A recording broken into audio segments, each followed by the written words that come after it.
Chapter 1, A Rain-Soaked Revelation. Freya's PO. The sterile scent of disinfectant filled the hospital air, pricking at my sensitive nose as the sound of my heartbeat thundered in my ears. I sat stiffly on the chair, my fingers gripping the edge as though it could keep me from spinning out of control. Dr. Sarah Mitchell stood in front of me with a warm smile, holding a paper that could change my life. "Congratulations, Luna Snow," she said, and her voice seemed to echo in the room, almost too loud compared to the drumming of my thoughts. "You're going to have a healthy cub." I froze, my breath catching. My hands trembled as I reached out and clasped the report she handed me. "I'm pregnant?" My voice cracked, barely over a whisper. "Yes, about 6 weeks along," Sarah confirmed gently. Her glasses gleamed under the flickering hospital lights as she studied my face. "The heartbeat is strong. This is a joyous moment for your pack." Her voice trailed off as her smile faltered slightly. "Forgive me, Luna, but why isn't King Alpha Steele here with you? First appointments are usually shared between mates." My stomach tightened, and I struggled to force a smile. "He's busy with pack duties. Territory disputes," I lied, trying to keep my tone nonchalant. The ache in my chest told me the lie wasn't for her, it was for me. She nodded sympathetically, misinterpreting the awkward pause as embarrassment. "Of course, alphas are always busy, but you should tell him soon. It's big news after all." Big news.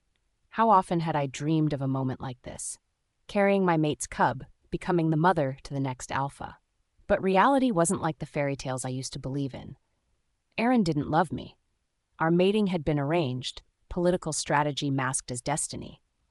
A part of me wanted to use the mate bond right there, to reach out to his mind and share this life-changing moment.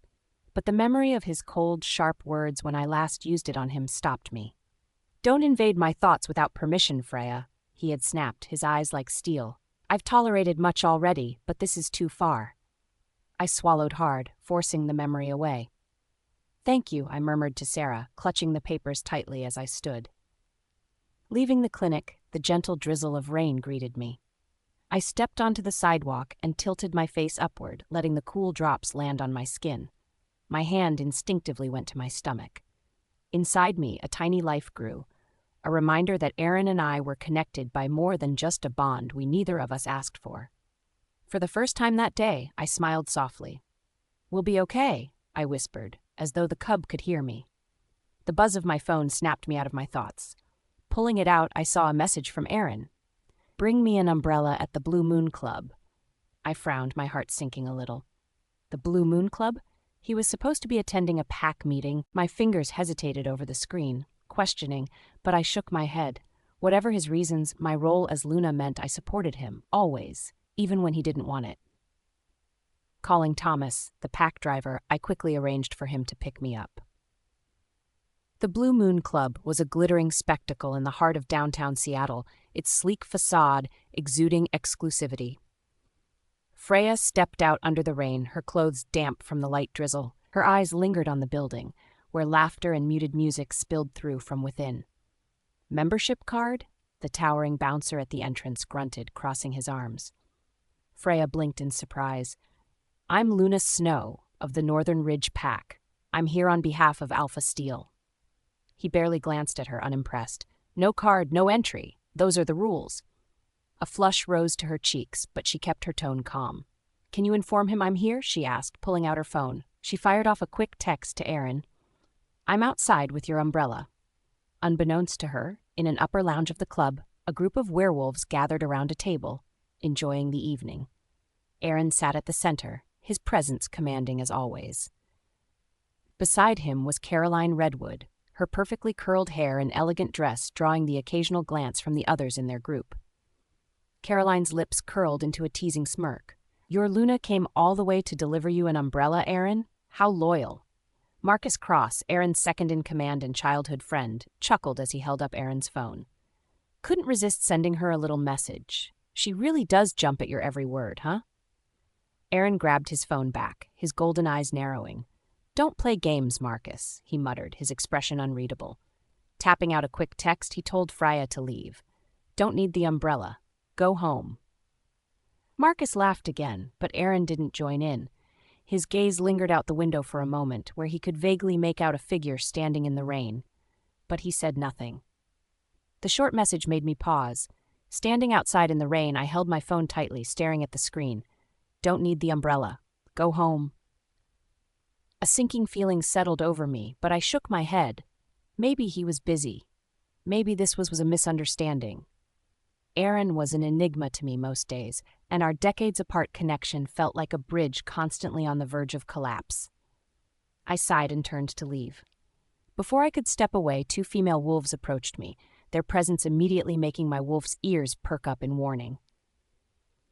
"Well, if it isn't the Luna herself," the taller one sneered, her violet eyes gleaming with mockery. Beta Jane Thompson.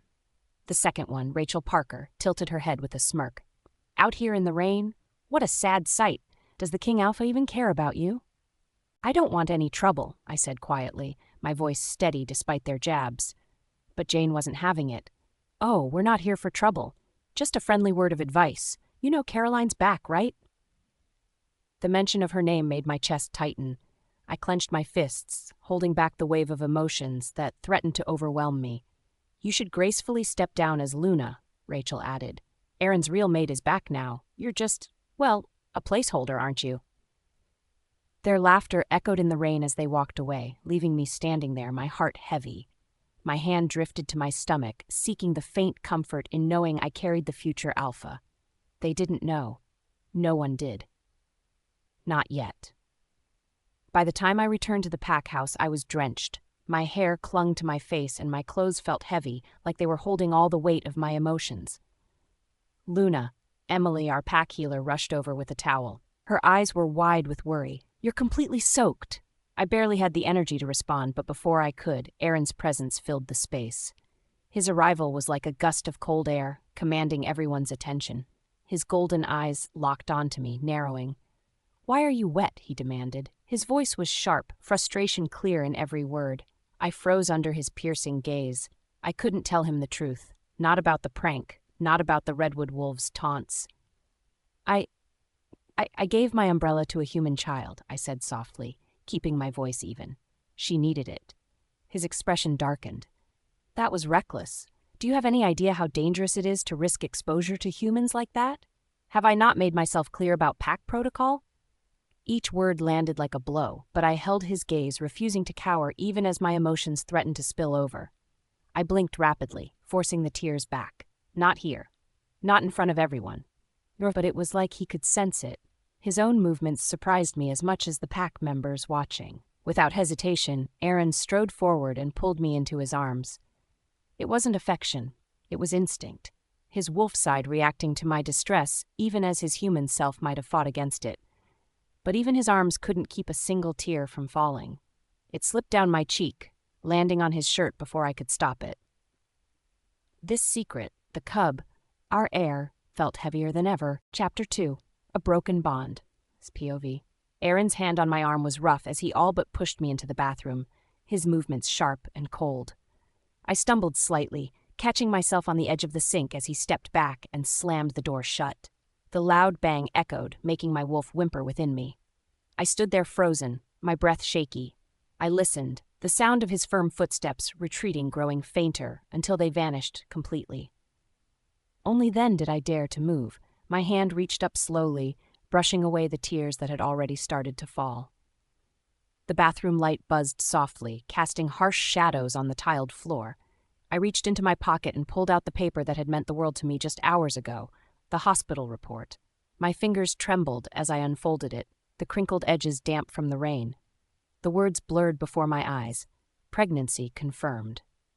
My wolf howled softly in my chest, but it sounded far away, like an echo I couldn't grasp. What a fool I'd been. I had imagined a joyous moment with Aaron, sharing this news together. I thought, perhaps for once, we could be more than just 2 shadows passing by in the same pack house. But what happened today shattered even that slim hope. My mind replayed the events of the night over and over. He never went anywhere without his phone. It was practically an extension of him as Alpha King. Someone else must have sent that message, leading me to that club, watching me from above as I stood in the rain like a naive fool. A bitter laugh slipped from my lips. It felt ugly, raw. My hands tightened on the report, and before I could even think twice, I ripped it apart, the paper shredding into worthless pieces in my hands. One by one, I tossed them into the toilet and flushed. My stomach tightened as the water swirled, taking away what should have been my joy. I stepped into the shower, letting the hot water beat down on me. I stayed there longer than I needed to, hoping it could wash away more than just the cold rain. But hope was a dangerous thing, wasn't it? When I finally emerged, I wrapped a towel around my body and stared into the mirror. My reflection stared back with red-rimmed eyes, hair clinging wetly to my cheeks. But I ignored the sight. What did appearances matter now? Steeling myself, I walked out of the bathroom, my steps hesitant. Aaron was sitting at his desk, his broad shoulders hunched as he typed away on his laptop. The soft glow of the screen lit up his face, making his sharp features appear even colder than usual. His presence filled the room, suffocating in its intensity. He didn't even glance at me. Instead, he gestured lazily toward the desk beside him, a steaming cup of herbal tea waiting there. "Drink it," he said gruffly, his tone clipped. "Good for your health."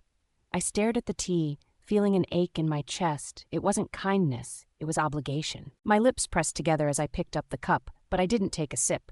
Instead, I stood there, holding it, watching him. Aaron was always so focused, so controlled, but tonight there was something else. His movements were sharp, almost impatient. "Aaron," I said softly, my voice breaking the silence. He didn't even look up. "What?" His tone was curt, dismissive. I hesitated. The words I wanted to say caught in my throat. My gaze traced the outlines of his face, his strong jaw, the way his black hair fell slightly over his temple. When he finally glanced up, irritation gleamed in his golden eyes. "If you have something to say, then say it," he snapped. I began, but before I could finish, he stood abruptly. In the blink of an eye, he closed the distance between us, his hands reaching out to cut my chin. His lips crashed against mine, rough and demanding. I gasped, the tea slipping from my hands and landing softly onto the carpet, forgotten. His kiss was fierce, desperate, overwhelming. It was as though his wolf had taken over, unable to restrain the pull between us. I felt my knees weaken, my hands instinctively grasping his arms for balance. But even in the fire of the moment, there was pain. This wasn't love. It was something else altogether. Just as I pushed gently against his chest, trying to catch my breath, his phone buzzed loudly on the desk. Aaron froze instantly, the sound snapping him out of whatever this was. He pulled back, his eyes flashing with some emotion I couldn't name. Anger? Guilt? Regret? Without a word, he turned away, grabbing his phone. Before answering, he glanced at me, his gaze softening for a fraction of a second. Then, as though caught, he quickly looked away. "Drink the tea," he muttered, his voice low, "and go to bed. You need rest." And just like that, he left the room. I stood unmoving, my lips tingling from his kiss. Confusion battled within me, clawing at the edges of my sanity. I wanted to scream, to cry, to demand what that had been. But instead, I could only watch the door click shut behind him. The room felt colder after he left. Without thinking, my feet carried me to the balcony. Aaron's deep voice drifted through the partially closed door of the adjacent room. I paused, listening against my better judgment. "Yes, I won't leave," he said, his tone gentler than I'd ever heard it. "What are you thinking? Get some sleep." My stomach twisted painfully as the meaning of his words sank in. There was no one else it could be. I leaned against the railing, the cold metal biting into my hands. A soft, hollow laugh escaped me. He could be so tender, so caring, just not for me. Back in the bedroom, I sat heavily on the edge of the bed. My thoughts ran wild, flashing painfully vivid memories before me. Images of 2 years ago, of all the decisions that had led me here. My family had been wiped out in a single greedy push from neighboring packs. We lost our land, our allies, and our status. What was left of us became a target for vultures, other alphas offering to take me as their mate in exchange for their help. Those were the darkest days of my life. I'd been ready to give up when Aaron returned. He swept in like a storm, shoving aside those who mocked me and protecting my family. When we found out we were fated mates, I thought it was a twist of fate, a gift from the moon goddess. How naive. He told me plainly the truth. This was no fairy tale. The mating was nothing more than a political exchange, a means to secure his grandmother, Elder Catherine's approval. I agreed. What choice did I have? He would restore my family's name, and I would play the part of Luna, even if his heart belonged to someone else. After 2 years of trying to fill this role, all I had left in my chest was a hollow ache. Still awake? Aaron's deep voice startled me, pulling me back to the present. He sat beside me on the bed, his expression unreadable. His warmth radiated against my side, but it didn't feel comforting. My throat tightened. I didn't turn to face him. "We need to talk," he said, his tone measured. I closed my eyes, bracing myself. "I want to sever our mate bond," he said simply. Even though I'd expected this, my heart clenched painfully in my chest. The air seemed thinner, harder to breathe. "When?" I asked, relieved that my voice came out calm and steady. He hesitated, as though surprised by my composure. Then he cleared his throat and continued. "After my grandmother's treatment, we'll wait until she's fully recovered." I nodded. Just nodded. My lack of reaction seemed to unsettle him further. His jaw tightened, his hands clenching into fists. "You're heartless, you know that?" he muttered, as if daring me to argue. 2 years. 2 years of this arrangement, and this was all he had to say. He lay back on the bed, closing his eyes as if trying to push away whatever discomfort lingered in him. "Aaron," I said softly after a long silence. His golden eyes opened, meeting mine. "What do you want to say?" I stared at him, the words caught in my throat. Finally, I managed to whisper, "Thank you for these past 2 years." The light in his eyes dimmed, his expression unreadable. "You're so verbose," he said flatly, turning away. Verbose? The word stung more than it should have. I turned my back to him, curling up slightly on my side. The walls felt like they were closing in, the bed too large and too empty despite his presence. We didn't speak again. After the bond was severed, I wouldn't have the chance to thank him. Not again. Chapter 3, Hidden Secrets. Freya's POV. I woke up groggy, heavy-headed, and bone-tired. The after-effects of last night's rain were kicking in, and I'd caught what was likely the worst cold I'd had in years. I dragged myself out of bed and shuffled over to the bathroom, barely able to hold my head up.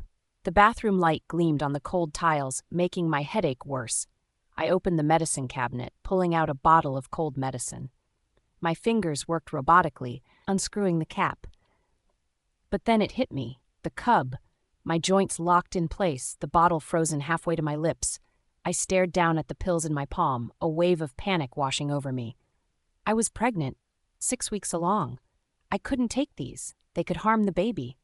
Horrified, I rushed to the sink and spat out the small amount of water and pills that had touched my tongue. My hands shook as I rinsed my mouth out, gripping the basin for balance. "What are you doing?" Aaron's low, firm voice startled me. I spun around, nearly losing my footing. He stood in the doorway, broad-shouldered and imposing, the usual frown etched across his face. Even freshly out of bed, his golden eyes were sharp, his alpha presence suffocating the room with authority. I thought I grabbed the wrong medicine," I stammered, gripping the edge of the sink harder to steady myself. His eyes narrowed slightly, the suspicion clear in his gaze. He stepped closer, his hands stuffed into the pockets of his sweatpants. "You look awful." "I'm fine," I lied, my voice cracked, betraying just how bad I actually felt. Aaron tilted his head slightly, his eyes scanning me from head to toe. For a moment his wolf flickered behind his gaze, the faintest glint of concern crossing his features. I didn't trust it to last. "You're burning up," he said flatly. He was close enough now that I could feel the faint warmth radiating from him. Though Aaron's tone remained detached, his wolf, Logan, was restless. I could sense it. His wolf always responded when I was unwell or in danger, even when his human side ignored me. I tried to brush past him, needing to put space between us. "I'll be fine, it's just a cold." Aaron's arm shot out like lightning, blocking the doorway. His posture was tense, his eyes scrutinizing me further. "Freya, you don't look fine. I said I'm fine, Aaron." I cut him off, harsher than I intended. My voice wavered under his piercing gaze. The bond hummed faintly between us, reminding me of the shred of connection we shared, a connection his wolf clung to, even if he didn't. But I couldn't afford this tension, not when the secret of my pregnancy was still hanging precariously over my head. Aaron studied my face again, silent for a long beat. I thought he'd press the issue, but instead he stepped to the side, his jaw tightening as he dropped his arm. "If you say so," he muttered coldly as I slipped past him. The relief that washed over me was short-lived. I could feel his gaze boring into my back. Third person's POV. The dining room was warm and bright, the morning sun spilling golden light across the table. Martha Wilson had outdone herself again, covering the table with freshly baked pastries, steaming coffee, and brightly colored fruit platters. The air smelled of roasted coffee beans and spiced cinnamon, a stark contrast to the icy tension now settling between the Luna and Alpha. Aaron took his seat at the head of the table without his usual greeting. His eyes were on his phone, thumbs scrolling quickly across the screen. Freya quietly slid into the chair opposite him, her pale complexion and dark bags under her eyes not going unnoticed by him. "I'll drive you to the office today," Aaron said abruptly, breaking the silence. He barely glanced up from his phone, his tone leaving little room for debate.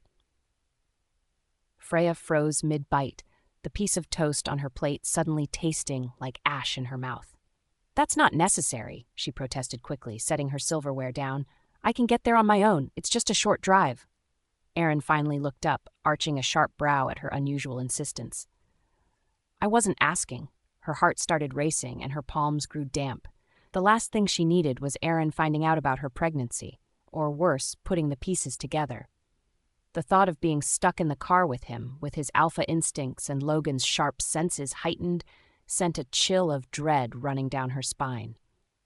"I just remembered," she blurted out, forcing herself to sound casual. "I forgot to finish a report last night. I need to leave early to fix it."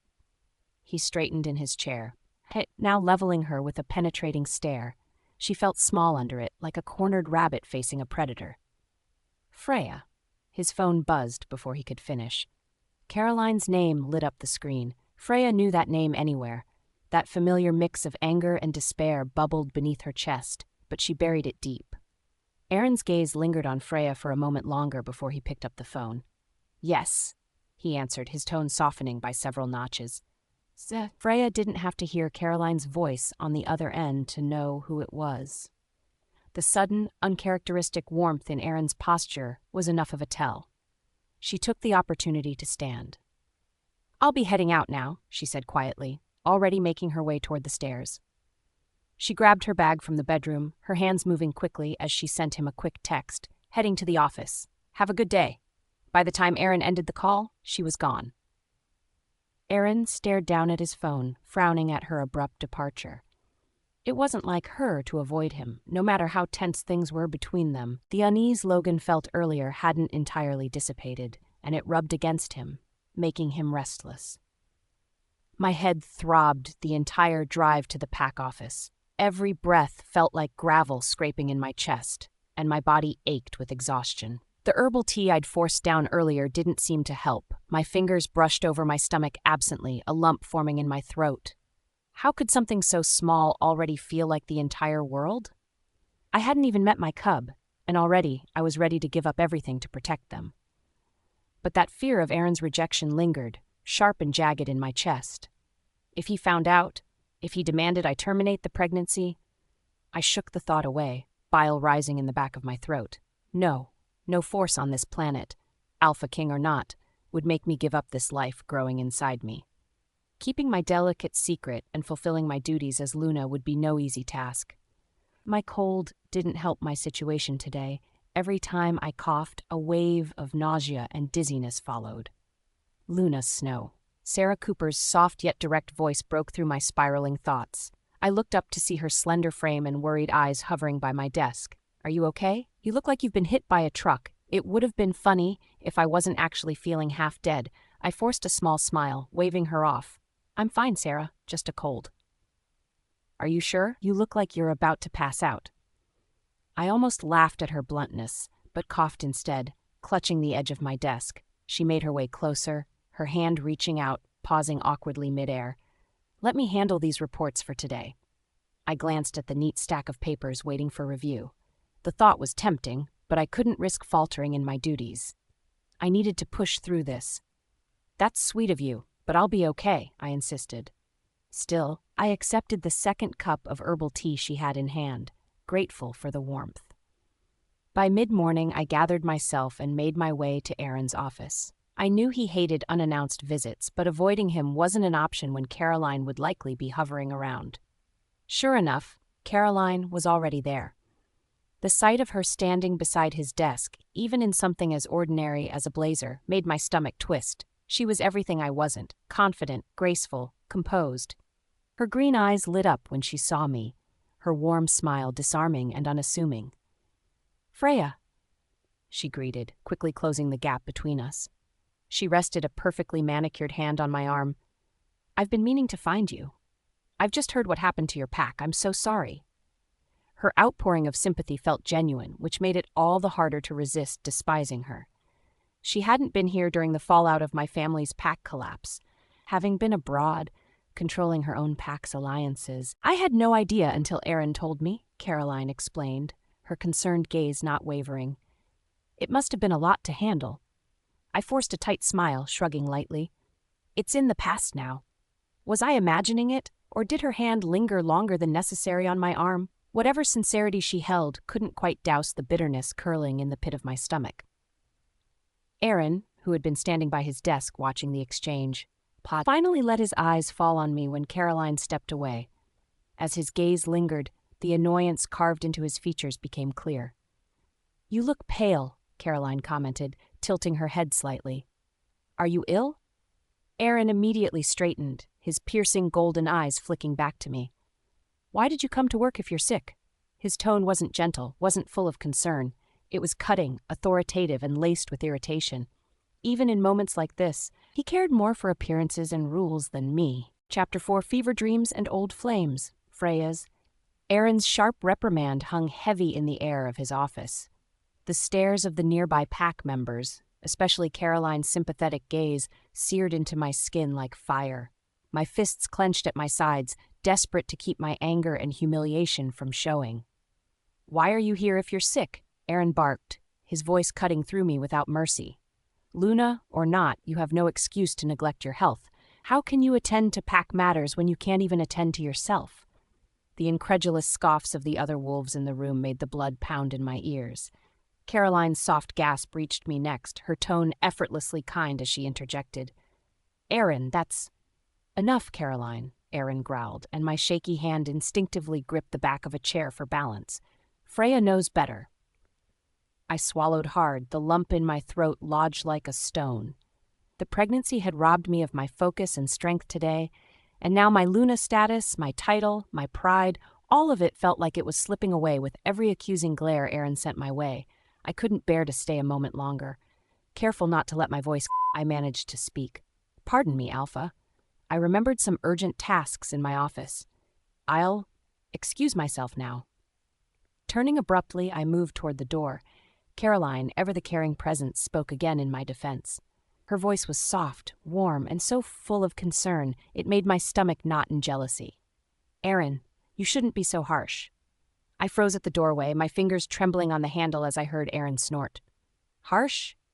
The word dripped with sarcasm. "The former princess of the Snowblade Pack isn't made of glass, Caroline. She can endure more than you think." Pity. That's all I saw in their eyes. And worse, he made me feel like a broken relic. The once proud Luna now overstayed her welcome, standing as a shadow of the mate he never wanted. That was all I could take. I pushed the door open and walked quickly, ignoring the pulsing ache in my temples and the tightening in my chest. By the time I reached my office, my knees felt weak and my thoughts spun. My fingers trembled as I leaned against my desk, my head pounding. "Luna, you're burning up!" Sarah Cooper's voice startled me. She rushed to my side, her face pale with worry. Please, let me call someone. You need to rest." I waved her off, my voice hoarse. "I'll stay here. I just need a few minutes." She hesitated, wringing her hands nervously. I appreciated her concern, but I couldn't bear the thought of anyone reporting this back to Aaron. I wanted to avoid another scolding or more piercing looks from the pack. I lowered my head onto the desk, fighting the fever's pull, and let it win. In my fevered dream, I was young again, a hopeful 18-year-old. The corridors of the old pack house stretched endlessly in the moonlight as I crept toward the training room. My hands gripped the folded letter I'd written, a confession of my feelings for Aaron. Just as I approached the door, voices stopped me. "She saved my life, Marcus," Aaron was saying, his voice filled with admiration. "Do you understand what that means to me? I'll always owe Caroline." Marcus laughed lightly. You're hopeless, Aaron. Everyone knows you'd go to the ends of the earth for her, even if she doesn't want to be your Luna. A bitter pang struck me as I hesitated by the door. Freya? Someone asked. My ears perked up at my name. Aaron's laugh followed, soft but dismissive. Freya is like my little sister. She's sweet, sure, but that's it. I'll protect her because it's my duty as Alpha. But Caroline will always have a place in my heart that no one can replace. My heart cracked, the words cutting through me like a blade. The dream shifted, and I wasn't 18 anymore.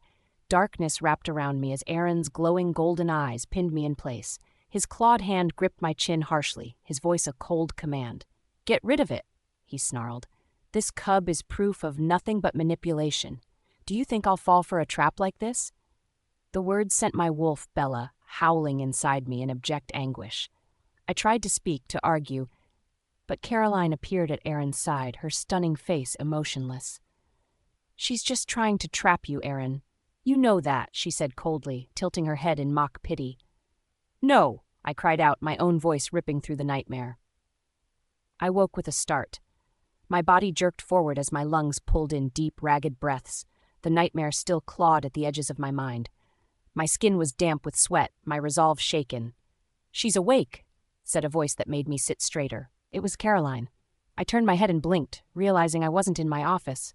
The soft seats of Aaron's car surrounded me. Caroline sat primly in the passenger seat, her expression a mask of delicate concern. How are you feeling, Freya? She asked. Her tone was so unbearably perfect, like sugar on poison. Aaron's voice interrupted any attempt I would have made to respond. You're going to the hospital. No, I croaked, shaking my head weakly. My voice was hoarse, but I forced myself to sit taller. The fever might have drained my body, but I couldn't give in to this demand. The hospital could ruin everything. Freya, Caroline's voice softened as she turned to look at me. You really shouldn't push yourself like this. Yesterday's rain probably wasn't a good idea. I bristled at her words. Did she know about the taunts, the humiliation, the prank? No, she only knew what Aaron had likely told her, but still, her mention of it felt like a twisted reminder of my current position, trapped, out of place, and alone. Leave it, Aaron interrupted curtly. His hands gripped the wheel tighter as his eyes flicked briefly to me in the rearview mirror. Freya, we'll go to the hospital, get you checked, and then you'll be confined to the pack house. No office, no work. Understood? Take me home, I murmured, my voice breaking. I refused to enter the hospital. Not now. Aaron growled low, a frustrated sound that made my wolf stir uneasily. You're being reckless. You can barely sit up. Stop being stubborn. But I was too exhausted for his anger to weaken me as it normally would. I met his fierce gaze in the mirror with the last shred of defiance I could muster. I said no. I know my body. Take me home. He growled again, louder this time, but before he could speak further, our mate bond sparked. His voice entered my head suddenly, surprising me. Freya. His mental tone was calmer, his alpha command dialing back as he tried a softer approach. Stop fighting me on this. The mind link was rare for him to use with me, even though mate bonds made it natural. And on any other day, maybe I would have felt a flicker of joy knowing he cared enough to speak that way. But not today. Today I saw the fleeting looks he gave Caroline, filled with an intimacy we would never share. I remembered the nightmare's vivid images of cold hands and accusing words. And I knew that no matter what he said now, his actions would never match. I want to go home, I repeated in my mind, shutting down the link before he could argue further. Caroline's feigned concern and Aaron's rare softness only deepened the ache in me. Home was no comfort either, but it was the only place where I could curl up and hide from it all. Chapter 5, A Reluctant Patient, POV. I know just the person who can help. Caroline's voice was soft, almost too soft, as she turned to Aaron. I glanced at her from my seat in the back, barely able to lift my head. My body was heavy with exhaustion, the fever wrapping around me like a suffocating blanket. Aaron's hands tightened on the steering wheel. His knuckles turned white against the leather. He didn't even glance her way, though I could feel the weight of his focus pulling toward her. Who? He asked, his tone clipped but far too interested for my liking. Her lips turned upward in a faint smile, the kind of smile that would make anyone else believe she was only thinking of my best interests. Dr. Paul Anderson, she replied smoothly. He's the best werewolf doctor I know, from my pack. He has treated countless cases like this and worse. Hearing the name of her pack made my stomach twist sharply. The Redwood Pack. Their territory, their people. I hated everything they represented. A stark reminder of how far my family's name had fallen in the eyes of others. We don't need him, I rasped, my throat dry and scratchy. The words barely left my lips before Caroline leaned into her seat with a perfect look of concern plastered on her face. Her emerald green eyes softened in a way that would seem genuine to anyone else. Freya, she said gently, her tone condescending, though I suspected it wasn't obvious to Aaron. You're not in any condition to be stubborn. You clearly need medical attention. We're only trying to help. I wanted to snap back, to tell her to stop pretending she cared about me. But my body betrayed me. The fever was drowning out my strength, leaving only my emotions simmering just below the surface. Aaron's golden eyes flicked to me in the rearview mirror, sharp and cold as ever. He made the decision without hesitation. We're going. My heart dropped. That's not fair, I tried weakly. You don't even... Enough, Freya. His tone made it clear there would be no further arguments. His words hung in the air like a whip, silencing me immediately. Caroline settled back into her seat with a faint, triumphant smile that she didn't even try to hide. I bit my lip to keep the anger and hurt from bubbling over. Bella let out a low growl in my mind, furious and restless. Don't trust her. She's playing you both. I clenched my fists against my skirt, ignoring my wolf's protest. The Redwood Pack gates loomed ahead. When we arrived, my fingers trembled as I unclasped the seatbelt. For a fleeting moment, I thought maybe the guards at the entrance would turn me away. But they didn't hesitate. One quick look at Aaron and Caroline in the front, and they waved us in. Their smiles were warm and familiar when directed at Caroline. Their gazes barely even flickered toward me as I sat slumped in the back seat. The clinic building stood pristine and modern, its polished exterior reflecting the cool morning light. Inside, every corner gleamed with cold efficiency. Everything about the place felt detached, impersonal. As soon as Aaron parked, I made the mistake of stepping out too quickly. My legs gave out almost instantly, the fever stealing what little strength I had left. Caroline was there in an instant, her arm curling around mine with practiced ease. The care in her voice grated against my nerves. Careful, Freya, she said softly, her smile picture-perfect. You shouldn't try to push yourself like this. I'm fine, I muttered through clenched teeth, jerking my arm out of her grip. She laughed lightly, undeterred by my rejection. There's no need to be stubborn. Let me help you. Bella growled louder in my mind, her fury echoing like a heartbeat. Tell her to back off. You don't need her meddling hands. But I didn't have the strength or energy to fight. This fever was turning me into a shadow of myself. I gave in reluctantly, allowing Caroline to steady me as we made our way inside. Each step felt like a monumental effort, my heartbeat thumping sluggishly in my ears. All the while, I was painfully aware of how out of place I was here, in her world. Aaron walked a few paces ahead, his shoulders stiff as his gaze swept across the clinic. Even though we were far from Northern Ridge territory, the alpha in him never fully rested. Dr. Paul Anderson appeared shortly after we were seated in one of the clinic rooms. He was tall and sharp, his precise movements and assessing gaze giving him an air of authority. Dr. Anderson, Caroline greeted warmly, her voice soft and welcoming. Thank you for seeing us on such short notice. Of course, Caroline, he replied with a small smile. Anything for you. I swallowed hard, suddenly feeling nauseous for a completely different reason. The doctor's attention shifted to me, his gaze clinical as he took in my flushed skin and trembling hands. His frown deepened. She's running a high fever, he remarked, picking up a thermometer.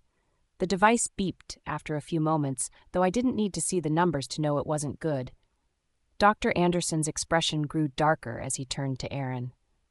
103.7, he said grimly. This is severe. We'll need to act quickly to bring it down before complications arise. I'd suggest an injection to stabilize her condition immediately. No. The word burst out of me before I could stop it. Aaron's golden gaze snapped toward me, sharp and unyielding. No? He repeated, his tone cold and full of challenge. Bella growled low inside me, but this time it wasn't directed at Caroline. We can't let him find out. We can't let anyone find out. I shook my head weakly, fighting to keep my voice steady. No injections, no medication. I don't want it. Dr. Anderson frowned but didn't press me. His expression was calm, measured, as though he'd dealt with difficult patients before. Then we'll have to use traditional cooling methods, he said after a brief pause. Wet towels, cold compresses. It won't be as effective, but it's safer if she's refusing medication. Caroline immediately chimed in, her voice full of false reassurance. I'll help you prepare everything, Dr. Anderson. Her offer was quick, smooth, and left no room for refusal. The pair left the room together, leaving me alone with Aaron. The silence that followed was suffocating. Aaron's gaze bore into me, his frustration almost tangible. He crossed his arms over his chest, his stance screaming authority. You're being difficult, he muttered under his breath. I wanted to lash out, to scream at him that he didn't understand. But my body was heavy and uncooperative. Even lifting my head felt like too much effort. If I'm difficult, it's because I have a reason, I whispered finally, my voice barely loud enough to be heard. His lips pressed into a thin line. His wolf Logan was stirring behind his golden eyes, pacing restlessly. My trembling hand reached for the cold towel folded on a nearby counter. It slipped from my grasp before I could even lift it. Aaron moved instantly, his instincts sharp, and caught it before it hit the ground. But instead of handing it to me, he held it in his hands, watching me carefully. Chapter 6. Dangerous Care. The sharp scent of antiseptic hung thick in the air of the Redwood Pack Clinic, cutting through my already sensitive senses. The fever made everything feel distant, my body weak and trembling. I could barely lift my head, and even the sound of voices seemed to echo, far away and distorted. Aaron stood close, his massive frame casting a long shadow over me as I slumped against the examining table. His golden eyes locked on mine, narrowing slightly in that sharp, assessing way he always did. He took in my pale face, flushed cheeks, and trembling shoulders. A sharp scoff left his lips, cutting through the thick silence in the room. Is this what jealousy looks like on you, Freya? His voice was pointed but casual at the same time, like this was some sort of joke to him. Caroline's return has you acting up, doesn't it? Bella, my wolf, growled low in the back of my mind, her hackles rising. The accusation made my chest tighten. Jealous? Of Caroline? Did he really think that was what all this was about? I opened my mouth to speak, but my throat felt raw and my voice barely worked. I'm not jealous, I said, though the tremble in my voice did little to convince even myself. My words were faint, broken, barely audible. Aaron watched me for a moment, a flicker of something. What, irritation? Amusement, flashing through his golden eyes. Right, he said, as though he didn't believe me. His lips curved in what could have been a smirk if it hadn't been so cold. Not jealous at all. I wanted to snap back at him, to say something sharp, but my body betrayed me. My vision swam, my head pounding as though drums were being beaten from inside my skull. My grip on the edge of the table weakened, and I felt myself sway. Aaron moved fast, too fast for me to register. His hand shot out, steadying me before I could tumble completely. He caught my arm as though it took no effort at all, but his touch wasn't gentle. It never was. It was firm, practical, like everything about him. You don't even have the strength to hold yourself up, he said flatly, but his grip didn't loosen. What's the point of playing tough when you're this weak? My words broke off as another dizzy spell hit me, and Aaron's frown deepened. Without another word, he turned on his heel and left the room, his footsteps heavy as the door clicked shut behind him. I sat there, struggling to keep myself upright, feeling a mix of exhaustion and resentment swirl in my chest. Minutes felt like hours before the door opened again, and Aaron returned with a bowl in his hands. The steam rising from it carried the earthy, familiar scent of herbs. My blurry mind recognized it instantly. Healing water. The kind the elders prepared for fevers like this. I stared at him as he dipped a clean white cloth into the bowl, his movements deliberate. He didn't meet my eyes as he wrung it out, though I could feel the weight of his presence looming over me. Then he pressed the damp cloth against my forehead, the cool sensation making me shudder slightly. His touch was purposeful but oddly gentle, not the usual rough, commanding way he handled things. No, this was different. Freya, he said quietly, almost to himself. His voice softened in a way that made my chest ache. What am I supposed to do with you? Bella let out a soft, longing whimper in the back of my mind. My traitorous wolf, always so eager for these rare moments of compassion from him, even when we knew better. Aaron's hand moved carefully, wiping away the sweat on my face with the cloth. He seemed focused, his jaw tight, his golden eyes darkening slightly. I felt trapped beneath his attention, pinned under the weight of it. When his hand moved lower, reaching toward the neckline of my shirt, panic surged through me. My fever wasn't the only thing causing my cheeks to burn anymore. I mustered what little strength I had and grabbed his wrist, stopping him in his tracks. My fingers barely encircled his arm. He was so much stronger than me, and we both knew it. His skin was hot beneath my touch, the heat from his wolf radiating off of him. Aaron's eyes snapped to mine instantly, glowing faintly gold. His wolf Logan stirred behind those sharp golden irises, curious and alert. His gaze flicked to where my hand held his wrist, and then back to my face. "Why so shy all of a sudden?" he asked, his tone low and edged with something dangerous. "You're burning up, and this is necessary." I opened my mouth to answer, but before I could find the words, another voice filled the room, its tone light but carrying an edge of steel. "Am I interrupting something?" Caroline's voice snapped the tension like a knife slicing through thread.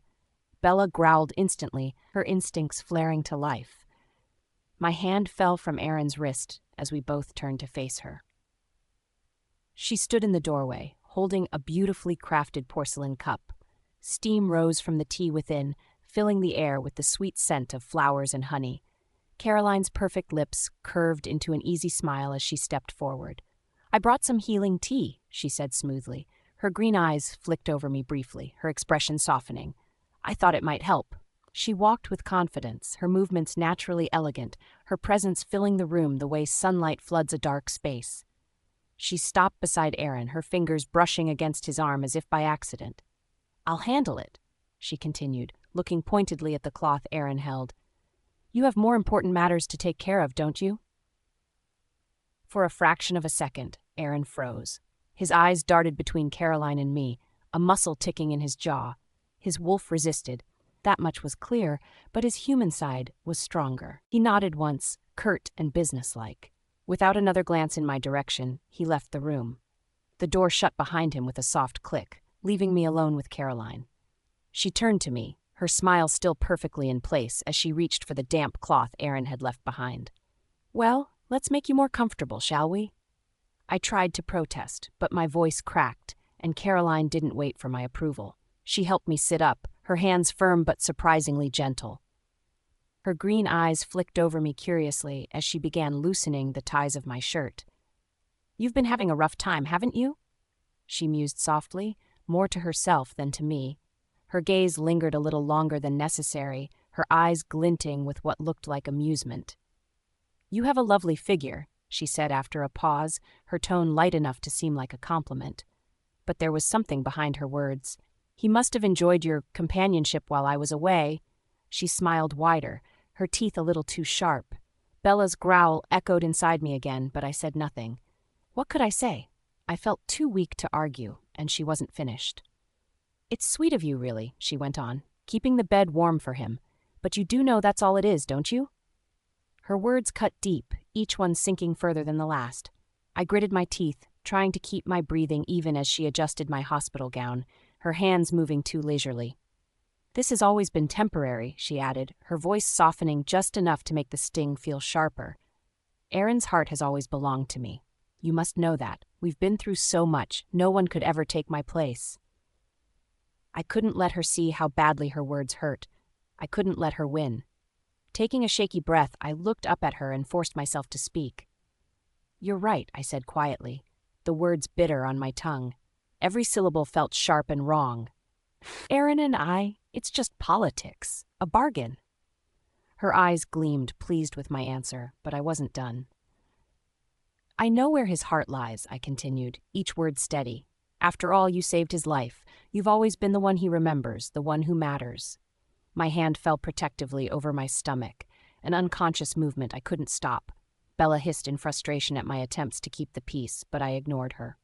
"I know my place," I told Caroline firmly, though my voice cracked on the last word, "and I'll never forget it."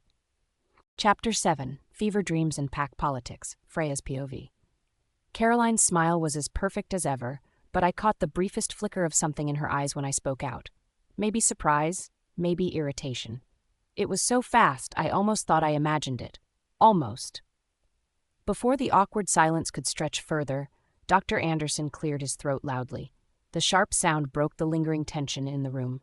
His professional demeanor returned as though he hadn't noticed the clash. "Luna Freya," he said firmly, glancing at me, though I saw his gaze stray toward Caroline more than once. "Your fever is still dangerously high. I'll prescribe wolf healing herbs. They're specialized treatments for cases like yours. You'll need to start taking them immediately."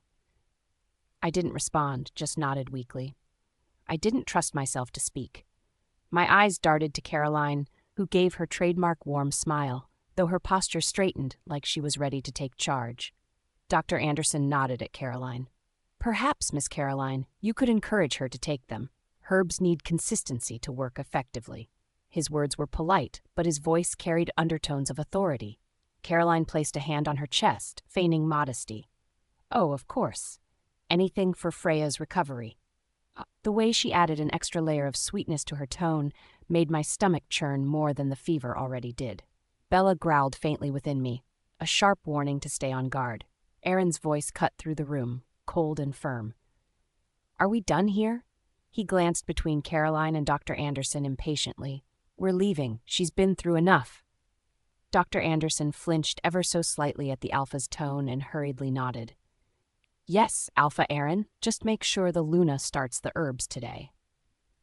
His eyes touched on me briefly, but lacked the warmth they carried earlier. Caroline turned to Aaron after we left the examination room. "I'll ride with you in case she needs help during the trip back." She made it sound like a casual suggestion, but there was meaning in her words. Aaron nodded without hesitation, which shouldn't have surprised me by now, but it still stung.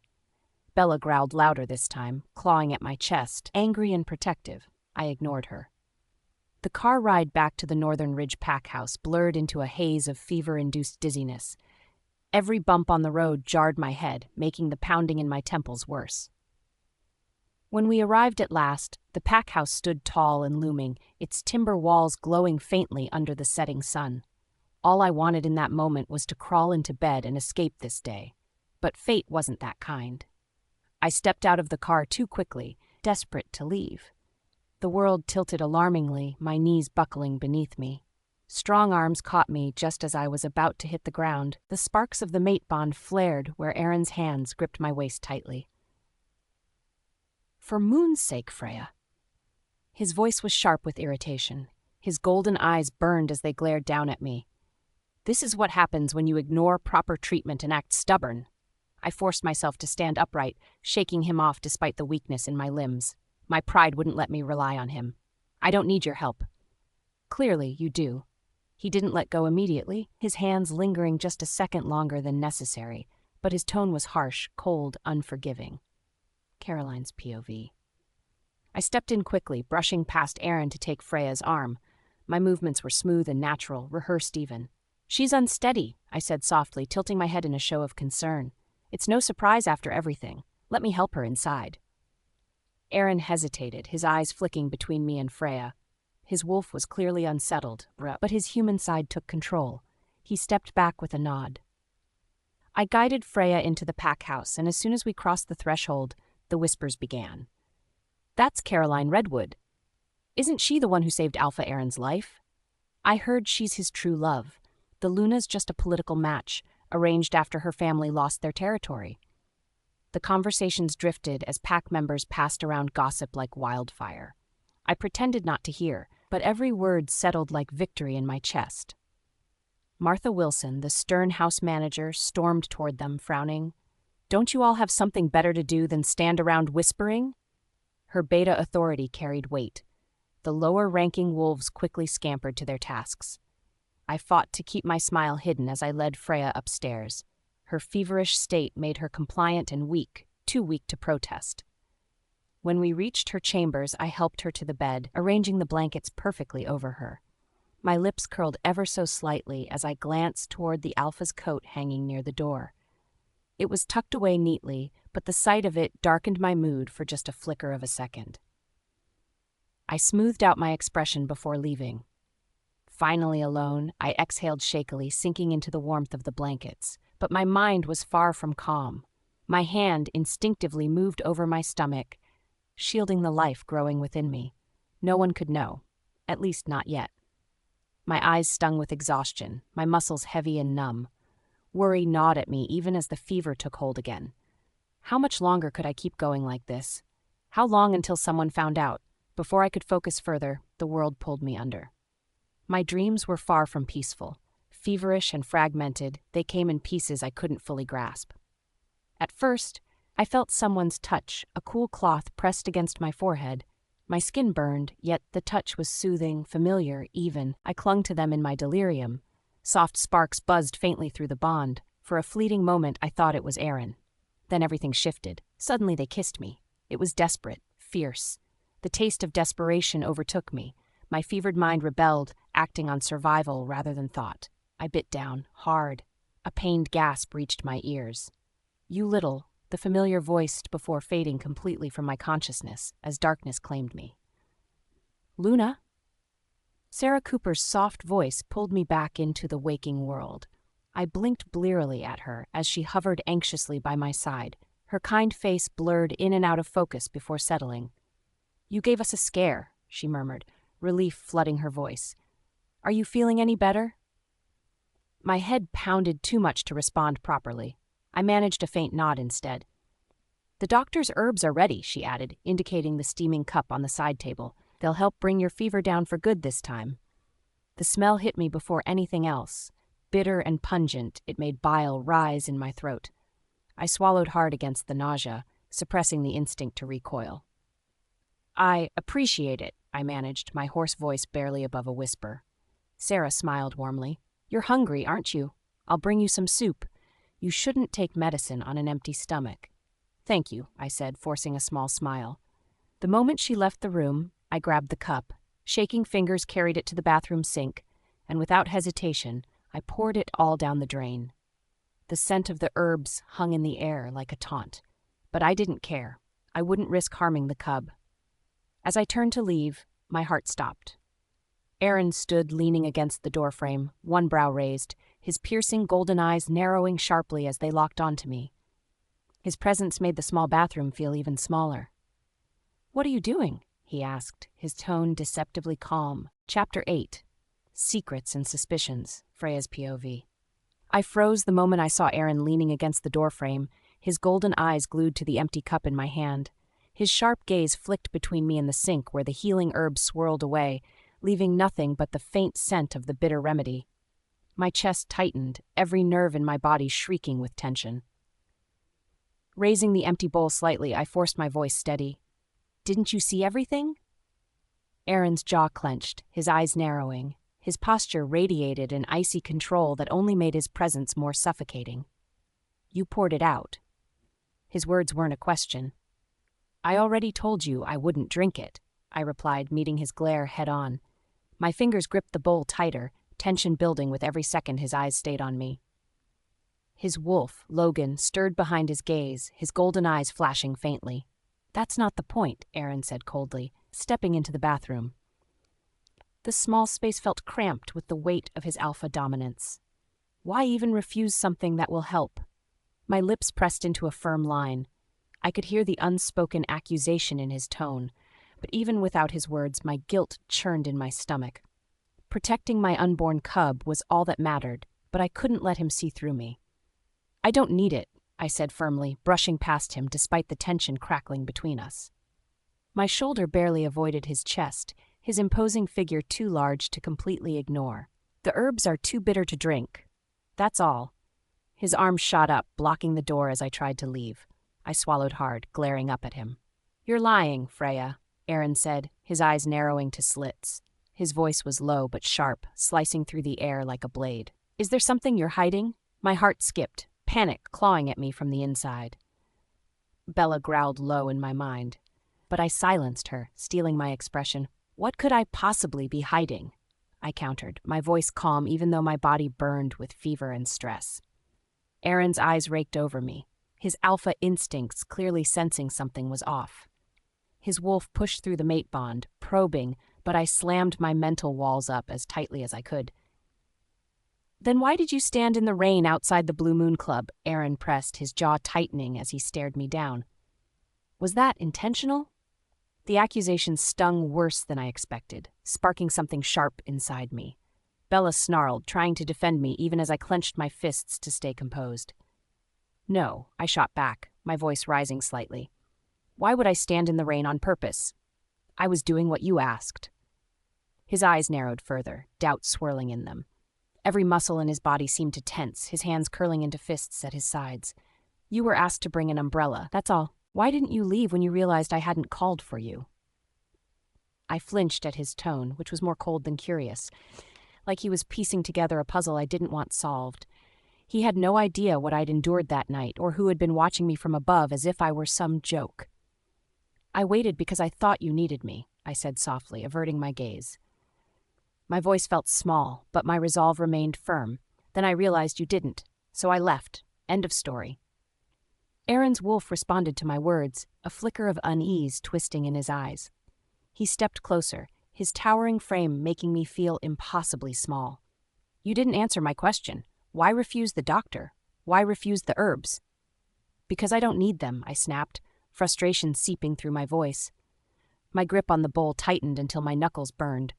"What else do you want me to say, Aaron? I just don't want them." He stared at me in silence for what felt like an eternity, his golden eyes searching mine as if trying to unearth the secrets I'd buried deep. Just then, a knock shattered the thick tension in the air. Amanda Wilson, the pack staff member, stepped into the doorway with a tray of food. Her eyes flicked nervously between us, sensing the storm brewing in the room. "Luna, your breakfast," she murmured uncertainly, setting the tray on the bedside table. Taking a deep breath, I seized the opportunity to escape. "Thank you, Amanda," I said, my voice tight. I brushed past Aaron, clutching the empty bowl to my chest, and sat down by the bedside. Aaron stayed rooted to the spot, his eyes locked on me as I stared at the tray. The warm scent of food wafted up, but the mere thought of eating any of it made my stomach churn. Morning sickness swirled with leftover tension, leaving an ache in the pit of my gut.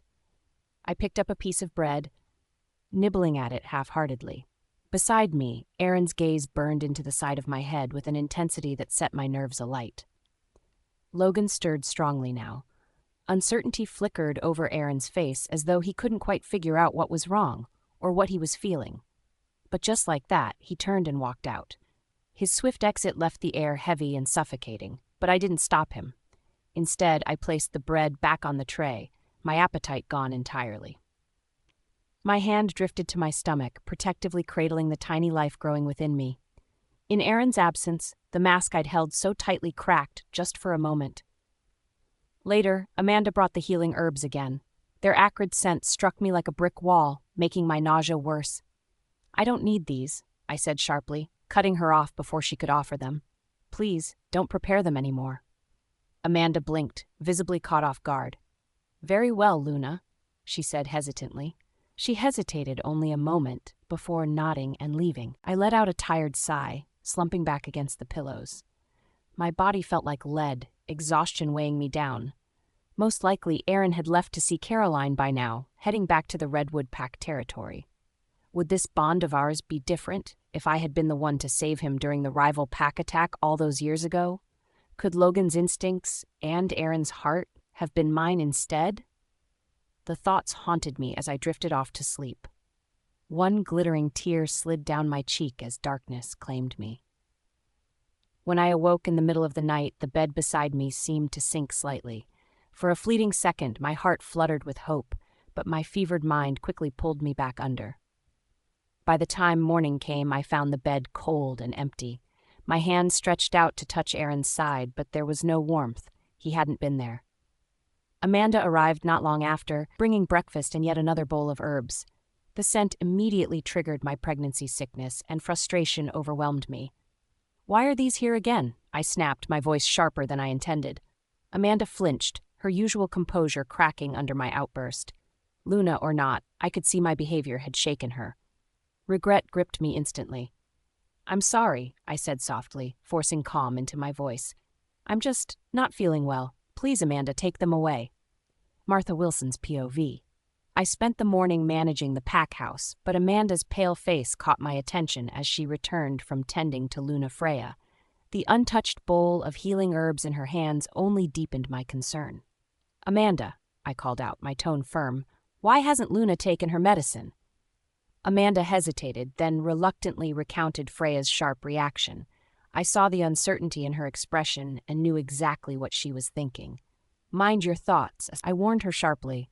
The Luna is under a great deal of stress and illness. She is still your Luna, no matter how she behaves. But, with Caroline Redwood back, Amanda started, barely able to finish her thought before stiffening. At that moment, the Alpha entered the hall, his shadow casting over all of us. His golden eyes flicked to the full bowl in Amanda's hands. His expression darkened. Isn't this the medicine she was supposed to take for her fever? Yes, Alpha, I confirmed without hesitation. Amanda fidgeted nervously. I thought it was something else. Aaron's sharp gaze cut to her, clearly not buying her flimsy excuse. Explain that, he said firmly, his Alpha voice leaving no room for denial. Amanda stammered, visibly shrinking under his scrutiny. Well, yesterday I was cleaning the bathroom. She paused, hesitant to continue, but his steely stare pushed her forward. I found a report. It was torn up and soaked from the rain. Aaron's expression sharpened like a blade, his golden eyes flashing wolf gold. What kind of report? I couldn't read it clearly, Amanda admitted, her voice trembling. I only saw the words report and clinic. The rest was too damaged to make out. Chapter 9, A Suspicious Alpha, Aaron's. Amanda kept fidgeting under my gaze, her discomfort evident. Did the trash contain anything else unusual? I asked, my tone sharp. Her eyes darted nervously before she shook her head. Logan growled in my mind, not satisfied. My jaw tightened as I stared Amanda down. And you're sure this report came from yesterday? My voice was sharp, leaving no room for hesitation. Yes, Alpha, she said, her voice trembling. It was soaked, mixed with the clothes Luna Freya wore after the rain. I stared at her, my mind racing. Freya had deliberately thrown this away. The fact that it was damaged by the rain connected it to that night outside the Blue Moon Club. Logan paced restlessly inside me, urging me to act. His agitation seeped into my thoughts like a buzzing tension. Why would she stand in the rain? I muttered under my breath. It didn't make sense. If she'd wanted a ride, she could have called one. If she hadn't, what had she been doing? Amanda's voice broke through my thoughts. Alpha, I didn't mean to snoop. It was just... Enough, I commanded. My tone silenced her immediately, her head bowing as submissively as any lower-ranked wolf. You're dismissed, I said, gesturing toward the door. She fled without a second glance, her footsteps hurried as if escaping a storm. I stood there for a moment, staring at nothing in particular. The image of Freya soaked in rain, clutching herself tightly as though trying to shield something, flashed vividly in my mind. Why had she been so reckless? What could possibly have driven her to behave this way? I exhaled, rubbing the bridge of my nose. She's your mate, Logan growled, his voice rough and impatient. Check on her. Find out why. This wasn't typical behavior, even for Freya. As distant as our relationship had become, she never threw caution to the wind so completely. Something wasn't right. Logan wouldn't relent. His instincts screamed louder, compelling me to move. Fine, I muttered under my breath as I headed for our chambers. My fingers hovered over my keyboard as I reread the email draft. Between the lingering dizziness from my fever and the weight of everything happening around me, my focus had been scattered. Bella stirred uneasily. She'd been pacing inside me all morning, her growls faint but steady. Calm down, I whispered to her. She didn't respond, just growled louder. This peace won't last, she said suddenly, her tone sharp, a warning. I frowned. You're overthinking again. The faint scent of pine and snow hit me then, cutting through my thoughts like a blade. My heart clenched. That scent was unmistakable. It was Aaron. I turned in my chair just as his tall frame filled the doorway. Aaron? My voice came out before I could stop it, and I hated how startled and vulnerable I sounded. What are you doing here? He stepped inside the room, his golden gaze focused sharply on me. The intensity in his expression made it hard to think straight. This is my room too, Freya, he said bluntly. His tone carried that edge of authority that always unsettled me. Or did you forget? My throat tightened, my stomach twisting in confusion. Why was he suddenly here? The way he stood, the way his eyes didn't leave mine, it felt deliberate, almost calculated. "You stayed home last night?" I asked, my words slow, cautious. His eyes narrowed slightly, though his expression remained unreadable. Where else would I be? The way he said it, so calm, so casual, sent yet another surge of unease washing through me. I had been convinced he spent the night with Caroline at Sequoia. Did this mean I had been wrong? The air between us grew thick, each second of silence stretching uncomfortably. Her surprise didn't sit well with me. Why would she assume I hadn't been here? My eyes drifted briefly to the nightstand where the untouched bowl of healing herbs sat like a glaring red flag. "Why didn't you take your medicine?" I asked, crossing my arms. Her hesitation was slight, but enough to catch my attention. She glanced away like she couldn't face me properly. "I feel fine now," she said, her voice too quick, too defensive. "I don't need it anymore." Logan growled inside, his senses picking up on the evasion in her tone. "Can't you see through this?" Logan asked, frustrated. The lie might have worked on someone else, but not me. Stepping closer, I softened my tone, though suspicion edged each word. "Like you didn't need the medical report you tore up and threw away?" She froze. Her whole body went rigid, betraying the calm facade she desperately tried to maintain. "Medical report?" she repeated, her voice cracking slightly. "I have no idea what you're talking about." Logan snarled, urging me to push further, to pin her into a corner until the truth came spilling out. But I stopped myself, barely. I moved to sit beside her, closing the physical space between us. Her reaction was immediate. She stiffened, her violet eyes flickering briefly with unease before sharpening into something harder to read. "We've known each other for over 20 years, Freya," I started, keeping my voice calm and even. "Do you really believe I wouldn't notice when something's off?" Her chin rose slightly, defiance flashing in her gaze. Whatever vulnerable moments she showed before, she buried them behind her walls now. "You don't know me as much as you think, Aaron," she said, her words bold. Her retort stung more than it should have, but I didn't let it show. Instead, I studied her. The small movements she made unconsciously, the way her fingers twitched against the blanket's edge, the defensive stance she hadn't fully relaxed, all of it spoke louder than her words. I leaned in slightly, enough that my presence consumed the space between us.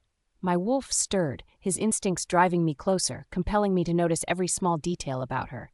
Her scent was sharper now, different, almost sweeter. It pulled at Logan, at my wolf's desire to protect what was rightfully ours. "You feel it too, don't you?" I murmured, my voice lower, softer now. "The pull, the closeness between Logan and your wolf." Her breath hitched barely enough for someone else to notice, but I did. Her eyes widened just slightly before narrowing again, her defenses rising like an impenetrable wall. For a fleeting second, something flashed across her face. Conflict, fear, shock. But she recovered just as quickly. Her expression steadied, her voice clear. "Our wolves may be connected," she said, her words clipped and certain, "but let's not pretend that changes anything between us." Logan growled at that, his frustration a burning heat in my chest. Her hand drifted briefly to her stomach, the gesture hesitant and fleeting, but it caught my attention nonetheless. My gaze narrowed. Something wasn't right. "She's hiding something," Logan said, his voice a low snarl in the back of my mind. The longer I stared at her, the more unsettled I felt.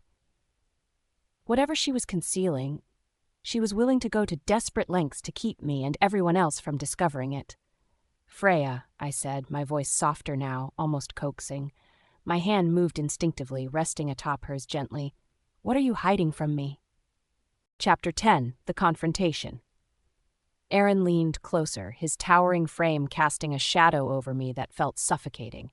His golden eyes, flecked with wolfish intensity, bore into mine. Every breath he took seemed to heat the room, the cedar and citrus scent of him filling my senses and making my heart pound in betrayal. Bella stirred inside me, her instincts pulling her toward him no matter how much my rational mind resisted. "Tell me what's going on," Aaron demanded, his voice low and sharp. His words struck like a command, pressing against me and forcing me to meet his intense gaze. I felt my walls falter. For a fleeting moment, I thought about telling him. The pressure was unbearable. The things I had tried so hard to bury in secret threatened to bubble to the surface. The life growing inside me, the cub we'd created, the truth of that night I stood alone in the cold rain, all of it clawed at me, begging to be spoken. But before I could even consider the words, Caroline's image flashed in my mind. Her graceful figure, the tenderness in Aaron's eyes when he looked at her, that easy intimacy they shared. I clenched my fingers into the fabric of my blanket, holding on tightly to the last threads of my composure. No, I couldn't let him know. I couldn't risk it. The truth would only embarrass us both. This bond was nothing more than paperwork. Political, practical, empty. I forced myself to breathe out slowly, calming Bella's frantic howls in the back of my mind. "It's nothing to do with you," I said, keeping my voice cold and steady, though my heart clenched with every word. I refused to look another moment into his piercing eyes. Instead, I stared at my hands, focusing on the pale knuckles gripping the blanket like a lifeline. "It's not me?" he asked, his voice sharp, disbelieving. I heard the growl of Logan, his wolf, thicken his words. "What do you mean it's not me?" I didn't reply.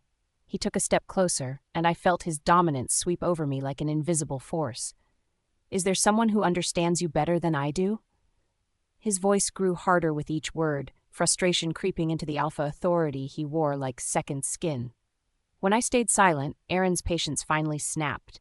He grabbed my shoulders firmly, shaking me slightly as his golden eyes turned molten with emotion. "Another alpha, then? Or a beta? Tell me!" His grip sent pain shooting through my shoulders, and I winced. "It hurts," I hissed through gritted teeth, squirming to free myself. "Let go."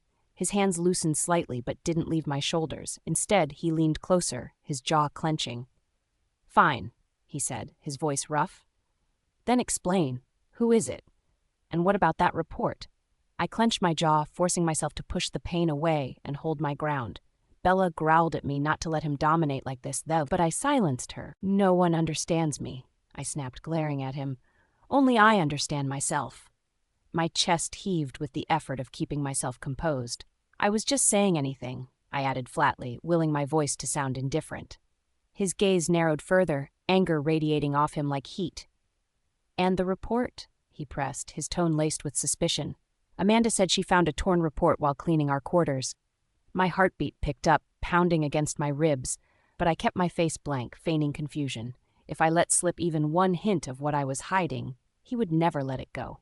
"A torn report?" My brow furrowed as I forced a neutral tone. "What report? Where?" "It was torn to shreds but found in our room," he clarified, his eyes not leaving my face for a second. "Isn't it yours?" I shifted slightly under his unwavering gaze, trying to keep my breathing steady. There was no way to lie convincingly now.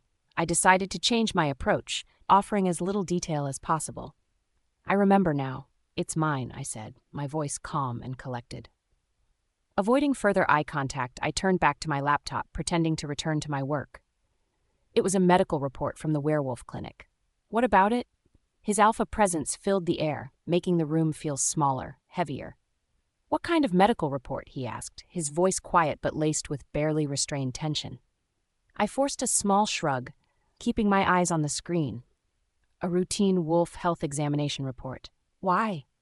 "Do you think I'm stupid?" he spat, stepping even closer until the heavy scent of him made it impossible to ignore his dominance. "What kind of examination report needs to be torn up?" His hand shot out again, this time grabbing my wrist. I tensed under his touch, Bella growling softly at the contact. "Are you hiding something from me?" he demanded, his voice slicing through the room like a blade. "What kind of report was it, Freya?" "The truth this time." His hand burned against my skin, the strength of his grip a reminder of his barely restrained power. I tugged lightly at his hold, but he didn't let go. My voice softened, and I met his piercing gaze, hoping to appeal to his reasoning. "I didn't tear it up on purpose. It got rained on outside the Blue Moon Club," I explained. "The writing was unclear, so I threw it away." He scoffed, his golden eyes narrowing further. "You had to tear it up to throw it away?" I sighed and held my ground. "Have you considered that maybe I didn't tear it up at all?" His head tilted slightly, the suspicion in his eyes momentarily replaced by confusion. "What?" "It was raining heavily that day. I kept my tone steady as I threaded each word carefully. The report was already soaked and stuck to my clothes when I took it out. I had to peel it off piece by piece. I watched as his expression shifted, the sharpness in his features softening just slightly. Logan stirred behind his golden gaze, obviously sensing no lie in my words. For a moment, it felt like the storm between us might calm. But I wasn't done yet. I met his gaze directly, deciding to press my advantage before he could question me further. "Why are you so nervous?" I asked, my voice tinged with accusation. "Are you afraid it was a pregnancy test from the wolf clinic?" Well, Aaron's breath hitched audibly, and his eyes scanned my face like he was trying to read my mind. His wolfish intensity returned, and I could feel his focus sharpen on me with a force that made my skin prickle. "What's with that look?" I challenged, raising an eyebrow. "Are you afraid I'll get pregnant and affect you and Caroline?" His voice dropped dangerously low. "Are you pregnant?" I shrugged, keeping my composure even as my heart thundered wildly. Every word was a calculated move, each one designed to turn his questions back on him. "No," I said bluntly. "Otherwise, I would have shown you the report." Even though my voice was calm, my palm unconsciously shifted over my stomach protectively. If he noticed, he didn't acknowledge it. "Given our childhood friendship," I continued, tilting my head, "you'd probably ensure I was well taken care of, if I needed to terminate it, right?" Instantly, his face twisted with anger, and Logan growled low in his chest. His eyes flashed dangerously, and his voice dripped with cold fury. "What are you saying?" he snapped. "You would terminate a pregnancy?" I held up a hand to diffuse the tension, though my heart ached to hear him speak the words. "It's hypothetical, Aaron." But he didn't let it go. He stepped even closer, his voice dropping to a rough growl. "What if it wasn't?" I frowned at the intense look in his eyes. "What do you mean? What if it wasn't?" His gaze was piercing, trapping me in place like prey caught under a predator's claws. "What if you really were carrying my cub?" he asked softly, his voice laced with something unreadable. "Would you terminate it?" My chest tightened and Bella whimpered within me. The pain and longing in her voice mirrored my own, but I swallowed hard, forcing the words out. They felt like sharp knives cutting through me. "I suppose so," I said flatly, trying to sound unaffected. Aaron's expression darkened with a mix of emotions, though he said nothing. I took a deep breath, sealing the wound I just inflicted on myself. "If I don't," I added bitterly, my voice softer now, "what about you and Caroline?" Aaron's POV. Her words froze me in place. For a moment, everything inside me went still. Logan, who moments ago had been roaring with protective rage, fell silent like a wounded creature. I stared at Freya. My eyes traced the pale lines of her face, the way she barely held herself together. Even in her illness, even with the defiance and coldness in her words, she was breathtaking. Something twisted sharply in my chest. Logan howled softly, but I suppressed him. The emotions raging inside me, anger, confusion, longing, bled away in an instant, leaving only cold resolve. I stood and straightened, keeping my voice calm and distant. "You don't have to go to the pack office today. Rest well." I turned and left our quarters, my face grim. Freya was right. Even if she were carrying my cub, she could only terminate it. I couldn't and wouldn't betray Caroline. I owed her my life and my loyalty for saving me from that rival pack attack years ago. Chapter 11. Hidden Alliances. The click of the door closing behind Aaron echoed in my ears long after he left. His words, no longer heated but distant, still weighed heavy on my mind. "You don't have to go to the pack office today. Rest well. Rest." As if rest could erase everything churning inside of me, I sat motionless on the edge of our shared bed, my hand hovering protectively over my stomach without conscious thought. The small life within me, our cub, was a ticking clock I had no idea how to handle. It dominated my thoughts, yet I couldn't stand to face the growing truth, not now. I gritted my teeth, forcing away the image of Aaron's cold expression. I had responsibilities, duties as Luna, and dwelling on the impossible wouldn't erase my obligations.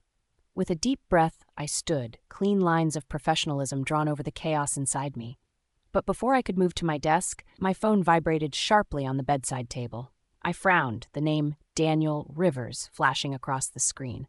I picked up reluctantly, keeping my voice steady. "What's the matter?" "Luna," he said, his tone both respectful and careful. I need to check in about the message from Beta Thompson of River Creek Pack. Have you received it about the territory negotiations? I straightened, flipping open my laptop and clicking on the flagged email. I did, I replied curtly. I was just reviewing it now. His pause was brief before the concern seeped into his voice. Luna, Sarah told me you've been unwell. It's apparent you've been overworking yourself. I want to offer I can handle this negotiation on your behalf. The abruptness of the offer made me pause.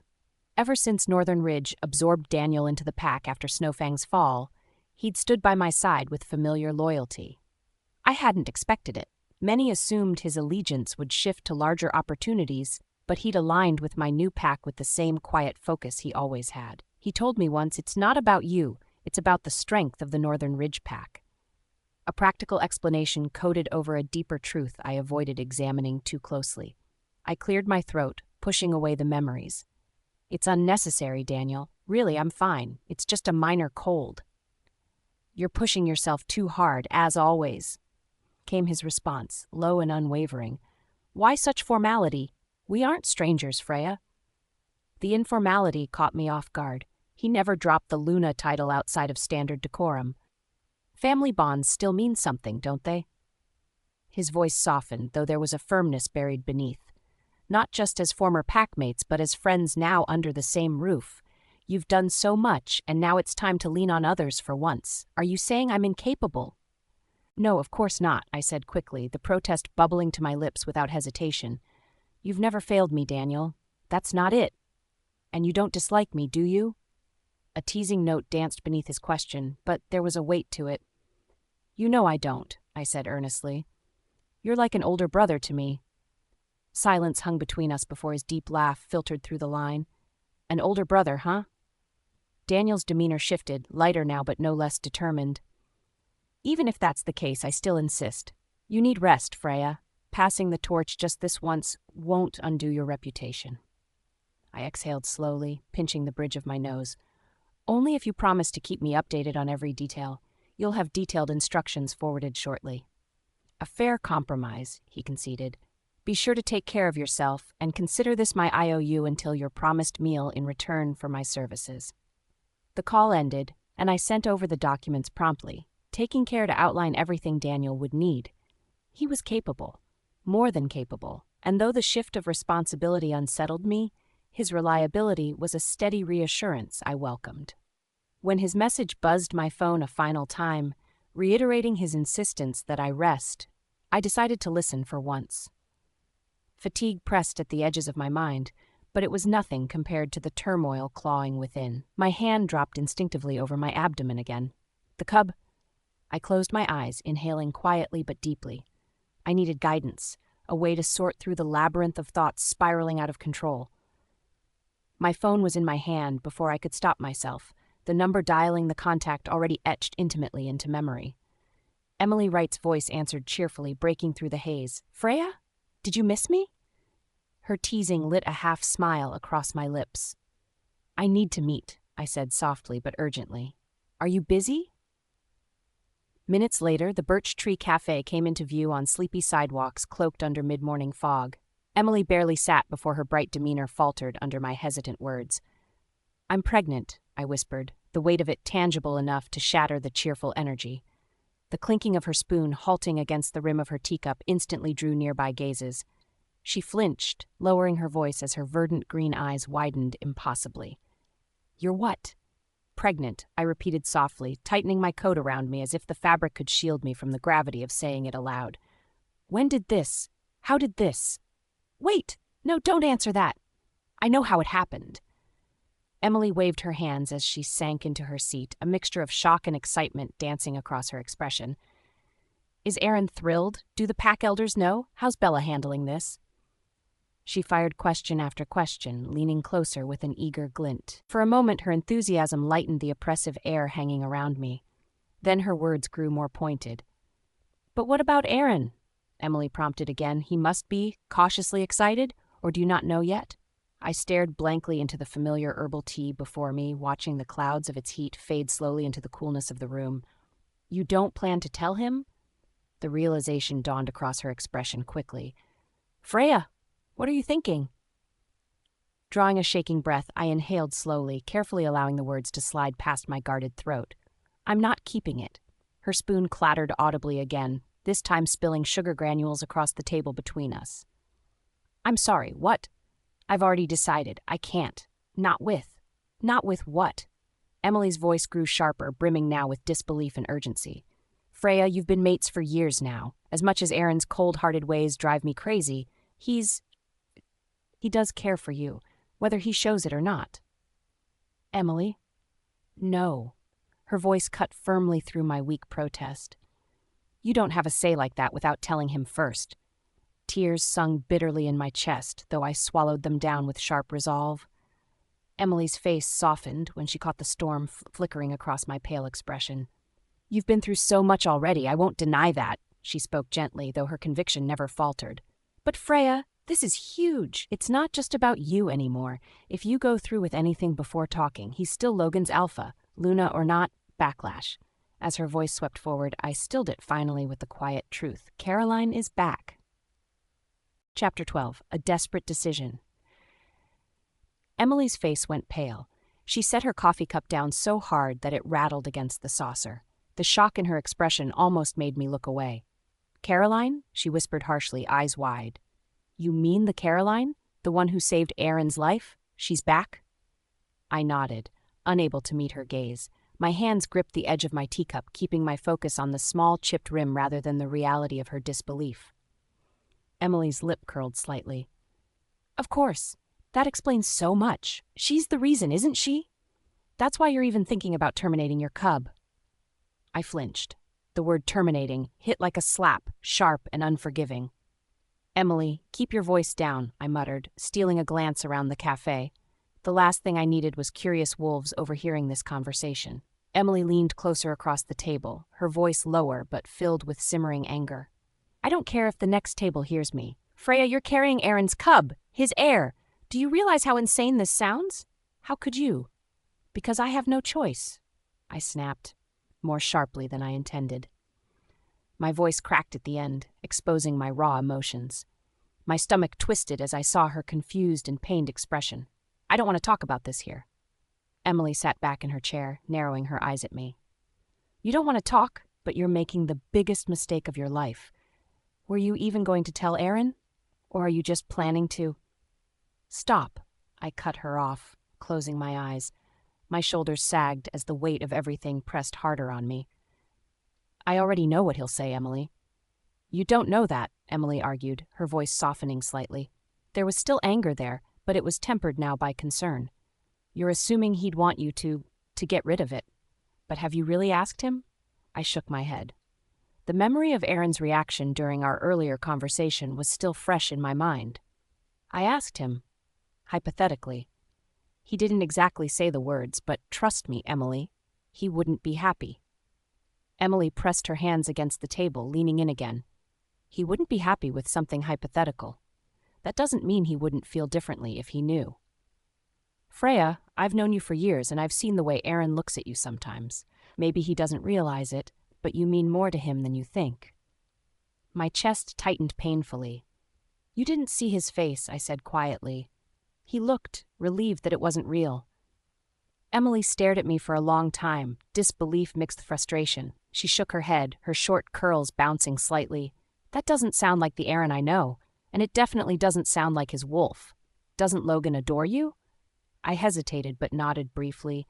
Aaron's wolf, Logan, was possessive and protective of me, something I couldn't deny even when Aaron's human side seemed distant or cold. But wolves weren't human. Logan's instincts didn't erase Aaron's loyalty to Caroline. Logan doesn't decide everything, I said finally, my voice brittle.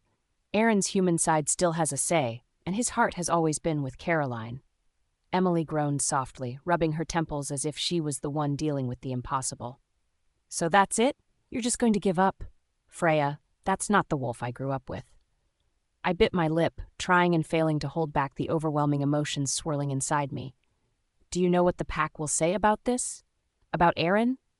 Emily continued, her voice rising slightly again. If you don't tell him now, and he finds out later, Freya, you're not just risking your mate bond, you're risking everything. Tears stung my eyes, but I blinked them away fiercely. If I tell him, he'll hate me. At least if I stay quiet, we'll be able to end the mate bond quietly. We'll still have our friendship. Emily's eyebrows shot up. She looked at me like I'd just said something completely insane. Friendship, she said, her voice dripping with disbelief. Freya, this man is your mate, and now you're carrying his cub. You think you can just stay friends? How do you think that's going to work when the cub arrives and looks just like him? Her words struck at every fear I'd buried deep inside me, but I couldn't bring myself to respond, to tell her that I wasn't even sure I'd carry the cub to term. That decision wasn't entirely mine to make. Emily leaned back slightly, her frustration heavy in her sigh. You've always been strong, Freya, she said, more softly now. You've stood up to harder things than this. Why won't you fight for what matters? I looked at her, trying to understand her certainty, her belief in something I'd nearly given up on. Aaron doesn't love me, Emily. He's told me as much. My place in his life, it's nothing compared to Caroline's. Then make him see you, Emily said simply, her tone unwavering. Because at the end of the day, this isn't just about you or him, it's about the cub. I glanced down at my hands, my thumb brushing against the table's wooden grain. My chest ached as Bella whimpered inside me, urging me to listen to Emily's words. To her, this wasn't a choice. It was a responsibility we both shared. Eventually, everyone will know, Emily added after a pause. The pack, the elders, even Caroline. The longer you wait, the worse this'll get. The cafe fell silent between us as I absorbed the weight of her words. My head felt heavy, my thoughts colliding painfully with one another. Emily was right. As much as I didn't want to admit it, she was right. Even wolves must fight for their happiness, Emily said finally, breaking the lingering pause. She placed a hand on mine, squeezing firmly. You might not think you can win, but you won't know if you don't try. Aaron deserves to know, and so does your cub. When we said our goodbyes outside the cafe, the air felt colder. My steps were heavy as I made my way back to the pack house. Emily's words rang in my head with every step. Even wolves must fight for their happiness. Her conviction made me feel even smaller. Somewhere deep down, some part of me wanted to believe her. Bella did too, her internal presence buzzing with guarded hope. But Aaron's earlier words about severing our mate bond echoed just as loudly. His avoidance, his coldness, his longing for Caroline. Those memories didn't fade, not even in the face of Emily's certainty. I reached the pack house, the hollow silence of the grand halls pressing in on me. Upstairs, our shared bedroom was quiet, as always. Aaron wasn't here. I stood in the center of the room for a moment, my movements weighed down as I tugged off my coat. My eyes drifted to his alpha coat hanging by the door. It reminded me of him, of the man I'd loved since I was too young to understand what that even meant. Could Emily be right? Could there still be a chance for us? I sat on the edge of the bed, my hands trembling as I looked down at my stomach. Bella's energy surged protectively, her instincts as a mother awakening now more than ever. Maybe Emily was right. Maybe Aaron could accept this cub, our cub, but the fear of rejection paralyzed me. I glanced at the bed's empty side, as empty as the space between us. Reaching for my phone on the nightstand, I hesitated. My fingers hovered over it, shaking slightly. Aaron hated when I used the mate bond without permission. But I couldn't face him directly. Not yet. I breathed deeply, opening the text message screen. My thumb fumbled slightly as I typed the words. I'm pregnant. 2 small, simple words, but to me they held the weight of an entire world. Bella growled softly, urging me to be strong. I clenched my jaw, forcing myself to hit send before I could change my mind. Delivered. Chapter 13. A Secret Intercepted. Freya's POV. It's done, Bella. I whispered softly, my voice barely audible as I clutched the phone tightly in my hand, staring at the now-sent message on the screen. My wolf stirred within me, the pacing and whining that had unsettled my mind earlier finally ceasing. Instead, Bella let out a soft rumble of approval, a protective warmth radiating from her presence. I exhaled shakily and placed the phone back on the bedside table. My hand trembled as I withdrew it, a swirl of emotions battling inside me, relief, dread, and a desperate hope I didn't dare name. He's busy, I murmured, my voice a fragile thread as I tried to reason with myself. Aaron was likely tied up with pack business in his office, poring over territory reports or outlining patrol routes. He'll reply when he sees it, I told Bella, but the reassurance felt hollow, even as I said it. Bella didn't argue this time. Instead, she settled down quietly within me, her essence curling protectively around the cub beneath my heart. The room seemed too quiet now, the emptiness pressing down on me like a heavy weight. My fingers gravitated toward my abdomen as if seeking solace in the little life growing inside me. A spark of calmness seeped through my weary body. Whether or not Aaron responded right away didn't matter at this moment. I had taken a step forward, for myself, for my cub, for us. Rest. I whispered faintly to both Bella and the cub. Leaning back against the pillows, I closed my eyes, willing the unease from my trembling limbs. Bella's presence reassured me as I slipped into a light, tentative sleep. Caroline's POV. The morning sunlight poured in through the office window, highlighting the neat rows of files and papers strewn across Aaron's desk. He sat across from me, his golden eyes focused on the documents in front of him.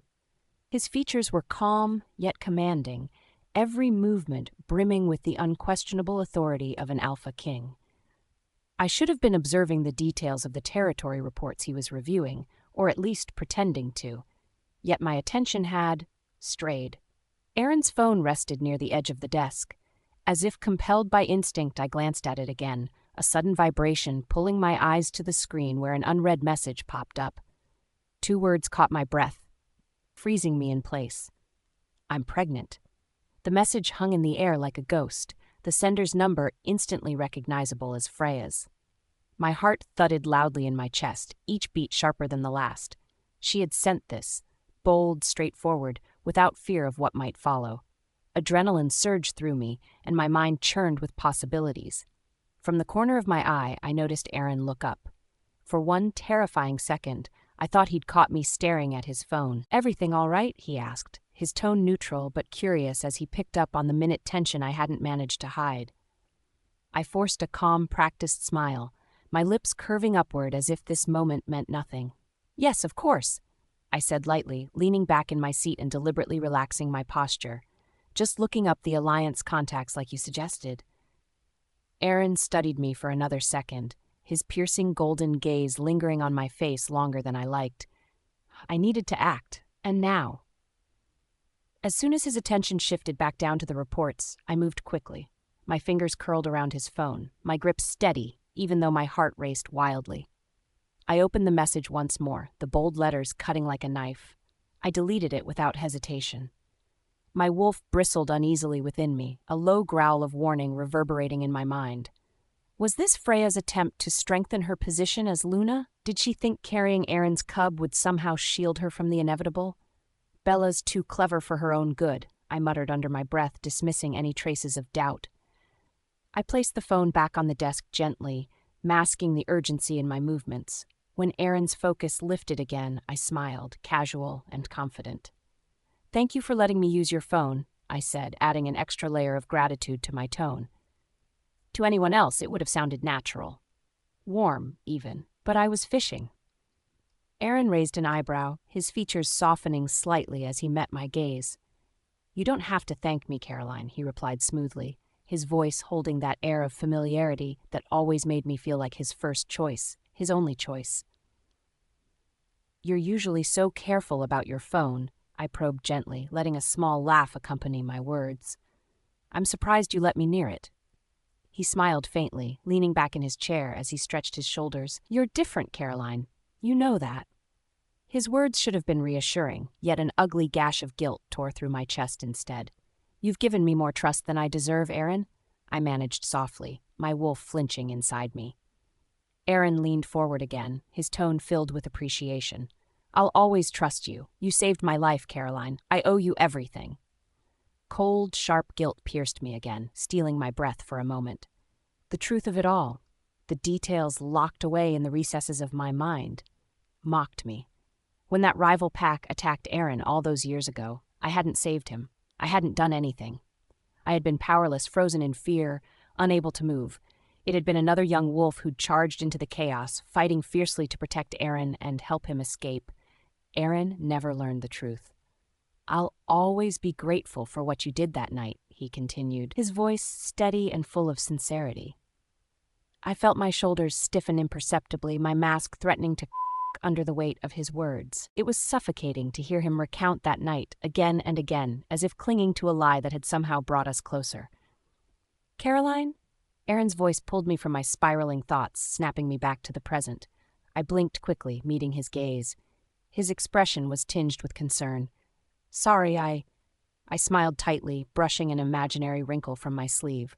I was just lost in thought. He studied me for half a second longer before nodding. As we continued discussing routine pack matters, my mind worked furiously. Deleting the text had bought me time, but time alone wasn't enough. If Freya was truly pregnant, staying idle would only ruin everything I had carefully built. After a while, I stood, smoothing my dress. "I should leave you to your work," I said lightly. "You have plenty to manage without my distractions." Aaron looked up, his brows furrowing slightly.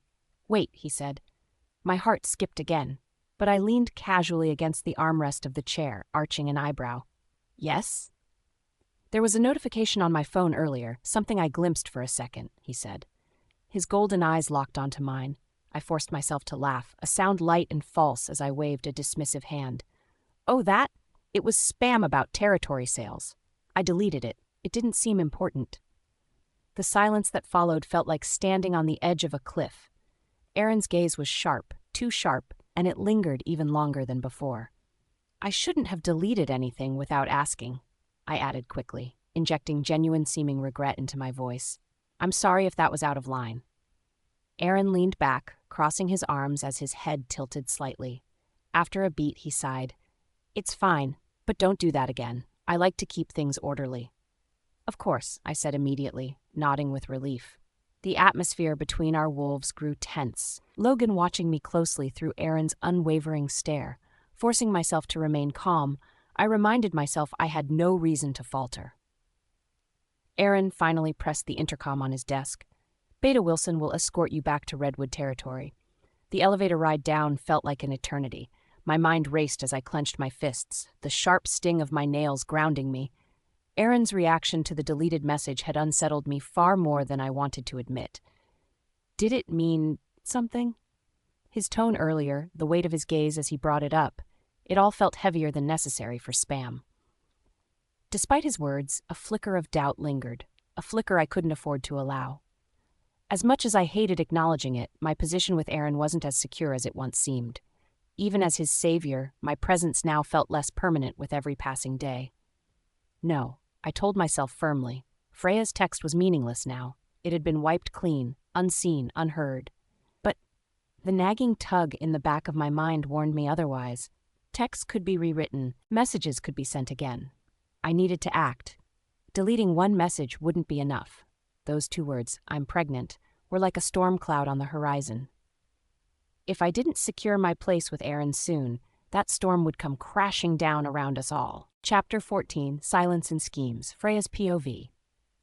The room was quiet, too quiet. Except for the soft ticking of the clock on the wall, nothing moved. I sat on the edge of the bed, my phone clutched in my hands, staring at the last message on the screen. "I'm pregnant." The words glared back at me, as if mocking my foolishness. Aaron's silence was deafening. Each minute that passed made my chest tighten, the weight unbearable. Bella, my wolf, growled restlessly inside me, pacing and circling. Her usual calm, protective nature had been replaced with frustration. "Why doesn't he reply?" Bella's voice echoed in my head, low but accusing. I let out a shaky breath, trying to reason with her. "He might be busy with pack matters," I whispered aloud, though the explanation felt hollow. Aaron had always found time to respond to messages whenever it involved pack duties. This wasn't about the pack. This was about us, about the cub. And yet, silence. Bella didn't respond to my attempt at soothing her. Instead, she growled again, louder this time.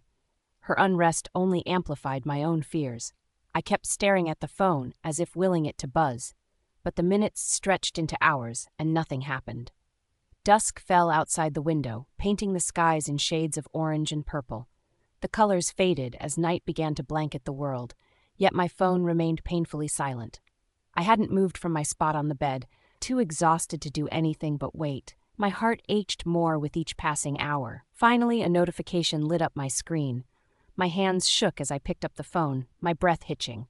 But it wasn't Aaron. It was Emily. "Did you tell him?" her message read. A bitter laugh escaped my lips before I could stop it. Emily's concern only made the reality of my situation hit harder. I dropped the phone back onto the bed, my fingers trembling. "You knew," I thought to myself. "You knew he wouldn't say anything, but you still hoped." Aaron's silence felt louder than any words could have. My chest tightened, a knot of emotions tangling inside me. I couldn't stop the questions racing through my mind. Where is he? Who is he with? Is he with her? Did he tell Caroline? The thought of Caroline made my stomach churn. I could already imagine her reaction if she found out. She would smirk, her perfect lips curling into a mocking smile. She'd pity me, calling my pregnancy a desperate attempt to keep Aaron's attention. That image alone made Bella snarl, a sound so sharp it made me jump. I exhaled shakily, my resolve crumbling. My wolf, my cub, and we were all alone in this suffocating silence. The emptiness of the room mirrored the hollowness I felt inside. That night, I barely ate. Every bite of food tasted like ash, my appetite lost to the constant turmoil in my head. By 9 o'clock, I had grown tired of waiting and watching the phone. I forced myself to leave the room, desperate for a change of pace, though my legs felt heavy with every step. Downstairs, the lights were dimmed, granting the pack house a rare sense of peace. The comforting hum of activity during the day was replaced by an eerie stillness. I walked into the kitchen, where Martha Wilson, the pack house manager, was overseeing staff as they cleaned up from dinner service. She spotted me immediately, her sharp eyes softening when they landed on my face. "Luna, you're up," she said kindly, walking toward me. "Are you feeling any better? You still look tired." I forced a thin smile. "I'm fine," I said, though my voice lacked conviction. Martha hesitated, her gaze lingering on me. It was clear she didn't believe me, but thankfully she didn't press further. Instead, she folded her hands and straightened her posture. "Oh, before I forget, James Morrison called earlier. He said Alpha Aaron won't be returning tonight. He's handling important pack matters." Her tone was apologetic, as if she could sense how those words would sting. Sure enough, the pit in my stomach deepened. Of course, he wasn't coming home. Why would he?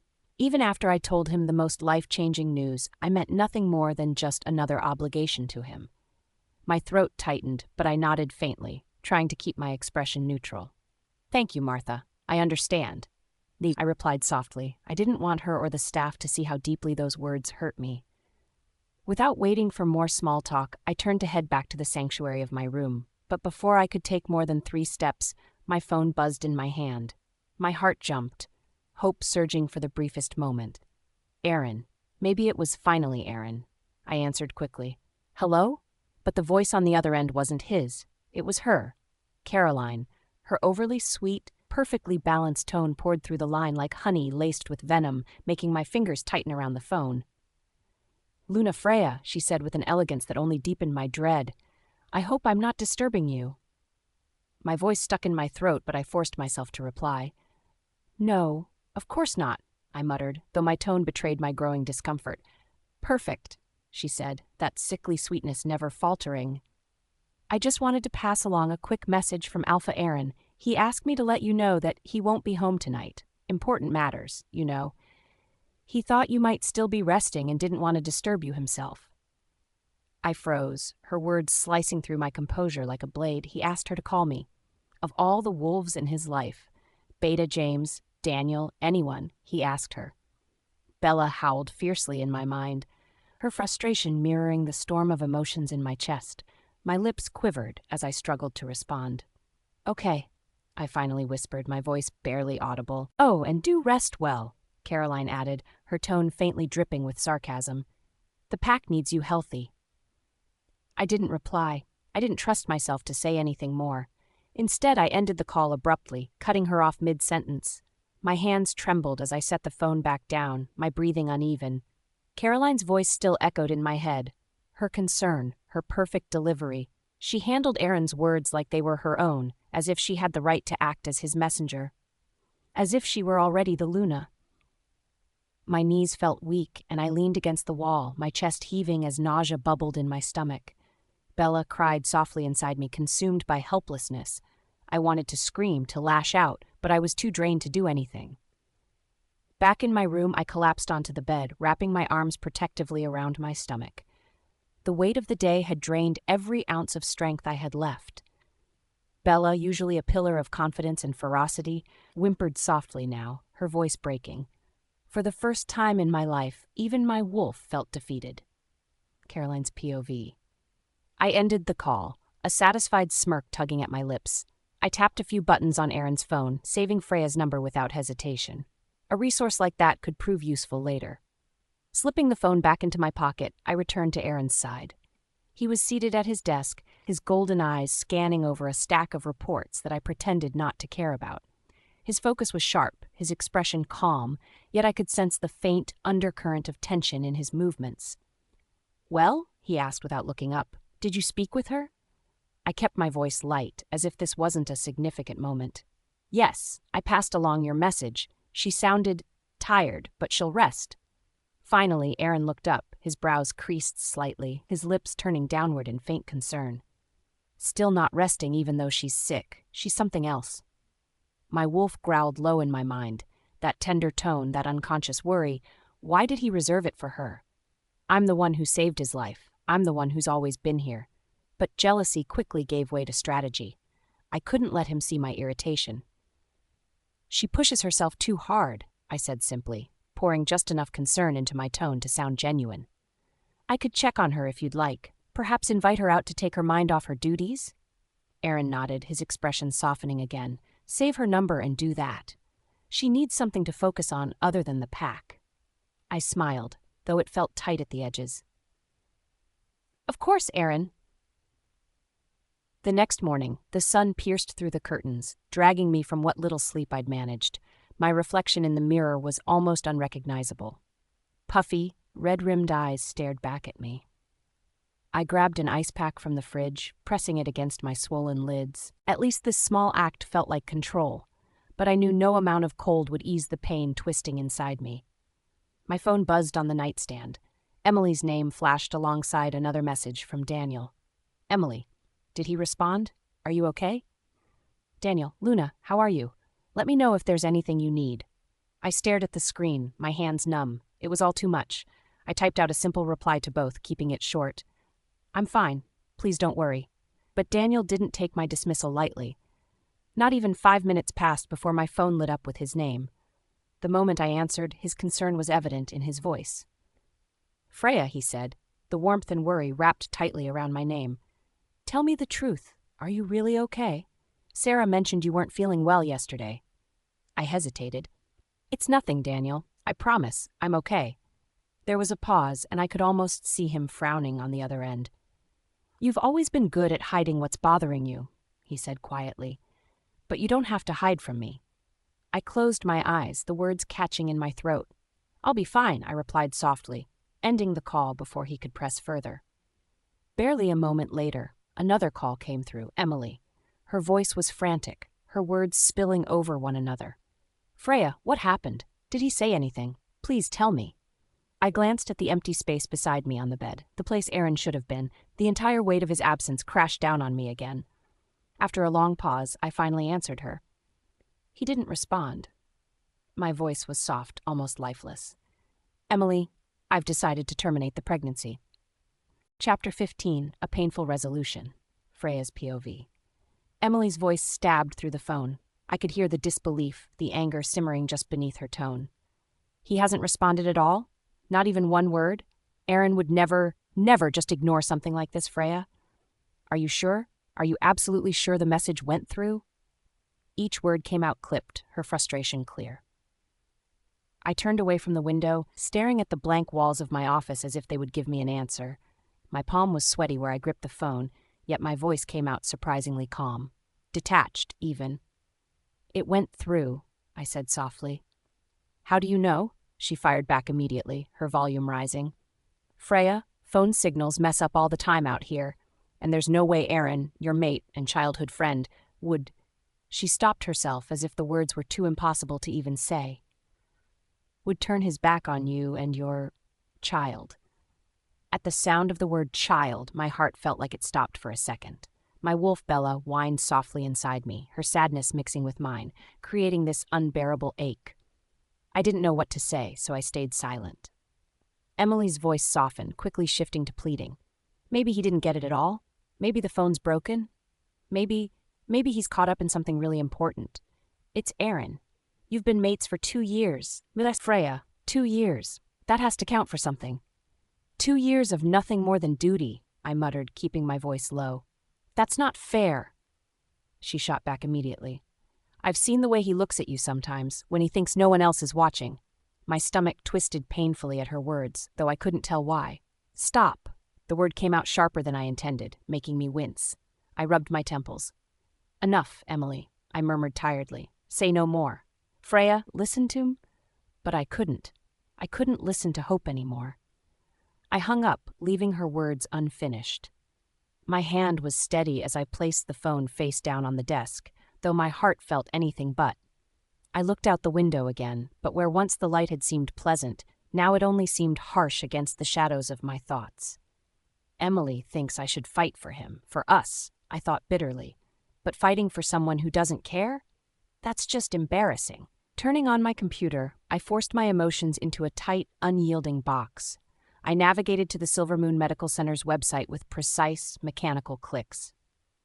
This is the right choice, I told myself firmly. For the pack. For my sanity. Bella growled faintly, the sound haunting, like a low wail that echoed through me. Our cub will never be wanted, I whispered back to her. You know that. Her growl turned into a soft whimper that made my throat tighten. My fingers hovered over the form that would confirm my appointment.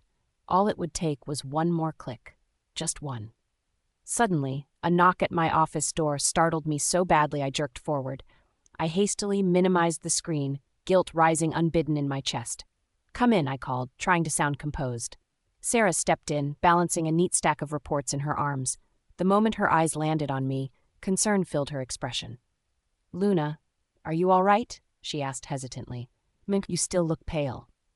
I'm fine, Sarah, I assured her quickly. Just catching up on work. But my tone didn't seem to convince her. After what happened yesterday, I wasn't sure you'd even come in today, she said pointedly, setting the reports on my desk. I frowned. What do you mean? What happened yesterday? Sarah blinked in surprise. You don't remember fainting in the office. I stilled. Her voice picked up speed, as if she couldn't get the words out fast enough. You looked so sick, Luna. I didn't know what else to do. I had to call Alpha Aaron.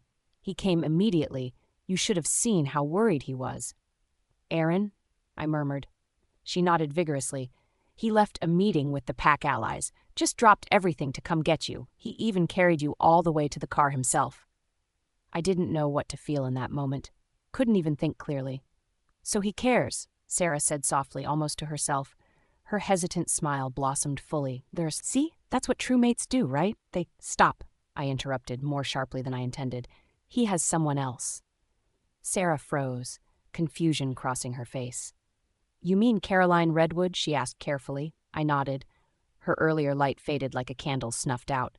I could see her perfectly constructed picture of Aaron and me crumble piece by piece. She didn't say a word as she bowed slightly, then left the room. The silence she left behind was deafening.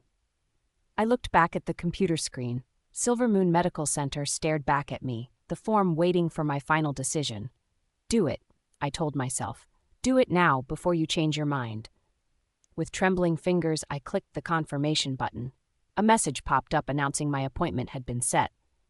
Bella howled, a piercing wail that shook me to my core. But I silenced her, steeling myself against the overwhelming emotions threatening to choke me. I needed a distraction. When Daniel Rivers texted inviting me to lunch, it felt like a lifeline I didn't know I needed. I accepted immediately. After wrapping up my morning duties, I made my way downstairs to wait for him. The cool air steadied me somewhat, though I couldn't shake the weight in my chest. Just as I stepped outside, a sleek black SUV pulled up to the building's entrance. My pulse quickened against my will. Aaron, he stepped out in that effortless way he always did, all commanding presence and authority. But I barely had a second to take him in before she appeared. Caroline Redwood. She glided out of the passenger seat, her beauty so sharp and polished it was painful to look at. Her strawberry blonde hair shimmered like liquid sunlight as she adjusted her coat. Aaron turned slightly, his broad frame blocking her partially from view. He didn't seem to notice me standing there, and for that I was grateful. Caroline did, though. Her eyes flicked to mine briefly, her lips curving into a small, polite smile. But there was no warmth there, nothing genuine, just a calculated move, like every step she took. I considered looking away, considered walking off. But instead, I stood my ground, refusing to show her any weakness. Out of the corner of my ear, I heard whispers. "That's Caroline Redwood, isn't it?" one pack member whispered to another. "Yeah, she's the one who saved the Alpha from that attack years ago. I heard she's his true love. Everyone knows that Luna Freya's just here because of a political arrangement." Poor thing. The words struck deep, and I fought to keep my expression neutral. My nails dug into my palms. Caroline's cool smile widened just a fraction before she turned away, following Aaron into the building. Chapter 16, Whispers in the Pack. Aaron's black SUV passed by without even slowing. My heart clenched tightly, and my stomach twisted as I caught a glimpse of Caroline sitting in the passenger seat. Her head was tilted gracefully, her immaculate hair catching the light as she casually glanced out the window. The knot in my chest became almost unbearable when she turned, her serene profile visible through the tinted glass. They didn't stop. They didn't even notice me. Bella whimpered softly within me, but I stood perfectly still. I couldn't let anyone see how deeply this struck me. As soon as the vehicle disappeared around the corner, the lobby came alive with whispers. "Did you see how elegant she looked?" Jessica Parker's voice was laced with excitement, her tone rising slightly, like she wanted me to overhear her. "She always looks perfect," Michael Thompson replied, not bothering to lower his voice either. "Caroline Redwood." He said her name with meaning, as though it carried a weight that was undeniable. "She's Aaron's true love," Sarah Wilson chimed in softly, but deliberately enough to carry across the room. "Everyone knows that." The words felt like knives slicing through my chest. True love. They said it so casually, yet it was clear what they truly meant. "Poor Luna Freya," Jessica added in a falsely sympathetic tone. "The mating was just politics. She's been nothing but a placeholder." I felt my fingers dig into my palms, but I didn't move. I wouldn't give them the satisfaction. "I mean," Sarah added with a lowered voice that still carried, "what can she really do? She's a pity case. And now that Caroline's back, it's only a matter of time." Bella growled quietly in my mind, urging me to say something, to shut them down. But I breathed deeply and kept my face calm. Just as the tension in my chest reached its peak, a familiar silver car pulled up to the entrance. Relief coursed through me when Daniel Rivers emerged from the driver's side. "Luna," he called, his dark eyes scanning me with concern. I squared my shoulders and walked toward him, tuning out the rest of the murmurs behind me. As I stepped into Daniel's car, I couldn't stop overhearing one last conversation. "She didn't even react," Jessica said with a snicker. "Maybe she knows it's useless to fight," Michael replied. "I bet she heard us," Sarah said. "Her silence says it all, doesn't it?" My hands trembled slightly as I buckled my seatbelt, staring straight ahead to avoid meeting Daniel's gaze. The whispers continued behind us, but the closing car door muffled most of it. Still, their words stuck with me. As the car began to move, Daniel glanced at me through the rearview mirror. "Are you all right, Freya?" His voice was steady, but there was an edge of worry. "I'm fine," I replied, hoping my voice sounded more convincing than I felt. "Just lingering illness." His eyes lingered on me for a moment longer, then he shifted his focus back to the road.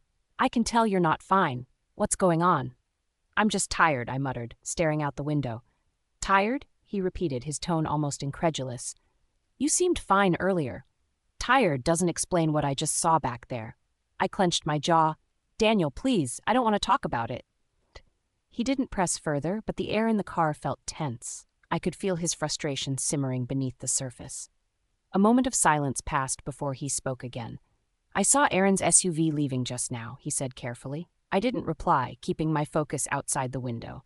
"With Caroline Redwood," he added. At the mention of her name, my body tensed again, but I stayed silent. Daniel noticed. "You met her," he said, his voice firm. "Yes," I admitted after a pause, still staring outside. "I met her yesterday." He frowned. "What do you think of her?" I turned my head slightly toward him, my expression guarded. "Why does it matter?" "It matters," he said sharply, because I don't trust her, and I don't trust Aaron either. Hearing his blunt words made my chest tighten. Aaron is my mate, I said softly. Regardless of what you think, you should respect that. Daniel scoffed. Mate? Freya, your mating to him has brought you nothing but pain. You deserve better. I stayed silent, gripping my hands tightly in my lap to keep my emotions in check.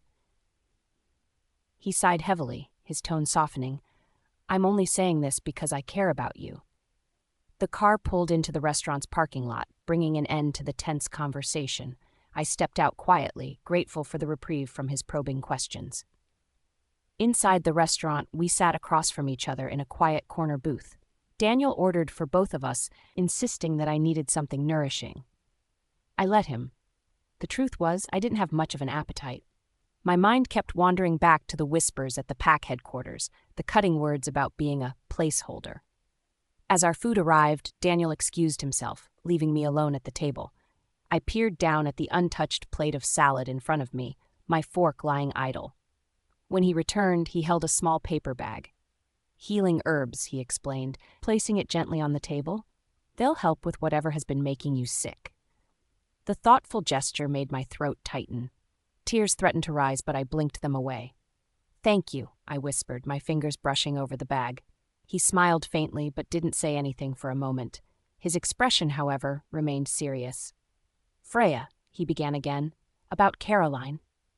I shook my head and cut him off. There's nothing to discuss. Don't do that, he said sharply. Don't avoid the topic. I know you've been pretending it doesn't bother you, but it does. My hands froze on the table. What are you trying to say? What I'm trying to say, he said, his voice rising slightly, is that Aaron is parading her around as if she's already taken your place. That's not fair, I snapped, my frustration boiling over. Isn't it? He leaned forward, his dark eyes intense. He brought her to the pack headquarters, Freya, right in front of you. How do you explain that? Maybe he's just being cordial, I said weakly, though even I didn't believe it. Cordial? Daniel repeated, his tone incredulous. Do you even hear yourself? This isn't about cordiality. This is about respect. Aaron has none for you, and everyone knows it. I looked away, my eyes stinging. Freya, he continued more softly, I overheard the pack members talking. They're saying things about you and Caroline. They're waiting for the announcement of your severed bond like it's inevitable. My breath hitched, and I clenched my hands tightly together under the table. They're calling her his true love, he said quietly but pointedly. Do you know how demeaning that is to you, to everything you've done for this pack? I swallowed hard, staring down at my plate. I don't care what they say, I lied. Yes, you do, Daniel said firmly, and you should, because they don't respect you. They see you as disposable now that Caroline is back. I wanted to argue, but the words wouldn't come. You're better than this, he said, his voice filled with conviction. You're better than him. And yet here I am, I whispered bitterly. We sat in silence for a moment, the weight of his words pressing down on me. His concern was genuine, but it was suffocating nonetheless. Daniel sighed deeply, running a hand through his hair. Now with Freya, when did you start feeling sick? I stiffened, my heart lurching. It doesn't matter. It started when Caroline came back, didn't it? He pressed. I met his gaze, my face carefully composed despite the storm raging inside me. No, it has nothing to do with her. Chapter 17. Protective Instincts. I watched Freya from across the restaurant table. Her face was calm, but her eyes told a different story. The strain, the quiet exhaustion, they were glaringly obvious to me. Even now, her natural beauty couldn't be hidden by the minimal makeup. I couldn't help but notice how the sunlight from the window highlighted the softness of her features. But beneath that elegance, there was something else, pain she was trying to hide. She always did that, always kept it inside. You've barely touched your food, I finally said, breaking the silence. I gestured lightly to her plate. You should eat, Freya. You need your strength. She gave me a small smile, but it didn't reach her eyes. I'm not very hungry, she said softly. Her voice was tired, almost detached. I paused, gripping my water glass. I hated seeing her like this. It gnawed at the edges of my focus, bringing back old memories I'd tried to bury. The downfall of the Snowfang pack was still fresh in my mind, even years later. I remembered how powerless I had felt then. everything crumbling around us, and we couldn't stop it. Pack alliances dissolved, rivals took advantage, and the mighty Snowfang lineage became nothing but whispers in the wind. "You look even more tired than usual," I said carefully, watching for her response. "Why not tell me what's really going on?" She averted her gaze, focusing on her cup of untouched tea. "There's nothing to tell. I've just been busy." Busy. That was her excuse for everything, even now, just like back then. Images from back then clashed into my thoughts. I clenched my teeth as memories filled my mind, bitter memories, like when I found her cornered in the ruins of the Snowfang estate. Beta Thompson of the River Creek Pack was there, holding her by the arm like she was some prize to claim. His face was smug, laced with cruelty. "Think about it, Princess," he had said, his voice oozing with mockery. "If you offer yourself willingly, maybe we'll help your pack. Otherwise, you should kiss that territory goodbye." I could still hear his laughter as his subordinates jeered. My wolf had wanted to leap forward, rip them apart, but I hadn't been strong enough. I wasn't an alpha. I wasn't powerful enough to stand up to them. All I could do was watch them humiliate her until Aaron arrived. Aaron, always commanding, always larger than life. He'd stormed in like a predator unleashed, his alpha dominance sweeping through the room. Thompson hadn't even had time to react before Aaron had him by the throat. The scene had been over in seconds. No rivals dared to stay when Aaron Steele entered the picture. After that, Aaron claimed her, declared her as his mate. I'd been relieved that she was safe, yet that relief was tinged with bitterness. He had the power to stand at her side, and I didn't. Now, years later, here we were, and once again Aaron's actions or inactions were breaking her. I wasn't alpha, but maybe I could protect her in ways Aaron seemed incapable of. "Daniel," Freya said gently, pulling me out of my thoughts. "You're staring again." I blinked, forcing a smile. "Just thinking," I said lightly. Her lips quirked, but it wasn't a real smile. "About work, I assume," she said softly. "I was thinking about you," I admitted. Her gaze flickered to mine sharply. "I'm fine," she said quickly. Her walls came up in an instant. "You don't need to worry about me." But how could I not? I watched how she held herself. Her hands were tense, even as she tried to keep still. I could sense the turmoil churning inside her, but she wouldn't let me in. She never let anyone see the cracks. "Freya," I said evenly, "you know I'd help if you needed me to, right?" Her brows furrowed, but she kept her voice polite. "Thank you, Daniel. But I handle things my way." I nodded slowly, though it killed me to do so. I wouldn't push her. Not now. But I'd be damned if I stood by and did nothing. We arrived back at headquarters in silence. I couldn't shake the discomfort in my chest after lunch. Daniel always managed to pry deeper than I wanted him to. As we stepped out of the elevator, I glanced toward Aaron's office wing. "He shouldn't be in his office now," I mumbled mostly to myself. Daniel caught my words quickly. "Why not?" he asked, his curiosity plain. "He usually takes a walk after lunch," I explained. "It's part of his routine." The statement came out more bitter than I intended. Daniel gave me an unreadable look as we headed toward my office. He pushed open the door, and as usual, Sarah Cooper was already inside. She greeted us with her usual bright smile. "Luna, Beta Rivers, would you like coffee?" she asked warmly. I already told her I don't want it. I cut in before Daniel could answer. Sarah hesitated, sensing my foul mood, but Daniel responded smoothly. "Coffee would be wonderful, Sarah. Thank you." The room fell silent as she placed the tray on the desk. Daniel leaned back slightly in his chair, studying her. "Sarah," he began conversationally, "you spend a lot of time bringing things to this floor. Have you noticed Alpha Aaron visiting Luna's office more frequently?" Sarah blinked, caught off guard by the question. She began hesitantly. "The Alpha only comes occasionally, sir. I wouldn't really know." "And when he does come," Daniel persisted, his tone even, "is he usually alone?" Sarah glanced at me nervously, but I didn't say anything. I just sat stiffly at the desk. "I don't really notice those details," she said eventually, looking anywhere but at him. Daniel hummed thoughtfully, clearly not convinced but unwilling to press further. "Thank you, Sarah," he said simply. "Yes, of course," she mumbled, quickly excusing herself from the room. Once the door shut, I glared at Daniel. "What was that about?" I demanded. He shrugged casually. "Just curious. About my office? Or about Aaron?" I couldn't hide the sharpness in my voice. Both, he admitted without hesitation. You never seem to know where he is. Shouldn't a Luna know these things? I stared at him, my mouth opening and closing as I searched for a response. But I had nothing. Daniel stood abruptly. The lunch break is over. I need to see Aaron. Now? I asked, my heart tensing at the thought. I didn't want to face Aaron or Caroline, not today. Daniel paused at the door, giving me a pointed look. Come with me. I stiffened. I have work. You're his Luna, Daniel interrupted firmly. This concerns pack duties. You should be involved. I hesitated, Bella whining uneasily within me, but his stare didn't waver. Fine, I said flatly, standing reluctantly. We walked toward Aaron's office, the air thick with tension. When we reached his double doors, I froze. What are you waiting for? Daniel asked, knocking firmly before I could object. Enter, Aaron's commanding voice rang out. I took a steadying breath and followed Daniel inside. The moment I stepped in, I felt the weight of Aaron's gaze. His golden wolf eyes locked on us, sharp and unyielding. He looked displeased. His wolf Logan stirred within him, sending chills down my spine. Daniel greeted him evenly, wasting no time launching into the territory report. Meanwhile, I stood silently watching. My throat tightened as I took in Aaron's demeanor. He was all Alpha King now, cold, detached, terrifying in his authority. Nothing like the boy I had grown up with. Nothing like the man I thought I knew.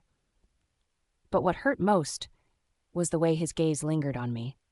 Not with warmth or recognition, but with something frostier. Something that made Bella huddle deep within me, whimpering.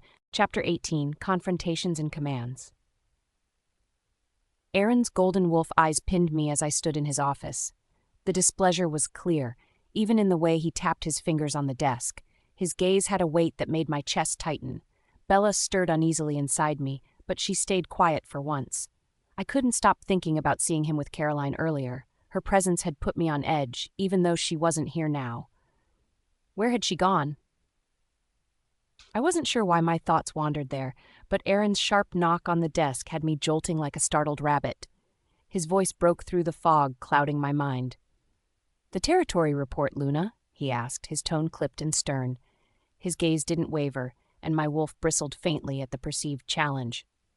Of course, Alpha, I replied quickly, forcing composure. I dove into my Luna duty report, focusing on the quarterly updates for the pack's finances and territory status. Every few minutes, my words faltered under the pressure of his steady gaze. His golden eyes glinted now and then, a warning sign when his wolf was near the surface. He said nothing throughout the report, though his expression remained stoic. It was unnerving, as it always was around him like this. This wasn't the boy I'd grown up with. This was the Alpha King, detached and intimidating. If he had seen my message about the cub, there was no sign of it, not even the flicker of recognition in his gaze. As the meeting drew to a close, Aaron shifted ever so slightly, hinting at dismissal. But before either of us could move, Daniel's voice broke the silence like thunder. Luna Freya, Daniel said smoothly, shall I pick you up tomorrow for lunch? We can continue discussing the territory negotiations. I froze. My hand tightened ever so slightly around the stack of papers I held. Aaron's eyes shot toward Daniel, his already tense demeanor tightening even further. For a moment there was silence, the air in the room thick with newfound tension. Daniel was unfazed. He waited expectantly, his calm demeanor an unspoken challenge. Finally, Aaron's voice cut through the atmosphere like the snap of a whip. Does the Alpha mind if I speak with his Luna? Daniel's words had that note of deliberate formality. Aaron's jaw tensed. Pack business is pack business, he stated coldly. Private matters are private matters. I see no need to discuss territory during lunch breaks. Daniel didn't so much as blink. Who says it has to be about business? Freya and I could have lunch for personal matters, Alpha. With that, Daniel turned and walked out of the room, his statement left to hang heavily in the space between Aaron and me. Aaron's wolf eyes darkened as his gaze snapped to mine. I swallowed hard, grounding myself as Bella stirred uneasily in my shadow. You went out with him today? His words came low and sharp, penetrating the fragile calm I was desperately trying to hold on to. Yes, I admitted, keeping my tone steady. For lunch, we discussed yesterday's territory updates. His shoulders seemed to relax a fraction at the mention of pack business. He leaned back slightly, though the storm in his eyes didn't entirely fade. Well, he said, his words slow and deliberate, designed to sting. How considerate of him. Taking my Luna to lunch. People might think I've been mistreating you. Before I could stop myself, the words slipped from my lips, my frustration bubbling past containment. Do you think you haven't mistreated me? The words hit the air like a physical blow, leaving us both stunned. For a split second, his expression was unreadable. Then his jaw tightened, and his wolf eyes seemed to glow faintly. In 2 strides, he closed the distance between us. Before I could react, I felt the cold wall press against my back. Aaron's hand found my neck, his fingers brushing deliberately against my mate mark. My breath caught as he leaned in closer, his voice low and husky with a predatory edge. How have I mistreated you, Freya? His breath ghosted against the sensitive skin of my ear. My heart pounded against my ribs as my thoughts spiraled. Bella growled faintly inside me, but her usual fierceness was dulled by the tension in the moment. My head spun. I couldn't understand this shift in his behavior. After ignoring my message, staying out all night. Now this? His lips brushed the edge of my cheek as his fingers pressed softly but firmly against the mate mark he'd given me 2 years ago, his touch claiming and almost possessive. I wanted to speak, to argue, to demand answers, but the words caught in my throat, tangled in fear. Did he read my message? Did he know about the cub? Would he punish me for hiding it? Would he demand I get rid of it? The thought alone made my chest tighten painfully. I couldn't bear to hear him say it. It's nothing, I said finally, forcing my voice to stay even. I shook my head, keeping my gaze steady despite the turmoil in my chest. Just a casual comment. Aaron's wolf eyes seemed to darken further, catching the lie in my tone. His grip on my neck loosened, and he stepped back, leaving a cold void where his warmth had been. I exhaled shakily and looked away, blinking back the tears that threatened to spill. Alpha, if there's nothing else, I'd like to return to my duties, I said, my voice thin but composed. Wait.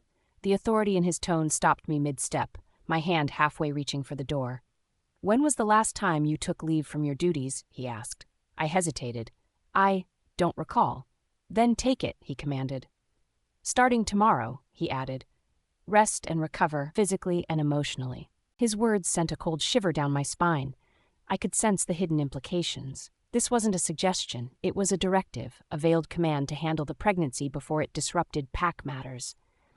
Bella whimpered quietly, her sadness echoing through me. Yes, Alpha, I replied softly, my voice barely audible over the pounding in my ears as I left. The Moonlight Cafe was dimly lit, its peaceful ambience a much-needed change from the suffocating confines of the pack house. Emily sat across from me, her hands gripping her coffee mug tightly, her expression etched with anger. That man, she hissed, clearly holding herself back from outright cursing. I stirred my tea absently, watching the steam curl into the air. I had shared the meeting with Emily, though I left out the most private parts. He actually told you to take leave? Emily's voice rose with incredulity. Yes, I said simply. Her hands clenched around her mug. Just admit it, Freya. He told you to handle the pregnancy while you're resting. That's what he was really saying. I didn't reply. My silence was answer enough. Emily slammed her mug down harder than intended, drawing the attention of nearby patrons. She ignored the looks as she leaned closer. He ignored your message, then spent the night God knows where with her. And now he's practically ordering you to. She trailed off, her face filling with rage. I shook my head. Don't, Emily, please. You can't defend him anymore, Freya. I won't let you, she snapped. But I stayed calm, sipping my tea despite my stomach twisting in protest. I'm not defending him, I said quietly, my voice steady. I just refuse to give him or Caroline or anyone in the pack the satisfaction of seeing me break. Emily's shoulders slumped slightly, her anger simmering as she caught the meaning behind my words. And the mating? She asked after a long pause. The same as it's always been, I answered simply. Transactional, temporary. I looked down at the table, my tea nearly untouched, and set the cup down. All I can do is keep my dignity intact until it's over. Chapter 19. A Painful Resolution. Emily tightened her grip on my hand as we sat in the bustling Moonlight Cafe. Her concern was obvious, her eyes locked on mine with a desperation I didn't want to face. Her voice trembled as she spoke, raw with emotion. Freya, tell me you're not serious about this, she begged. You can't mean it." I stared at the teacup in front of me, avoiding her gaze. The tea had long gone cold, its surface still as glass, yet I continued to stir it aimlessly. "The appointment is tomorrow," I said softly. My voice wavered, betraying the composure I was clinging to. Emily leaned closer, her hands trembling slightly. "Tomorrow? Freya, you can't. Please don't go through with this." "What choice do I have?" I asked, my tone heavier than I intended. I set the spoon down with a soft clink, still refusing to meet her eyes. "This is the only way." She shook her head, tears brimming in her eyes. "That's not true. It's not the only way. Please, listen to me." "I tried," I said, my voice barely audible over the chatter in the cafe. "I really did." I finally looked up at her, the emotion in her face making my heart ache. My hands trembled in my lap, my wolf Bella pacing restlessly inside me. Her sadness and frustration mirrored my own. "I sent the message," I continued, biting my lip. "I waited, Emily. You know I waited." She sat back in disbelief, her jaw tightening. "And he didn't say anything? Not even one word?"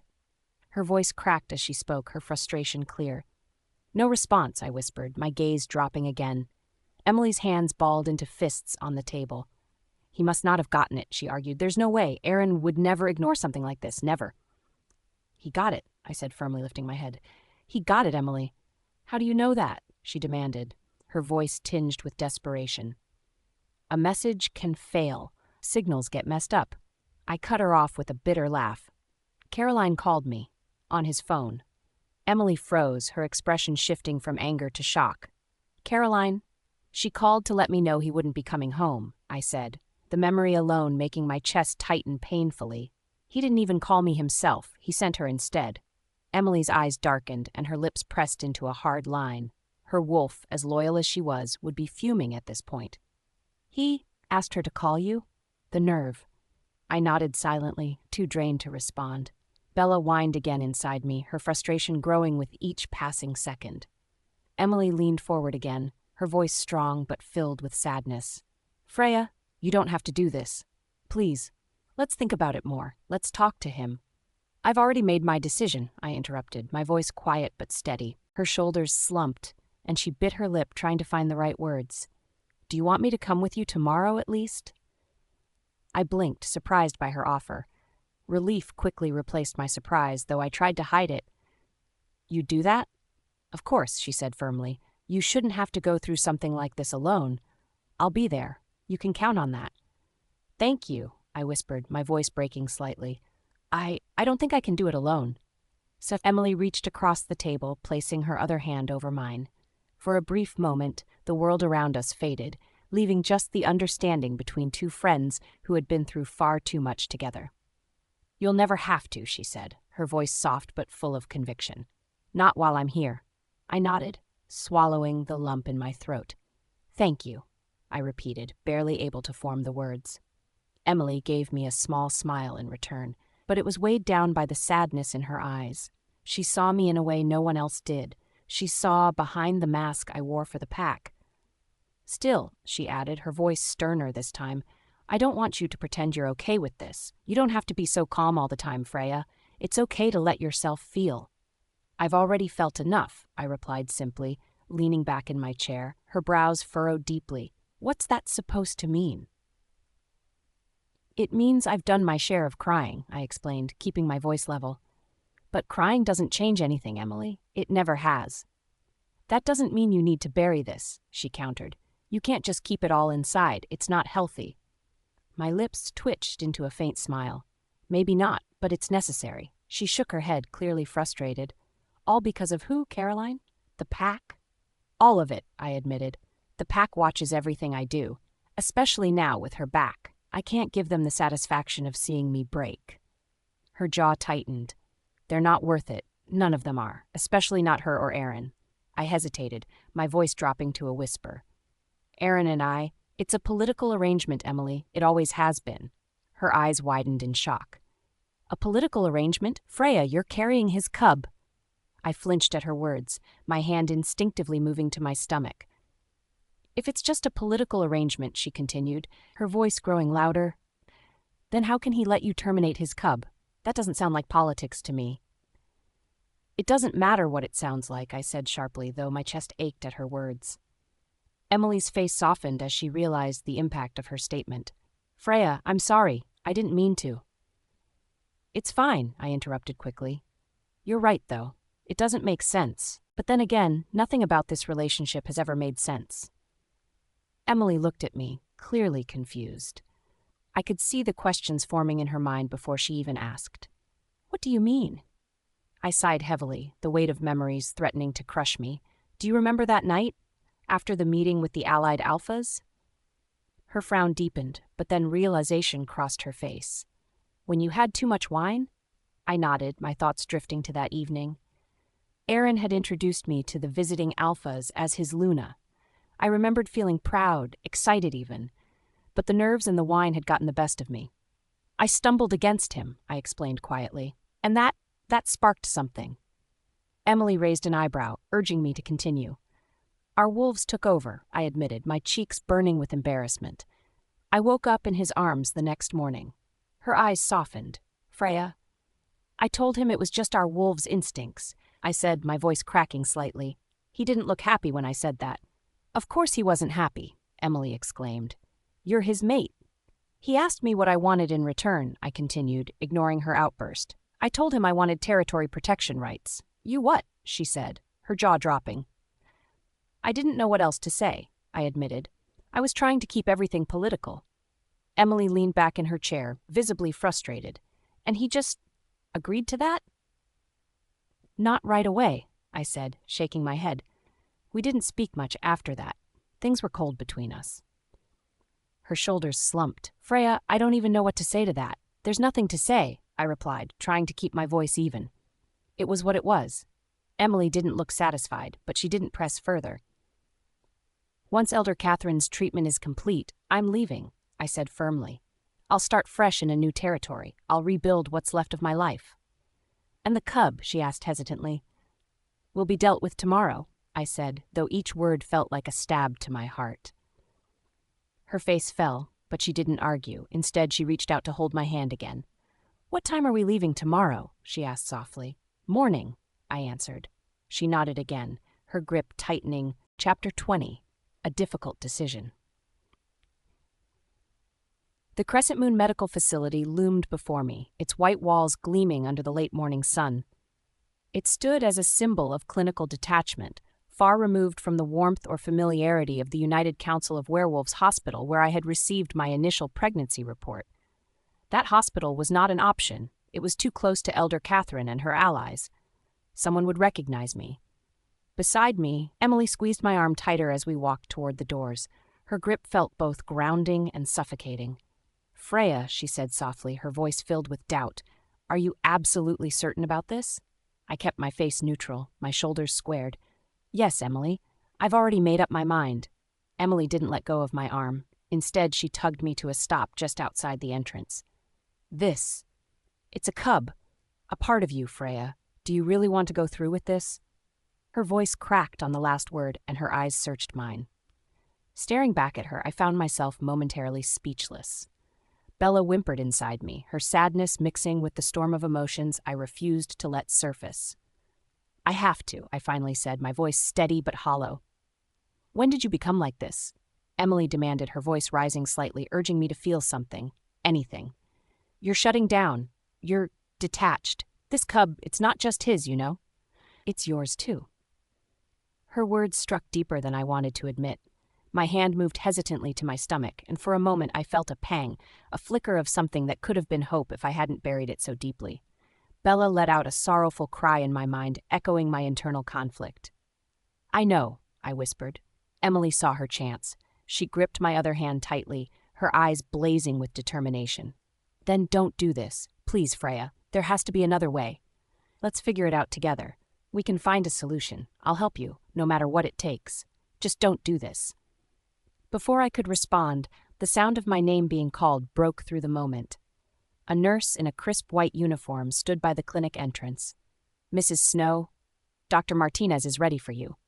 I glanced at Emily, her expression pleading, torn between wanting to stop me and respecting my decision. My heart ached seeing her like that. Wait here, I said quietly. She reluctantly nodded, letting go of my arm as I walked away. The air inside the clinic felt cold, too cold. The bright white walls and faint smell of a septic were sterile but not comforting. This place wasn't warm like pack facilities. It was impersonal and businesslike, designed for the wolves who came here seeking discretion over comfort. Dr. Rachel Martinez was waiting in her office. She was a tall woman with sharp features and an even sharper tone.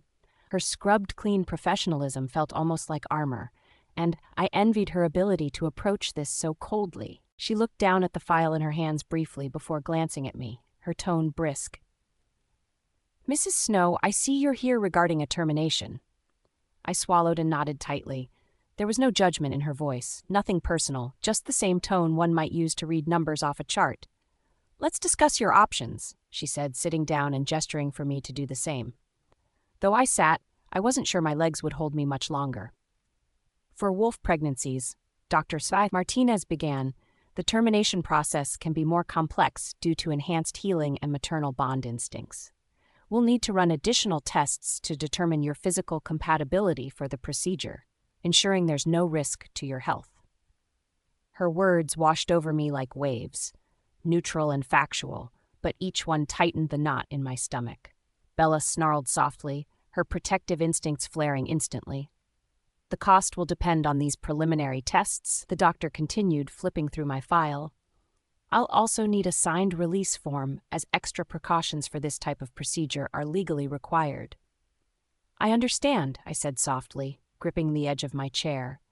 Each word she spoke felt like a nail driving deeper into the decision I was forcing myself to make. But I kept going because what other choice did I have? Dr. Martinez placed her pen down, leaning back slightly. "If you have any questions or concerns, now is the time to voice them." I shook my head quickly, desperate to avoid prolonging the discussion. "No questions," I murmured. "Thank you."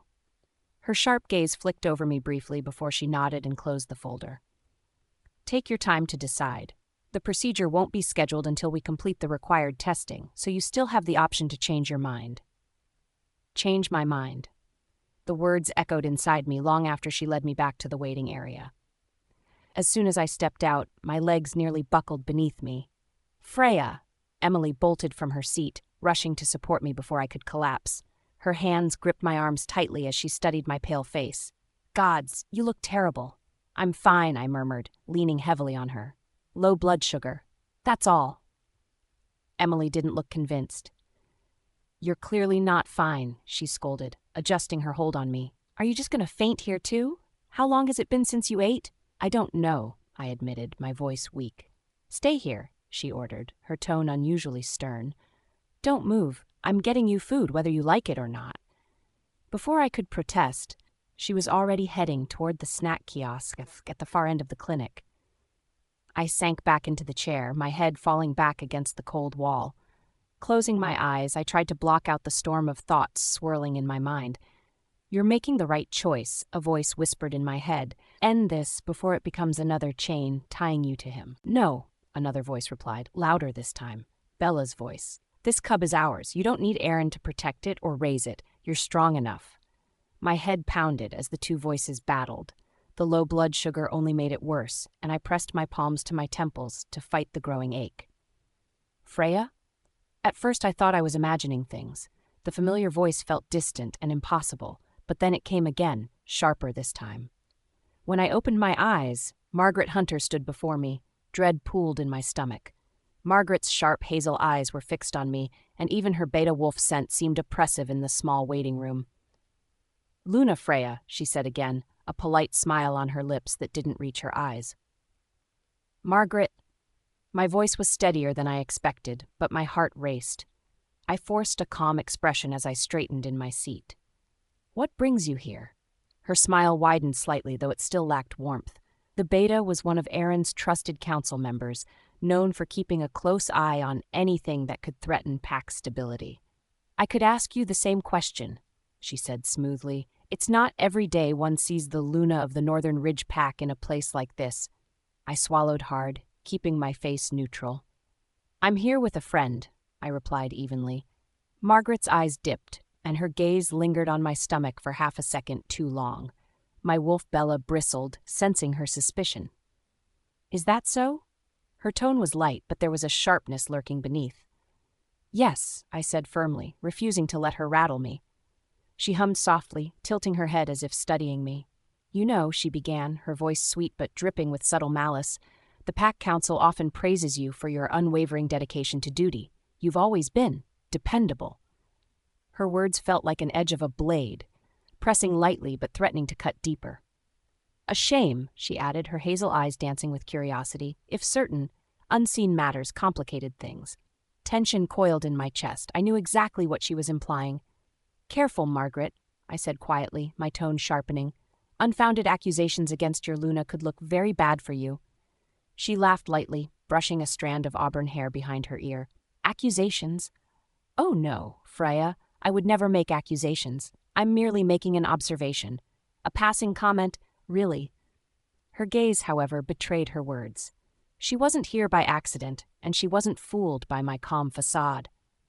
Of course, I said coolly, meeting her gaze head-on, though you should know that making baseless remarks doesn't reflect well on your reputation. Baseless? Margaret echoed, feigning surprise. I'm simply curious. Although, she added, her hazel eyes glinting, your defensiveness is rather telling, don't you think? I gripped the arms of the chair tightly, the Bella snarling in my mind. Believe what you like, Margaret. Just remember, curiosity can sometimes lead to misunderstandings. She chuckled softly, the sound sending a chill down my spine. You're right, Freya. Misunderstandings can be so troublesome. But don't worry, I'll keep this little visit to myself, for now.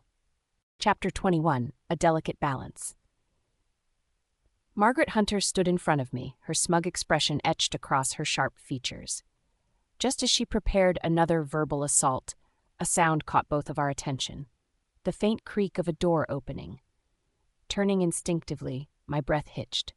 Grace Hunter, Margaret's daughter, slowly emerged from one of the examination rooms.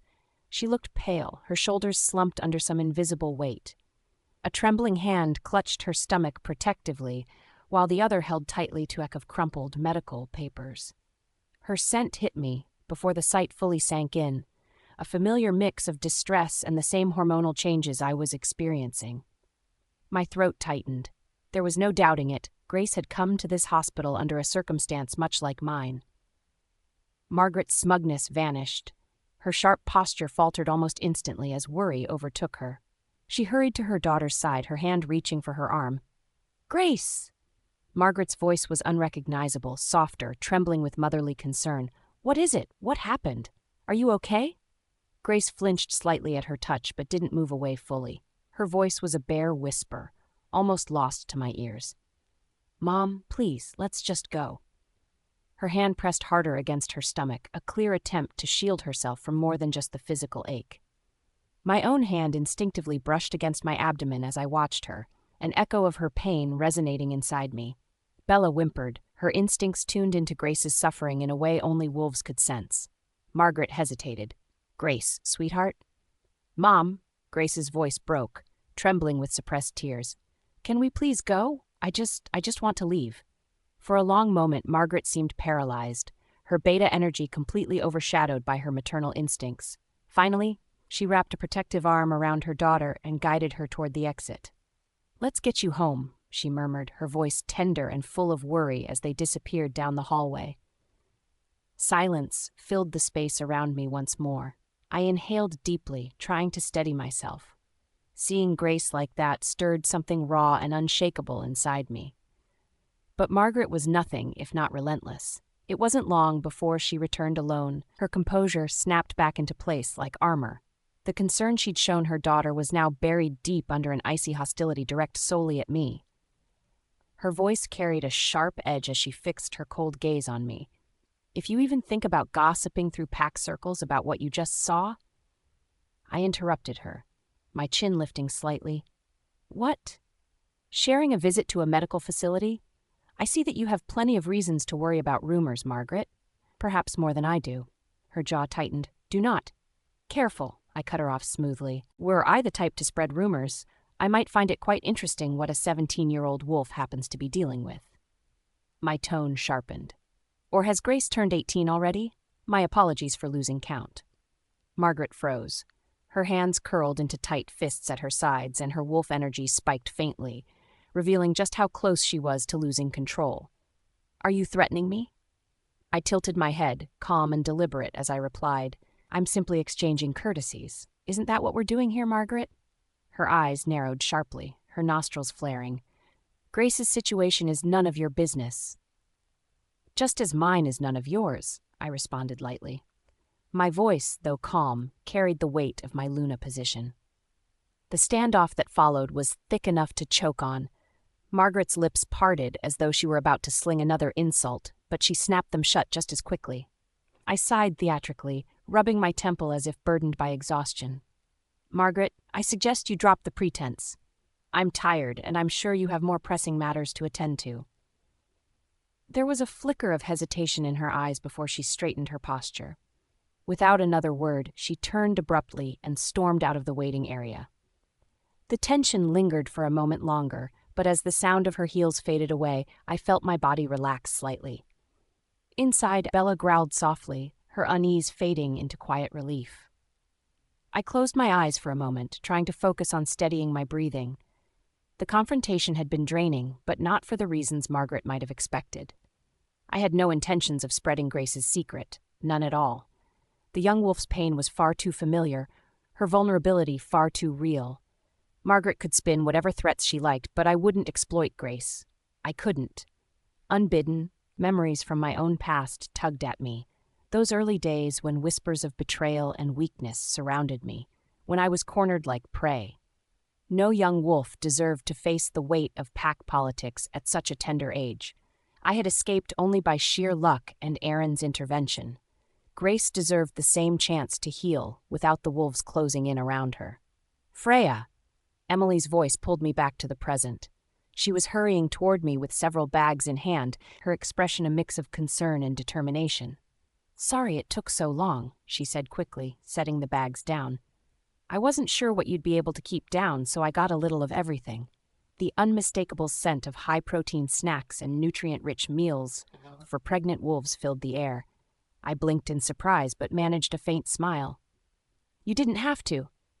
"Stop," Emily interrupted firmly, her eyes narrowing. "Yes, I did.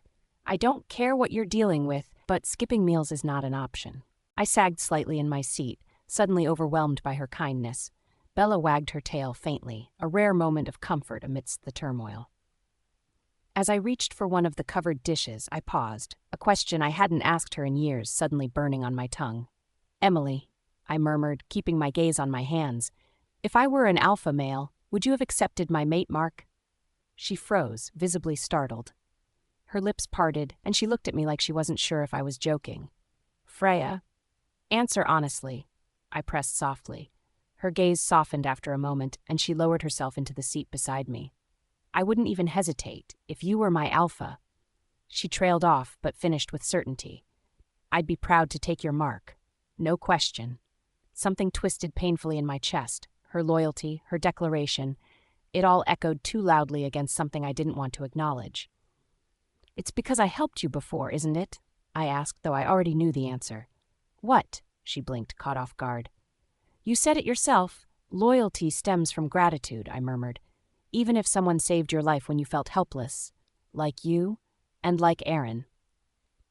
Emily stiffened immediately, her mouth opening in protest. "Freya, no, I didn't mean it like..." I shook my head, cutting her off before she could continue. My voice felt like it wasn't mine as I murmured faintly, "He probably thinks Caroline is a good wolf, too." The words hung heavily in the air, my chest tightening painfully around every syllable. Emily's face fell, her eyes wide with regret. "Freya, wait!" But her panic didn't matter. The parallel had already struck me straight in the heart. Bella's faint, mournful whimper only deepened the ache spreading through me. Chapter 22. Mysterious Threats. The protein shake sat heavy in my stomach as I took another reluctant sip. It wasn't as though I had much of an appetite to begin with. Emily eyed me from across the clinic waiting room, her expression filled with concern. "Come on, Freya," she prodded softly. "Just a few more bites of the meat. It'll help." My stomach churned at the thought of another bite, and Bella whimpered in agreement. The faint pangs of nausea hadn't left me since the morning, and the events of the day had left me emotionally drained on top of everything else. I shook my head, pushing the container away. "I can't. Please, Emily, don't force me." Emily's lips pressed into a thin line. She sighed but began packing the remains of the meal into her bag. Each movement was deliberate, almost like she was trying to rein in her frustration. "All right," she relented, though her words were heavy. "But don't think I'm letting you skip dinner tonight. You need your strength. For the cub, if not for yourself." Her words made my stomach twist, and I simply nodded, not trusting my voice. "Let's get out of here," Emily said softly, standing and motioning toward the exit. "This place isn't helping." I followed her, my legs weak beneath me. The sterile smell of the clinic followed us as we walked toward the door. My mouth was dry and my thoughts drifted uneasily, scattered and confused. Before we made it outside, sharp voices caught both of our attention. They echoed through the hallway, tense and loud. "I forbid it. Do you hear me, Grace? Absolutely not." Margaret Hunter's cutting tone was unmistakable. I glanced toward the source of the commotion. Margaret stood just beyond one of the examination rooms, her beta authority clear in her posture and voice. Beside her was Grace, her teenage daughter. Grace's tear-streaked face and trembling frame spoke volumes of the stress she was under. "But Mother, Mark isn't like that. You don't know him," Grace pleaded, her voice hitching with desperation. Margaret's expression was cold and unyielding. "He's an Omega, Grace. Do you understand what that means? You are not to see him. That's the end of it." Grace shook her head, fresh tears spilling down her cheeks. "I love him. Why is that so wrong?" Margaret's eyes blazed with fury. She took a step closer to her daughter, lowering her voice but losing none of the steel in her words. "Do not test me, Grace. You will find a proper beta or alpha mate. Do you want to bring disgrace to this family?" Emily clicked her tongue beside me. "Poor girl," she muttered, shaking her head. "She's too young to understand how pack hierarchy works. Margaret's harsh, but—" She trailed off. "Well, you know how it is for beta families." I nodded silently but said nothing. My chest tightened at the sight of Grace's heartbreak, though I quickly moved my gaze away. It wasn't my place to intervene. My phone suddenly buzzed in my pocket, breaking the tension. Emily's ears perked as I pulled it out. "Maybe it's Aaron," she said with sudden hope, her wolf's excitement shining through her voice. Perhaps Logan finally realized, but the screen displayed an unknown number. My heart sank, and a strange unease prickled at the back of my neck. Something about this felt wrong. "Hello?" I answered cautiously, my voice quieter than I intended. "Luna Freya?" came a cold, detached voice. The syllables of my name lingered, deliberate and sharp. "This is Rebecca Winters. I'm sure you've heard of me. I'm a close friend of Caroline's." I gripped the phone tightly, my knuckles turning white. "What do you want?" She chuckled lightly, though it held no warmth. Her next words sent Bella growling faintly in my mind. "You know exactly what I want. Let's not waste time playing games. We both know about your situation." Her tone made my heart race, though outwardly I remained silent. "We need to talk," Rebecca continued, her voice dipping in a way that made my unease grow. "I'll text you the location. You'll come, won't you?" Before I could muster a response, the line disconnected abruptly. "Freya, who was it?" Emily's face was curious yet suspicious as she watched me lower the phone. "Caroline's friend," I replied after a pause. "A woman named Rebecca Winters. She says she wants to meet." Emily's expression darkened instantly, her protective instincts flaring. "What? And why would you ever entertain that?" A buzz followed as a message popped up on my screen, a time and the address of the Moonlight Cafe. Emily peered over at it and scoffed. "Unbelievable. How does Caroline even know about the pregnancy? Did Aaron tell her? That pitying snake likely ran crying to her, didn't he?" "Emily," I interrupted sharply, though my voice lacked its usual strength. "Don't Emily me," she snapped. Her pacing was building up, and I could feel the anger radiating off of her. "Aaron was supposed to be your mate. Instead, he's humiliating you by having his pathetic friends interfere with your life, and for what? To protect Caroline's precious feelings?" I flinched at her harsh words. She wasn't wrong, and that made it all the more painful. "You're not going," she declared firmly, crossing her arms and glaring at the phone as though it personally offended her. "As Luna of Northern Ridge Pack, you do not bow to demands from wolves of other territories." "I wasn't planning to," I admitted quietly. Truthfully, I had no intention of going, but the whole situation was wearing me down.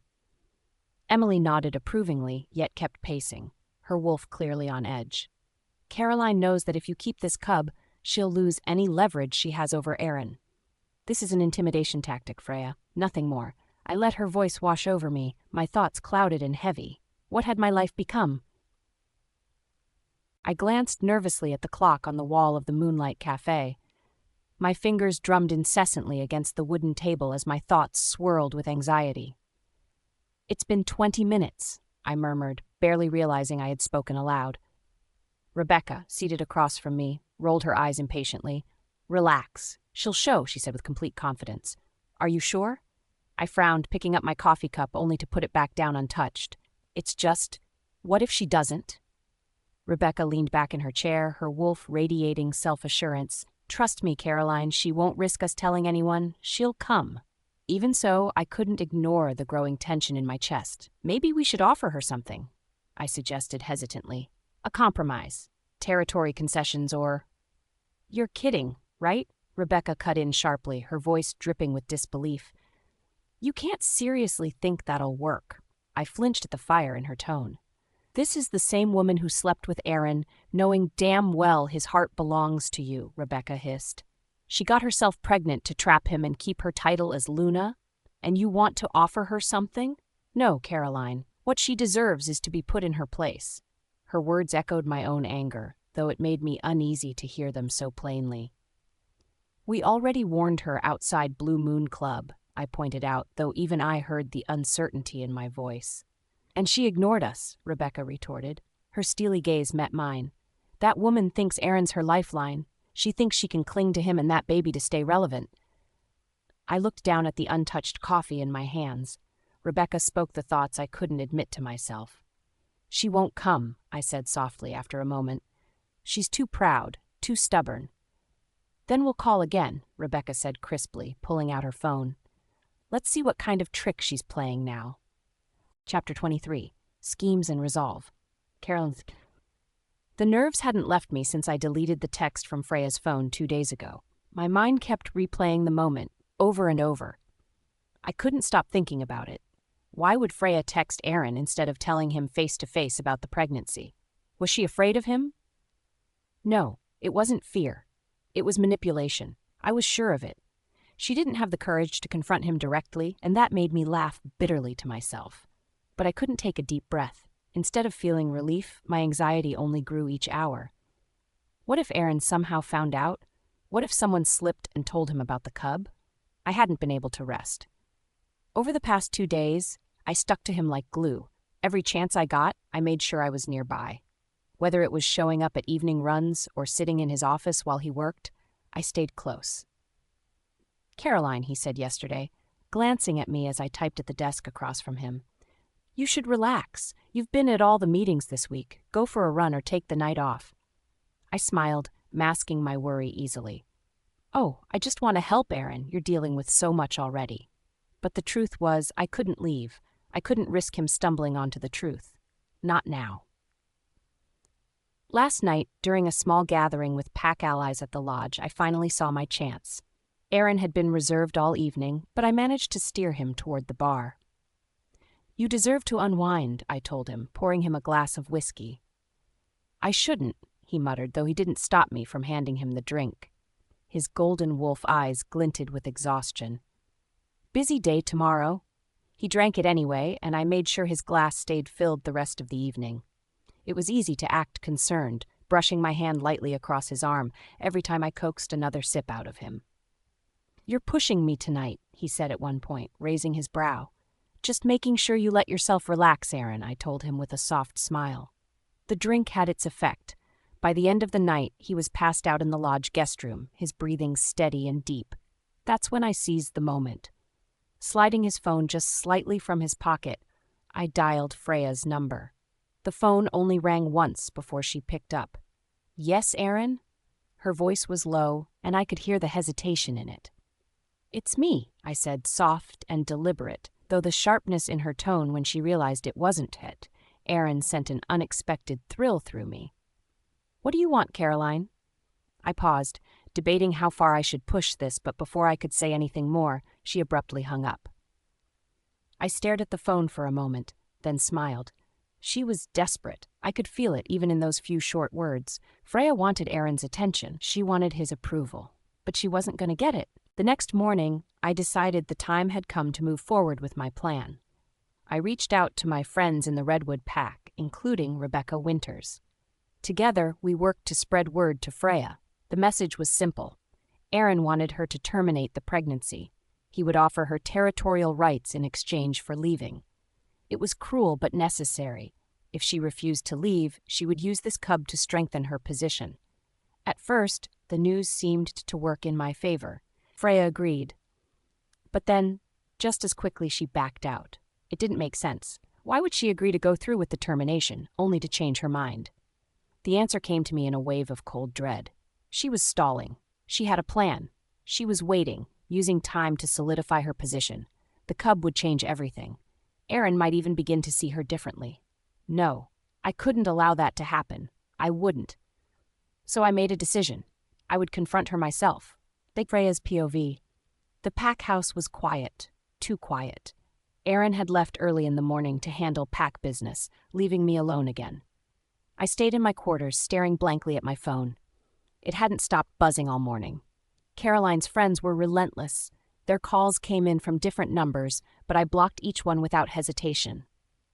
Still, their persistence rattled me. My conversation with Grace Hunter at the medical facility replayed in my mind, sharpening the edges of my thoughts. Her bravery in the face of her mother's control amazed me. She was so young, yet clear in her stance.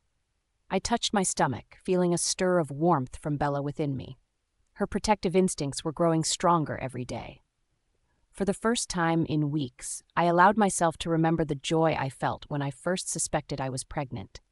The subtle changes in my body hadn't gone unnoticed. My wolf had alerted me before the test results confirmed it. I felt happy. Excited, even. I wanted to share the news with Aaron immediately. But then doubts crept in. Would he be happy? Would he see it as a blessing or as an obstacle? The thought of termination made Bella howl with sadness. My own heart clenched at the mere idea. I can do this, I whispered to myself, my fingers brushing lightly across my stomach. We can do this. But being a rejected Luna, the whispers and judgments would never stop. Could I really endure that? The phone buzzed again, pulling me from my thoughts. Another unfamiliar number. This time I hesitated. Was it another of Caroline's allies? This time, instead of blocking the call, I answered. Silence stretched across the line for several seconds. Then, her voice, Luna Freya. It was Caroline. What do you want? I asked, my voice steady despite the tremor in my heart. We need to meet. I exhaled slowly, debating what to do. Then, almost on impulse, I made up my mind. I'm at the pack house, I said, my tone firm. Come here if you want to talk. The pause on her end was almost satisfying. When she finally replied, her voice carried a hint of surprise. I'll be right there. The moment I hung up, I placed both hands on my belly, feeling Bella surge with emotion beneath my skin. This cub is mine, I said, my voice filled with resolve. And no one will take it from me. The pack house stood before me, its size and grandeur a symbol of everything Aaron had built. Martha Wilson, the pack house manager, answered the door with her usual composed demeanor. Luna Freya will be down shortly, she said, her tone polite but formal. I stepped inside, waiting as instructed. My ears caught the faint sound of footsteps descending the stairs. When I turned, my jealousy flared. Freya appeared, wrapped in a white shawl over a light blue dress. Pale, delicate, ethereal. For a brief moment, I faltered. The sight of her, so serene and unbothered, was unsettling. Martha led us to the sitting room and served us tea. Your special herbal tea, Luna, she said to Freya with a touch of care that felt almost reverent. Safe for your condition. My jaw tightened as I watched Freya accept the cup calmly, the way the staff treated her. They truly saw her as their Luna. It wasn't fair. She had everything I should have had. If I hadn't left, it would have been mine. Freya caught my gaze, her violet eyes steady but not unkind. Her expression was unreadable as she thanked Martha for the tea. I forced a smile, trying to hide my resentment. Your staff is well trained, I commented, keeping my tone light. Freya nodded, her voice soft but confident. They're loyal pack members. My smile tightened. The room felt warmer suddenly, but not in a comforting way. Then I should thank you in advance, I said. letting a hint of sharpness slip into my words. She raised an elegant brow, her gaze questioning but still calm. I watched her closely, gauging her reaction. "Your well-trained pack staff will make it easier when I come to visit," I clarified, studying the way her beautiful violet eyes changed. For a moment, the room was silent. My words hung in the air like a challenge waiting to be met. Chapter 24. A Pointed Proposal. Caroline's sharp eyes swept across the sitting room, her perfectly arched brow lifting in faint disappointment. She reached up, delicately brushing an invisible speck from her white blouse. "Can we speak somewhere more private?" Caroline's tone was soft, almost musical, but there was a forced charm behind it. Her lips curved into a poised smile, but her golden eyes held a silent challenge. "The main house feels a little crowded today." The room wasn't crowded at all. A few pack members passed through with polite greetings, their footsteps light and distant. But I knew exactly what she meant. The presence of others unsettled her. I hesitated, my wolf Bella stirring uneasily within me. Bella rumbled her disapproval. She didn't trust Caroline, and neither did I. Yet I couldn't outright refuse her. Memories of the past flickered through my mind. Images of Aaron as a young wolf, wounded from battle, and Caroline's hand pulling him from danger. She had saved his life. "All right," I said calmly, hiding the reluctance tightening in my chest. "Follow me." I led her through the winding halls of the pack house. The wooden floor creaked faintly beneath us as we stepped outside into the garden. The scent of blooming roses filled the air, and the sun cast warm golden light across the neatly trimmed hedges. I walked ahead until I found a secluded corner near a tall vine-covered trellis. "Here," I said, stopping between rows of fragrant flowers. "This should do." Caroline's heels clicked softly against the stone path as she followed. She glanced around, her eyes briefly scanning the area for onlookers. Satisfied with the privacy, her pouty lips pulled into another polished smile. "This is perfect," she said, her voice silky and smooth. But I heard the faint bite underneath her words, like a wolf's growl hidden behind the rustling leaves. I crossed my arms, keeping my gaze squarely on her. "What did you want to discuss?" Caroline didn't answer immediately. Instead, she reached into her sleek designer handbag, the faint rustle of leather breaking the silence. She pulled out an envelope, its cream-colored surface pristine, the edges sharp. The emblem of the Redwood Pack gleamed in gold at the top. It was an official document. "This," she said, extending the envelope toward me. "It's for you." I eyed it warily but took it. The smooth paper was cool against my fingers as I broke the seal and removed the folded contents inside. My stomach twisted the moment I scanned the first few lines. Territory rights. Not just small plots or overlooked tracts, these were significant. Prime hunting grounds and valuable resources. Caroline's voice broke the silence, light and measured. "Take your time," she said sweetly. I wanted to ensure everything was clear. I folded the paper back neatly, holding it between pinched fingers. "What exactly is this intended for?" Her smile deepened, and she took a step closer. The faintest whiff of perfume wafted toward me, jasmine and honey. The scent felt as carefully curated as her words. "Consider it a token of respect," she said, her tone rich with false warmth. "Your service to the Northern Ridge Pack has been noted, and of course—" Her hand reached out, lightly brushing against my arm. The gesture was casual on the surface, but there was something deliberate in the touch. "It's meant to support you in, well—" Caroline's golden gaze flicked to my stomach just briefly before meeting my eyes again. "Your condition." The air shifted between us, heavy and charged. My pulse quickened, my fingers tightening around the folded document. My wolf Bella snarled softly inside me, her instincts snapping to life. The word condition echoed in my ears, loud and grating. Caroline's hand lingered a moment too long, the faint pressure on my arm both condescending and invasive. I forced a calm expression, though anger bubbled just beneath the surface of my skin. "That's very thoughtful of you," I said evenly, though my voice felt like it was slicing through glass.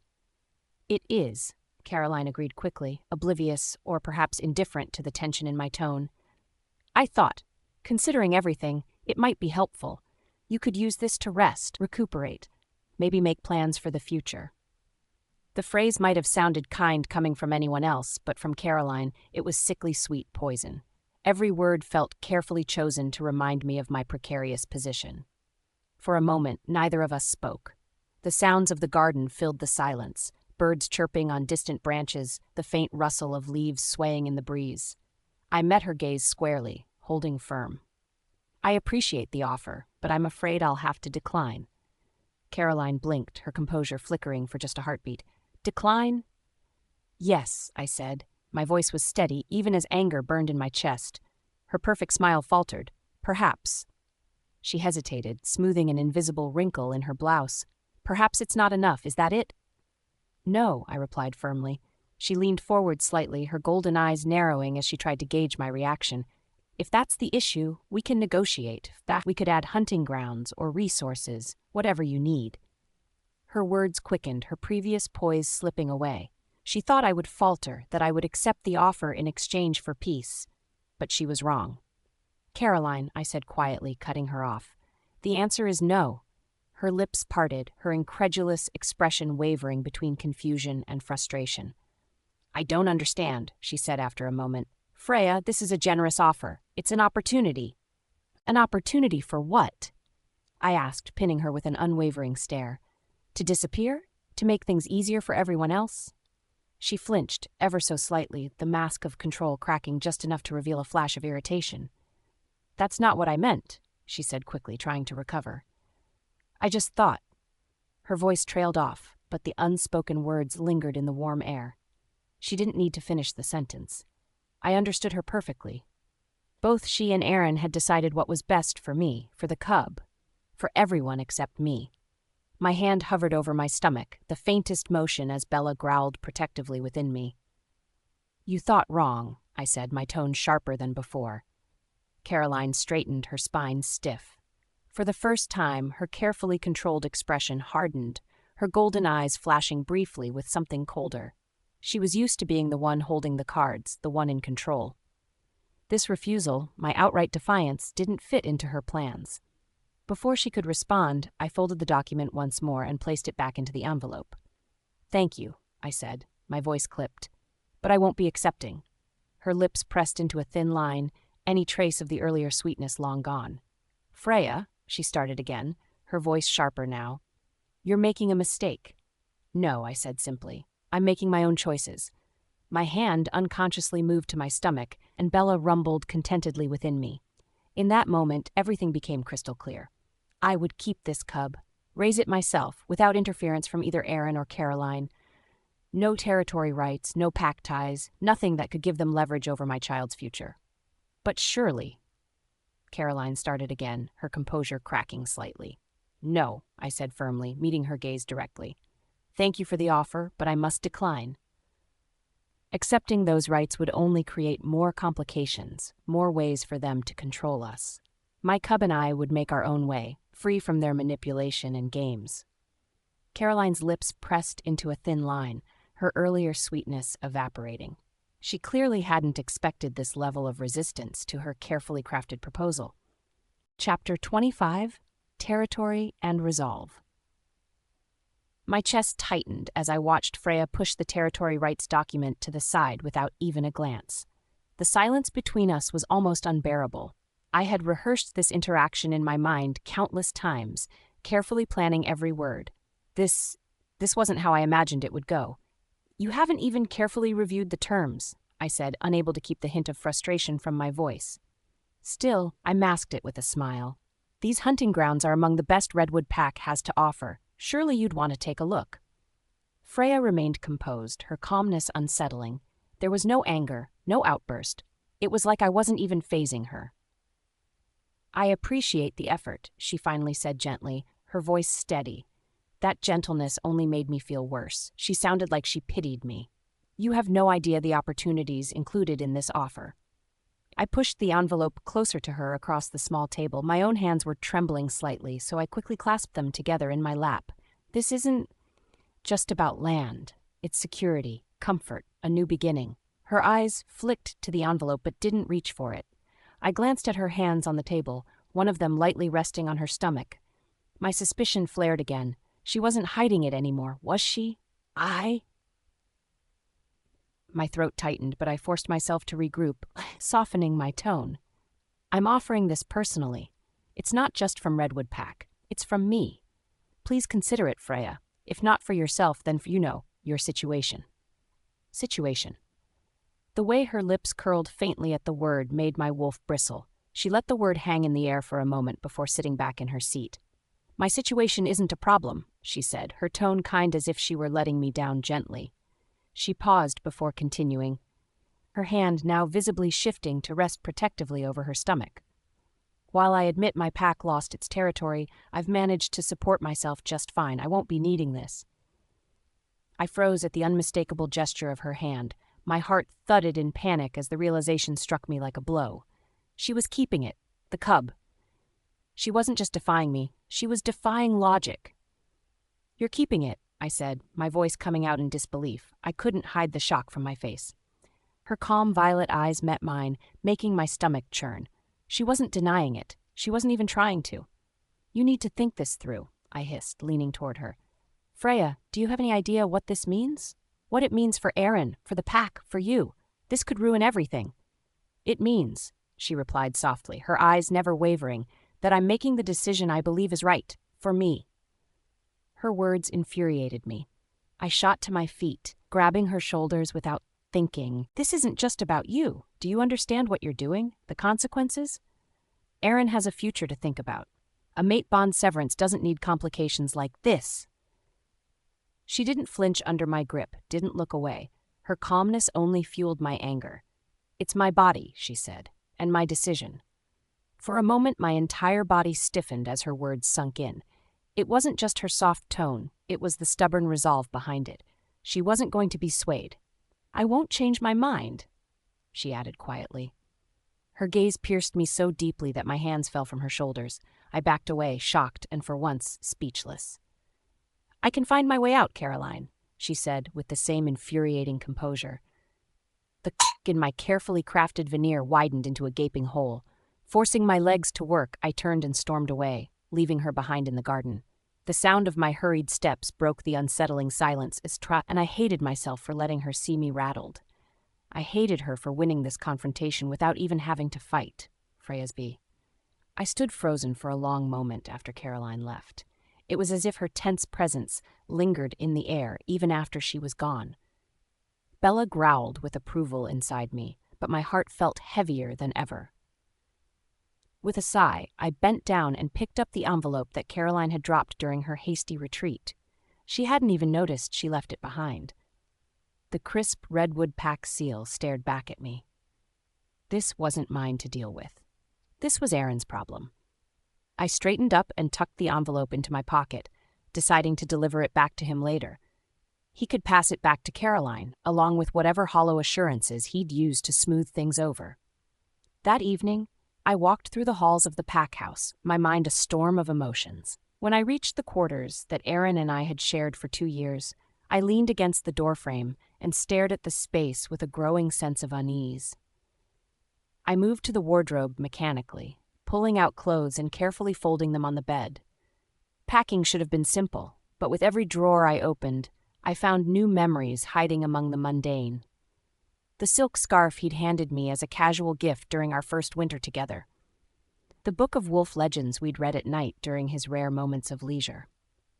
My hand lingered over a small trinket box housing a pair of earrings he'd given me after the annual Alpha Summit. Memories upon memories poured out of the little details, threatening to overwhelm me. 2 years wasn't a long time, but I had integrated into this space more deeply than I realized.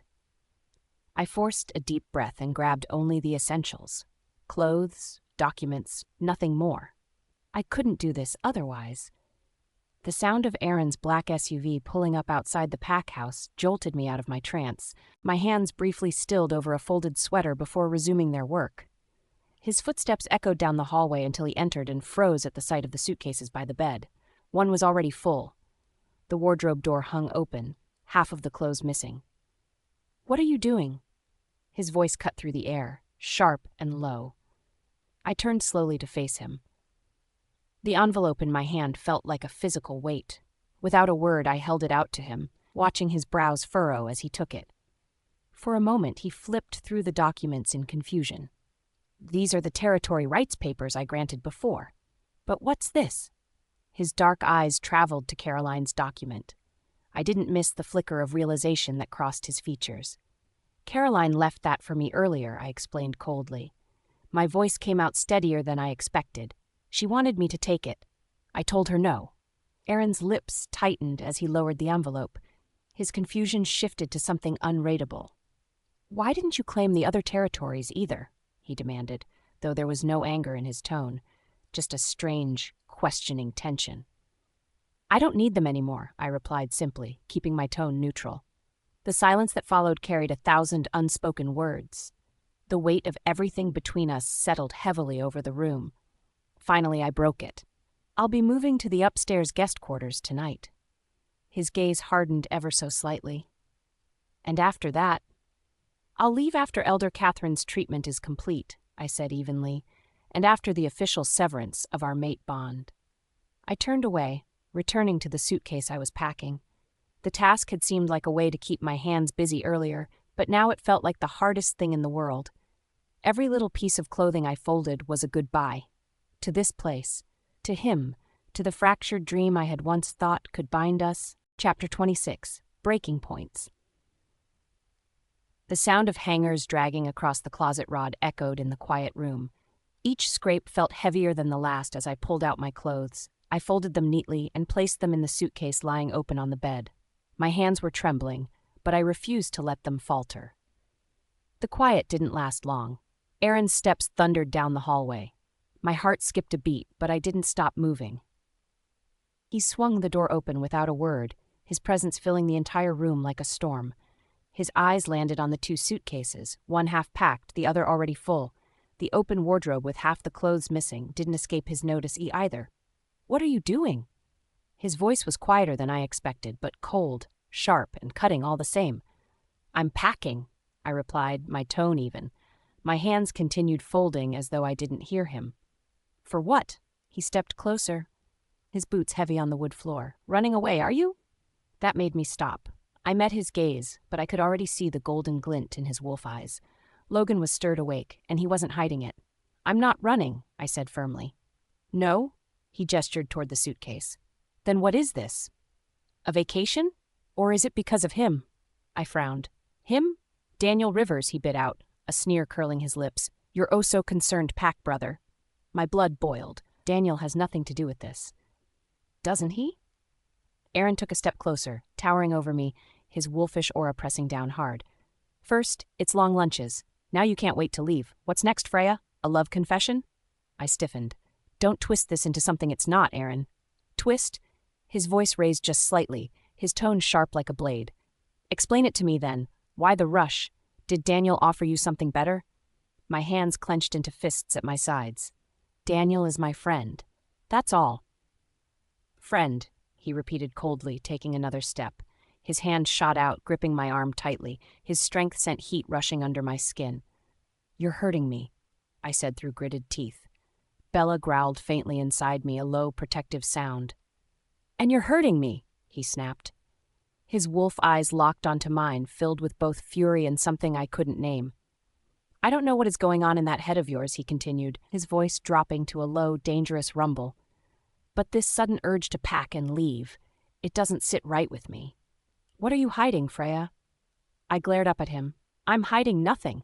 You're the one who suggested ending this bond in the first place. Or have you forgotten?" For a second his grip loosened, his brows furrowed, but the anger didn't leave him. Instead, it simmered, boiling just beneath the surface. "And now you're using my decision as an excuse to run," he accused, his tone mocking. "You must have been waiting for this moment all along, haven't you?" "No," I shot back. My voice cracked slightly, but I never wavered. "Don't act like you know what I've been waiting for, Aaron. You made it clear what this bond meant to you." His laugh was low and bitter. "And what exactly does it mean to you, Freya? Tell me." My chest tightened. His wolf's energy pressed harder against mine, demanding submission. I fought against it, teeth gritted, knuckles white. "What do you want me to say?" I asked, my voice shaking. "That I didn't care? That this has all been simple for me? Fine. Let's call it what it is, a farce to please your grandmother." His wolf eyes narrowed. "So these 2 years," his voice dropped dangerously low, "you've just been acting with me, right? And haven't you? The words came out with a bitterness I couldn't hold back. Bella's whine echoed softly in my mind, reflecting my pain. Aaron blinked, the fire in his gaze faltering for a split second. His hand fell away from my arm. For just a moment, I thought I saw something under the anger, something like hurt, but it was gone as quickly as it appeared. "Fine," he muttered, stepping back slightly. His tone returned to its cold, detached form. "If you're so determined to leave, move to the guest quarters. But we can't make it obvious yet." I crossed my arms. "After we sever the bond, I'll—" He didn't let me finish. "No," he cut in harshly. "Not yet. My grandmother's surgery comes first. She can't know about this. Neither can the pack." He turned away for a moment, his hand running through his dark hair in frustration. When he looked back, the fire in his golden eyes had dimmed, but only slightly. "Do you think I want to explain this?" His tone was pointed. "I wasn't planning on making things difficult," I replied, though my own fire was fading too. "I'll wait. For her." "How thoughtful," he said dryly. I flinched. "For 2 years you've walked around playing Luna," he continued. There was no mistaking the venom in his words now. "And now you're falling apart because you couldn't keep up the role anymore." "That's not fair," I shot back, my voice rising again. "Isn't it?" He leaned closer, his breath warm against my cheek. "You've been miserable for 2 years, haven't you? Just admit it." He was twisting my words again, turning them into something that only fueled his anger. "I'm not doing this," I said finally, stepping back. I was too tired, too drained to keep going. "Believe what you want, Aaron." I turned away, shutting him out entirely. My hands rested on the suitcase as I tried to steady my breathing. Bella whimpered softly in my mind. Aaron stood in silence for a moment before he spoke again. His voice was almost quiet, but the bite in his words remained. "If my presence is so unbearable," he said slowly, "then I'll spare you the trouble. I won't come back here tonight." I froze, my back still turned to him.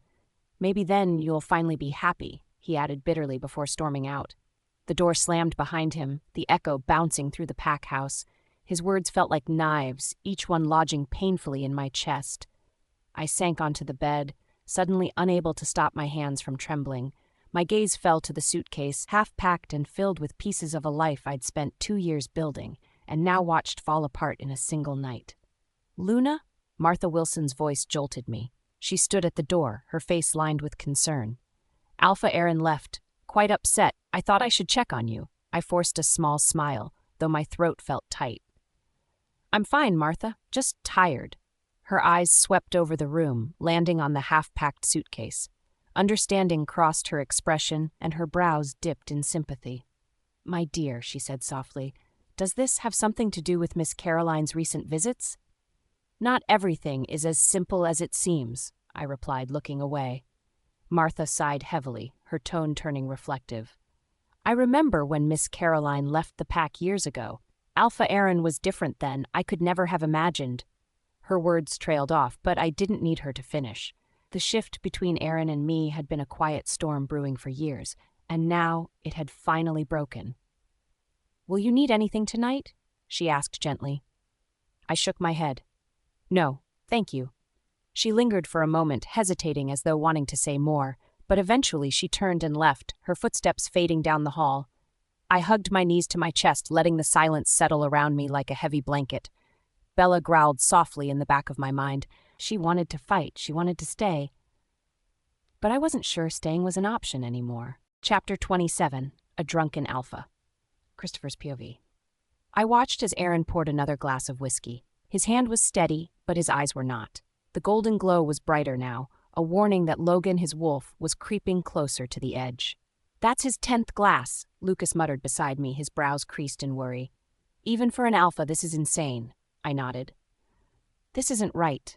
Aaron drained his glass in one long gulp, slamming it down on the bar with a force that made the wood groan.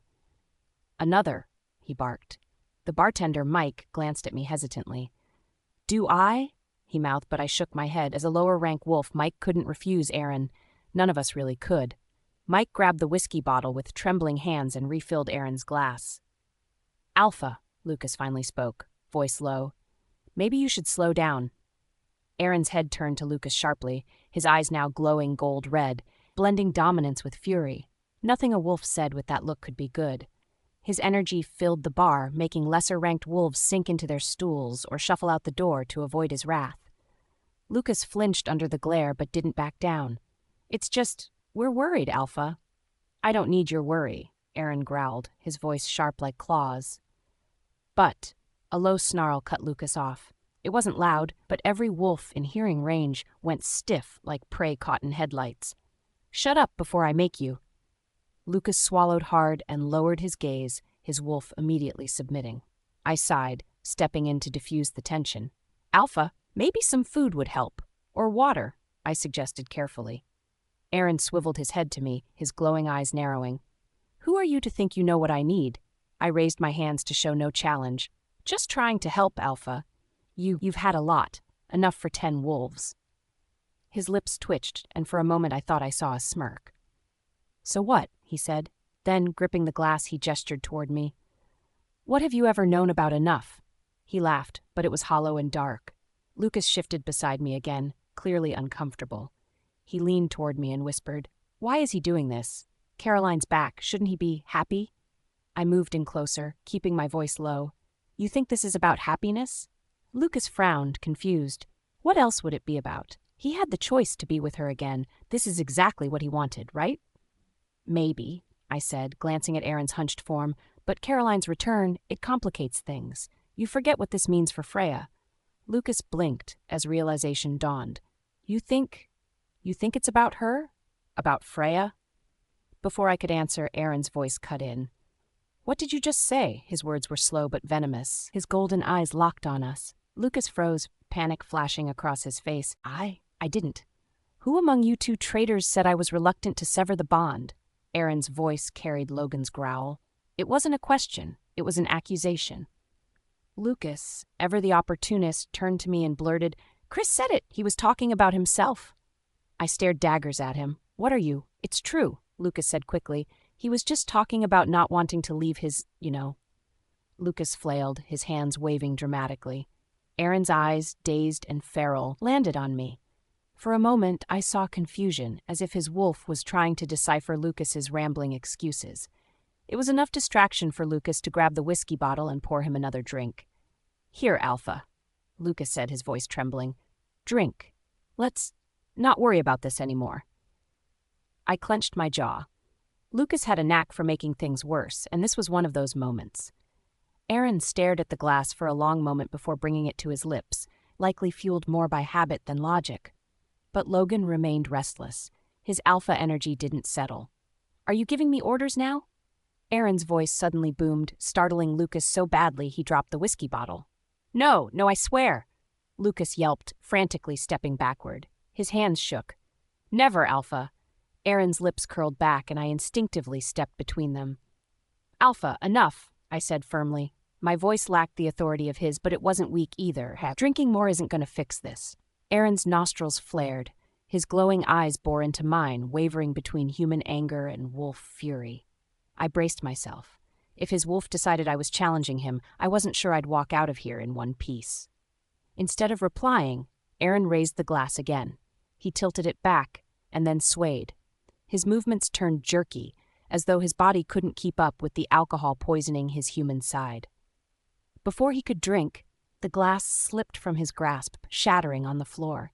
Then, like a tree falling, Aaron's body crashed forward onto the bar.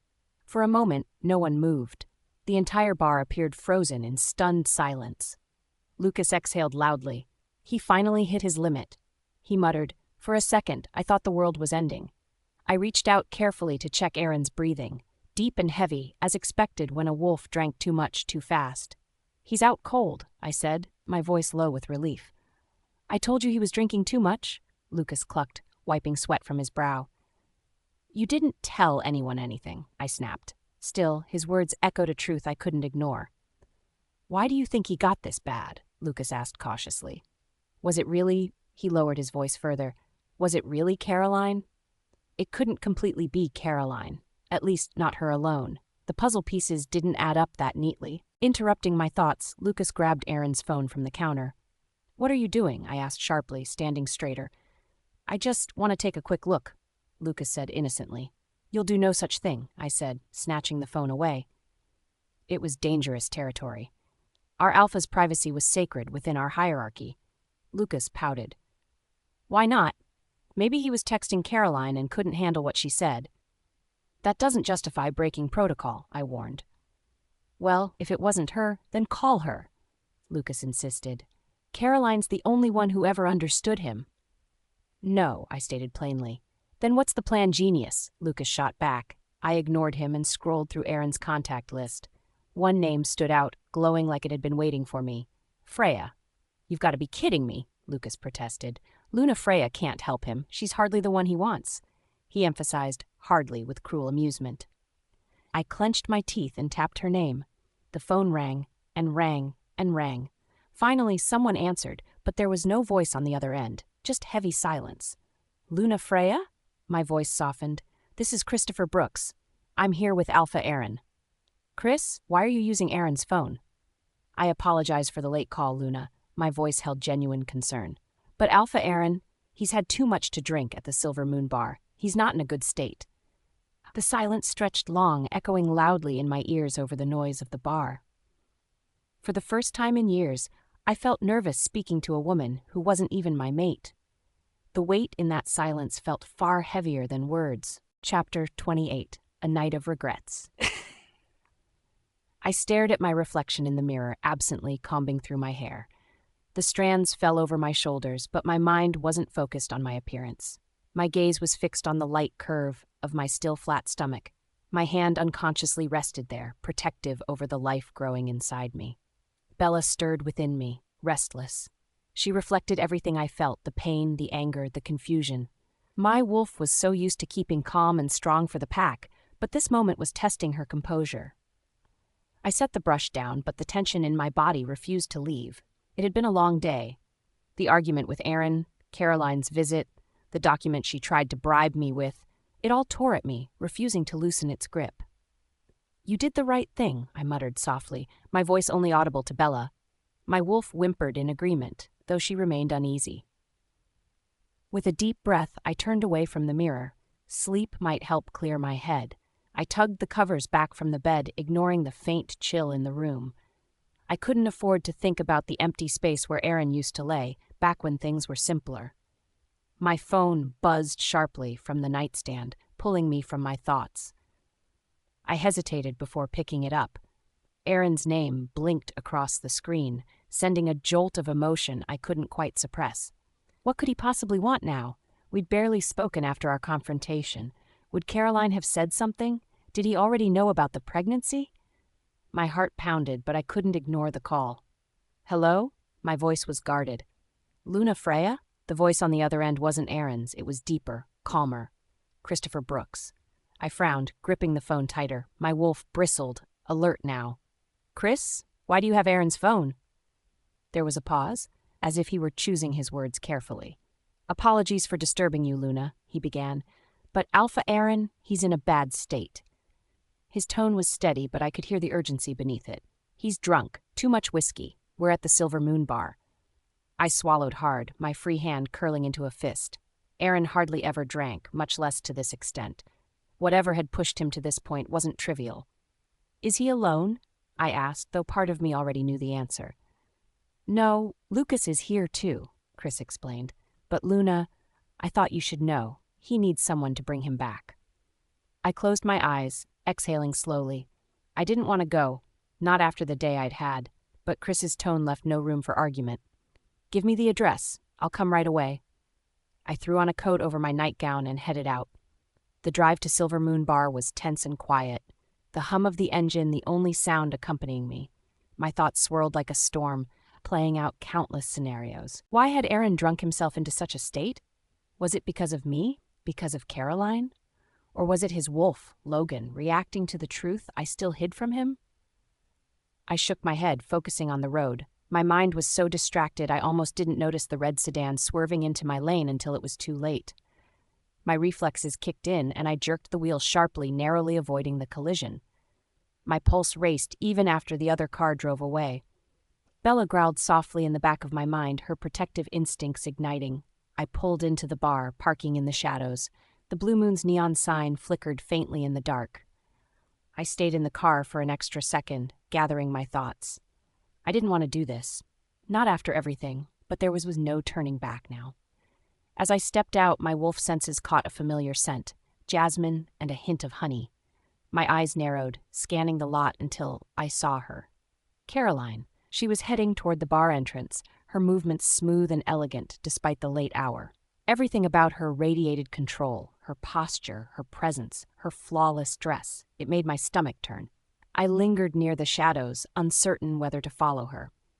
But then the bar doors swung open again, and I caught sight of him. Aaron. He was swaying, his shoulders slumped and his usually sharp eyes dulled from drink. Chris held one of his arms, supporting him, while Lucas was on his other side. Caroline trailed closely behind. My heart clenched painfully at the sight. He looked less like the Alpha I knew, and more like a man beaten down by the weight of his own choices. Aaron, let me help you, Caroline said softly, stepping closer to him. Her hand touched his wrist gently, her voice dripping with concern. Aaron stopped, turning to look at her. For a brief moment, I thought he might let her in, but then his expression changed. In a sudden motion, he grabbed her wrist tightly. "Don't," he mumbled, his voice slurred. "Don't go." Caroline's eyes lit up with something that looked suspiciously like triumph. "I won't," she whispered, her other hand brushing against his arm. "I'll stay with you." But then, just as abruptly, he flung her hand away. The motion was so unexpected that Caroline stumbled backward, her heels slipping against the pavement. Lucas barely managed to catch her before she fell.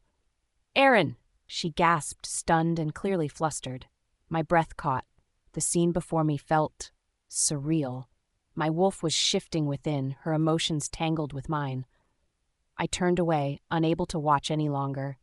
The sight of Aaron rejecting Caroline should have brought me some twisted satisfaction, but it didn't. All I felt was exhaustion. Why had I even come here? I couldn't do anything for him, not in this state, not like this. Getting back in my car, I gripped the steering wheel tightly. My wolf whimpered softly in the back of my mind, but I ignored her. This had been a mistake. "Aaron," I said gently, stepping forward, "let's get you back to the pack house." But Aaron shook his head weakly, his body swaying. "Chris, take me home." Caroline stepped closer, placing a hand on his shoulder. Her voice was honeyed, but there was an edge to it now. "Aaron, I'll take you to Redwood Territory. You'll be better off there." He leaned away from her touch, his words slurred but clear enough. "No, not Redwood." Lucas and I exchanged uneasy glances. "He's drunk," Lucas muttered under his breath, trying to smooth things over. "He doesn't mean." "Chris." Aaron's voice cut through. Even in his state, the command was firm. "Take me home." The silence that followed was deafening. Caroline's expression faltered, her usually composed face showing real emotion for the first time. I could see the disbelief, the frustration. She had never been turned away like this before. "You don't know what you're saying," she said sharply, her voice losing that sweet veneer. "You had too much to drink, Aaron. You're confused." Logan's presence surfaced again, stronger this time. Aaron let out a low growl, clearly agitated. Caroline flinched but recovered quickly. Lucas hesitated. "Chris, maybe Caroline's right? It'd be easier if—" "He asked me," I said firmly, straightening under Aaron's increasing weight. "I'll take him back to the pack house. That's what the Alpha wants." Caroline glared at me, her composure cracking further. "He's in no state to know what he wants." Caroline's voice was steel. "He needs proper care. I'll take him to my territory." Chapter 29, A Night of Choices. Supporting Aaron was no easy task. A drunk Alpha wasn't just heavy, his wolf energy hit like a storm, wild and untamed. Lucas stuck close as we lugged him out of the Silver Moon bar. Caroline hovered nearby, her heels clicking on the pavement with sharp precision. "Let me help." Caroline's tone was warm and sweet, but there was steel beneath it. She wasn't asking, she was stating. Her hands darted to Aaron, brushing his arm lightly. "We should take him to my territory," she added confidently, as though the decision had already been made. Lucas readily nodded, his admiration for Caroline clear. "It makes sense, Chris. She probably knows how to handle him better than anyone." I stopped walking, tightening my hold on Aaron. My wolf bristled. This wasn't merely about where Aaron slept tonight. There was something deeper, more weighted in Caroline's urgency. "He's coming with me," I said firmly. I kept my voice calm, but left no room for argument. Caroline blinked, clearly surprised by my pushback. Her gold eyes narrowed, but she kept her smile composed. "I don't think that's a good idea," she replied. "He'll be better off with someone who understands his needs." "And I don't." My voice was sharper this time. I met her gaze directly. "He called for me while drunk, repeatedly." The tension between us thickened. Caroline's wolf energy prickled, even if she outwardly appeared calm. It was subtle, but it was there. She didn't like being challenged. "But he's not thinking straight," Caroline countered. Her hand slid down to Aaron's shoulder. "We all know he won't remember this anyway." Lucas stepped in quickly, trying to mediate. "Chris, she's got a point. Caroline has experience. You saw how she handled him during that PAC summit last year." I ignored Lucas, keeping my focus on Caroline. "My responsibility is to the Alpha, not to his company," I stated coldly. My grip tightened on Aaron, signaling the discussion was over. Caroline's expression faltered, her practiced poise slipping for a fraction of a second. Still, she wasn't done. "Chris," she began again, softer this time, "Aaron matters to me. Let me do this." I shook my head. "Not tonight." There was a long pause. For a moment, it seemed as though Caroline might argue further. Her nails dug into her palm, and her perfectly lined lips pressed together in annoyance. Finally, with great reluctance, she stepped back. "Fine," she said, but her words were bitter. Lucas looked between us, confused. "Why are you being so stubborn, Chris? What's the harm?" I started walking again, this time pulling Aaron more resolutely toward my car. "It's pack law," I said over my shoulder. "No unmated female spends the night with a mated alpha. You know that." Caroline's laughter followed me, sharp and mocking. "Is that the excuse now? Pack law? Even Freya doesn't care about that." The mention of Freya made me pause, just briefly. Caroline's smile widened at the reaction, seeing she'd struck a nerve. "If Freya cared," Caroline continued smoothly, "she would have come when you called her, wouldn't she?" Lucas, emboldened by Caroline's words, chimed in. "Exactly. What does it matter if it's political? Freya's made it clear. She's not interested in Aaron." I didn't respond, not because they were right, but because those words carried truths I couldn't argue tonight. Freya's silence on the phone earlier, her delay after I said Aaron's name, nagged at me. Had she seen everything?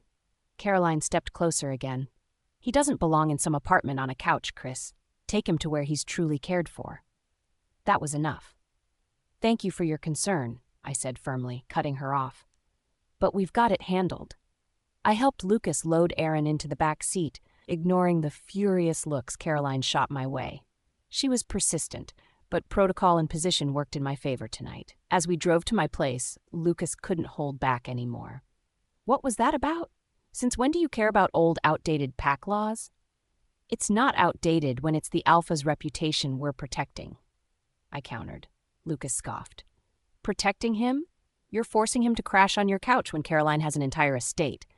You're being ridiculous." "You don't understand," I replied curtly. "What don't I understand?" Lucas looked exasperated. "Caroline saved his life. You think anyone in the pack would question her helping him now?" I tightened my grip on the steering wheel. It's inappropriate." "It's inappropriate that his own mate doesn't care enough to show up," Lucas shot back heatedly. "You called Freya, didn't you? She didn't come." I didn't answer immediately. Instead, my mind replayed the phone call. The way she hesitated before answering. Her voice was steady then, but something about her repeating "thank you" felt off, almost mechanical. "She has her reasons," I said finally, though even I didn't fully believe it. Lucas snorted. "Right, and Caroline's reason is what? Actually caring about Aaron? Looks like one of those women should be standing by his side, and it's not Freya." I clenched my jaw, refusing to rise to the bait.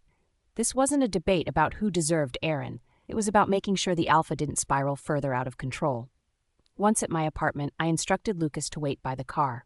I didn't want Aaron waking up to more voices, or to Caroline storming back in, trying her luck again. "Make sure she leaves," I told Lucas. He frowned. "You're serious?" "Very." After settling Aaron onto the couch, I grabbed a blanket and stood over him for a moment, watching his shallow breaths. The Alpha I knew, sharp, calculating, always one step ahead, looked entirely different tonight, vulnerable, torn. My wolf stirred uneasily. We both knew this mess wasn't just about the whiskey. I woke to daylight piercing my skull like knives. Every small sound, each carp outside, the chirp of a bird, felt amplified. Logan, my wolf, growled sleepily, just as miserable as I was. The room spun briefly as I sat up. My senses, dulled by last night's drinking, barely registered where I was. This wasn't the pack house. Not Caroline's place either. Chris's apartment, came Logan's groggy realization. "Morning," Chris greeted, placing a glass of water on the coffee table. "You'll want to drink that." I groaned, leaning forward to take it. My head pounded with every movement. "What happened?"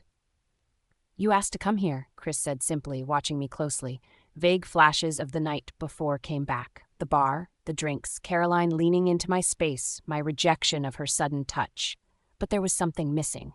Someone. Logan stirred restlessly. "Her scent isn't here," he rumbled, disappointment lacing his tone. I tried ignoring my wolf's restlessness. "Why didn't you just take me?" I trailed off, uncertain where I was even suggesting. "Caroline's?" Chris raised an eyebrow. "She wanted that too, but pack law doesn't allow it." I scoffed weakly, rubbing my temples. "Since when do we follow that so strictly?" Chris didn't flinch. "Since it matters." There was an edge to his voice that made me pause. I studied him, catching the guarded expression on his face. "What aren't you saying?" I asked. Chris leaned back slightly. "I followed your instructions," he said after a beat. "You were very clear about where you wanted to go and who you didn't want around." That pulled me upright, ignoring the way the room tilted slightly. "Who did you mean?" Chris hesitated, his wolf eyes briefly flickering gold before returning to his usual calm demeanor. "She came," he said pointedly, "but she didn't stay long. You told her to leave." Something felt off in his words. My wolf didn't trust the vague deflection. "She," I repeated, my tone sharper now. My heart hammered oddly, though I wasn't sure why. "Who are you talking about?" Chris didn't immediately answer. Logan growled low in the background, his impatience a reflection of my own. "Who came, Chris?" This time my authority sealed the question. With those two words, the faint sliver of hope lodged in my chest refused to fade. Chapter 30, A Misunderstanding, Aaron's View. Chris stood by the counter, a steaming mug of coffee in his hands. He leaned casually, a hint of a smirk playing on his lips as he looked over at me. "Rough night?" he asked, amusement laced in his tone. I didn't reply immediately. My head felt like it had been split into two, and Logan was restless within me. The wolf wasn't aggressive, but he wasn't calm either. That unsettled me. "I don't need commentary," I muttered, massaging my temple. Chris raised an eyebrow, clearly unfazed by my mood. "Fair. But you might want to know something." I straightened up slightly, sensing he wasn't just here to make small talk. "I called Freya last night," he said, his voice taking on a more serious edge. His words hit me harder than expected. I tried not to react, but Logan surged, needing to know more. I kept my expression neutral, unwilling to give Chris the satisfaction of seeing how those words affected me. "And?" I asked, feigning indifference. Chris tilted his head, studying me intently before answering. "She didn't come." Something sharp twisted in my chest. I clenched my jaw, not trusting myself to speak right away. "She didn't even care enough to check on her so-called mate?" Chris pressed, his tone challenging now. Before I could respond, Lucas barged into the room. His usual loud energy filled the space, contrasting sharply with the tension. He had a goofy grin on his face as he sauntered in. "You'll never guess who came last night after my call," Lucas started, his excitement bubbling over. "Caroline!" Logan bristled instantly at her name, a guttural growl echoing in my chest. Both Chris and Lucas froze, their attention snapping to me. "What?" I growled, though my voice was colder than my wolf's. Lucas looked uncomfortable, but continued. "She was worried. She dropped everything to come to the bar as soon as she heard. He said it like it was supposed to earn my gratitude, yet it only deepened my irritation. She took care of you while Freya..." Lucas hesitated before finishing. "While Freya didn't bother showing up." Again, Logan stirred uneasily. My wolf had very clear ideas about who I belonged to, even if my human side tried to deny them. I stared at Lucas coldly, dismissing his words without addressing them. I didn't trust myself to say anything just yet. Seeing my blank reaction, he looked nervously between me and Chris before awkwardly excusing himself and leaving the room. The sound of the door closing felt like a relief. Chris waited a few moments before speaking. "You're awfully quiet." I ignored his probing tone, deliberately scrolling through my phone instead. My fingers paused as I saw the call log. There it was, Chris's call to Freya, as he had said. Still, something didn't sit right. Freya's silence last night, why hadn't she come? She didn't respond, I said to Chris, my voice low and tense. Chris leaned against the counter, crossing his arms. No, she didn't, he replied calmly, but there was something in his voice, something unsettling. After a moment, he spoke again. But I tried again later. My gaze snapped to his, sharp and questioning. And? I demanded. He hesitated for the first time, which only fueled my impatience. She answered, Chris finally said carefully, but her response felt off to me. I frowned, feeling Logan's irritation surge in tandem with mine. Off how? Chris sighed, setting the mug down and meeting my gaze head-on. I think she might have come by the bar. What? I said, my voice harsher than intended. She might have seen us outside with Caroline and Lucas, Chris continued, his tone steady but deliberate, and she might have left because of that. I scoffed, rejecting the idea instantly. She wouldn't. You're sure? Chris asked. His eyebrow quirked as if daring me to think harder. She doesn't care enough to do something like that, I bit out. Chris didn't argue, but the weight of his silence pressed down on me. It was a question he didn't have to say aloud. Are you sure, Aaron? The tension was cut by the sudden buzz and buzzing of my phone. I glanced at the screen. It was Caroline. Chris straightened slightly, watching me closely. I got up to take the call, but before I left the room, he stopped me with a final question. Have you figured out what you really want yet? He asked quietly. I didn't reply, but his words echoed in my mind as I answered the call. Freya's POV. The Birch Tree Cafe was warm and bustling, but I barely noticed the chatter around us. My focus was entirely on Emily as we sat across from each other. You're really going to do it? She asked for the third time, her tone softer now. I nodded, though my wolf Bella was restless inside me. She had been calmer since I'd made up my mind, but the reality of severing the mate bond with Aaron still stung deeply. It's the best option, I said quietly. For me, for the cub, for everyone. Emily frowned, her hands cupping her warm mug of tea. I still don't understand why you have to leave entirely. Can't you stay and raise the cub here? The thought sent a pang through me, but I shook my head. No, I can't. Why not? Emily pressed. Because, I hesitated, glancing around the cafe. Because staying here will only make things harder. Bella growled softly in agreement within me. Emily sighed, leaning back in her chair. So what's your plan? Go back to Snowfang Packlands? What's left of them anyway? I shook my head again. No, I don't know yet, but I'll find somewhere. Maybe with my remaining pack members, if they'll take me. For a moment, doubt flickered in Emily's eyes. And you think you can raise a cub on your own out there? Her question wasn't meant to hurt, but it did. I straightened my shoulders, refusing to let the pain show. I'll manage, I replied firmly. I have to. For the cub. Emily sighed heavily. You're stronger than I'd be in your situation, I'll give you that. The tension eased slightly as we shifted the conversation, discussing practical matters. I began to feel a flicker of excitement talking about the cub. I'm going to need to prepare, I murmured, half to myself. Emily perked up. Prepare for what? For everything, I replied, my voice laced with quiet determination. A new start, a new life. Her eyes softened. Do you know if it'll be a boy or a girl? I shook my head, a small smile tugging at my lips. Not yet. We lapsed into a lighter conversation, imagining the differences between raising a male or female wolf pup. Bella stirred happily within me at the thought, her protective instincts surging. Hope began to mix with my anxiety. For the first time in weeks, I felt like I had something to look forward to. No matter what happened with Aaron or the Northern Ridge Pack, I had the cub. My cub. And that was enough. As Emily continued to talk, I found myself envisioning a peaceful life somewhere far away.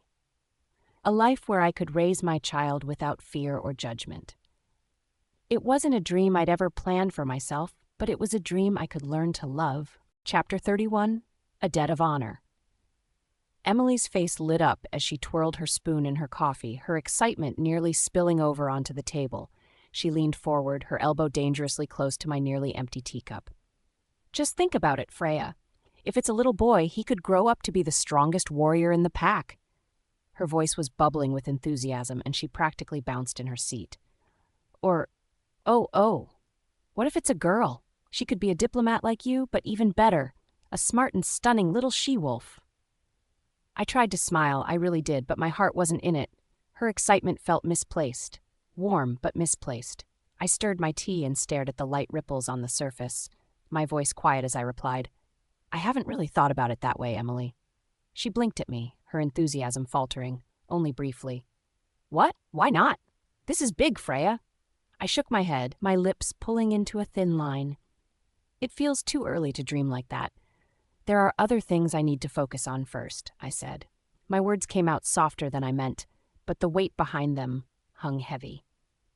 Emily's smile didn't fade, but her eyes softened. She reached across the table, brushing her fingers against mine where they held the spoon. I know you're scared, she said gently, her voice lower now, but you don't have to do this alone. Before I could say anything, her excitement reignited, as if fueled by an idea. Her eyes widened and she grinned. Oh, I've got it, Freya, I can be the Cubs pack guardian. I'll help with everything. Diapers, hunting, even first howls. Doesn't that sound amazing? I blinked at her, surprised. Emily? No. Think about it, she interrupted, sitting up straighter. I could even move closer. Not just for the pup, of course. It's not just about that. She tripped over her words slightly, back waving her hand as if to brush them away. Her eagerness was endearing in a way, but I could see through her offer. She wasn't doing it for herself or even entirely for me. She was doing it because she cared about me and my cub. Emily, I said softly, my tone more serious now. You know you don't have to do that for me. You've already done so much. She frowned, leaning in like she was trying to convince me. But I want to, Freya. You're my best friend. And this cub, they're going to be incredible, just like their mom. Her words warmed me, but they also weighed on me. I didn't want to be the reason she turned her life upside down. Let's take it one step at a time, okay? I don't even have a plan yet. Emily hesitated, visibly holding back her argument. But finally, she nodded. All right, one step at a time. But I'm serious, Freya. You don't have to shoulder this alone. Before the conversation deepened further, Emily's expression shifted, her lips pressing into a thin line. Speaking of support, or the lack of it, has Caroline contacted you again? The question snapped me out of my thoughts. My fingers tensed slightly around the handle of my cup. She did, I said, keeping my tone calm. Emily straightened immediately. What did she want this time? I hesitated. There was no point in hiding it. She came to the pack house yesterday. Her eyebrows shot up. She what? She brought me an envelope, I continued. It was an offer for some territory rights. Emily's reaction was instant. She slammed her hands onto the table, rattling the teacups. Territory rights? Is she serious? Her voice was loud enough to draw the attention of a few nearby patrons. Emily, lower your voice, I urged, glancing around. But she was past caring. Her face was flushed with anger, and her fists clenched. That woman has some nerve. Who does she think she is? She's trying to help, I said, even though I wasn't entirely convinced myself. Emily's gaze snapped back to me like I'd just betrayed her. Help? By offering land like she's the Luna? By acting like Aaron is hers to fight for? Emily. I started, but she was just getting started. No, Freya, this is ridiculous, she hissed, leaning closer now but with no less fury in her voice. First, she returns unannounced. Then she inserts herself into every part of Aaron's life. And now she's bribing you with territory to leave quietly? Her words stung, though they weren't directed at me. It's not that simple, I murmured, more to myself than to her. Emily scoffed, throwing her hands up. How can you even defend her after the way she's treating you? I looked her directly in the eyes. Because she helped me once, Emily. She didn't have to, but she did. My words brought her rant to a sudden halt. She stared at me, stunned. What are you talking about? I took a deep breath, steadying myself. It was right after we lost the Snowfang territory, when things were bad. Emily looked at me with a mixture of confusion and concern. Freya, what happened? The memory surfaced like an unwelcome wave. Shadows and chaos, the metallic scent of blood, the hollow echo of silence after the rival wolves retreated. Our resources were frozen, I began slowly. We didn't even have enough hunting rights to sustain the pack. That's when the rival wolves came. They invaded. Took everything. Emily's face grew pale as realization dawned. I remember hearing about the attack. Wasn't Alpha Jensen? I nodded. He was leading them. They caught my father just outside the pack house. I swallowed hard. They were brutal, Emily. He tried to fight them off, but there were too many. Oh, Freya? She whispered, her hand reaching for mine. They had him pinned when Jensen got a phone call, I continued. My voice wavered, but I pushed through the memories. 1 minute, they were about to deliver the final blow, and the next they were retreating. What stopped them? She asked, even though she already knew. He said it was out of respect for Miss Redwood. Emily sat back in her chair, stunned. Caroline? She called me after, I confirmed. Arranged for safe passage, sent a healer for my father. She saved us. Emily shook her head, still processing. Why? You two weren't even friends.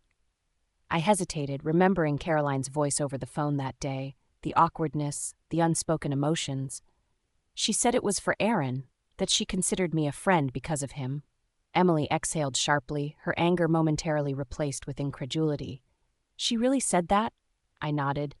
She even asked me not to tell him, to keep her involvement private.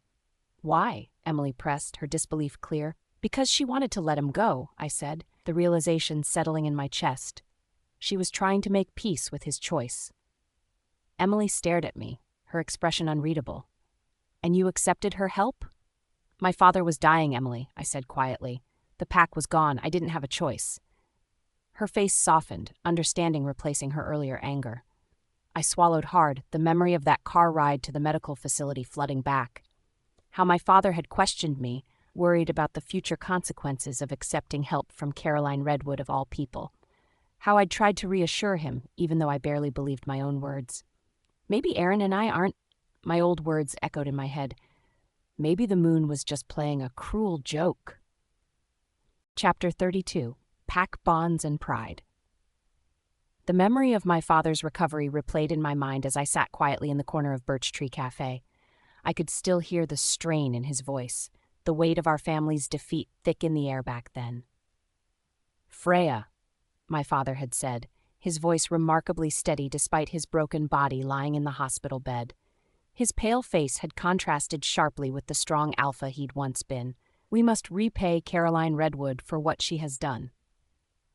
I had stared at him in disbelief, gripping the side of his hospital bed tightly. His breathing had been strained, but there was fierce determination in his eyes, a determination that refused to accept the reality of our situation. Father, I had replied, my voice barely above a whisper. We've lost nearly everything. How can we talk about repayment when we have nothing left to give? My father's expression had hardened, his gaunt face drawn with the pride of a once feared Alpha. We haven't lost everything, he had shot back. We still have the pride of the Snowfang pack, and I refuse to see it destroyed. But what about survival, I had countered. Pride won't put food on the table or protect us from rival packs. We need to be practical, Father.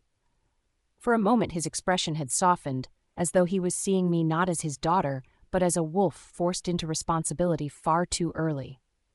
Survival without pride is not survival at all. It's submission, and the Snowfang pack does not submit. I remembered looking away, unable to meet his steely gaze. He had always been stubborn, but at that moment, I'd realized just how desperate he was to hold on to the pack's dignity. Caroline didn't help us out of kindness, my father had added bitterly, his tone sharp. She helped because of Aaron, and you know it. And what does that change? I had pushed back, frustration creeping into my voice. Her help saved you and our pack members, that's what matters.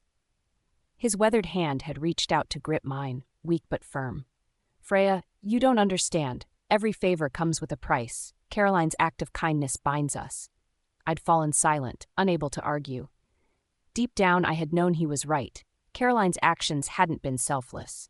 She wasn't that type of wolf.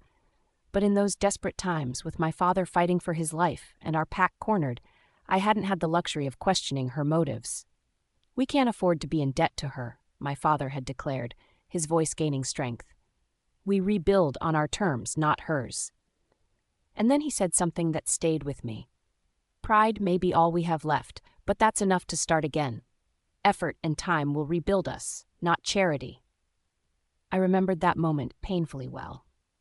Even as I had agreed to mate Aaron and form a political union, I had made sure to transfer all my financial assets to my father, knowing he'd need them more than I would. A familiar pang of guilt stabbed at my chest.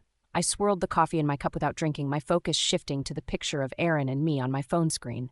In the photo, we were smiling, beaming even. It looked so natural, so convincing. Was it ever real? I muttered under my breath. Bella whimpered softly inside me. She hated how I doubted him, but I couldn't help it. Deciding wasn't easy, and I could never shake the thought of how this entire arrangement had started. I pushed those thoughts down, telling myself that it didn't matter. Not anymore. Elder Catherine's surgery and recovery were due soon. That would be my exit, a clean break. I would ensure Aaron and Caroline could finally be happy. Bella stirred again, nudging me softly. It was Saturday. I blinked, realizing what that usually meant. Visiting Elder Catherine, I murmured to myself. I stood and grabbed my coat, reminding myself that Aaron wouldn't likely be there. He was probably preoccupied with Caroline, as always. The drive to the Pack Healing estate felt longer than usual. Maybe it was the weight of the day, or maybe it was just the memories swirling in my head that twisted the road ahead into reflections of the past. When I arrived, the estate greeted me with its usual serenity. A staff member rushed to meet me, a beta wolf named Rebecca Martinez, who handled much of the day-to-day care for Elder Catherine. "Luna Freya?" Rebecca began, her tone filled with relief. "Elder Catherine has been waiting anxiously for you all morning. She refused to leave her room, afraid she might miss you." I felt a pang of guilt at that. Though Elder Catherine's sharp eyes rarely missed anything, she had softened with age, and her bond with me had only grown stronger. "Has she eaten?" I asked, as I followed Rebecca toward her quarters. "Only a little," Rebecca replied. "She said she wasn't hungry without seeing you first." The mention warmed my heart, but it filled me with an ache as well. I couldn't forget what I was walking away from. When I entered her room, Elder Catherine sat by the grand window in her elegant chair, wrapped in formal robes that carried the Steele family's crest. The golden embroidery caught what little sunlight streamed in, making her look every bit the regal matriarch of the Northern Ridge Pack. "My dear girl," she smiled when she noticed me, her weathered cheeks creasing gently. "I thought you'd forgotten about me today." Her words came with warmth, but there was a playful edge to her tone, though it didn't mask the faint worry in her voice. "How could I forget you, Elder Catherine?"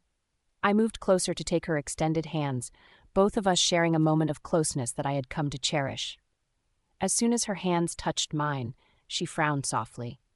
"Your hands, they're like ice, child." I opened my mouth to reply, but she squeezed my hands tighter, cutting me off before I could think of an excuse. "Has my grandson not been looking after you properly?" she demanded, her brows furrowing deeply. Her concern was genuine and undiluted. I tried to pull back, but her grip was remarkably strong for someone her age. I shook my head quickly. "Aaron's just been busy. It's nothing to worry about." "Busy? Busy with what?" she pressed, narrowing her sharp, wolfish eyes. "And why is he not here with you today? Does he leave all these visits to you?" I glanced away, unsure how to respond. How could I explain without betraying the delicate threads holding our political mating together? "Honestly, Freya," Elder Catherine continued, her tone shifting to something closer to chastisement, "you're his mate, not his subordinate or his assistant. He should know he must protect you." Her words stirred something inside me, a conflict I'd been trying to suppress for so long. She saw me as more than just the Luna in title. She saw me as family, perhaps more than Aaron ever had in recent months. Chapter 33, A Morning Visit, Freya's POV. "He's just resting after a late night handling pack business," I lied, forcing a calm and practiced tone. Each word felt like a betrayal, heavy against my tongue. Beside me, my wolf Bella shifted uneasily, sensing my discomfort. Elder Catherine's sharp eyes lingered on me for a moment, searching for something unsaid. Her gaze carried the wisdom of years as alpha female, and for a moment I thought she might press further. But instead, she sighed delicately, nodding. "Our alpha's duties can be quite demanding," she replied. Her voice was soft, but her tone carried a faint flicker of disappointment she didn't bother to hide. My throat tightened. I couldn't meet her gaze for long. "Yes," I murmured, lowering my head slightly as though in agreement. But we both knew it was an excuse, one that barely held together. He should have been here. He always came to visit her with me. And yet this morning, His absence cut into the air like a sharp blade. Before she could dwell on it longer, I hastily attempted to redirect her attention. "Would you like to visit the garden, Elder Catherine? The air is fresh today and the moonflowers are in full bloom. I think you'd enjoy it." Her expression softened immediately, her sharpness fading like a cloud passing the sun. "That does sound lovely," she said, a faint smile appearing on her lips. With care, I placed a thick shawl over her shoulders and carefully adjusted the blanket across her frail legs. Though age had drawn many lines on her face, her aura of authority remained unshaken. Even when seated, she looked poised, elegant, and every bit the revered matriarch she was. "Comfortable?" I asked, double-checking the folds of the soft fabric to ensure she was warm enough. "Quite," she replied, her smile deepening into something genuine. Pushing the wheelchair slowly, I guided us away from her room and through the estate's sunlit corridors. Along the way, the pack staff who crossed our path would bow with quiet respect. I watched their careful movements, the way they seemed to instinctively lower their heads in reverence to her presence. "Young wolves now," she murmured softly, following my gaze, her tone carrying the slightest hint of nostalgia. "Where did the time go, Freya? Sometimes I still feel like the girl giving orders at my first pack council meeting, and now." Her words trailed off, leaving behind a wistfulness that pressed against my chest. "You're still that same strong alpha female," I said warmly. "Age hasn't changed your strength. If anything, it's turned you into someone all wolves look up to. You've guided us with wisdom only time could bring." She glanced back at me, her lips curling with amusement. "Careful now, my dear, if flattery will get you far." "It's not flattery," I assured her, smiling back. "It's the truth. I used to think you and my mother were sisters when I was a pup. You looked so much alike, so graceful, so powerful." The words seemed to touch her deeply, as her hand reached out weakly to rest over mine on the wheelchair handle.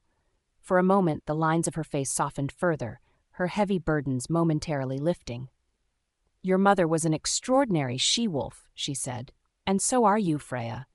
The sincerity in her voice made my throat tighten again. I leaned closer to her, giving her shoulders a light squeeze. "You've been like family to me ever since I joined this pack. No, more than family. You're my true pack elder." Her gaze turned misty, her lips parting ever so slightly in surprise. Slowly, she patted my hand once more, a rare show of affection for someone so composed. We turned down a winding stone path, heading deeper into the healing estate's garden. Moonflowers and wolfsbane swayed gently in the breeze, their pale colors shimmering under the sunlight. Every step seemed to draw us closer to tranquility. "I may have lost my run beneath the moon," Elder Catherine said softly, "but sometimes I think the wisdom I've gained was worth the trade."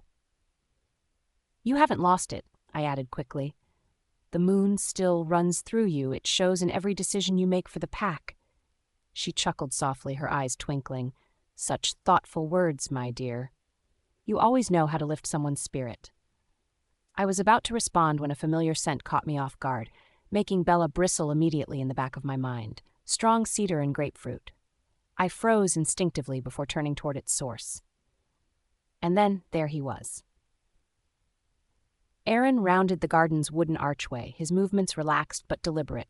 He was dressed in a crisp shirt and trousers, his usual sharpness intact, but my senses quickly picked up on something else. Beneath the scent of his cologne lingered a faint note of jasmine and honey. Caroline. My chest tightened painfully as I pieced it together. He must have spent his morning with her. The image of their closeness, the stolen scents, the shared moments, burned itself into my mind. "Grandmother," Aaron said smoothly, his signature charm in full effect as he approached her. "Wonderful to see you this morning. I wouldn't miss our visit." Her brow furrowed slightly in confusion, her attention flickering briefly toward me. But Freya said, "I finished my pack work earlier than expected," he cut in with a winning smile. Luna, Freya must have been mistaken. If Elder Catherine noticed the cracks in my expression, she didn't mention it. I stepped aside automatically when he reached for the wheelchair handles, my movements stiff and jerky. His hand extended toward me briefly, as though to offer a polite gesture of acknowledgement, but I didn't respond. Instead, I took another step back, withdrawing. The shift did not go unnoticed. For a brief moment, his eyes darkened, a flash of irritation crossing his face as his wolf Logan stirred within him. His expression returned to neutrality quickly, but I couldn't miss the tension sitting beneath it. "Is something wrong?" Elder Catherine asked, her voice cutting through the growing unease. "Not at all," Aaron replied smoothly, recovering as though nothing had happened. His tone was calm, but I could feel the heavy undercurrent of his temper aimed silently at me. As we continued walking deeper into the garden, I deliberately let the space between us stretch wide. I didn't want to be near him. His fresh appearance, the scent that clung to him, felt like a cruel reminder of the night he'd spent elsewhere. But my distance didn't keep him at bay. "Keeping up appearances, Luna?" His voice echoed unexpectedly in my mind, sharp and accusing through our mate connection. I startled briefly, but kept my face blank as Elder Catherine admired the garden's flowers. His irritation poured through the bond like hot flames. "Do you think this is a game?" Avoiding me, stepping back, "What are you trying to accomplish by acting like this in front of her?" I bit the inside of my cheek to stop myself from responding aloud. My wolf Bella roared at the words, her fur bristling defensively. "You're being ridiculous," he continued, his mental tone seething. "Careful, Freya. It almost looks like you want her to suspect something's wrong." His accusation sent a spark of fury through my chest, coursing hot and fast. How dare he insinuate I would use Elder Catherine against him? He was the one whose actions had caused the fracture in our mating. I almost snapped back through the bond, the words poised on the edge of my tongue. But just as quickly, Bella urged me to hold back, sensing the scene we stood in. Chapter 34. Medical Facility Visit. Aaron's voice was relentless through the mate mind link. He was clearly seething. "Move closer, Freya." His tone was sharp, controlled, but laced with unmistakable irritation. "You're making it too obvious." I swallowed the lump in my throat. My feet felt rooted to the ground, but I forced myself to step closer to him. Each step felt heavier than the last. Bella whimpered uneasily inside me, her mistrust mirroring my own feelings. Reluctantly, I moved close enough for him to reach out. He wasted no time grabbing my hand, his grip firm, almost possessive. The contact made my chest tighten. I didn't want this, didn't want to feel him right now, not after everything. The faint trace of Caroline's scent still lingered on him, subtle but sharp enough to cut right through me. Elder Catherine immediately noticed, and her face softened. Her sharp eyes sparkled with satisfaction as she saw us walking hand in hand. "Ah, now this is better," she said warmly, her voice full of encouragement. "Together again, the two of you." I lowered my gaze to the cobblestones beneath our feet, focusing on anything but Aaron. "Of course," I replied softly, my voice steady despite the storm inside me. "We had a small tiff, nothing worth mentioning." Elder Catherine nodded knowingly, her lips curling into a playful smile. "Every pair has their moments of disagreement, my dear, but the strength of a bond lies in the ability to forgive." Aaron hummed a low agreement, his grip tightening just slightly on my hand. His golden eyes caught mine for a brief moment, searching. I quickly looked away. My silence seemed to irritate him further, but he said nothing. We walked along the garden's path, silent except for the sound of pebbles crunching beneath our shoes. Elder Catherine's frail laugh disrupted the quiet as she gestured toward the well-tended rows of wolfsbane. "Do you remember, Freya? Your family's estate was always lined with wolfsbane. It's what your dear mother loved most." I nodded, willing myself to focus on her words and not the hand I was forced to hold. She believed wolfsbane was a guardian flower. She used to say it stood watch under the moonlight when we couldn't. My voice was quieter than I meant it to be, tinged with a faint undercurrent of sadness. "Ah, she was right to say so," Elder Catherine replied, her voice wistful. She reached out to touch a cluster of blossoms, her hand trembling slightly. "The moonlight makes protectors of us all, even during our weakest moments." Aaron offered a slight smile, but I could feel the tension radiating from him. "Freya's mother had a way with words," he remarked, his tone measured. "Freya does too." My throat tightened. His comment caught me off guard, but I refused to respond. His words, though simple, didn't carry any weight when I knew where his thoughts had been just hours ago. Elder Catherine turned her kind gaze to me. "You were always such a bright spirit, even as a child, Freya. I imagine you haven't changed much." I didn't know how to respond to that. so I forced another faint smile. I try. Aaron squeezed my hand again, likely out of habit. To anyone watching, we looked like the perfect mated pair, the Alpha and his Luna united. But all I felt was the sting of memories flashing through my mind. Memories of nights I spent alone in our quarters while he found Caroline. When Elder Catherine began to reminisce about her youth, I used the moment to steel my nerves. The time would pass quickly if I could just keep my composure intact. But each step under Aaron's watchful gaze was suffocating. By the time we returned to Elder Catherine's room, my resolve was worn thin. I let go of his hand the second we stepped inside, mumbling an excuse about needing the washroom. He didn't stop me, but I caught the flicker of frustration in his eyes before I turned away. The moment the door closed behind me, I let out a shaky breath. I stood in front of the washroom sink for a moment before turning the tap on. The water ran hot, steam curling up around the porcelain. Wordlessly, I grabbed the soap and began scrubbing at my hands. The heat burned my skin, but I didn't stop. My hands felt dirty, though I knew there was nothing there. Invisible guilt clung to me. The thought of touching him, of pretending this wasn't tearing me apart, made bile rise in my throat. The soft scrape of the washroom door startled me. I whipped around as Aaron leaned casually against the wall, his golden eyes watching me intently, glinting with something unrecognizable. "Planning to wash your hands raw?" he asked, his voice laced with mockery. I turned back to the mirror, grabbing a towel to dry my hands. "What does it look like?" My voice was calm, but the edge was unmistakable. He pushed off the wall and moved closer, his presence heavy. "Did you touch something filthy?" The sarcasm in his voice cut sharper than any blade. I faced away from him, dabbing at my hands again, even though they were already dry. "Perhaps," I replied coolly, throwing his accusation right back at him. Something dark and primal flickered across his face as he stepped even closer, his wolf just beneath the surface.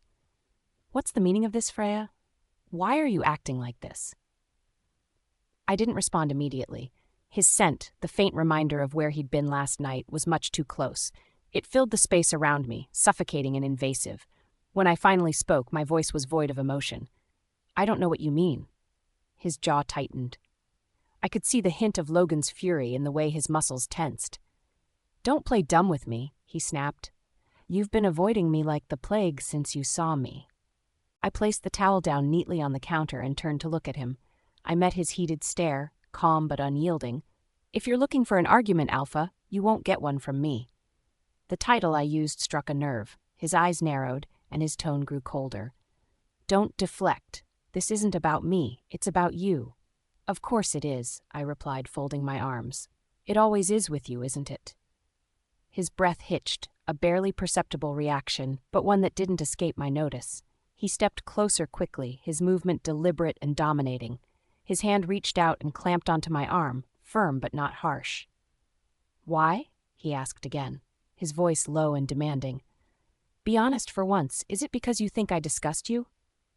The venom in his words didn't match the flash of uncertainty buried deep in his expression. His grip on my arm tightened, not painfully, but enough to ground me in place.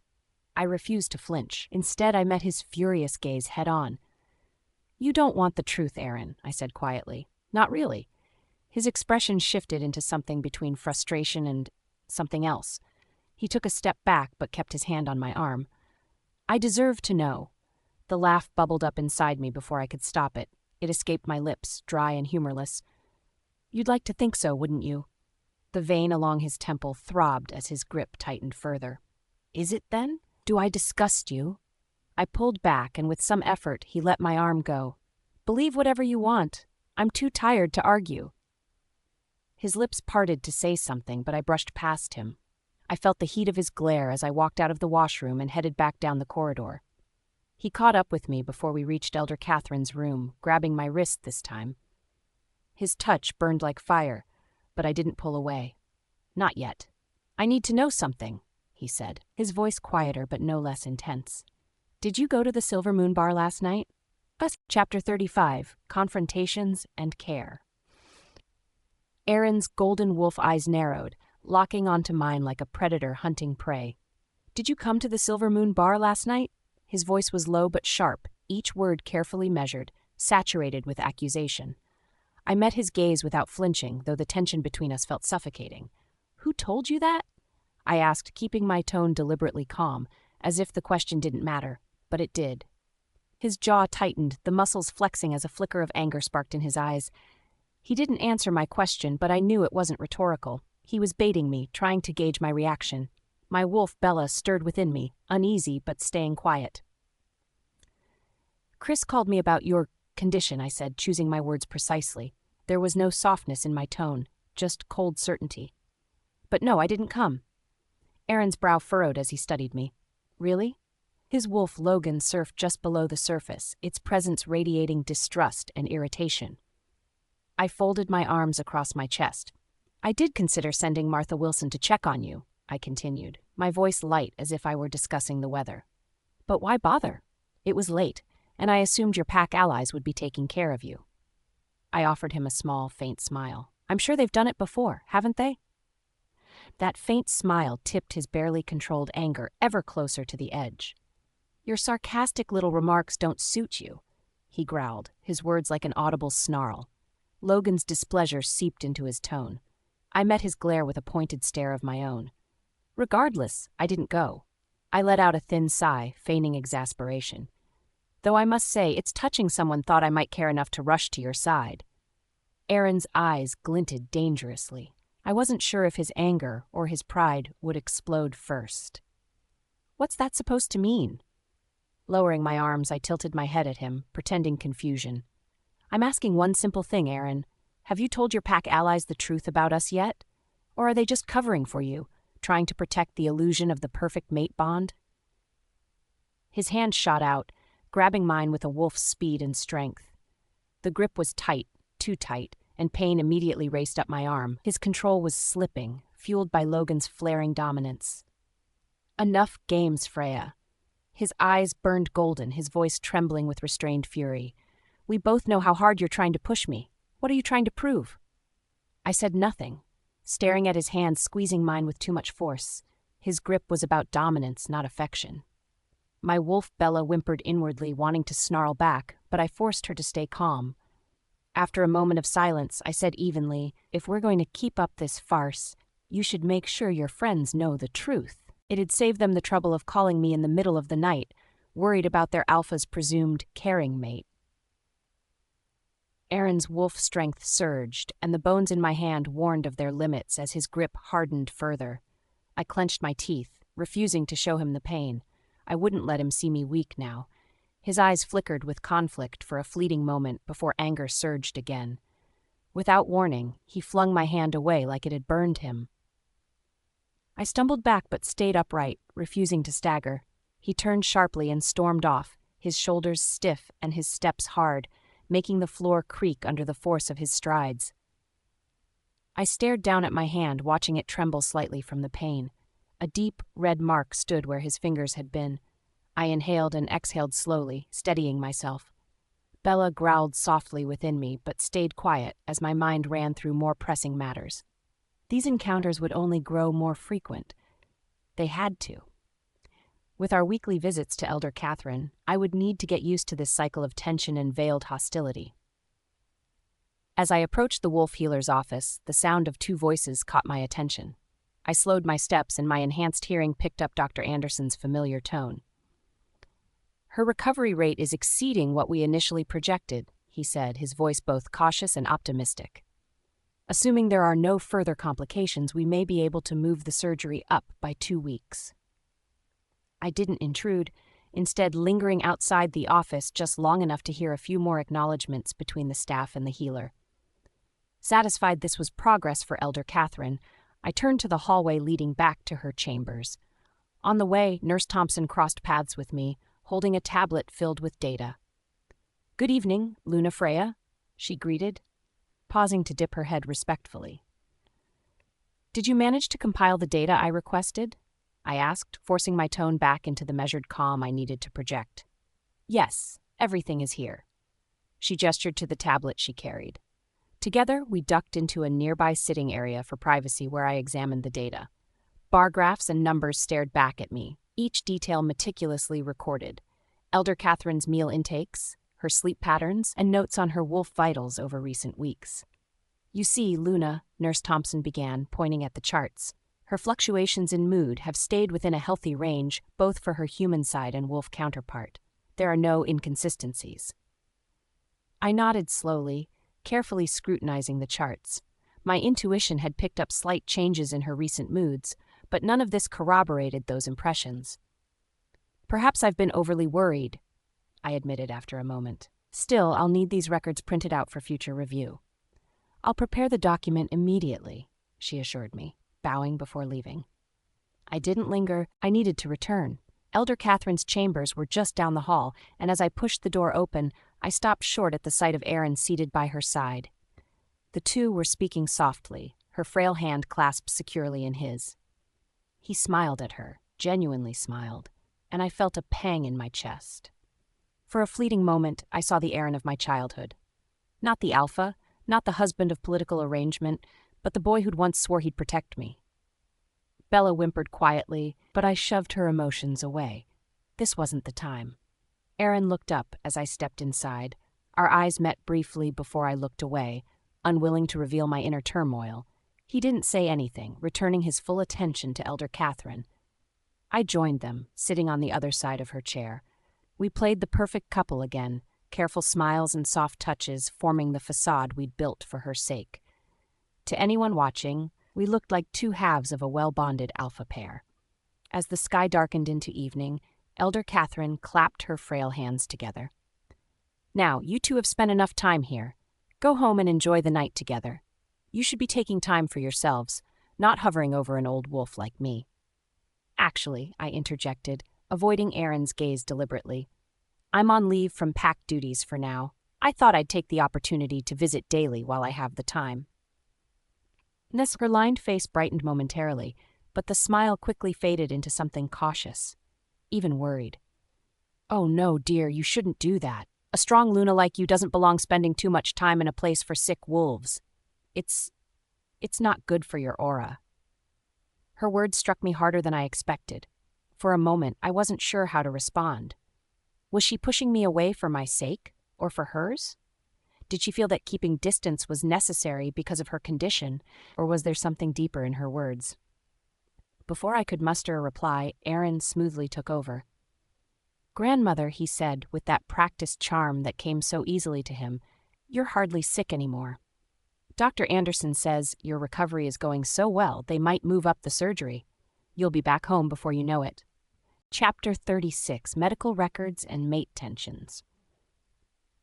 Back in Elder Catherine's room, I redirected my focus to discussing her upcoming surgery. Despite the emotions simmering under the surface, years of practice allowed me to maintain a light, cheerful tone.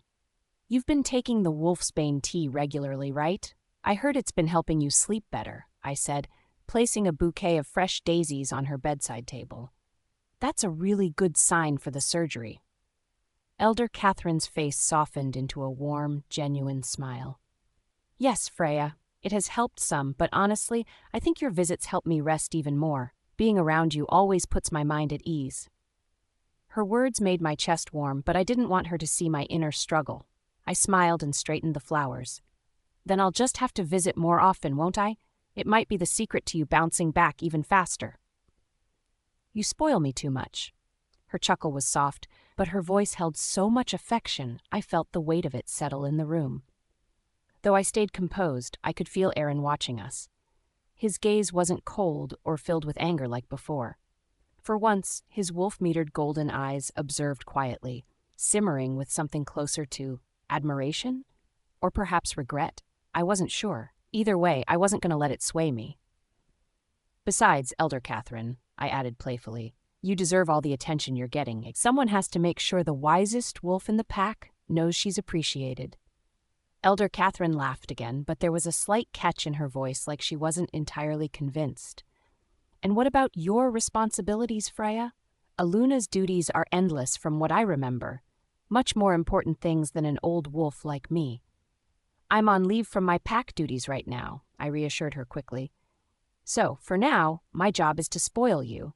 You'll just have to get used to it. Such a selfless soul, she teased warmly, patting my hand. Thank you, my dear. The weight in her touch tugged at something buried deep in me. For all her teasing, she still seemed hesitant, distant almost. I couldn't tell if it was her health or something else that made her pause, but I didn't have the courage or the strength to ask her outright. As we finished tidying up, Aaron finally spoke up, leaning against the wall. His smooth, confident voice filled the space easily, adding just the right level of charm. "You don't know how much I appreciate your attention to family, Freya. It's one of the things about you that the pack admires most." The shift in his tone caught Elder Catherine's attention, and her smile grew even broader. "See? There's something special between the two of you no one can take away." I felt the backhanded sting of his words more than his charm. My stomach clenched as Elder Catherine nodded approvingly at us, but I forced myself to stay in the moment. I couldn't afford to dwell. "It's an honor," I mumbled, keeping my voice neutral. As Aaron and I exited Elder Catherine's room, I immediately pulled my hand from his. The lingering scent of Caroline still clung faintly to his shirt. I didn't care how subtle it was. My wolf Bella knew better. I couldn't stand it. "You can leave," I said without looking at him, stepping down the corridor. "There's something else I need to take care of." He followed easily, his tall frame shadowing mine. "And what's that?" "I need to gather Elder Catherine's recent wolf vitals data from the nursing staff," I replied curtly, hoping he wouldn't push further. "I'll come with you," Aaron said, his tone leaving no room for argument. I sighed through my teeth but kept walking. "There's no need." His pace quickened slightly as he matched my steps easily. It wouldn't look good for an alpha to abandon his Luna at night, especially not when leaving a medical facility. The absurdity of his sudden concern for appearances made me want to laugh outright. Hadn't he done far worse just the other night? But instead, I kept my face blank, pretending his words didn't scratch too close. When we reached the nurse's station, one of the wolf nurses handed me a thick stack of medical records without a word, her eyes dipping respectfully. The tension between Aaron and me was obvious enough even for the staff to notice. Aaron, however, wasn't shy about his curiosity. As soon as we stepped outside, he gestured toward the records in my hands. "What's all this? Why did you request these?" "I've noticed some small changes in Elder Catherine's condition," I replied, stepping further away from him as I scanned the sheets. "Her mood has been different lately, and my wolf has been sensing a shift." His brow furrowed in confusion. "The healers haven't mentioned anything out of the ordinary." "That's because these changes are subtle." I paused, sifting through another paper. "But they're there. Her sleep patterns are different, and she hasn't been eating as much lately either." "Go on." "My wolf feels it," I admitted reluctantly. "I don't know how to explain it. Bella's been giving me this sense. Something feels off. The medical staff may not see it, but I know better." Aaron crossed his arms, leaning slightly as he glanced toward the pages briefly. "And now these records confirm it?" "Yes," I said. "It's faint, but it's there." Despite myself, I could see something shift in his expression. The irritation that had once clouded his features eased, replaced by a mix of intrigue and a faint trace of recognition. For the first time in weeks, it seemed like he wasn't trying to question my every action or decision. "And you're sure this isn't just paranoia?" he asked, though his tone lacked its usual sharp edge. I met his gaze directly. "If it were paranoia, Bella wouldn't be so restless," I emphasized. "Something is different, and we need to figure out why." We reached the vehicle shortly after. Thomas stood at attention, his hands clasped behind his back as he waited patiently. "You should remember what you said earlier," I mentioned offhandedly, stepping toward the car. "You made it pretty clear you weren't planning to come home, or have you already forgotten?" Aaron stiffened. "What are you talking about?" I raised a brow but didn't reply. Instead, I slipped into the car quickly, dropping the thick stack of medical records on the seat beside me. The driver hesitated as Aaron stayed rooted in place outside, visibly agitated. "The Alpha has other matters to attend to," I said coolly. "Take me home, Thomas." The pack driver exchanged a nervous glance between me and Aaron, clearly unsure of what to do. His hesitation only irked Aaron further. In one sharp movement, Aaron yanked open the door and slid into the car alongside me. The force of his presence sent the air inside rippling with tension. "Drive," he ordered coldly, his words sharp with authority. Thomas didn't wait another second. He turned the key and began the journey back to the estate. Aaron's POV. The atmosphere inside the car was suffocating. Freya sat silently, flipping through the medical records as though I wasn't even there. Her focus didn't waver, but I could feel the slight hint of satisfaction radiating off her. My wolf, Logan, scoffed at my earlier declaration about not returning home.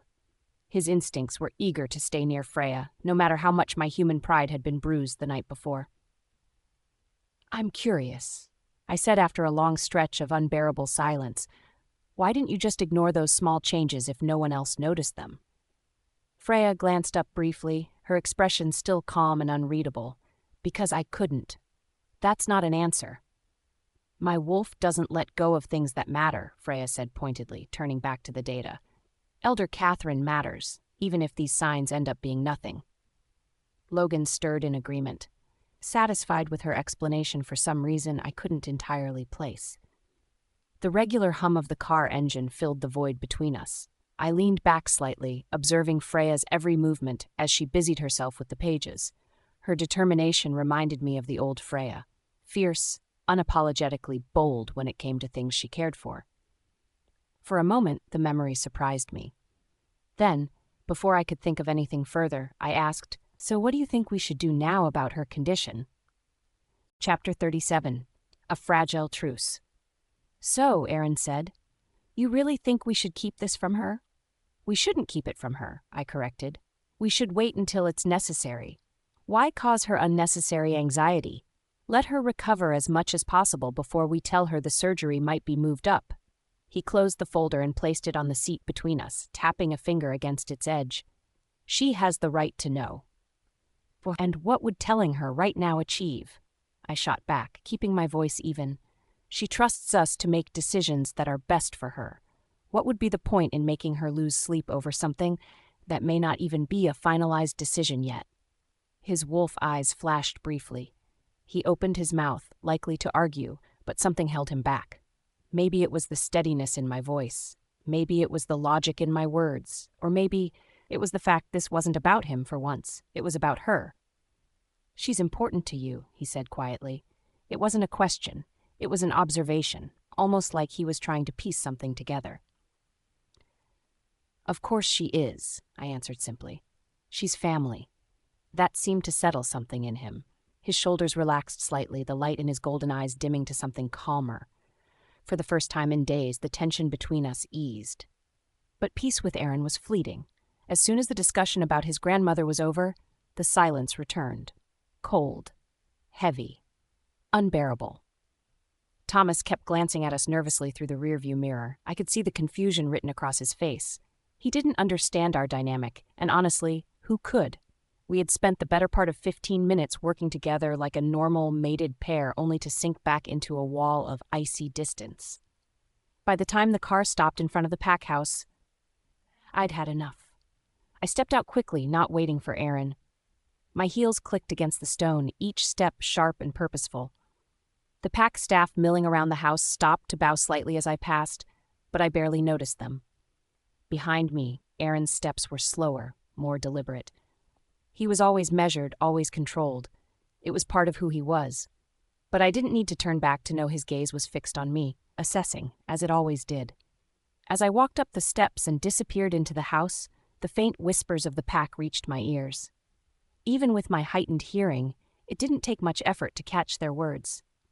"They don't even look at each other," one beta muttered. "How much longer do you think until the mate bond's severed?"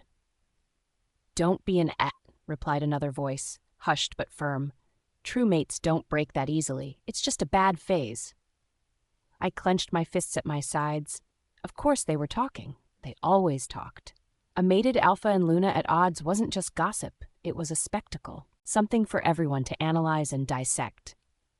Taking a deep breath, I fixed my eyes on the hallway ahead. I wouldn't give them the satisfaction of reacting. Let them think what they wanted. It didn't matter. When I reached our shared quarters, I closed the door behind me and leaned back against it, exhaling slowly. The noise faded away, leaving only my thoughts and Bella's restless growls. Everything felt calmer now, or at least quieter, but the knot of unease in my stomach didn't loosen. I crossed the room and sank onto the edge of the bed, my thoughts drifting to Elder Catherine. As much as I hated the tension with Aaron, none of that mattered compared to her surgery. My gaze fell to my hands resting in my lap.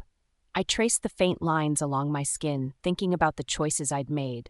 About Aaron, about Caroline, about us. What had I expected when I agreed to this arrangement?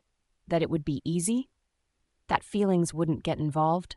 No, I reminded myself firmly, this wasn't a love story, it never had been. Our mating was transactional, practical. He'd made that clear from the beginning, and I'd accepted it. But the pregnancy, that was different. That wasn't part of the deal.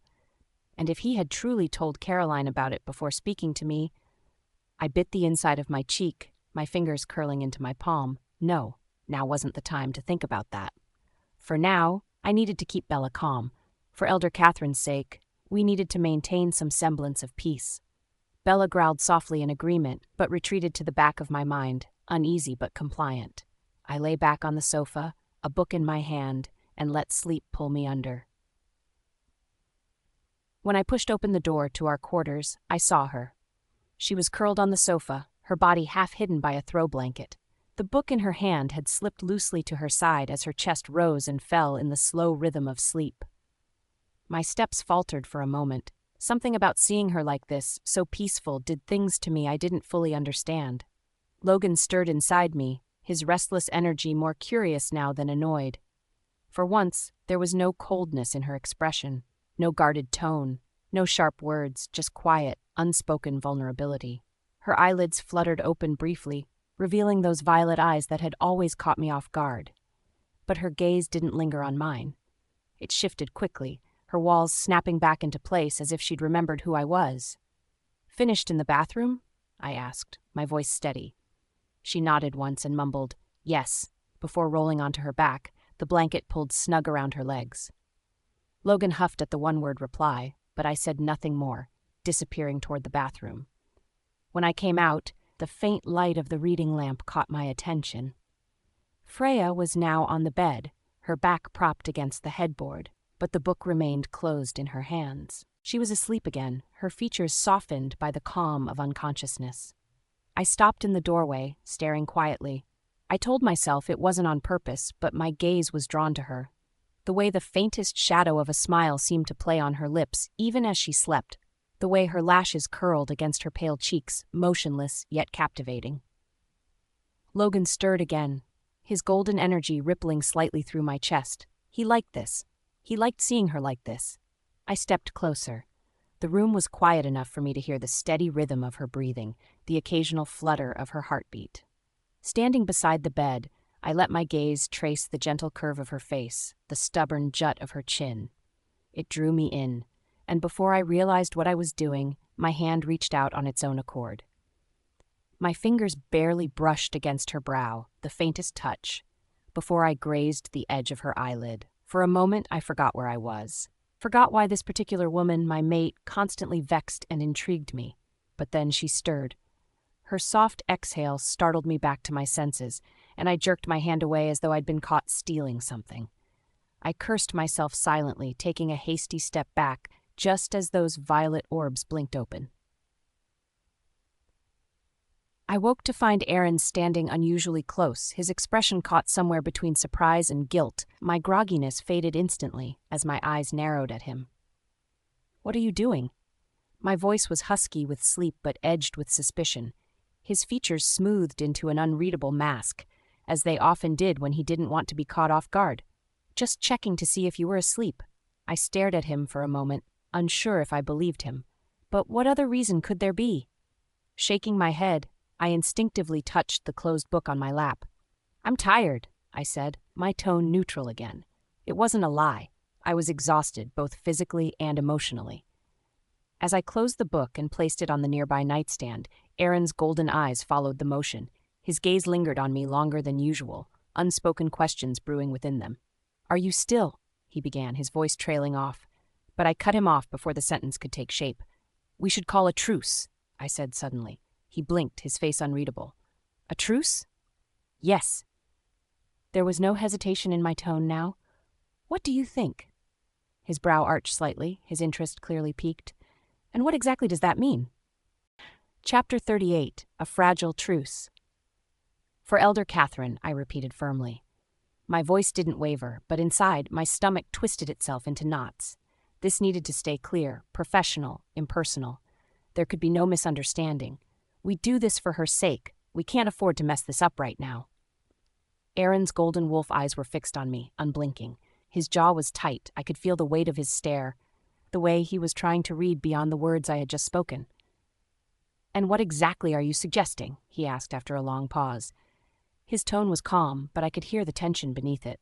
I lifted my chin, refusing to look away. "We return to what we were before," I said, each word carefully measured. Cordially distant, polite, focused. Aaron tilted his head slightly, his lips pressing into a thin line. His wolf was close to the surface. I could feel Logan's simmering energy bleeding into the atmosphere between us. He was angry, or confused, or both. And after her surgery, his voice dropped lower, a soft growl curling into the edges of his words. "After her surgery, you'll be free," I replied, my tone clipped yet steady. I made sure not to hesitate. "Completely free. You'll be able to live your life as you please, without pretending, without me." There, I said it plainly. I hoped he understood. For a fleeting moment, something shifted in his expression. It was quick, like a flicker of pain, but it was gone the moment I noticed it. Aaron straightened, crossing his arms, his wolf posture rigid and confrontational. "Freedom," he repeated, his voice low. "That's what you think I want." I nodded simply. What else could he possibly want from me by now? Aaron was silent for a long time after that. His jaw flexed, his hands curling into tight fists at his sides. I could feel Logan move behind his eyes, restless and unsettled. "Fine," he said finally. His shoulders rose and fell in a controlled breath, though his wolf energy still rippled faintly through the room. "If it's for Elder Catherine, I'll agree to your truce." A dull ache settled in my chest, but I pushed it aside. There was nothing left to say. I turned from him and walked toward the closet, retrieving the long pillow that used to separate us in bed. It felt heavier in my hands than it actually was. My fingers grazed the fabric, memories chasing each other through my mind before I shook them away. I laid it down in the center of the bed like it belonged there, like it hadn't been cast away months ago. Aaron's sharp inhale cut through the silence. "Is this really necessary?" His voice was rough, deeper than usual, laced with something unspoken. I didn't look at him. I focused on smoothing out the pillow instead. "It worked before," I murmured, keeping my voice neutral. "It'll work now." Behind me, I heard him shift, the bed creaking softly under his weight. The tension in the room thickened, pressing against my lungs. "You should sleep," I said firmly as I climbed into bed, pulling the blankets around me. I stayed on my side, my back to him. "We both have a long day ahead." Aaron didn't respond, but I could feel his eyes burning into my back for what felt like an eternity. His body heat radiated faintly across the space between us, but neither of us moved closer. Sleep didn't come easily. The faint scent of jasmine lingered in the air, soft yet unmistakable. It was Freya's scent, mixed with something faintly soothing and infuriating all at once. Logan paced inside me, his growls barely restrained. The pillow between us felt like a wall, like a deliberate symbol Freya had placed to separate herself from me entirely. Logan hated it. He hated the distance, the barrier. And maybe I did too. I stared at the faint outline of her back. Her form curled tightly on the other side of the bed. Her breathing told me she wasn't really asleep, but I didn't think she would say anything either. This truce of hers, it wasn't peace. It was surrender, to her at least. She didn't care what happened after Elder Catherine's surgery. She just wanted out. Logan growled his displeasure again, low and simmering.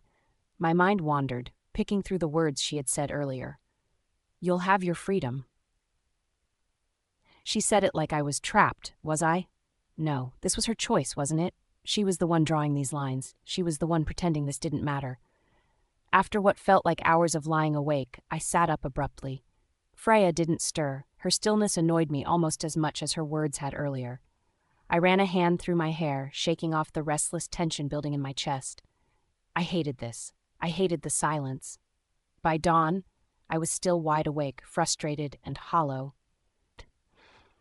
When I woke, Aaron was already up and moving.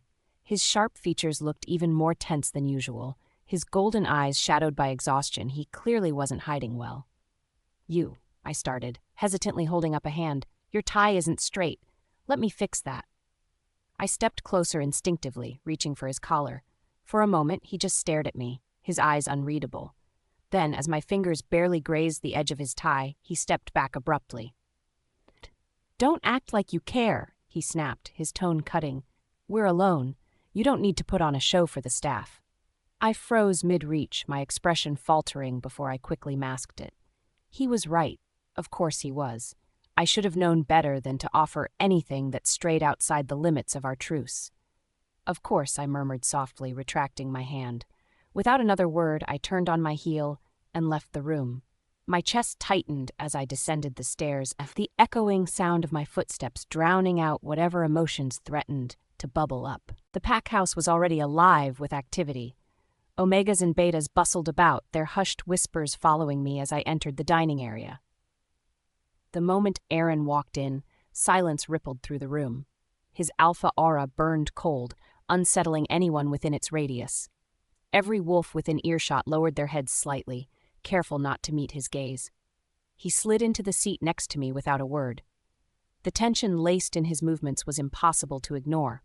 I kept my face neutral, pretending not to notice the way the staff exchanged curious glances. Speculation hung thick in the air around us, a silent undercurrent I didn't dare address. Leaning forward, I picked up the coffee pot and filled Aaron's cup, my movements slow and deliberate. The liquid poured smoothly, its dark surface steaming faintly. "Good morning, Alpha," I said with practiced cheerfulness, keeping my tone as falsely light as possible. Aaron's jaw clenched at my tone, his wolf eyes flashing gold. The cup rattled slightly as he set it down, betraying his anger at my apparent nonchalance. Chapter 39, Growing Tensions. Another morning. Another suffocating breakfast. I sat at the head of the table, forcing my expression to remain calm, cold. My wolf Logan was anything but calm.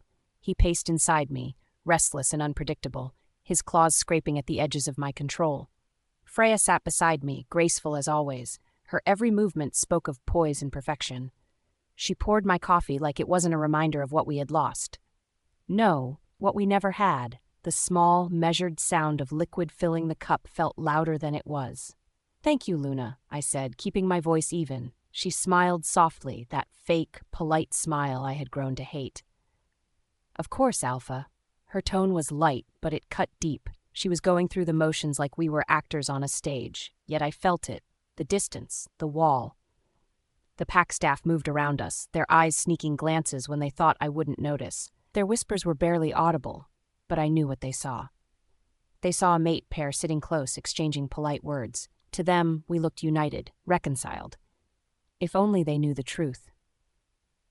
Logan growled softly in my mind. He was unhappy, his energy simmering like a volcano ready to erupt. His thoughts were jumbled, but the focus was always the same. Her.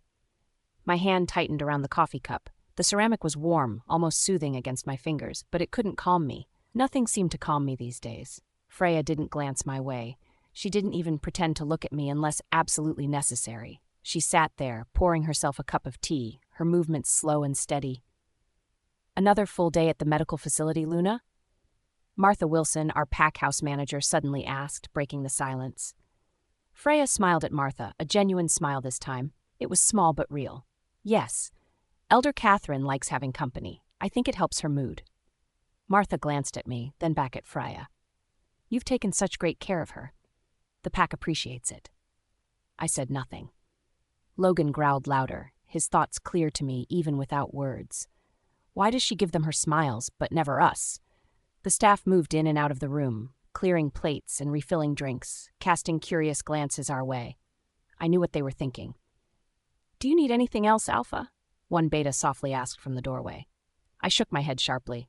Freya didn't react, didn't even look up. She simply continued sipping her tea, lost in her own thoughts. It was infuriating, her calm, her distance, her silence. All of it grated on me. Logan pushed against my thoughts, his growls taking shape into words. "She's ignoring us." I clenched my teeth. The whispers from the staff began again, quiet murmurs that only sensitive wolf hearing could pick up. "They're sitting together. That's a good sign. Maybe they're fixing things?" No. Did you see the Alpha's jaw? He looks ready to snap. They weren't wrong.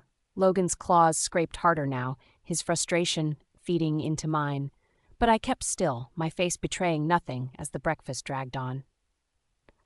The medical facility had become my escape. The rooms smelled of herbal treatments and fresh linens, and the staff greeted me warmly every time. It lacked the tension of the pack house, the suffocating presence of Aaron. Elder Catherine always wore a smile when I arrived. Her gentle eyes sparkled, and the lines of worry on her face softened. "You're spoiling this old wolf again?" she teased one morning as I adjusted the shawl over her shoulders. I laughed lightly. "You deserve it. Besides, it gives me something to do during my leave." She raised a brow knowingly. "It's more than that, isn't it, my dear?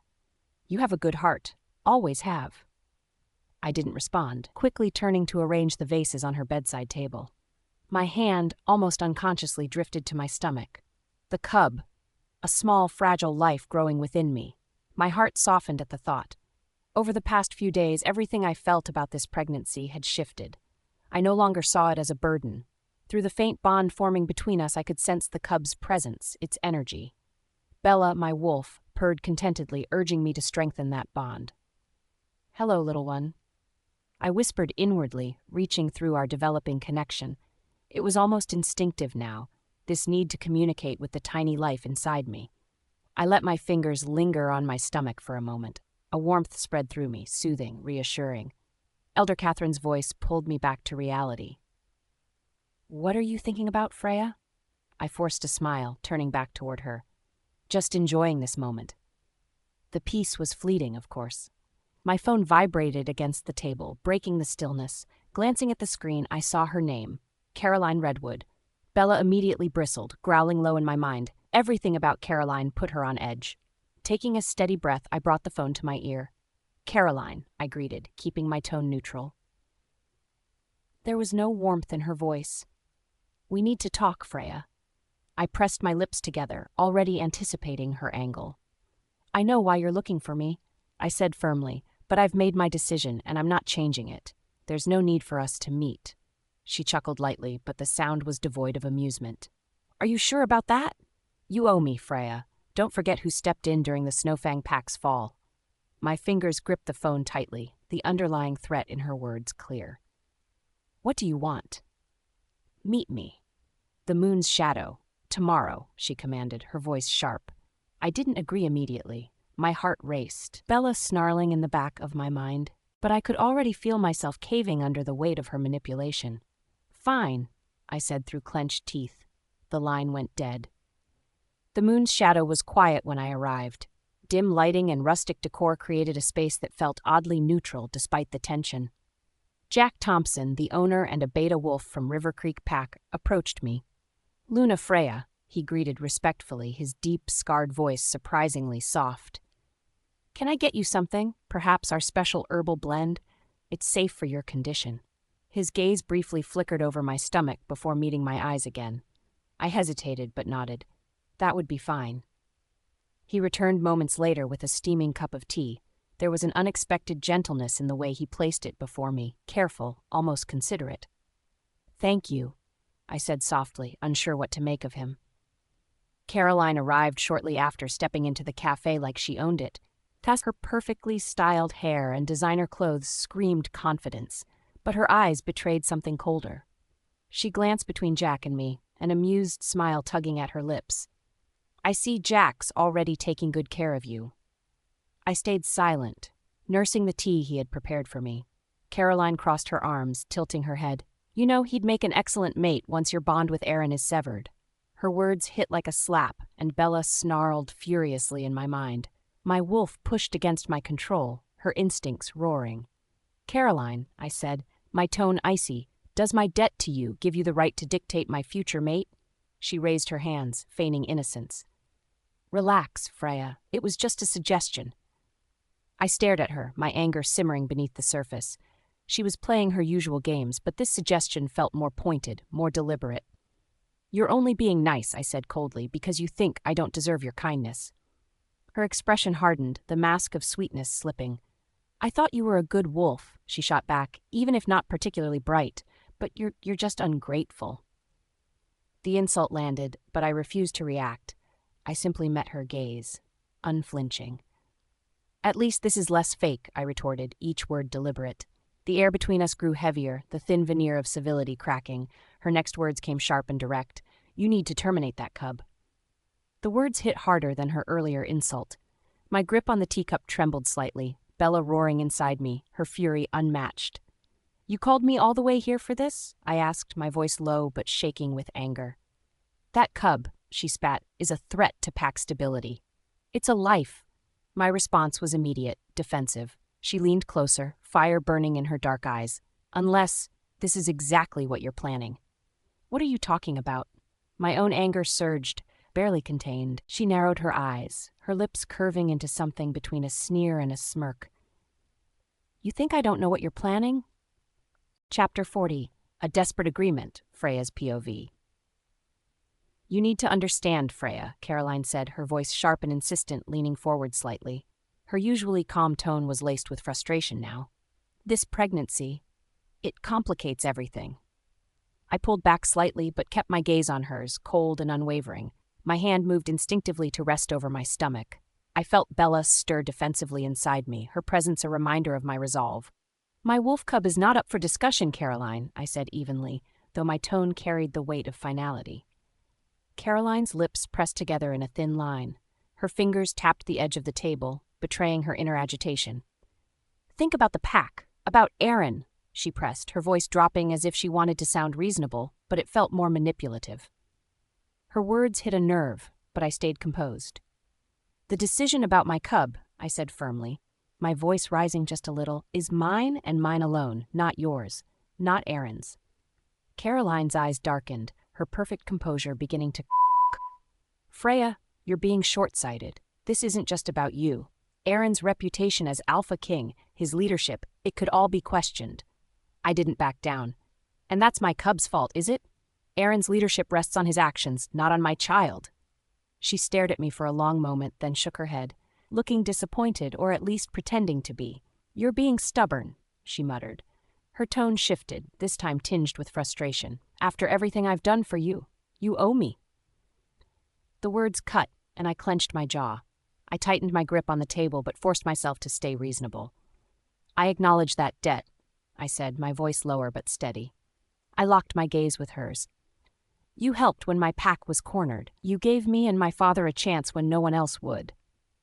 But then repay it, she snapped, leaning closer across the table, her hands flattened against the polished wood, her nails tapping impatiently.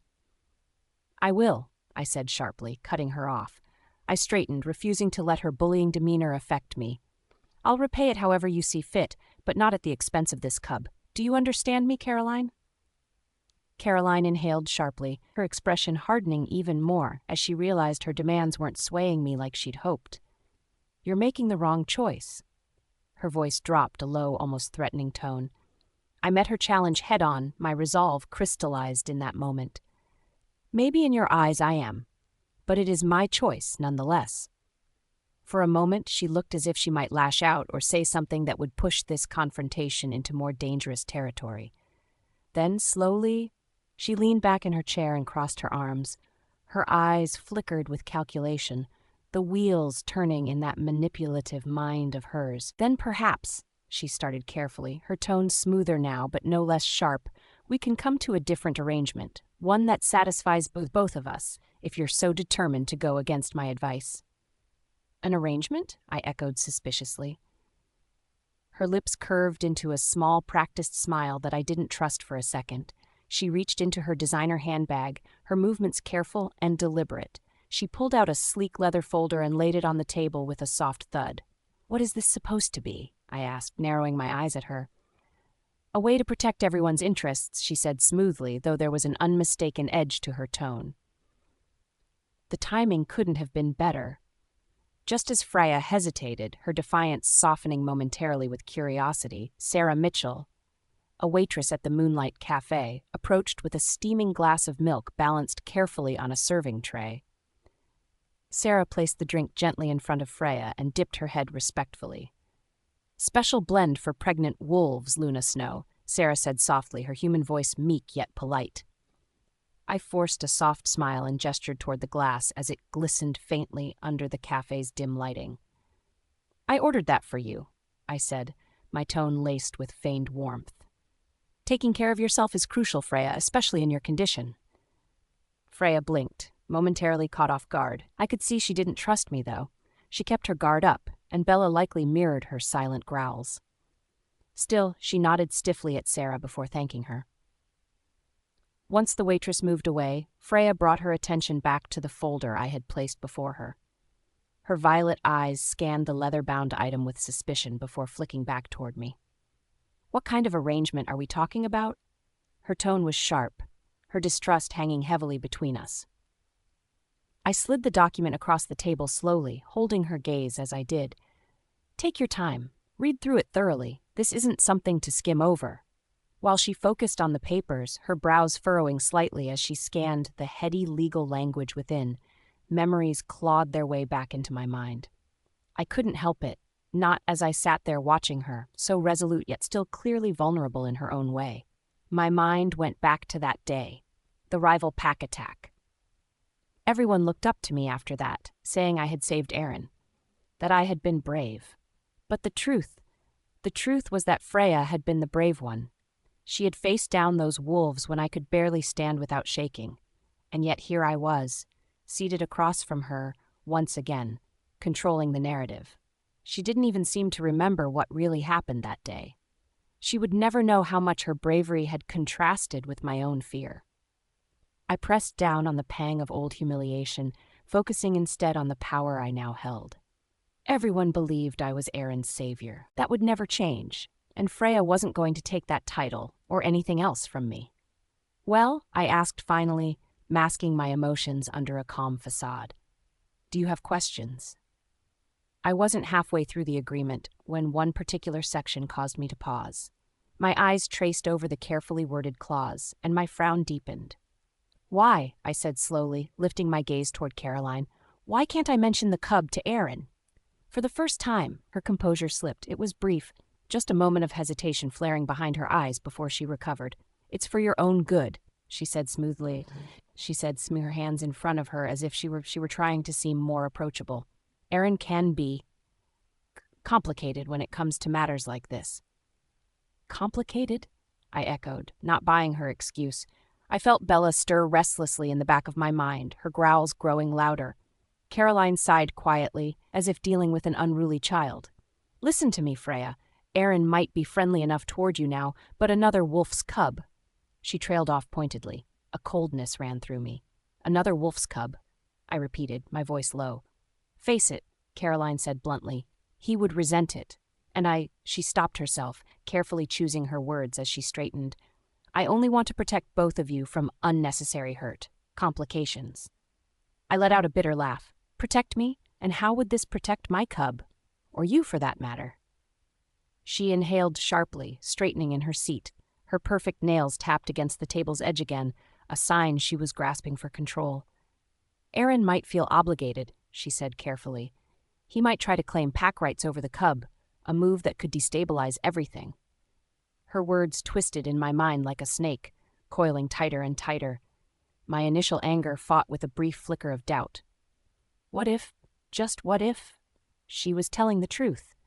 Bella growled louder, snapping at my hesitation. She could feel my inner turmoil and fed into my frustration. And what's in it for you, Caroline? I asked finally, pushing past my doubt to glare evenly at her. My only interest, she insisted, though her smile was sharper now, is seeing this matter resolved peacefully. I didn't trust her words, not for a second. Yet I returned my attention to the document anyway, scanning the terms once more. The agreement outlined everything. I would leave the pack territory for a period of 5 years after severing my mate bond. There would be no communication with Aaron before my departure. I would never use the cub to lay claim to pack rights. In exchange, Caroline would provide financial support for my cub. Resources from her redwood pack would ensure the child's upbringing at least until adulthood. Chapter 41, a tense negotiation. Caroline sat across from me at the Moon's Shadow Cafe, draped in her usual perfection.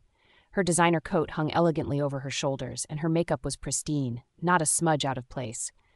but her carefully maintained facade couldn't hide the way her fingers drummed against the tabletop, betraying her nerves. That small sign of unease told me everything. I exhaled softly and pulled the agreement closer, skimming the lines carefully again. The sunlight streaming through the window highlighted the stark black ink which seemed to demand compliance.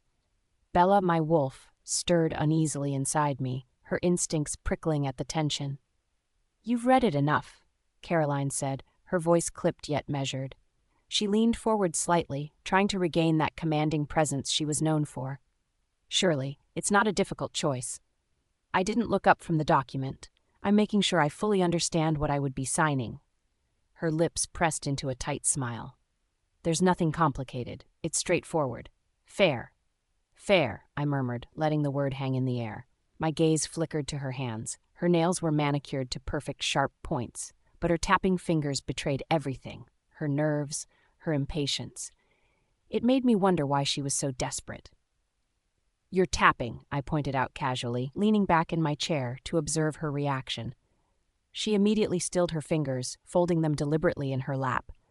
"I'm not nervous, Freya," she said too quickly. "Are you sure?" I tilted my head. "You seem awfully anxious for someone who holds all the cards." Her eyes narrowed slightly, though her painted smile didn't falter. "I want to make sure everything is clear to you. That's all." I met her gaze unblinking, making sure she saw I wasn't intimidated.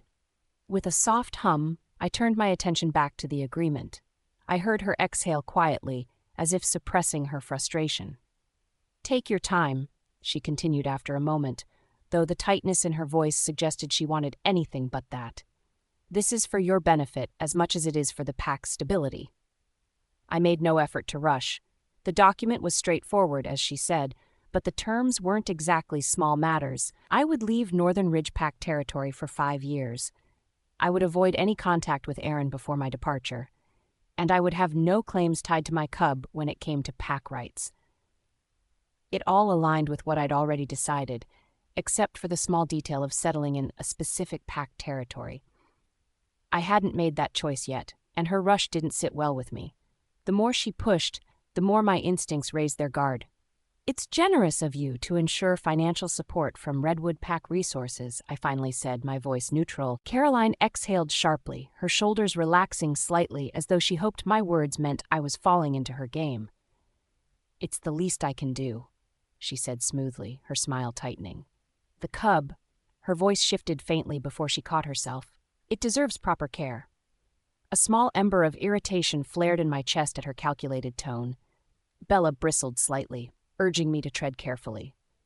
"And once I adhere to the terms," I said, my voice deliberate and even, "my debt to you will be settled entirely." Her expression brightened for the briefest moment. She nodded quickly. "Absolutely, completely settled. You'll owe me nothing more." She produced a sleek silver pen from her handbag and handed it to me, her hand steadier now, though her eyes burned with expectation. I accepted it, feeling her gaze coil around me like a snake waiting to strike. But instead of signing, I rolled the pen between my fingers, letting a small, amused smile tug at my lips as I watched her composure wobble ever so slightly. Her brow twitched. "Is there something wrong?" she asked, her voice strained with forced politeness. "I'm just thinking," I replied, my voice light, keeping her on edge. "After all, you seem very invested in this." Her fingers gripped the edges of the table. "This agreement ensures clarity," she said, "for both of us, and for the pack." "But why does clarity make you so nervous?" I asked smoothly, still twirling the pen casually. "You appear confident, Caroline, but I can sense hesitation. It almost feels like you're more concerned about me." Color drained from her face briefly before she leaned back, feigning indifference. "You're being paranoid," she said with a brittle laugh. "You've read the document, you know what's at stake, for everyone." My smile widened slightly, but I didn't respond immediately. The silence seemed to unnerve her further. "Fine," she snapped, patience breaking through her mask. "Are you going to sign it or not?" I set down the pen slowly, deliberately, feeling the shift in the balance of power between us. "I'm not signing this." Caroline's eyes widened, genuine shock flickering across her face. "Excuse me?" she exclaimed, her voice tinged with disbelief. "What are you trying to pull here, Freya?" "I don't intend to deceive you," I said, my tone calm. I'll fulfill the terms laid out in this document, but I have no intention of signing it. That's ridiculous, she hissed, her voice sharp now. Why refuse to sign if you plan to abide by the terms? If this agreement isn't meant to trap me, I said pointedly, my signature shouldn't matter, right? Her mask slipped further, anger flaring in her vibrant eyes. This is exactly why you should have. She stopped herself abruptly, biting back whatever impulsive words had been about to spill. Instead, she plastered on a tight smile. I mean, you should consider the consequences carefully, she said, her voice taking on a falsely sweet tone. Not signing leaves loose ends. Loose ends? I raised an eyebrow. I think this is quite simple. Signing or not, I follow the terms. Isn't that what you want? Her eyes narrowed and I could see the sharp calculations in her head churning. Without a signature, there's no guarantee you'll hold to your word. I tilted my head, letting my wolf's confidence shine through my gaze. If I intended to break the terms, a signature would never stop me. You know that as well as I do. Her breathing quickened slightly, the cracks in her composure spreading like fine spiderwebs. For the first time in a very long time, I felt I had the upper hand against Caroline Redwood, and I intended to keep it. So what's this really about? I pressed, leaning forward slightly. Is it about protecting the pack, or is it about safeguarding your own position? She stiffened visibly, but recovered quickly. You have no idea what you're saying. Don't I? I countered swiftly. If you were truly as confident in your bond with Aaron as you claim, why would this agreement even be necessary? Her knuckles flexed faintly against the table, and for a fleeting second the hostility in her eyes burned fiercely. She masked it quickly, but I had seen enough. You, she said quietly, her words venomous, don't understand what's at stake. You keep saying that. I leaned back again, deliberately calm, and yet I keep hearing fear in your voice every time you do. Enough, she snapped, her control breaking for a moment. What do you want, Freya? What is it you're really after? I've told you, I said, my voice firm but calm. I want to settle my debt to you, nothing more. For a moment we stared at each other, the tension crackling in the air like static electricity. Her breathing remained steady but shallow, betraying the turmoil she was fighting to suppress. And you'll uphold these terms? She finally asked, her voice softer now, weary even. I will, I confirmed. Signed or unsigned, my word remains the same. I have no reason to go back on it. Silence fell briefly. Caroline stared down at the table, her painted lips pressed into a hard line. When she finally looked up again, it was with reluctant acceptance. Then so be it, she said, voice tight. But let me be clear, Freya. This commitment of yours, it better hold. It will, I replied confidently. And after this, Caroline, we're finished. My debt to you will be repaid in full. She extended her hand reluctantly. I accepted it, gripping firmly to ensure there was no misunderstanding. I released her hand, my violet eyes locking onto hers. After this, I repeated, my tone cold and final, you'll have no claim over me or my cub. Chapter 42, Debts and Memories. Caroline's smile stretched across her face like a mask. Her eyes stayed cold, calculating. It's for the best, Freya. Deep down, you know it is. Her voice grated against my ears. I fought the urge to snap back, keeping my composure intact. I gathered my things, determined to leave before saying something I might regret. Goodbye, Caroline, I said, cool and distant. My fingers closed around the strap of my bag as I pulled it over my shoulder. I'll hold up my end, as I said. Caroline opened her mouth, but whatever words she planned to speak, I didn't wait to hear them. I turned on my heel, the scrape of the cafe's wooden chair legs screeching against the floor in my wake. The air outside was brisk, biting my skin as soon as I stepped out onto the street. I inhaled deeply, letting the cold air attempt to chill my tension. Bella paced inside me, unsettled, her anger simmering beneath my calm exterior. That woman, I muttered under my breath. Bella growled in agreement. Leaning against my car, I pulled my phone from my coat pocket. The familiar number popped up on the screen, bringing the face of my father to the forefront of my mind. Former Alpha Jonathan Snow, he always had been so strong, so steady. His voice always gave me answers, even when I didn't want to hear them. I hit the call icon and held the phone to my ear. Each ring felt like an eternity. Voicemail. Of course. He was likely deep in the mountains, far from cell service. That was always where he found his peace. "Hi, Dad." My voice softened as though I were speaking to him in person. I handled part of it today. We'll talk when you get back. I miss you." I ended the call and stared at the screen, feeling the phone grow impossibly heavy in my hand. I slipped it back into my coat. My heart still beat a little too fast from the conversation with Caroline, the weight of her words and actions trailing me like shadows. No matter. I needed to move forward. Glancing at my watch, I realized I was late for my visit with Elder Catherine.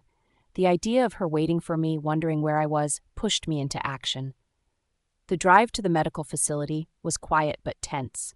I focused on the stretch of road ahead, white-knuckling the steering wheel. My mind replayed every second of my meeting with Caroline, and the bitterness in Bella's low growl at the back of my mind didn't help. When I arrived at Elder Catherine's room, the sight of her sitting quietly by the window deflated the frustration hanging over me. Her frail hands cradled an old photograph, her face serene yet tinged with something wistful. I stepped closer, speaking gently. "I'm sorry I'm late." Elder Catherine turned her head slowly toward me.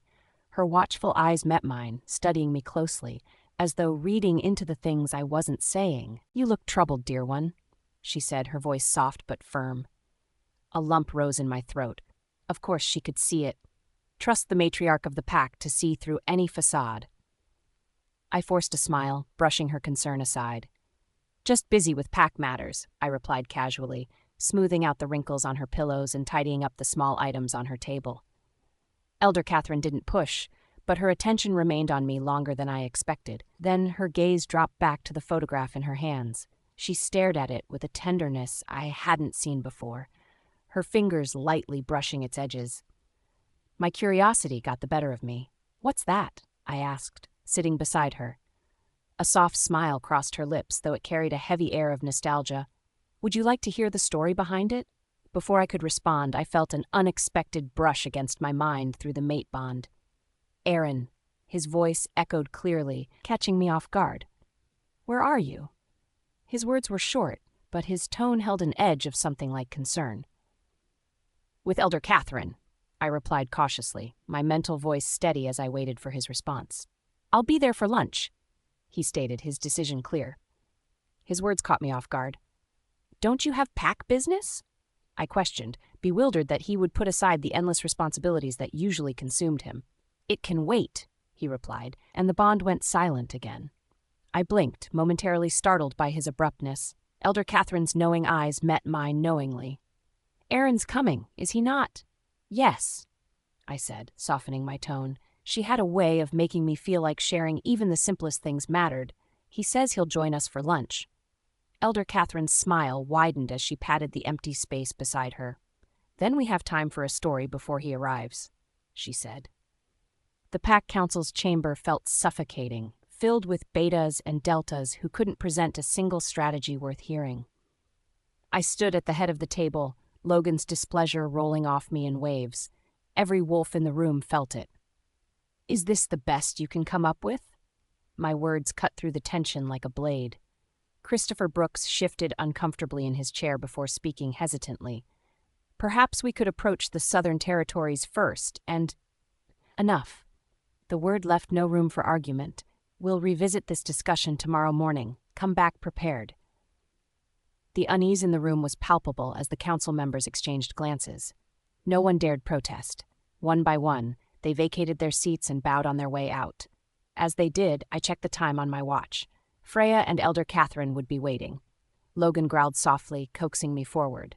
Lunch at the medical facility suddenly became more important than any council meeting. Heading toward the exit, I didn't expect to smell a familiar scent lingering just outside. Caroline stood there, a lunchbox in hand, her expression cautiously hopeful.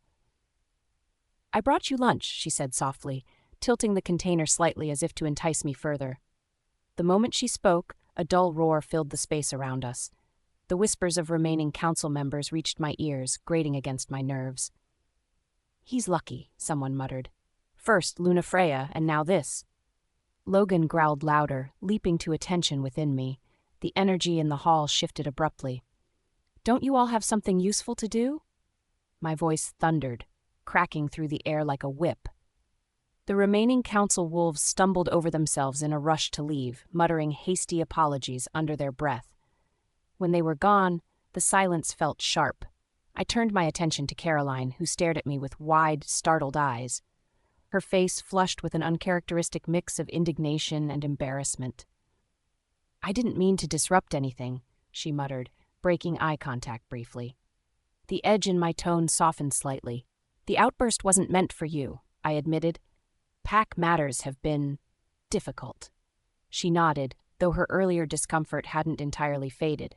With careful movements, she held out the lunchbox again. "You've been eating poorly, and you've been drinking more than you should." I thought. "Caroline," I interrupted, though not unkindly, "I already have plans." Her lips parted slightly in surprise, but she quickly masked it with a strained smile. "The sandwiches? They're your favorite." I thought. "James will take you back to Sequoia territory," I said, gesturing to my waiting assistant. James Morrison appeared promptly at my side, a reliable beta who had perfected the art of understanding commands before they were given. Caroline blinked, her earlier confidence faltering. "Aaron, This isn't the time, Caroline." My tone was firm now. Chapter 43. Gentle Moments. The lunchbox felt like a boulder in my hands as I stood there watching Aaron walk away. My breath hitched, my chest tight, but I forced my expression to remain calm. He hadn't even noticed my injured finger, the one I cut while carefully preparing his favorite sandwiches. The little bandage stung against my skin, but it was nothing compared to the sting of rejection. "Miss Redwood." A voice snapped my attention back to reality. James Morrison stood there, his posture stiff, his tone polite but unyielding. "I'll escort you back to your territory now." I turned to him, holding my chin high. "I'll wait in his office, thank you. There are matters I need to discuss with him when he returns." Morrison's face didn't change. His wolf's energy, however, gave him away. He clearly didn't like me being here. "No wolves from other packs are allowed in Alpha Aaron's office unless he is present," he stated firmly, his voice even. I narrowed my eyes, holding his unblinking gaze. "Do you know who I am?" "Yes, Miss Redwood," he replied without hesitation. "That is exactly why the protocol applies." Heat rose to my cheeks, anger simmering just below the surface. I wanted to snap back, force him into submission through sheer will alone, but I managed to keep my composure. Barely. I thrust the lunchbox toward him, my fingers curling tightly around its handle. "Then make sure he gets this later." Morrison stepped back, maintaining that infuriatingly respectful distance. "That wouldn't be appropriate," he said, his tone measured, almost cold. "You understand." The rejection felt sharper this time. My chest ached with embarrassment, and I had to fight to keep my wolf from growling at the insult.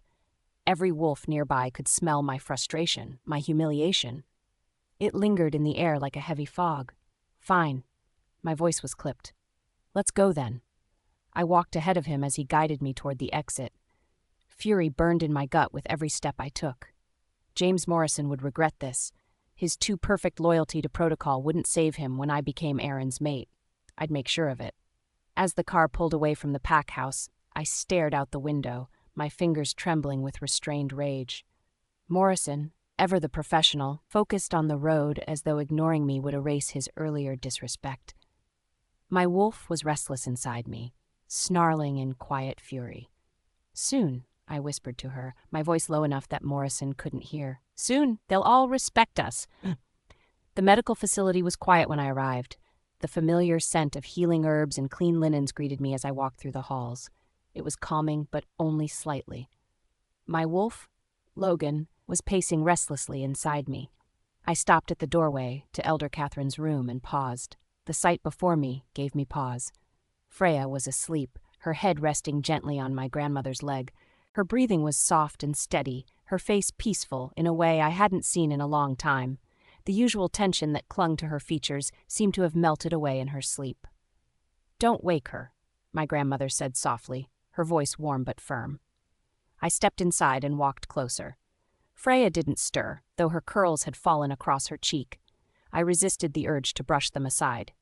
I moved carefully, gathering her in my arms. Her body was light, almost too light, and I couldn't ignore the way dark shadows marred her eyes, even now. Logan quieted the moment she was in my arms, his satisfaction low but palpable. She's been pushing herself too hard, Elder Catherine commented, watching me as I placed Freya onto the small bed nearby. That girl never slows down. I know, I murmured. I adjusted her pillows, making sure she'd stay comfortable. Once she was settled, I hesitated. I didn't want to pull away. My hand moved almost instinctively, reaching out to pinch her cheek softly. Her skin was warm under my fingers. Something about this small action made Logan stir, pleased but aching. Let her rest, my grandmother reminded me, her tone holding a hint of admonishment. I pulled my hand back abruptly, nodding. Would you like to see the gardens? I asked, needing something to shift my focus. A small smile touched her lips. Only if you're pushing me, she teased. Moments later, we were in the estate gardens. The air was crisp, the scent of winter blooms adding a faint sweetness to the stillness. I pushed the wheelchair at a steady pace, matching my grandmother's preference for an unhurried walk. She's exhausted, Elder Catherine said quietly after a few minutes of silence. I kept my gaze ahead. She hasn't been sleeping well. You should be worried about that, she said, turning her head slightly to look at me. A mate should worry when his Luna looks like she's carrying the weight of the world. She's been busy taking care of you, I said, deflecting. Don't use me as an excuse. Her voice was sharper now, cutting through any attempt I might have made to evade the subject. She's here every day, Aaron. She sits with me when I don't want to be alone. She reads to me. She keeps the staff on their toes. I see her care for this pack, even when no one's watching. But who's taking care of her? Her words settled heavily in my chest. I didn't have a good answer. She's a good girl, she continued, her tone softening again. But even the strongest needs care. Don't mistreat her. I'm not mistreating her. My reply came quickly, but even to my ears, it sounded hollow. Maybe not intentionally, she said carefully, her voice laced with meaning. But neglect is its own kind of mistreatment, Aaron. Logan whined softly in the back of my mind, echoing her sentiment. I clenched the wheelchair handles tighter, discomfort coursing through me. When we returned to the room, Freya was still asleep. I let out a slow breath, relieved that she hadn't woken to overhear our earlier conversation. Elder Catherine patted my hand. I'll leave you with her for a bit. Maybe she'll feel better knowing you stayed. I nodded, helping her to the healer's office for her checkup before returning to the room. Freya was still lying there, her chest rising and falling steadily. I settled into the chair beside her bed, taking in the sight. Her lashes fluttered slightly before her eyes opened. She blinked a few times, her violet gaze unsure as it settled on me. Confusion flickered across her face. Finally awake? I said. Elder Catherine, she asked softly, her voice still edged with sleep. She sat up quickly, the embarrassment clear in her hurried movements. Wanted you to rest, I said. She specifically asked not to wake you. Her gaze dropped, and she busied herself smoothing out the blanket over her lap. The silence between us was deafening, the weight of unspoken words pressing down heavily. I didn't know what to say, didn't trust myself to speak when Logan was clawing at my thoughts, urging me to do more. Her tired eyes flicked toward me briefly before looking away again. She wrapped her arms around herself, creating an invisible barrier between us. And somehow, that barrier felt like 1,000 miles wide. I clenched the armrests of my chair, my nails digging into the leather. Logan howled softly, his longing for her palpable. But I stayed in my seat, frozen and unable to bridge the distance we'd built between us. Chapter 44, Strained Bonds. I woke slowly, the sound of the hum of the medical facility grounding me. Sunlight streaked through the curtains, warm against my skin. For a brief second, everything was peaceful. Then it hit me like a cold rush of water. I'd fallen asleep. My stomach twisted. Elder Catherine had been in the middle of one of her stories. How could I have just dozed off like that? She must have been waiting for me to wake, disappointed or worse. Bella let out a soft, pitiful whine in the back of my mind. She didn't like the thought either. I sat up quickly, blinking the sleep away, feeling the flush of embarrassment rise to my cheeks. Then I noticed him. Aaron. He was seated a short distance away, his piercing golden eyes locked on me. His face didn't reveal much, but I could feel his energy filling the space, calm yet unsettling. You're awake, he said, his tone steady, neither kind nor cold. My voice caught. I didn't know what to say.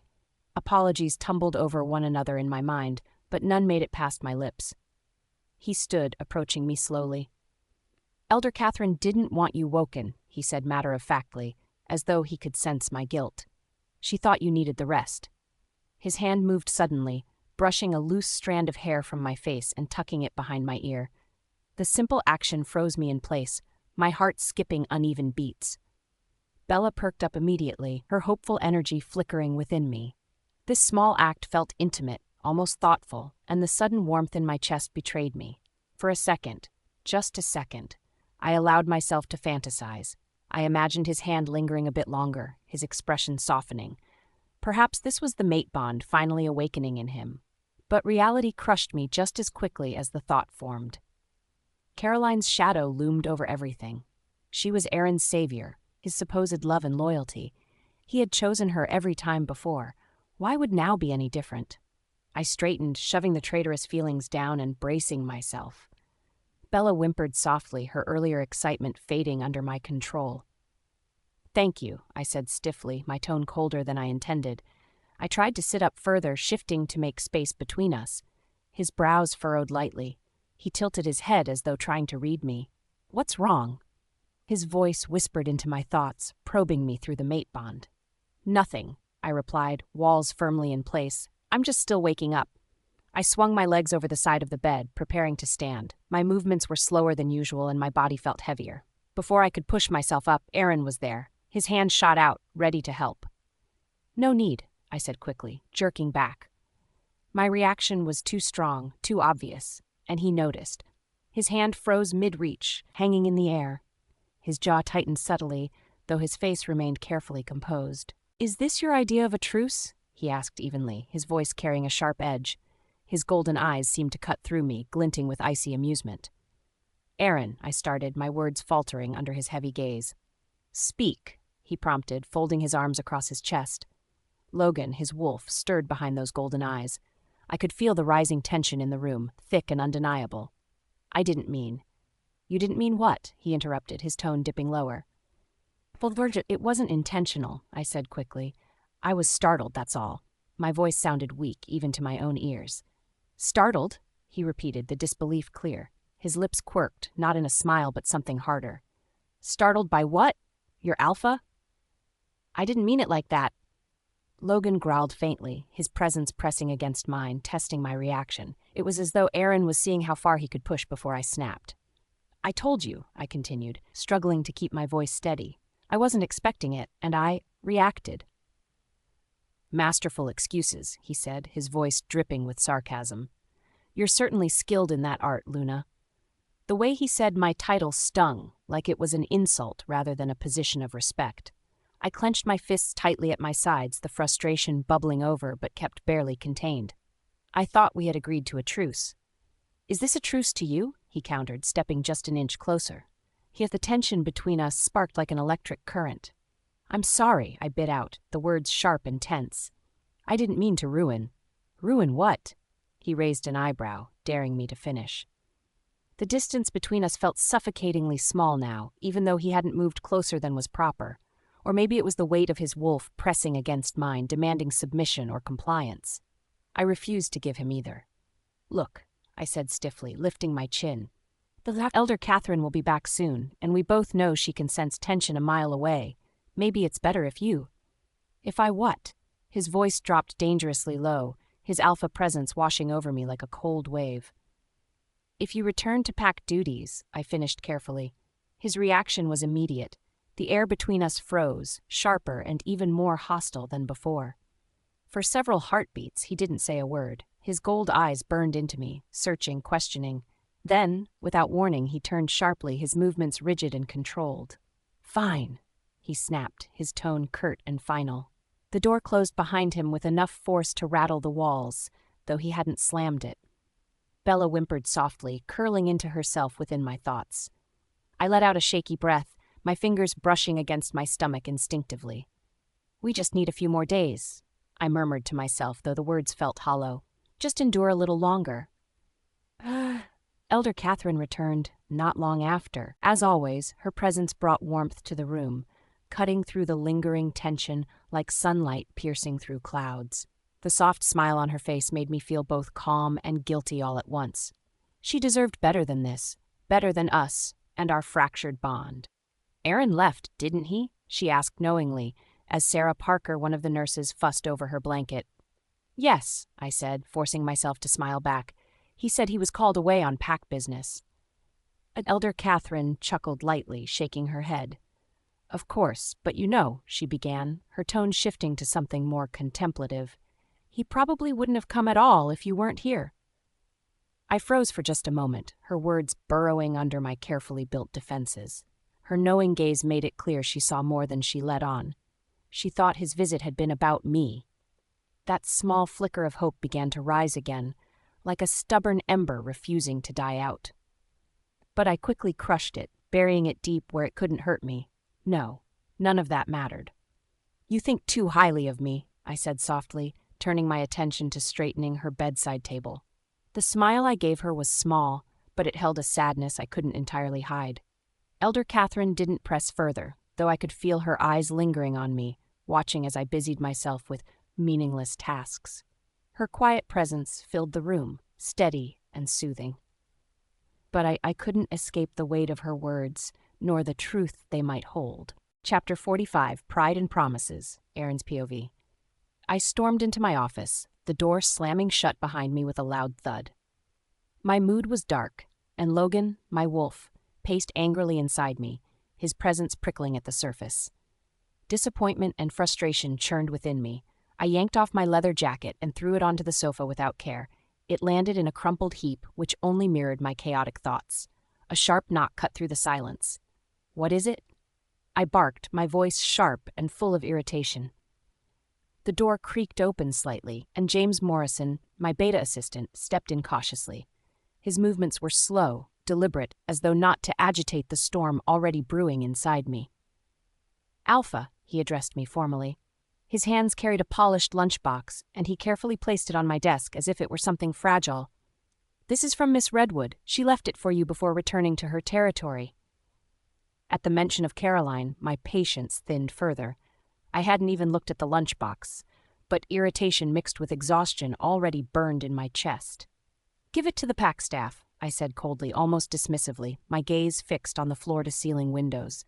The view beyond was lost on me as my thoughts swirled back to the unfinished business of the day. James, ever the loyal yet blunt beta, didn't leave immediately. He cleared his throat as though choosing his next words carefully. "Alpha, if I may," he began, and I shot him a warning glance, my golden wolf eyes flashing briefly. "Is it smart to eat food prepared by another she-wolf when you already have a mate?" The question shouldn't have touched a nerve, but it did. I stiffened and turned sharply, my voice cutting through the air like a blade. "Are you questioning my decisions, Beta?" "Never, Alpha," James replied without hesitation, though the faintest hint of sarcasm played at the corners of his tone. The growl that left my chest wasn't entirely human. "Get out," I ordered, the words rumbling and final. James gave a slight bow and backed out of the room. My gaze lingered on the lunchbox for a moment before I turned away with a displeased growl.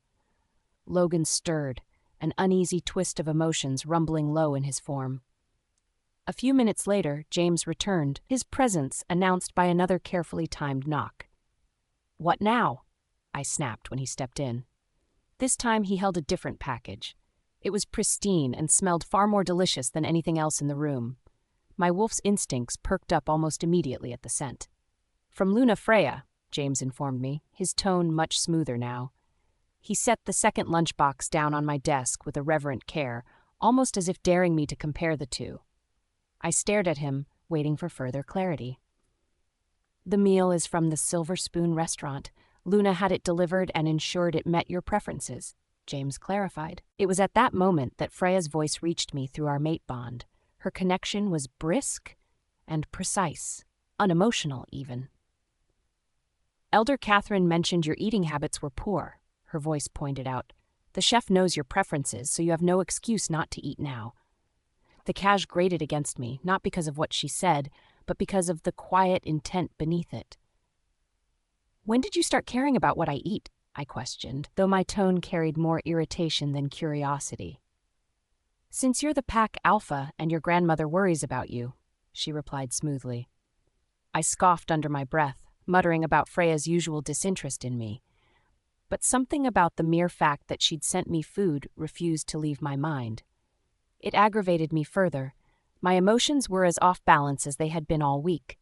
I opened her chosen meal, the smoky aroma of perfectly cooked steak hitting me immediately. It was a dish I usually enjoyed. The chef's trademark blend of herbs and sauces was unmistakable. James gestured to Caroline's original lunchbox, still sitting untouched on the desk's corner. "Shall I?" "Distribute all of it to the pack staff," I ordered sharply, turning away from him. "Every last bit." James hesitated, as though caught between amusement and duty. With a curt nod, he said, "As you wish, Alpha," and exited once again with both lunchboxes. Despite leaving Aaron's office earlier, I couldn't bring myself to leave the headquarters entirely. My heart was heavy, my attempts to get close to him backfiring once again. I walked down to the lower floors, lingering near the common areas where I knew the betas and omegas often gathered. My steps faltered slightly as I caught sight of James Morrison, Aaron's Alpha assistant. He was holding the lunchbox I had carefully prepared. "James," I called out, my tone a mix of cheer and concern. He turned to face me, his face neutral as always. "Miss Redwood," he greeted politely. "How is Aaron?" I ventured, forcing a smile. "Did he enjoy the sandwiches?" I spent a lot of time making sure they were his favorites. For the briefest moment, James seemed hesitant, but he quickly masked it. "The Alpha had the meal Luna Freya sent from the Silver Spoon. He gave your sandwiches to the pack staff to share." The weight of his words hit harder than I expected. "Oh," I said softly, struggling to mask the sharp sting of rejection. My fingers curled ever so slightly around the strap of my bag, the bandage on my finger a bitter reminder of the effort I'd gone through. "He did compliment the quality of the sandwiches," James added, likely an attempt to soften the blow.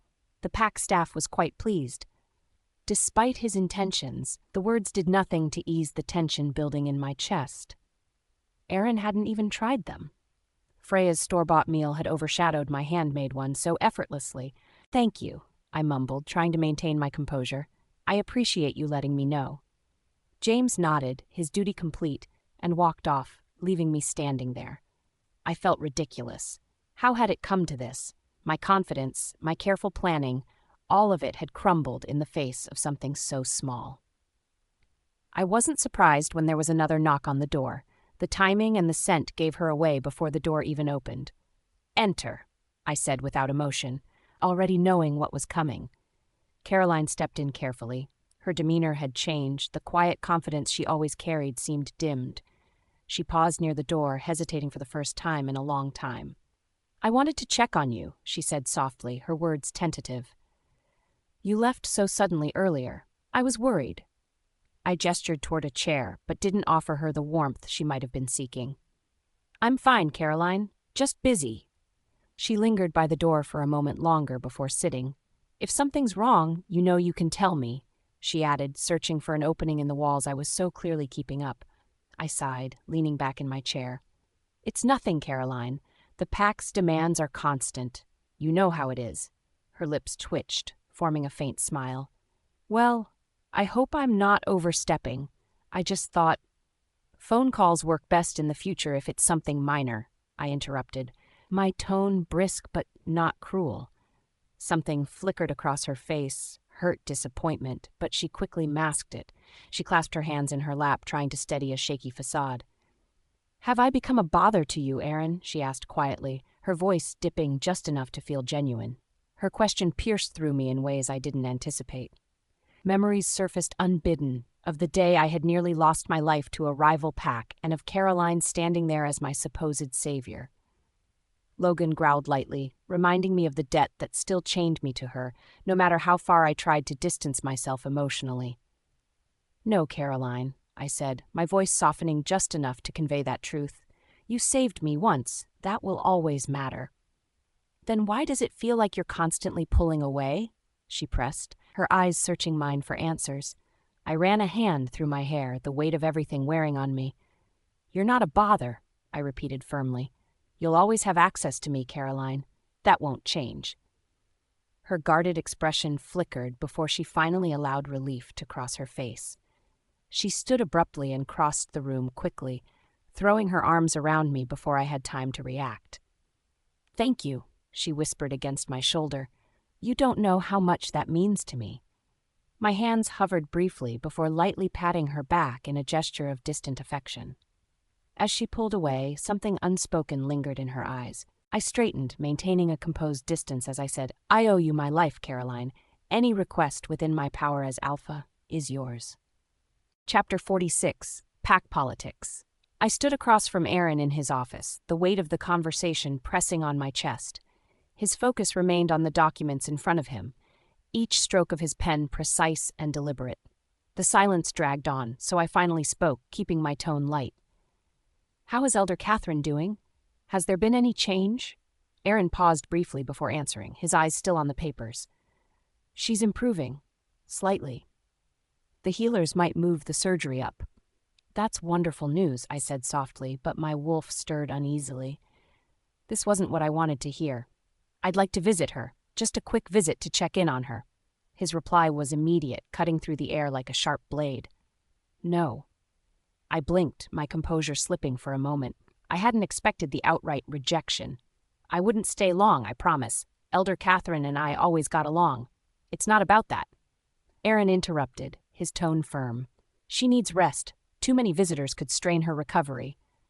I bit back the wave of frustration threatening to rise. "Of course, you're right," I murmured, a tight smile on my lips. But inside, my wolf bristled. Rest or no rest, Elder Catherine always welcomed Freya. The old she-wolf never seemed to find Freya's company straining. "She must be so proud of everything Freya's done her," I added, keeping my voice as neutral as possible. Aaron gave a non-committal grunt, brushing the topic aside, and returned to his work. My fingers clenched the strap of my bag tightly. Soon enough, Freya would be gone, and Aaron would see the truth. I would take my rightful place by his side. Patience, I reminded myself. Not much longer now. The stack of reports and correspondence seemed never-ending. The swirling ache in my temples made it clear my short leave from my duties had left the Pack's diplomatic affairs in chaos. Each letter I read revealed mistakes. The Southern Pack's territory proposal had been mishandled entirely, their response now bordering on hostile. As I rewrote yet another letter to diffuse tension, I sighed. It was going to take days to clean this up. A soft knock interrupted my train of thought. Sarah Cooper entered cautiously, holding a steaming cup in her hands. "Luna, your tea," she said, her voice nervous but warm. As soon as the bitter herbal scent hit my nose, I forced a polite smile. "Thank you, Sarah, but from now on, let's keep it simple. Plain water will be fine." Her brow furrowed, and for a moment an unspoken question lingered in her expression. She hesitated, but nodded quickly. "Of course, Luna. Water. I'll bring some right away." As she left, I sank back into my chair, rubbing the bridge of my nose. The faint sound of scratched paper and muffled voices filled the room outside my office, but it all blurred together. My hand unconsciously rested on my stomach. The growing cub within me seemed to radiate warmth, a constant reminder of what I had to protect. Water was safest. No unexpected ingredients, no unnecessary risks. I let my head rest against the chair momentarily, eyes closed, hoping to block out the chaos for just a second. But the familiar thread of Aaron's voice cut through the stillness like a wire through fog. "Freya." Instinctively, I tensed. Even through the mate bond, his voice carried weight. "What is it?" "Lunch," he replied curtly. His tone had no warmth, but it wasn't cold either. "Join me." "Use the phone for pack business." I snapped back, my frustration leaking into the bond. "I'm busy." Before he could respond, my phone rang. I glanced at the screen. Caroline, of course. "Hello, Luna Freya?" Her tone bubbled with forced sweetness, a syrupy attempt at friendliness. "I'm preparing lunch for everyone. Why don't you join us?" The knot of annoyance in my chest tightened. I kept my voice flat. "No, thank you." Without another word, I ended the call, and with it, any lingering connection to Aaron over the mate bond. My wolf Bella growled, frustration rippling through her as the rejection of both invitation and mate bond left me seething. I needed fresh air. Sarah had gathered her things to leave, lunchbox in hand. Before she could slip out, I called to her. "Sarah," I said, "wait." She paused. "Yes, Luna, I'll join you," I said simply, reaching for my jacket. Her face brightened with surprise. "Oh, really?" I mean, of course. That's wonderful, Luna. Her enthusiasm softened my frayed nerves. Still, my thoughts stayed focused on preparation. Sarah's role would expand. There was no point putting it off. Sarah, after lunch, I'll have additional assignments for you. Her brow pinched together, worry momentarily clouding her expression. Luna, I'm so sorry about the extra work recently. It's fine, Sarah, I said, cutting her off gently but firmly. You'll need experience with this workload. We'll increase your responsibilities. She nodded quickly, though her body radiated tension. The dining area buzzed with activity. Conversations grew louder and more animated closer to the food counters. As soon as we stepped in, the tone shifted. Whispers rippled like waves. Sarah tensed, but stayed close to me. I was used to this. It didn't take an enhanced wolf's hearing to catch their words. Look who's trying to act all approachable, someone muttered, too loudly to be accidental. She has to eat here now, another sniggered. Bet the Alpha doesn't save a seat for her anymore. I kept my expression neutral, but Bella whined inside me. We filled our plates in silence. Sarah's hands trembled faintly as she reached for silverware. When we sat down, the whispers turned into outright conversation. Caroline would make such a better Luna, a younger wolf said boldly, confident I wouldn't react. She's beautiful and comes from a proper pack, another chimed in. And didn't she save the Alpha's life? That's loyalty. Must be embarrassing for Freya, a sneering voice added. Depending on Aaron all this time with nothing to show for it. Sarah's entire body stiffened. Her wolf energy bristled so visibly that even distant pack members took notice. I felt her anger bubbling, on the verge of boiling over. She shoved her chair back abruptly, the scrape of metal on tile silencing most of the chatter. Several pack members turned to watch. That's enough, she shouted, her voice trembling with fury. Her wolf eyes flashed as she glared at the gossipers. For a moment, I let her stand there, my own wolf quietly observing the pack dynamics. But it was too soon for her to act this way, too soon for her to display such raw emotion in front of others. Sarah, I said, my voice low but authoritative, the kind of tone that made even defiant wolves pause. Sit down. Her head whipped toward me, disbelief flashing in her eyes. But Luna, there... I said sit down, I repeated, softer but no less firm. She hesitated but obeyed. Shoulders trembling, she lowered herself back into her seat. Her protective instincts were admirable, but outbursts wouldn't serve her in the long run. The whispers in the dining hall didn't stop, though they quieted slightly under my cold but unwavering gaze. I didn't look around to meet their eyes. I didn't need to. Even lower-ranking wolves sensed what quiet strength meant. You shouldn't let them talk about you like that, Sarah hissed under her breath, still fuming. This time, I allowed a small smile to tug at the corners of my lips. They're not wrong about everything, I murmured. Sarah looked like she might argue but held her tongue. Instead, she stabbed at her food silently while her anger simmered below the surface. Chapter 47, Pack Politics and Pride. The whispers buzzed like a swarm of bees. It was impossible to not hear them, even if I wasn't a wolf with enhanced senses. Their words carried like arrows, hitting their mark no matter how much I tried to block them out. Does she think eating down here makes her look humble? Jennifer Wilson, one of the junior wolves, said with a smirk to her companion, Mark Thompson. Looks more like she's avoiding the Alpha's table. Mark added, his voice loud enough for anyone in the room to hear. Probably doesn't have a choice since Caroline's practically taken her spot. Jennifer leaned closer to him, but her words came out clear as day. Caroline is the real deal, complete package. Beautiful, strong bloodlines, and she saved his life. What has Freya done?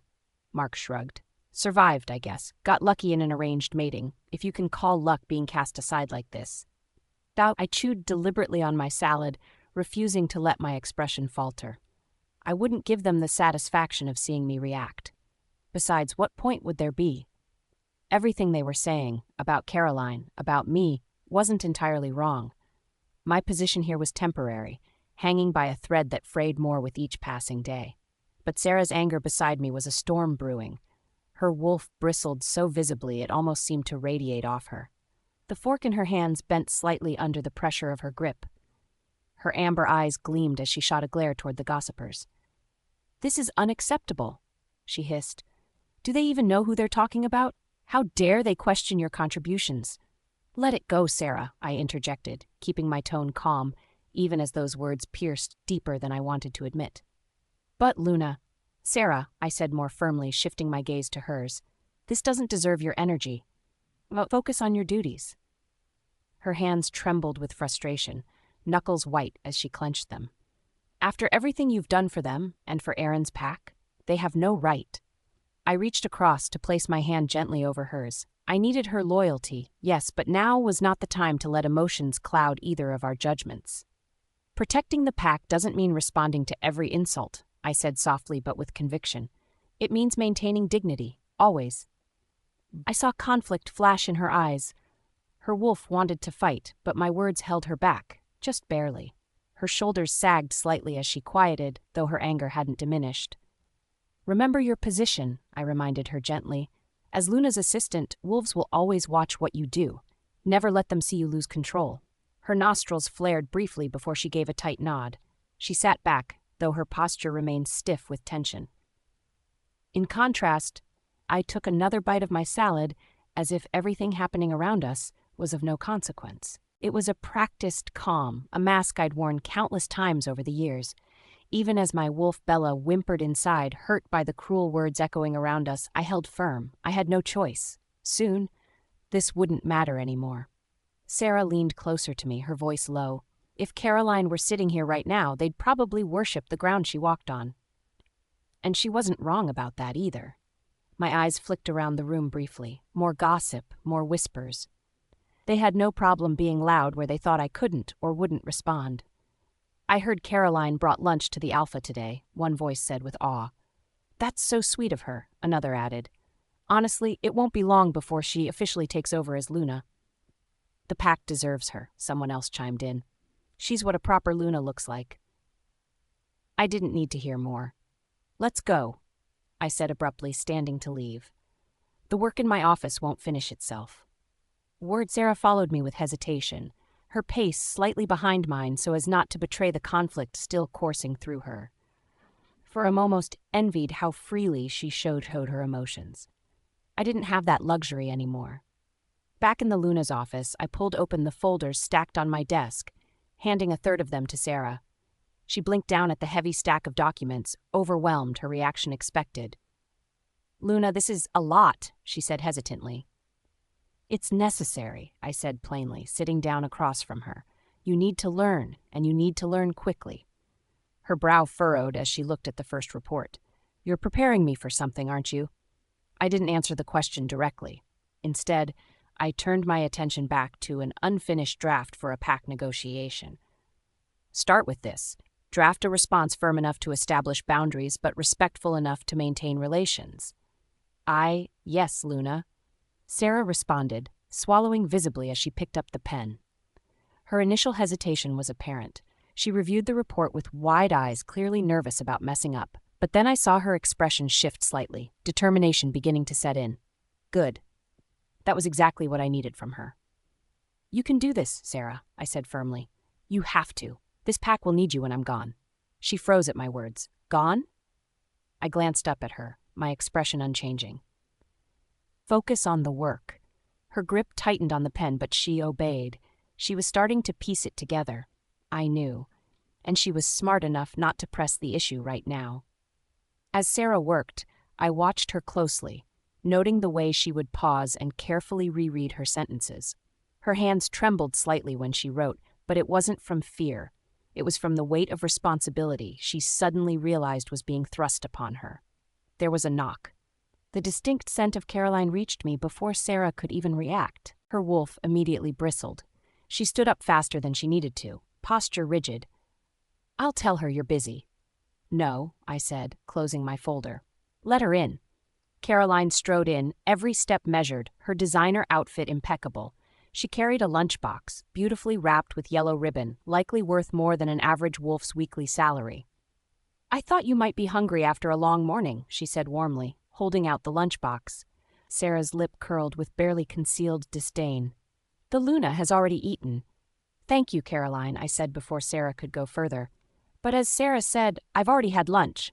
Caroline's smile slipped only slightly, so brief most wolves wouldn't have noticed it, but I did. What's wrong with a little extra? Her tone remained light. "You've been working so much lately. Even Aaron said—" I cut her off. "Aaron seems to do a lot of talking about me. Maybe you should focus on keeping him away from me instead." Her smile vanished entirely this time. Her wolf stirred behind her eyes, showing flickers of warning. "I can't control where Aaron chooses to go," she said finally, her patience thinning. "He's the alpha of this territory. Or have you forgotten?" "Then perhaps," I said slowly, letting the sarcasm seep into my voice, "you should focus on keeping him away from pack headquarters instead."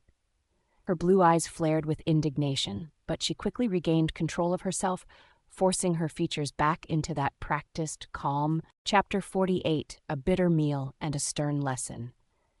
Caroline held out the elegantly wrapped lunchbox again, her smile unwavering. The yellow ribbon caught the light, almost as bright as her determined expression.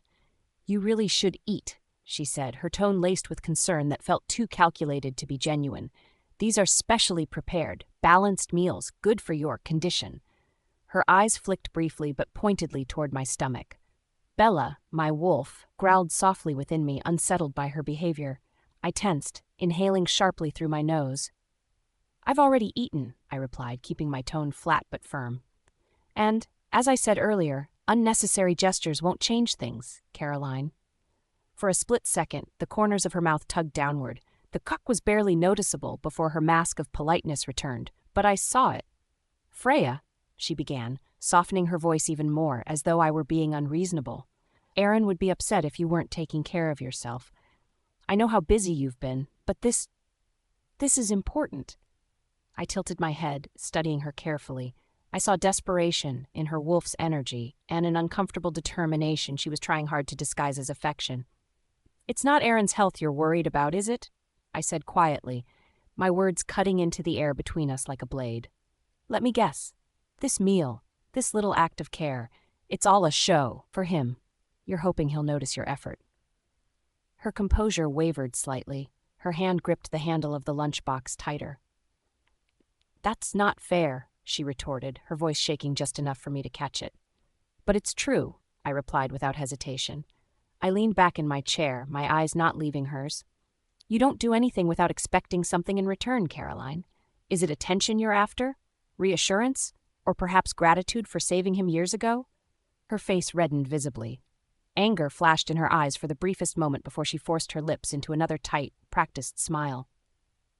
"I brought this as a gesture of kindness," she said, her voice low, steady, and unnervingly calm. "For you, why must you twist it into something ugly?" I met her words with silence, watching her squirm under the weight of my unwavering stare. She laughed softly, bitterly, shaking her head. "You've always been so difficult, Freya. Why can't you just see that I'm trying to help, like—" She hesitated for barely a heartbeat. "Like a sister would." "A sister," I echoed quietly, the disbelief evident in my tone. I let out a hollow laugh, one that carried no humor. "Is that what we're pretending to be now? Sisters?" Her jaw clenched. For a split second, her wolf's frustration rippled through her composed facade, making her reaction more genuine than I expected. "You don't have to make this so complicated," she muttered, her voice still lined with a brittle insistence. "I'm not," I said simply, standing and walking around my desk until I was face to face with her. "I see your intentions clearly, even when you try so hard to hide them. The problem is you don't like when wolves call you out for what you are." Caroline's breath hitched, and I smiled faintly, taking satisfaction in her discomfort as I watched her internal struggle play out in her expression. "Fine," she said finally, each word laced with a bitterness she couldn't fully suppress. She clutched the rejected lunchbox close to her chest, her movement stiff with anger. "I won't bother you again." Barely waiting for my response, she spun on her heel, the sharp click of her shoes echoing loudly in the silence. She slammed the door harder than necessary as she left, her polished image shattered. I exhaled deeply, releasing the tension in my shoulders. "Luna." Sarah nearly stumbled into the room, her eyes wide with concern. Her protective instincts were shining brighter than ever now, and her sharp ears must have picked up every word exchanged between Caroline and me. "That woman," Sarah hissed, pacing angrily in front of my desk. She didn't even try to hide her wolf's irritation. What does she think she's doing? Walking in here like she owns the place, pretending to care about you? She has no right. Sarah, I started, but she continued, her anger firing so fast I could barely stop it. She disgusts me. Sarah's fists clenched tightly at her sides. She keeps showing up, acting so sweet and generous when we all know what she's after. Stop, Sarah, I said louder this time, my voice hard enough to finally get her attention. Her mouth shut, but her wolf eyes stared back at me, still simmering with frustration. But Luna, I need to say. You need to remember your place, I interrupted sharply, stepping to stand directly in front of her. Sarah flinched slightly, but didn't back away. Do you have any idea what you're doing? I snapped, my tone cold. My words were deliberate and firm, meant to sink in like teeth. Caroline isn't just another wolf you can badmouth without consequence. I know. No, you don't. I bit back before she could finish. The frustration in my chest boiled over. Did you forget who she is? She's from the Redwood Pack. She's Aaron's future. She will replace me as his mate. And you?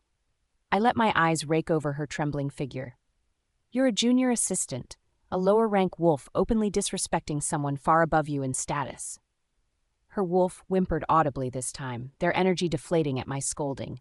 Tears welled in her eyes, pooling visibly at the bottom of her lashes. I was only trying to protect you, she whispered shakily, her voice breaking. And I don't need your protection, I said harshly. What I need is for you to stay in line. Do you understand? The tears spilled over, rolling silently down her flushed cheeks. She nodded, her lips trembling as she struggled against the overwhelming emotion radiating through her. Get out, I finished coldly, and think before you act again. She turned almost immediately, her sobs echoing faintly in the hall as she fled the room. The heaviness settled in the air immediately after her departure, and I collapsed silently into my chair. Bella whimpered quietly in my mind, unsure if she felt more guilt for Sarah's departure or disgust over Caroline's actions. Harsh, a familiar voice chimed in from the doorway. I turned to see Daniel Rivers leaning against the frame, his arms crossed lazily over his chest. His easy posture didn't match the sharpness in his tone. I don't remember you being so cruel before, he added, stepping inside and shutting the door behind him. She needed to hear it, I said defensively, not bothering to mask the edge in my voice. Did she? He countered. He tilted his head slightly, his sharp brown eyes narrowing thoughtfully. Or did you just need someone else to feel as miserable as you do right now? I shot him a glare, but he didn't flinch. He never did. Unlike Sarah, Daniel had enough dominance and rank to stand toe-to-toe with me when needed. The pack will talk, he added, making his way toward the chairs opposite my desk. He dropped into one with exaggerated ease, like he had all the time in the world. They'll say you've changed. I sighed heavily, forcing myself to look away from his knowing expression. It doesn't matter what they say. I won't be here much longer anyway, I replied bluntly. His brow lifted slightly at that. So it's true? You're leaving after the mate bond severance? Yes. I didn't elaborate further. Daniel watched me closely, his usual teasing demeanor dimming for once. He tapped his fingers rhythmically on the armrest of his chair, the seconds stretching between us. Doesn't that seem a bit defeatist? He asked suddenly. I blinked at him. Defeatist? Yeah, he said, leaning forward slightly. It's the kind of word I wouldn't have used to describe you before you and Aaron were mated. My chest tightened at his observation. So, he continued, his voice softer now, why are you just letting Caroline win? Why give her the satisfaction of seeing you walk away so easily? His words struck a nerve deeper than I expected. I stiffened, my hands curling into fists in my lap. It's not about her, I said quietly, but Daniel wasn't buying it. It's always about her, he countered, and Aaron, and this pack. I didn't respond, couldn't respond. I stared blankly at the desk in front of me, my mind racing with thoughts I didn't want to confront. You've changed, Freya, Daniel said finally. His tone wasn't accusing, but it wasn't soft either. You're not the strong alpha female I remember from before. You're something else now, and I don't think that's a good thing. Chapter 49. Territorial Instincts. The air in the hallway of Northern Ridge Pack headquarters buzzed faintly with activity. Wolves passed by, heads low in respect as they acknowledged Aaron walking at my side. His presence alone was enough to command unwavering attention. Then I saw him. Daniel Rivers. He exited Freya's office with a casual air, holding himself effortlessly as if he belonged there. His ease made my wolf stir with something sharp and opportunistic. Aaron stiffened instantly, the tension rolling off him in waves. His golden eyes narrowed on Daniel like a predator zeroing in on its prey. I seized the moment. "Oh, isn't that Daniel?" I remarked lightly, as though the observation had just entered my mind. My voice was calm, carefully casual. Aaron's reaction? Immediate. His posture grew rigid, his lips pressed into a thin line, his jaw working as if to suppress something primal. "He seems quite close to Freya these days," I added, my tone almost thoughtful. Aaron didn't respond, but the flash of gold in his wolf eyes spoke volumes. Pack members around us quickened their steps, sensing the growing storm in their alpha. "I noticed them having lunch together recently," I continued, feigning ignorance of Aaron's growing agitation. My gaze drifted deliberately toward Daniel, who had disappeared down another corridor. "They seemed rather comfortable with each other," I added, a hint of suggestion in my voice. Aaron's fists clenched at his sides. I could almost hear the tension in his restrained breathing. He was fighting his instincts, barely keeping Logan, his wolf, in check. But I wasn't done. "You know," I said, slightly lowering my voice as though I was divulging a secret, "when the Snowfang pack lost their territory, everyone abandoned her. Everyone. Except for him." Aaron's rigid frame made a subtle movement, a shift in his stance that sent a shiver through me. His golden eyes burned cold, his alpha presence coiling tightly like a spring ready to release. "Even after all these years," I continued delicately, "he followed her to Northern Ridge Pack and still remains close. Loyal, I suppose." Aaron's silence was deafening. My wolf pushed me to take the final step. "I thought you might already know," I said softly, letting my words linger. "Her father even once considered Daniel as a potential mate for her before your arrangement. Isn't that interesting?" For years it was just idle pack gossip, but I let the sentence trail off. Aaron's reaction was immediate. His lips pulled back in a near snarl, a low rumble catching in his throat. Logan's intense aggression bled into his alpha presence, and for a moment I questioned if I had gone too far. He didn't outwardly snap, of course. He was Aaron Steele, always composed. But I could see the storm raging beneath that carefully controlled exterior. His wolf wanted to lash out, and yet, beneath his anger, a dangerous realization settled over me. Aaron's reaction was too intense, too personal. The unease crept in quickly, my wolf prompting me to reconsider this approach. What if I had bitten off more than I could chew this time? I swallowed hard and changed my expression into something softer, more accommodating. "But it's all ancient history now," I added lightly, forcing a soft smile. "Just baseless rumors from a time long gone." Aaron exhaled sharply through his nose, his golden eyes still fixed on the empty hallway Daniel had vanished into. He didn't respond directly, but I didn't need him to. I had succeeded at driving that wedge deeper, at least.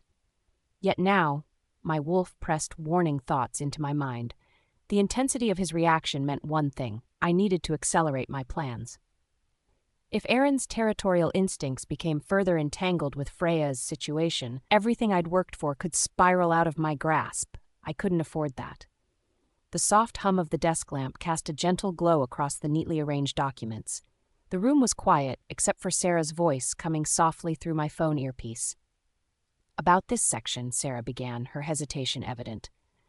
"I'm not sure if the phrasing about hunting rights works here. Should I revise it again?" "Yes," I answered, my tone calm but firm. "Make sure it's clear and fair but leaves no room for manipulation. Send me the edits when you're done." I glanced toward the clock but didn't let the late hour deter me. There was still so much to do, and Sarah needed this training. "Got it, Luna. I'll..." The air shifted. A presence, powerful and unmistakable, filled the room. I turned to see Aaron standing just inside the doorway. His jet-black hair was damp and clung slightly to his forehead. A towel hung low around his waist, and his broad chest glistened faintly from the shower. For a moment I froze, my heart betraying me with an unexpected skip. Bella stirred uneasily, her energy both curious and wary. But Aaron's expression wasn't one of warmth or ease. His golden eyes, sharp and assessing, made the air feel heavier. "Can't these pack matters wait until tomorrow?" His voice was laced with irritation, his alpha authority clear in every word. I ended the call with Sarah, removing the earpiece and turning back to my documents. "There's too much to handle during office hours," I replied, refusing to meet his gaze. "You're working too late," he stated bluntly. "And yet the workload doesn't lessen," I countered, keeping my voice neutral despite my rising frustration. His silence spoke volumes. The weight of his wolf's displeasure hung between us, coiling tightly around the space. "I'll move to the study?" I said finally, gathering my papers. "If you need rest, I'll leave you to it." I made my way toward the door, but I didn't make it far. "Isn't your time at PAC headquarters enough to handle your duties?" His voice stopped me cold. I turned slowly, arms clutching the scattered documents against my chest. Beneath his calm tone there was something sharp, something accusatory. "What do you mean by that?" I asked evenly. Bella stirred warily in my thoughts, sensing the brewing tension. Aaron's lips quirked, but there was no humor behind it, only something bitter. "Or perhaps there are other, more important matters keeping you busy." I blinked, my frustration mounting. "What are you implying? That I'm neglecting my responsibilities?" "Isn't that the case?" He shot back, his golden eyes narrowing. "If you were balanced in your duties, why bring your work home at all?" The words stung despite their absurdity. "Not talking anymore?" he continued, his voice taunting. "What's wrong? Did you have a pleasant chat with your dear pack brother Daniel?" I froze. So that's what this was about. His sudden hostility, his clipped words, it all stemmed from his oversized alpha pride. "Enough," I sighed, turning toward the hallway. I wasn't going to engage further in whatever irrational narrative he'd built in his mind. But before I could take another step, his hand shot out, gripping my wrist with a force I couldn't ignore. "Aaron," I warned, twisting in his hold, "let me go." His expression darkened, Logan's presence flickering visibly in the gold of his eyes. Then, without warning, he pulled me closer. In one seamless motion, I found myself off my feet, thrown onto our bed with a forceful ease. "Aaron!" I exclaimed, the documents scattering as I landed on the mattress. He followed immediately, pinning me in place before I could react. "What are you doing?" I struggled, but his weight and wolf strength kept me firmly beneath him. His hands caught my wrists, holding them above my head. His knee pressed down on my legs, ensuring I couldn't move. "If you think you can use Daniel to toy with me," he began, his voice dark and stormy. "Toy with you?" I cut him off, rage building inside me. "Are you even listening to yourself?" His grip tightened as he glared down at me. Bella growled fiercely within me, but I pushed her instincts back. "You're acting ridiculous," I spat. My body moved instinctively, and before I could reconsider the consequences, I bit down, hard, on his forearm. His sharp intake of breath was the only indication of pain. "Let go," he commanded through gritted teeth. "No," I answered defiantly, my voice muffled against his skin. "Snow Princess," he barked, his frustrated voice tinged with something nostalgic. "Let go now." The nickname from our childhood caught me off guard just long enough for his grip to shift. He released my wrists, grabbing my chin instead and forcing me to meet his gaze. His blood coated my lips, staining them crimson. He glanced briefly at the bite mark I'd left on his arm before sneering. "You bit me this hard, Snow Princess?" he mocked. "Have you forgotten how pack hierarchy works?" "If you respect pack hierarchy," I shot back coldly, "then let me go." For a split second, his wolf eyes flickered with something unreadable, something between anger and disbelief. The nickname fell heavily between us, stirring old memories of when things were simpler. Back then, Snow Princess had been a mere taunt, a teasing jab at my fiery nature. But now, with his face hovering inches from mine, the weight of the name carried something far more complicated. I refused to let it faze me. "And what if I did talk to Daniel?" I challenged, my voice cutting through the tension like a blade. "What business is it of yours? Are you jealous, mighty Alpha?" Aaron's golden eyes burned fiercely, locking with mine. Neither of us looked away. Chapter 50. A Broken Device and Shattered Trust. Aaron's hands gripped my wrists tightly, his golden wolf eyes glaring down at me. His voice cut through the heavy air like a blade. "I'll ask you one more time," he growled. "What's going on with you and Daniel Rivers?" I shot him a defiant look, refusing to give ground. "Nothing is going on. He's my pack brother, nothing more." Aaron's sneer deepened. His alpha energy nearly suffocated me. "A pack brother who is unusually concerned about you," he said sharply, his tone dripping with hostility. My teeth clenched at the accusation in his voice. Anger rushed through my veins, drowning out any fear of his dominating aura. "And what about Caroline? She's unusually concerned about you too. It's funny how you don't question that."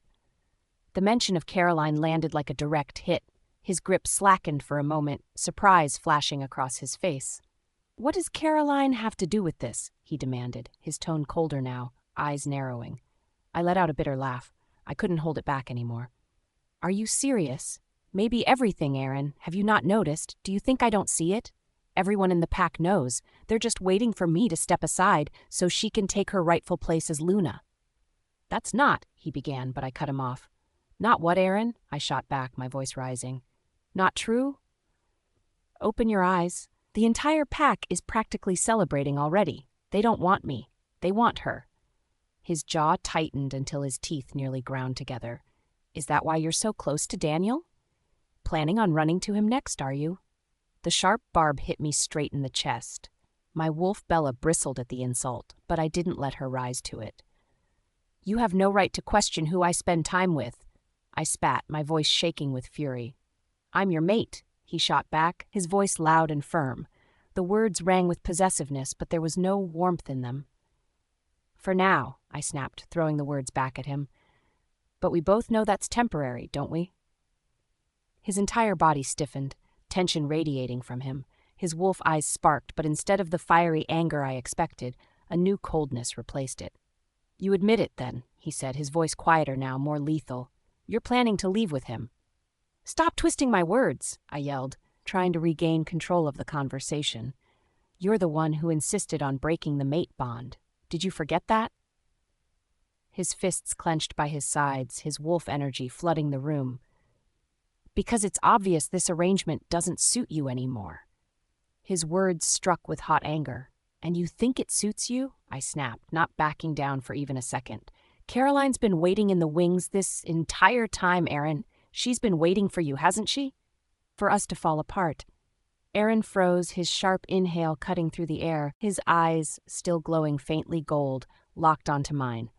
Then, without another word, he let go of my wrists entirely and stepped back. His movements were stiff, almost robotic, as he turned and left the bed. His shoulders tensed, his broad back to me. When he looked back briefly, I saw that his wolf's controlled restraint had given way to icy resolve. The door to the bathroom slammed shut behind him, shaking the walls. I stood frozen for a moment, my chest heaving. Slowly, I looked down at my wrists, rubbing the faint reddish marks where his alpha strength had left its impression. "Bella," I muttered to my wolf, "he needs to get a grip, literally." But my attempt to lighten my own mood fell flat. Bella whimpered softly, unsettled by the clash of energies between us. I turned back toward the bed to gather the scattered papers from earlier, but my elbow bumped something off the edge of the nightstand. I winced as my laptop hit the floor with a loud "Seriously," I whispered, crouching to pick it up. The cracked screen was undeniable. Of course, this just had to happen now. Aaron exited the bathroom, fully dressed, but his expression unreadable. I didn't look up at him as I inspected the laptop. "What now?" His gruff voice cut through the tense silence. "My laptop's broken," I said shortly, biting back my frustration. "Thanks to everything tonight." His brow furrowed slightly, his tone softening by a fraction. "Let me take a look at it." I hugged the broken device closer to my chest and shook my head. "No thanks. I'll handle it." His eyes lingered on the laptop, guilt flashing briefly through his alpha mask. He stepped closer, arms crossed. "At least let me replace it. It's the least I can do." "I said I'll handle it," I repeated stubbornly. "You're being ridiculous," he said, a pang of exasperation in his voice. "Just tell me what it costs, and I'll transfer the money." My lips tightened into a thin line. I exhaled, thinking it over. With my plans to leave and needing to save for the cub, maybe accepting his help made sense. "Fine," I finally said. "Transfer me the money through the Pack Expenses app." I expected him to hesitate, but his compliance was immediate. His phone was out in seconds, and I heard the familiar notification tone. My own phone pinged a moment later. I opened the app and stared at the transaction. $5,000? I looked up at him, eyebrows raised. The laptop only costs $1,000. Take the rest as an apology, Aaron muttered, already turning away as if that settled everything. I scoffed under my breath and immediately initiated a return transfer for $4,000. When he checked his phone and saw the notification, he froze, his wolf eyes flickering toward me. Just the cost of the laptop? I said firmly. Keep your apology money. He said nothing, staring down at his phone for a tense moment. The silence stretched between us, heavy with unspoken emotions. Without another word, Aaron walked out of the room. The air he left behind seemed quieter, colder. The notification on my phone remained open, glaring back at me. $4,000. Rejected. I closed the app with a sharp swipe and stared at the empty space where Freya had been standing. My wolf Logan stirred restlessly, discontent radiating through his presence. Why did she take only what she needed? Why not accept the rest? Was she distancing herself even financially now? Was this because of Daniel Rivers? Logan growled low within me, his discontent pressing against my chest. I turned toward the bedroom door, but thought better of it. Freya's defiance wouldn't be softened tonight, not after what had just happened. Instead, I forced my frustration deep down and headed into my study. Freya's POV. The next morning, I decided to repair the laptop rather than replace it. Why spend extra when I wouldn't need it long term? My departure was coming soon. At breakfast with Sarah Cooper, I shuffled through some old notes, passing her several sheets for review.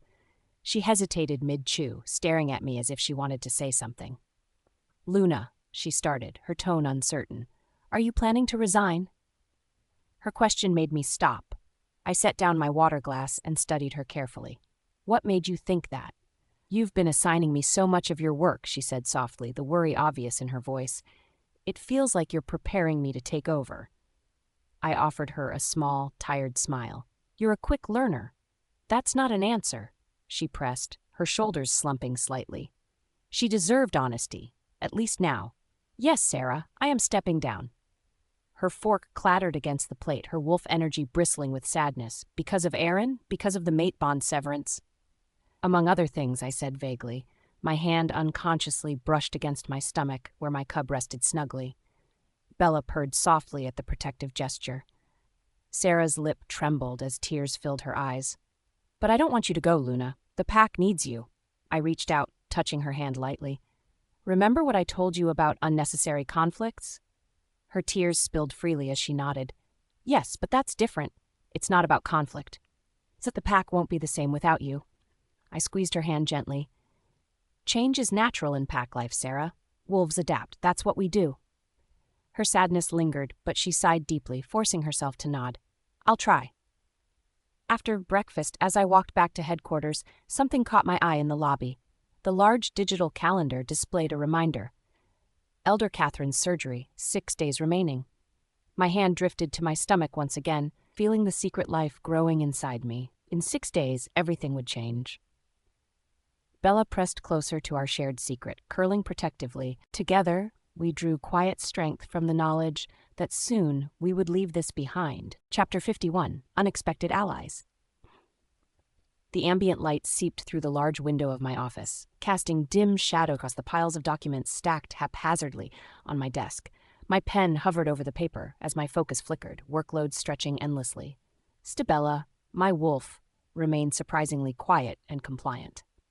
Then the door creaked open, and an overwhelmingly familiar floral fragrance filtered in, making Bella stir uneasily. I knew the scent too well by now. Caroline Redwood. My eyes stayed glued to the documents, pretending not to notice her presence.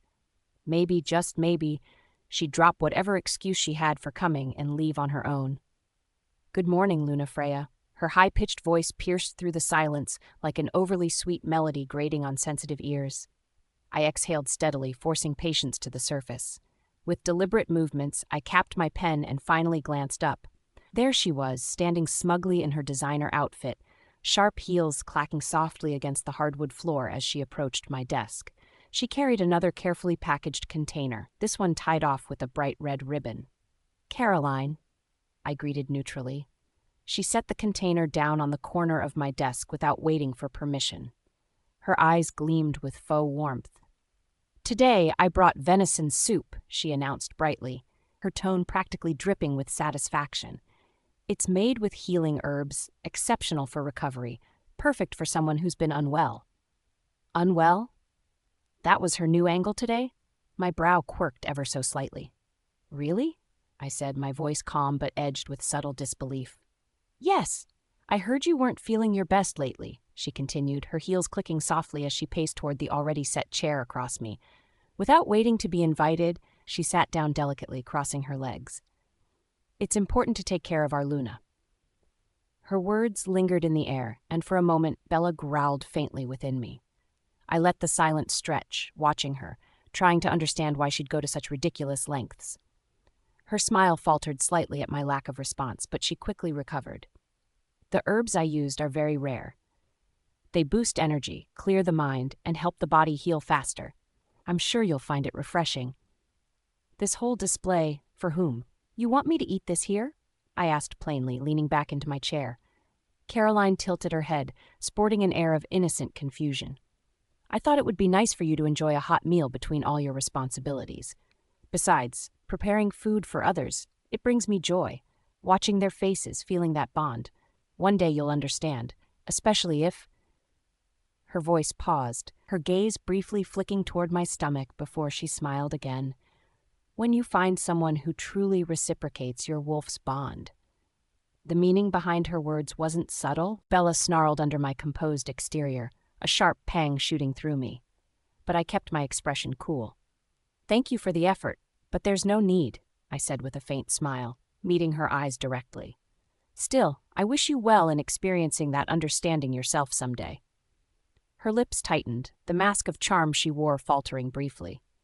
I could smell the faint irritation radiating from her, the sourness mixing faintly with her lingering floral scent.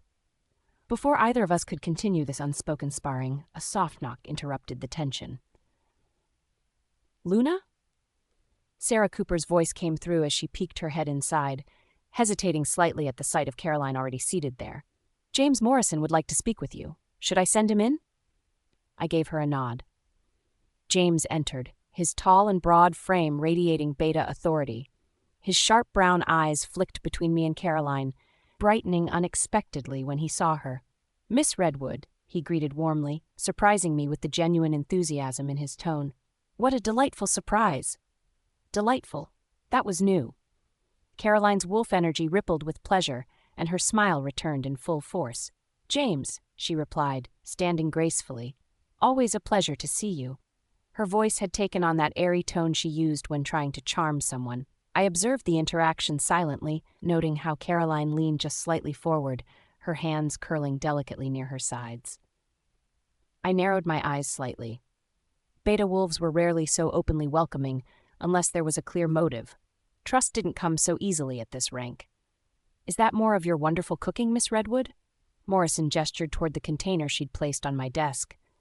"For Luna Freya, I assume?" She nodded and flashed a saccharine smile, as though her place at the top of the pack hierarchy had already been solidified. I said nothing, merely watching as Morrison turned to me. "Will you eat any of it, Luna?" "No, thank you," I declined with the faintest twist of my lips. Then, with permission, Morrison's gaze moved back to Caroline. "Would it be all right if I took it instead? Your cooking was such a hit with the staff yesterday." The faintest twitch crossed Caroline's face, but she recovered quickly, nodding graciously. "Good, excellent." Morrison clasped his hands together. Then, his expression became more pointed, clearly a calculated move. "Miss Redwood, since your meals have been so well received, might I trouble you with a request?" Caroline raised a suspicious brow, but her smile stayed intact. "What is it?" "Could you perhaps bring food daily for the lower-ranking staff in the pack? Of course, you'd be compensated properly for such a generous contribution." There was silence. My wolf stirred uneasily. Bella didn't trust this sudden exchange any more than I did. Morrison's words weren't random. His tone wasn't careless. There was intent loaded in every syllable. Caroline's mask faltered under the weight of those words. She blinked once, twice, before slowly tilting her head. "You'd like me to cook for the staff?" she repeated as though she hadn't heard correctly the first time. "Exactly. Your food is highly appreciated, after all. I believe the pack staff would say the same," Morrison answered, all innocence. Something bitter churned in Caroline's wolf energy. Bella smirked in the back of my mind, but I kept my face neutral, curious to see how she'd handle this. Caroline, although clearly insulted, smoothed her expression quickly. The smile she gave was tight, forced, but she nodded. "I'll speak to Aaron about it," she said through gritted teeth. "We'll see if it's feasible." It was as polite a response as she could muster, but I could tell her wolf seethed beneath the surface. Seconds later, she plastered on a wider smile. That's offering a nod to both me and Morrison. Well then, I should take my leave. Enjoy the meal. Her departure was quick, heels clicking sharply against the floor as she exited.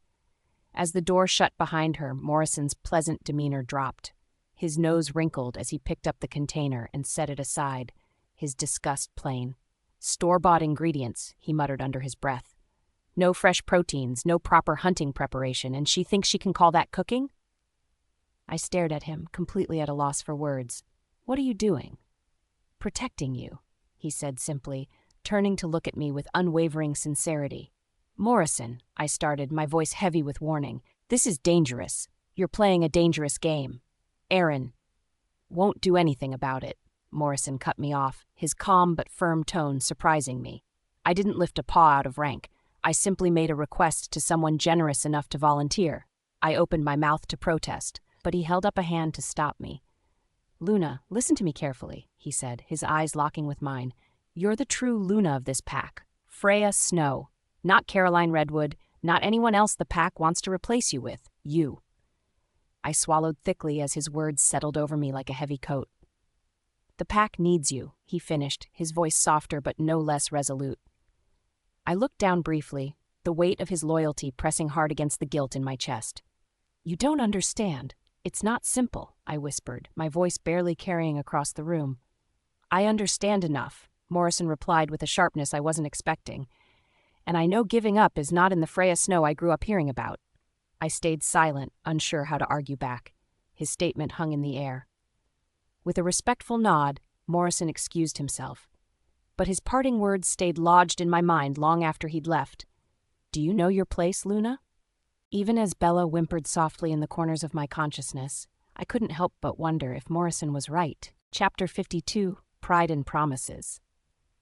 I left Freya's office with my hands balled into trembling fists. My nails dug painfully into my palms, but the sting was nothing compared to the humiliation burning inside me.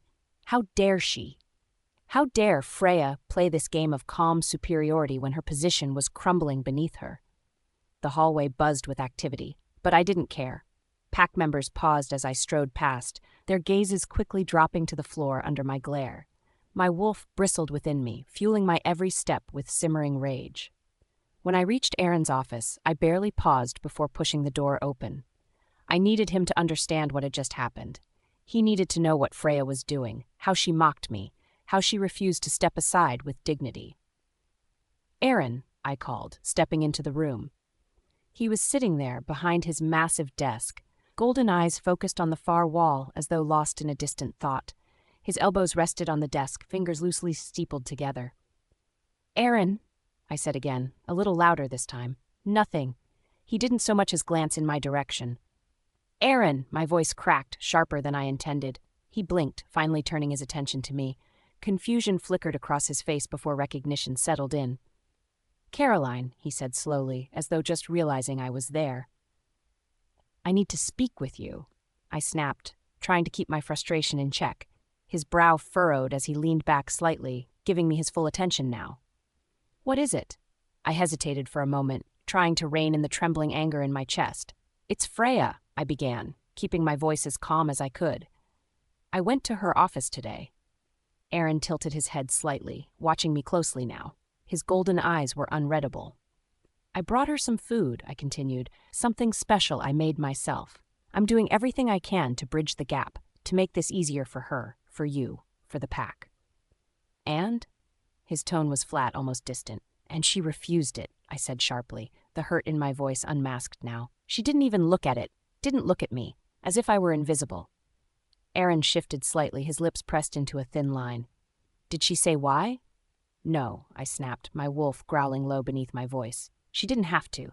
She just sat there with that same cold, uncaring look." He lowered his gaze slightly, his tone turning softer. Caroline, your food isn't the problem. I stared at him, waiting for more, waiting for him to address her disrespect, to assure me her behavior wouldn't be tolerated, but instead he seemed distracted. His eyes shifted, focusing on a spot somewhere on his desk. Aaron, I pressed, my irritation rising again. Are you even listening? This is serious.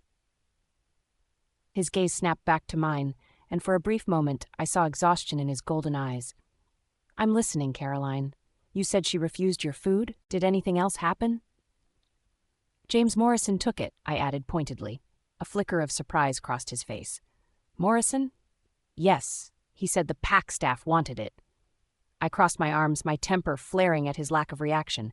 Aaron, this isn't just about the food. She's disrespecting me. She's tired, Aaron interrupted, his tone firm yet distant. This has nothing to do with you, Caroline. My mouth opened to protest, but his words brought me to a halt. I didn't know how to reply to the indifference in his tone, the way his focus seemed to drift back into some private world I wasn't a part of. The silence thickened between us. My wolf restlessly paced within me as I waited for him to engage, to show some emotion, some outrage on my behalf, but it never came. Aaron, I murmured, softening my tone almost desperately now. Why won't you? But then my eyes caught something on his forearm. The faint indentations, they looked fresh, wolf bite marks. What's that on your arm? I demanded, stepping closer, my voice laced with concern and suspicion. Aaron blinked, glancing down at his forearm as though he'd forgotten the marks were even there. It's nothing, he said quickly, pulling down his sleeve to cover them. Nothing?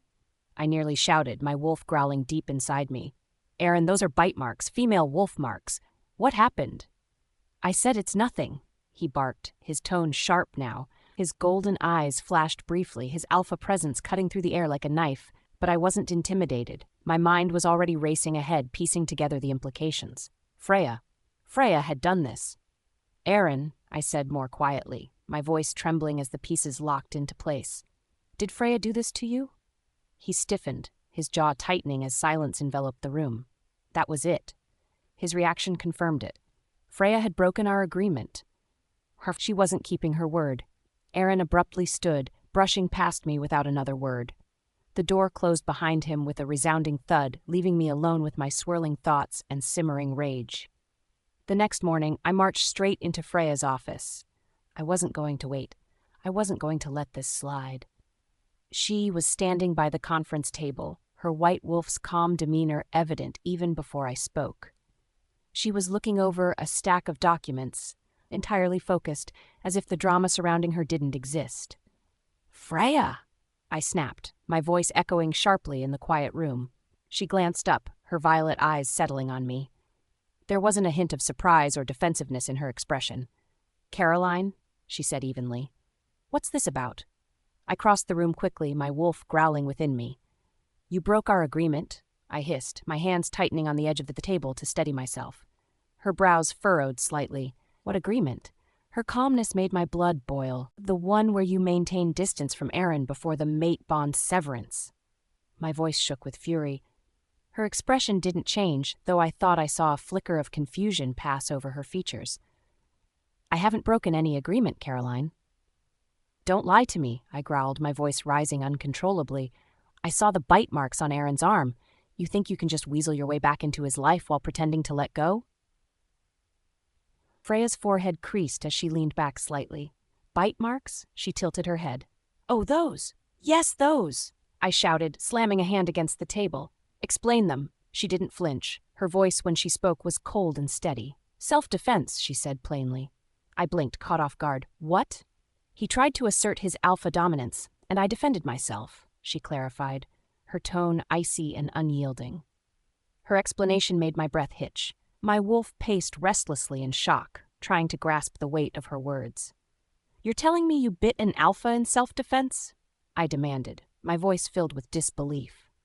When necessary, she said simply, the calmness of her tone infuriating me further. I struggled for words, feeling my control slip. My wolf snarled with rage, my earlier suspicion blurring into confusion and desperation. You're trying to stop the mate bond severance, aren't you? I pressed, stepping closer. My voice trembled with fury now. Freya's expression remained stoic, her unshaken calm only driving my wolf further into a frenzy. "Why would I bother?" she said coldly. Her violet eyes bore into mine with an intensity that sent a chill down my spine. "Aaron values you too much for your so-called heroics during the rival pack attack years ago. That's a debt he will never forget." She paused, her gaze unwavering. "Isn't it?" Chapter 53. A Bittersweet Promise. Caroline sat across from me, her back impossibly straight, her polished nails tapping rhythmically against the edge of my desk. Her every movement was calculated and deliberate, as if the slightest display of emotion would somehow be a weakness. "I want your word," she said, her voice firm yet laced with tension. Her eyes, darker than usual, stared at me unblinking. "You'll leave after Elder Catherine's surgery, as we agreed?" I could see how badly she needed confirmation. Her wolf's agitation seeped into the air between us, though she fought to keep her calm exterior. Her desperation was almost tangible. "Yes," I replied, my tone deliberately steady. "I'll keep my word. After the surgery, I'll leave Northern Ridgepack territory for 5 years." The effect was instant. Her shoulders eased slightly, the stiffness in her posture fading as her wolf calmed. Relief washed over her features, softening the sharp angles of her face. "And," she hesitated, her voice quieter now, but the demand was still there, "you won't contact Aaron? No letters, no visits, not even through the pack communication channels?" I forced myself not to roll my eyes. "I won't. Once the mate bond is severed, I'll be gone. No contact, no interference." Caroline exhaled slowly. She leaned back in the chair, crossing her legs with a grace that came naturally to her. A small, victorious smile spread across her face. "Good. This is the best thing, for everyone. Aaron deserves peace to focus on the pack and his future." "His future," I echoed quietly, the words bitter on my tongue. I kept my expression neutral, but my wolf Bella stirred uneasily. "With you, I suppose." She looked at me then, her wolf rising subtly in her expression, though she didn't vocalize the confirmation. Instead, she offered an overly sweet smile. "I'm glad you understand. I'll make sure everything is smoothly handled before your departure." I nodded, unwilling to give her the satisfaction of further words. After a moment's pause, she rose from her seat, smoothing non-existent wrinkles on her skirt. Every movement screamed victory.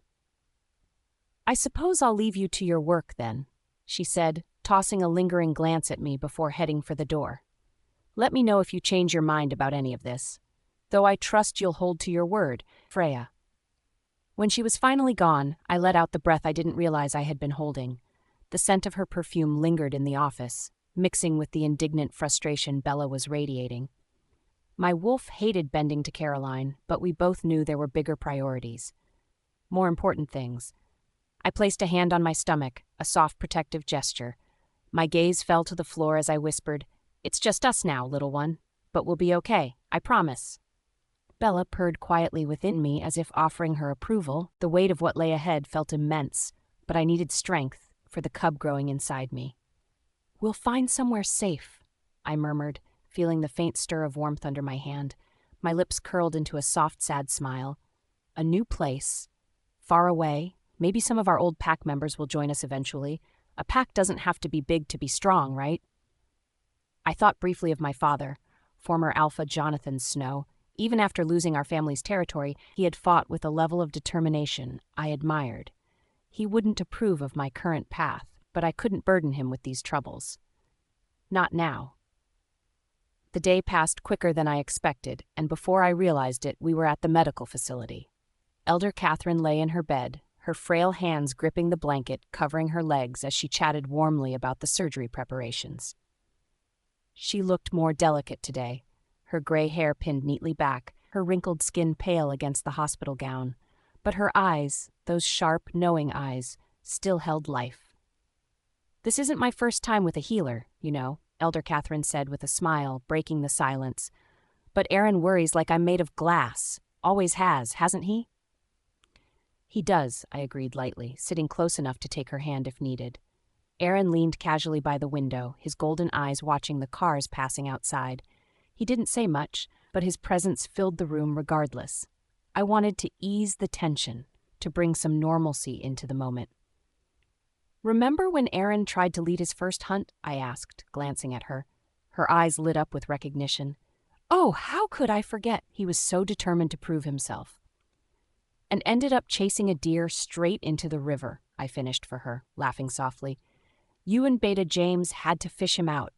Elder Catherine laughed, her wrinkled face glowing with amusement. That boy, so full of energy but no sense of direction that day. Even Aaron's lips twitched in the faintest of smiles. I was testing the pack's swimming abilities, he remarked dryly, though I saw the flicker of fond memory in his eyes. Of course you were, dear, Elder Catherine teased, patting his arm affectionately. Always thinking strategically, even as a pup. The light-hearted mood lingered as we shared more stories, each one lifting the heavy air around us. For a while, even Aaron relaxed, his rare smile appearing in genuine moments.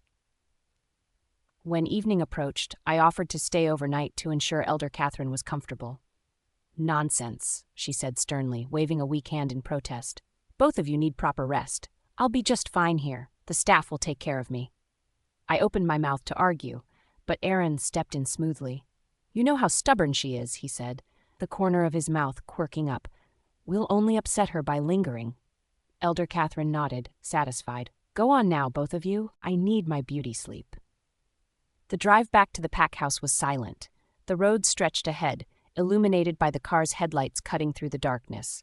I stared out the window, my thoughts swirling, while Bella paced restlessly inside me. Aaron broke the silence, his voice steady. The surgeon assured me the procedure will go smoothly. They're anticipating a quick recovery. I'm sure she'll be fine, I replied, though my tone lacked the confidence I wanted to project. When we arrived home, Aaron headed toward our room, pausing only briefly to look over his shoulder. Get some rest. Shower first, though. The day's been long. I started to move toward the bathroom, but halted mid-step. A question I shouldn't ask pushed forward, unbidden. When will we sever the mate bond? My voice was softer than I intended, the words hesitating halfway out. Before or after the surgery? His reaction was immediate. The temperature in the room seemed to drop as his posture stiffened. Aaron turned slowly, his eyes glowing gold as alpha energy pulsed off him in waves. Why does it matter? His voice was deceptively calm but layered with icy undertones. I faltered, suddenly regretting my curiosity. I just thought, are you so eager to end it? His question cut through my attempt to dismiss the moment. His golden gaze pinned me in place, demanding an answer. Small breaths escaped me as I tried to compose myself. That's not. Tomorrow, he interrupted sharply, his words slicing. We'll visit the pack council in the morning, before the surgery. I nodded, my throat dry. He turned abruptly, stalking into the bathroom without another word. The door closed with a jarring slam, leaving me alone in the icy silence. My legs felt heavy as I moved toward the small safe tucked into the corner of the room. I input the combination slowly, my fingers lingering over the last number before the door clicked open. Inside were the pack marking documents, the official seal still gleaming faintly under the soft bedroom light. My hand trembled slightly as I picked them up. The papers felt heavier than they should, as though the memories embedded in them weighed more than the ink and parchment. My mind drifted back to the day of our marking ceremony. I could vividly recall standing before the pack, nerves twisting uncomfortably in my stomach. My hands had been cold, trembling slightly against my sides. I glanced at Aaron, who stood beside me with calm certainty. Noticing my nerves, he leaned in close. Shy, aren't you? He teased in a whisper, his voice warm in contrast to the biting wind that day. You'll be a terrible Luna if you keep shaking like this. I shot him a glare which only made him grin. Relax, Snow Princess. Ha, he murmured. I don't bite. Well, not too hard. Stop messing with me, I hissed, though my blush betrayed me. He smirked, taking my hand as we turned to face Pack Elder Anderson. His touch was gentle but grounding, his thumb brushing over my knuckles in a silent reassurance I hadn't known I needed. When the time came for the ceremonial marking, Aaron leaned in close, his breath warm against my neck. He whispered, Follow the elder's instructions. Don't make me look bad. Then came his bite. Gentle, almost reverent, yet his fangs lingered just long enough to remind me of his strength. Behave, he had said, his tone laced with both teasing and alpha authority, or I might bite harder. The memory was bittersweet now, a sharp contrast to the coldness between us. Bella whimpered softly, sharing my pain. As I ran my fingers over the documents one last time, I felt a pang deep in my chest. Tomorrow, these papers would no longer hold meaning. Tomorrow, everything would end. Chapter 54. A Bitter Parting. I sat on the cold, hard floor, leaning back against the pack house safe. My hands dangled limply at my sides as memories of the past clawed at me with sharp, unrelenting edges. It wasn't the big moments that hurt the most. It was the small ones. Tiny fragments of time. The way Aaron laughed the first time Bella yipped at Logan on a pack run. The gentle nudge of his massive black wolf nudging mine during a hunt, as if we'd always been in sync. The rare moments when, just for a second, I thought he saw me as more than an obligation. I closed my eyes and exhaled shakily. Foolish. I'd been so foolish. Every connection we'd ever shared, every flicker of warmth between us, had been nothing but my wolf's desperate longing for a bond that wasn't real. Bella whimpered weakly in my mind. I could feel her curling into herself, unable to face the truth we'd always known. Aaron was never truly ours. My hands tightened into fists as pain twisted through my chest, wrapping around my ribs like a vice.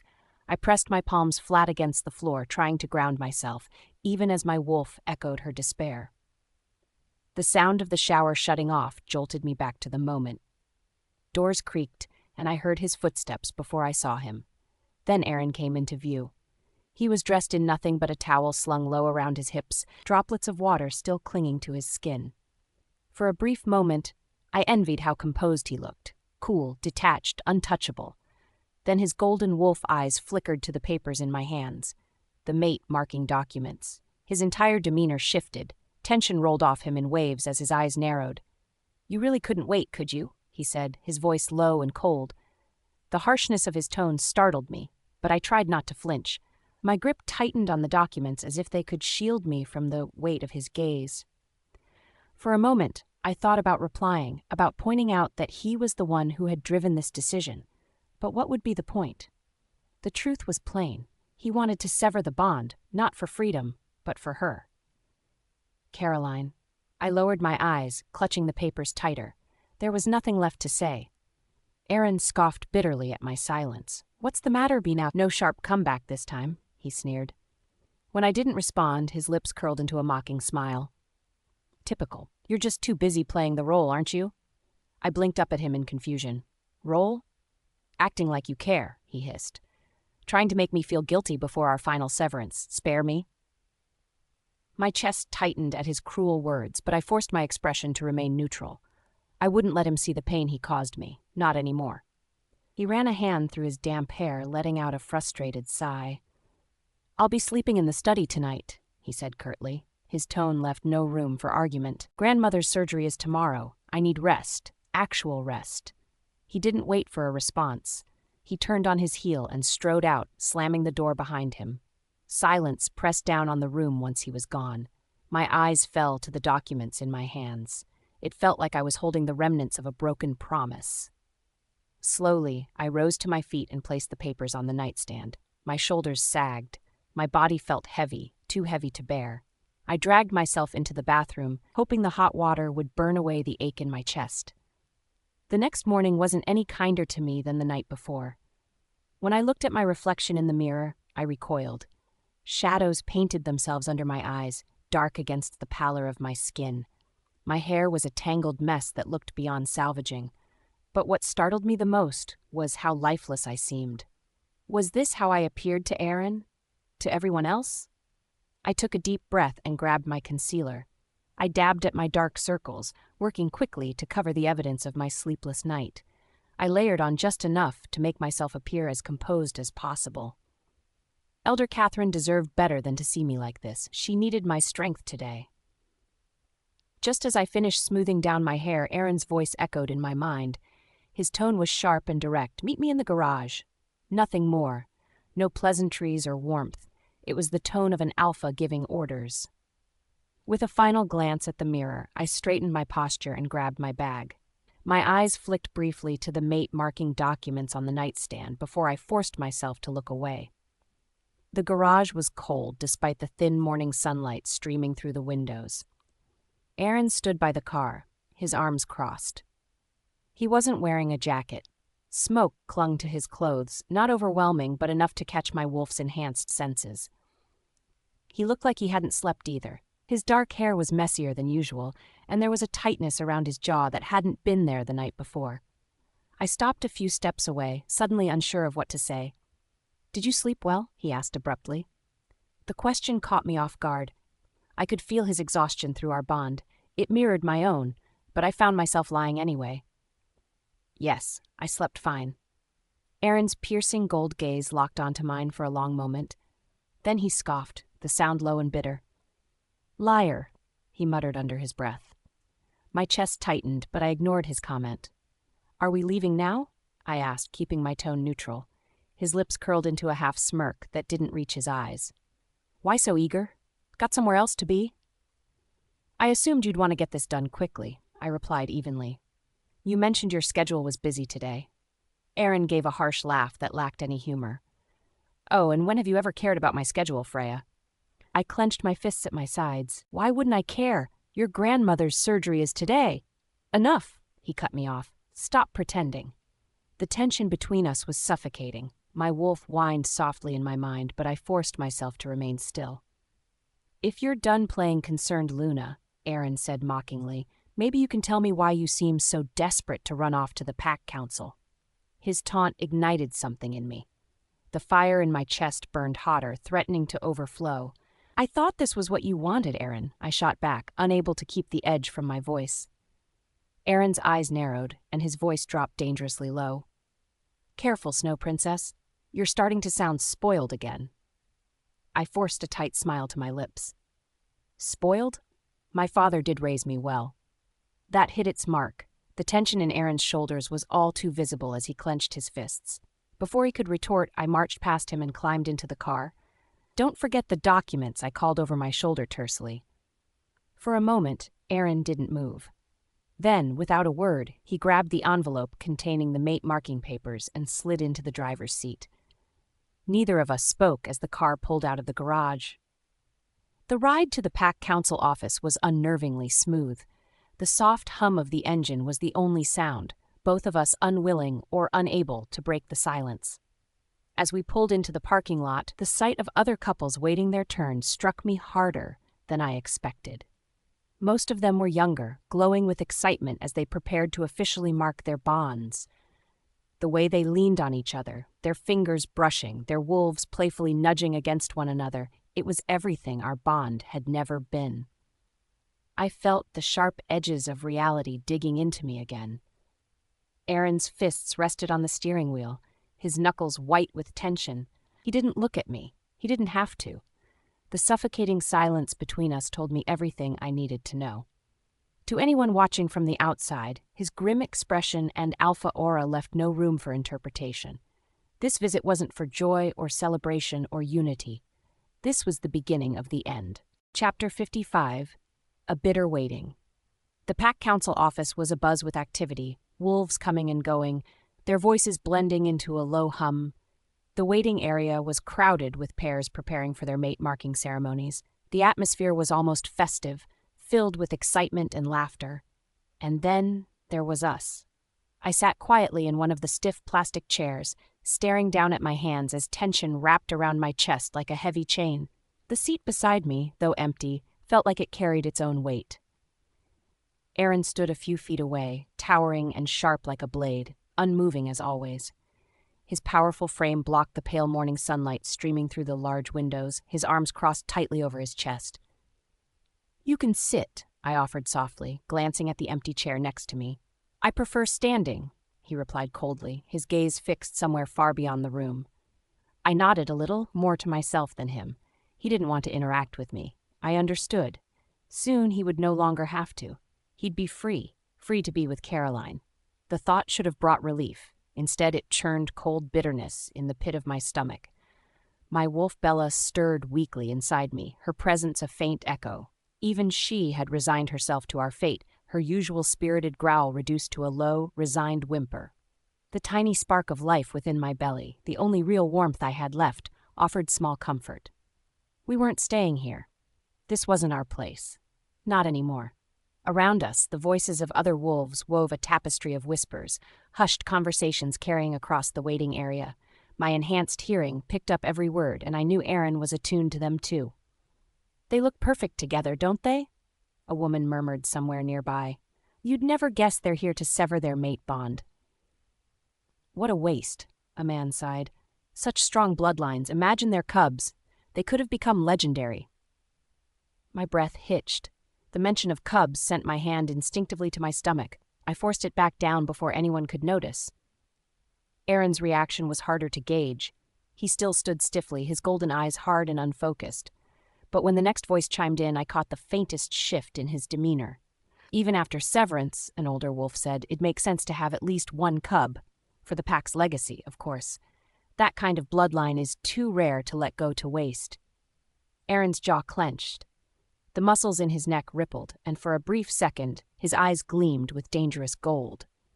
I stared down at my lap, trying to focus on the numbness that had crept over me. It was better this way, to feel nothing. But I couldn't tune out the whispers. "Do you think they already had a cub?" someone asked. "They've been mated for years, haven't they?" A young she-wolf giggled. "Hard to imagine them discussing anything like that.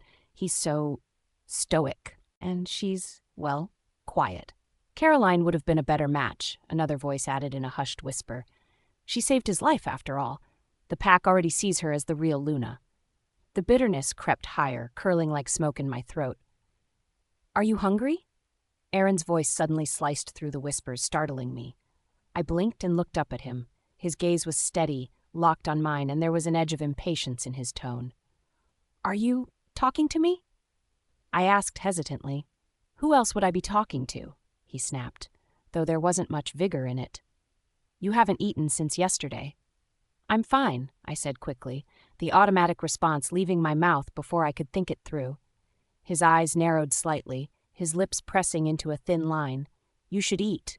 There won't be time later, not on the way to the medical facility." The dismissal of my protest was clear. Before I could argue further, he turned and headed for the exit. His broad shoulders cut through the gathering crowds easily, and like magic, the wolves that had been eavesdropping moments ago gave way to let him pass. I let out a shaky breath, unsure how to interpret his sudden concern. Was it genuine? Or just the alpha side of him playing its part? It didn't matter. Nothing about his actions today could change our reality. The moment Aaron disappeared out the door, the wolves that had been too afraid to approach earlier suddenly filled the space he left. "Luna Freya?" One of the junior wolves, Amanda Wilson, began hesitantly, stepping closer with a tentative smile. "I hope we're not intruding, but is it true? Are you really severing the mate bond with Alpha Aaron?" My wolf, Bella, bristled at the intrusion, but I kept my composure, straightening in my seat. "These matters are pack business," I replied evenly, choosing my words carefully. "I'm sure you understand." The young wolves exchanged embarrassed glances, but Amanda persisted. "We mean no offense," she added quickly. "It's just, you two have always seemed so perfect for each other." Rachel Thompson, a beta wolf beside her, nodded in agreement. "The pack always admired your strength as a Luna. A lot of us looked up to you." The faintest twinge of guilt twisted in my chest. They meant well, I supposed. Still, their words scratched at old wounds I'd tried so hard to numb. "Thank you," I said softly, my tone carefully polite. "That means a great deal." The conversation shifted to lighter topics: territory runs, upcoming training sessions, wolf traditions. I smiled when appropriate and added the occasional comment, but my thoughts were elsewhere. With every word, the weight of Elder Catherine's surgery, the mate bond severance, and my unborn cub pressed heavier on my shoulders. The distinct sound of Aaron's footsteps silenced the group instantly. His return was heralded by the quick dispersal of the curious wolves, their nervous glances over their shoulders betraying their discomfort under his alpha glare. Aaron's frown deepened as he stopped in front of me, his piercing eyes scanning the now vacant space around me. "What did they want?" he asked sharply, his voice low but edged with authority. "They were curious," I replied simply, meeting his gaze with all the calm I could muster. "About why we're here." His jaw tightened, his golden eyes scrutinizing me for any signs of deception. But there was no lie in what I'd said. And so the silence returned, heavier and colder than before. I folded my hands neatly in my lap, staring down at them to avoid meeting his eyes. The weight of this moment, of everything we had lost, of everything we were about to sever, pressed down on us both. The waiting room buzzed with life around us, yet it felt as though we were locked away in a bubble of isolation. Two wolves once bound, now waiting for the final act of their unbinding. Bella stirred faintly within me, her presence a soft echo of the tiny spark of life we carried. I steadied my breathing, grounding myself in the knowledge that soon this would all be over. Soon I would be gone. Chapter 56, A Severance Interrupted. Freya's POV. The fluorescent lights of the Pack Council headquarters glared down at us, casting stark reflections on the polished tiles. It was as if the building itself mocked the cold silence between Aaron and me. The protein bars he'd picked up from the Pack kitchen sat untouched on the bench between us. Their shiny wrappers caught the light, but I couldn't bring myself to even glance at them. The air was filled with the smell of excitement and joy from other wolves. The waiting area buzzed quietly with energy, mostly from young couples here for their mate-marking ceremonies. A newly bonded pair left the council chambers ahead of us, their hands intertwined, their eyes filled with love. Their wolves' energy radiated a joy so strong it made me feel hollow inside. I glanced at Aaron. He hadn't moved an inch since we'd sat down. His gaze was fixed straight ahead, his profile carved in stone. It was difficult to tell if he was lost in thought or just unwilling to acknowledge me. His alpha presence was heavy and unapproachable, keeping even the nosiest wolves at bay. Another couple laughed as they walked past. The male's arm was draped protectively across his mate's shoulders, while she shyly held up their freshly marked mate certificates, their wolves practically humming with happiness. The sight brought back memories I wasn't prepared for. I remembered the day Aaron and I had stood in this very hallway. I had felt nervous, like I wasn't ready. My hands had trembled so badly that I couldn't even hold the ceremonial document properly until he grabbed my hand. "Relax, Snow Princess," he had whispered with an easy smile, his warm palm still steadying mine. His teasing tone had melted some of my nerves back then. But now those memories felt like punches to the gut. We sat just inches apart, but the emotional distance between us was unbearable. Luna Snow, Alpha Steele. A Pack Council staff member's sharp voice broke me out of my thoughts. She held a clipboard and scanned the room impatiently. "It's your turn." I got to my feet automatically, smoothing my coat, my legs stiff like lead. Aaron didn't budge. He stayed seated, his fingers tapping idly against his knee. My eyes darted to him. He didn't so much as glance up. "Aaron," I said softly. His name felt heavy on my tongue. Saying it out loud brought an unexpected ache to my chest. "They're calling us." He blinked, but still didn't move. His shoulders stayed rigid, his jaw tight. I didn't want to push him further. What was the point? I walked toward the council chamber alone, trying to ignore the whispers erupting around us. I didn't need to hear their judgment. I already knew what they thought.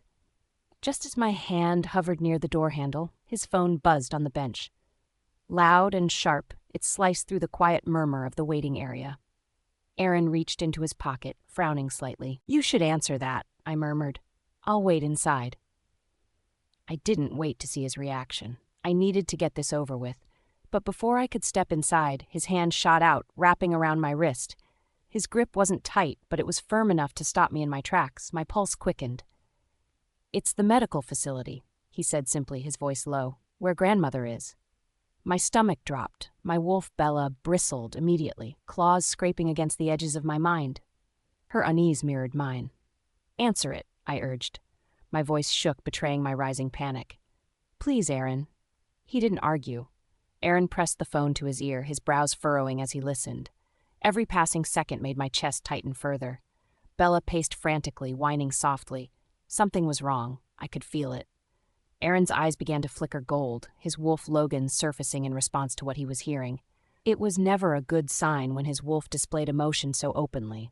My hand curled into fists, nails digging into my palms as I watched his expression darken even further. When he finally lowered the phone, his shoulders stiffened. His jaw worked, grinding out the words through clenched teeth. Grandmother took a turn during pre-surgery prep. The world swayed for a moment. Bella stilled completely, her whines turning into a pained growl deep in the back of my mind. We need to go. Now, he added, already rising to his feet. I nodded hurriedly, following him out the door. The staff exchanged confused glances, whispering among themselves about our abrupt departure. I barely heard them over the racing of my heart. The drive back to the medical facility was tense. Silence filled the car, thick and suffocating. My thoughts raced uncontrollably. Guilt clawed at me with every mile that passed. I shouldn't have left her, I whispered suddenly, breaking the silence. My voice cracked under the weight of unspoken shame. I should have stayed. What was I thinking? Aaron didn't respond immediately, but I felt his gaze flick toward me briefly. Freya, he started, but I cut him off. What kind of Luna just leaves someone like Elder Catherine? My voice shook again, and this time, I couldn't stop the flood of words spilling out. She depends on me. I promised. I stopped mid-sentence, my throat tightening painfully, and every ounce of my energy went into holding myself together. The car stopped at a red light. I barely noticed my trembling hands clutched tightly in my lap until the metallic taste of blood registered in my mouth. Confused, I licked my lips, only to taste more blood. I'd bitten into my lower lip so hard it had split. Freya. Aaron's tone was harsher this time. You're bleeding. He reached over, more out of instinct than anything, and tried to gently pry my chin up to assess the damage. I jerked back, my jaw clenching tighter. Freya. His voice dropped lower, his alpha tone seeping into it. Stop. But I couldn't. The panic inside me spiraled uncontrollably. Bella howled in the back of my mind, and my thoughts raced, each one darker than the last. What if I never got to speak to Elder Catherine again? What if? Her silence was louder than any words she could have spoken. Freya's lips were stained red from the blood she refused to acknowledge, and her body was as rigid as a statue. Her breathing was shallow, uneven. I could feel her distress leaking through the mate bond she clearly tried to block. Logan, my wolf, growled impatiently. He hated seeing her like this. We both did. It wasn't like Freya to spiral like this, not the Freya who had lectured elders on diplomacy who faced rival packs calmly, even as they mocked her. This wasn't her. I reached up, gently stroking her cheek, keeping my movements slow. Her skin was cold under my touch, which only made the knot in my chest tighten. Freya, I murmured, my voice low. Wake up, Snow Princess. Logan howled at the nickname. It was ours. A small bridge that only we shared from our youth. Even so, the words felt foreign leaving my lips now. Her lashes fluttered, a glimmer of recognition sparking in her tear-filled gaze. A lone tear escaped, trailing down her cheek.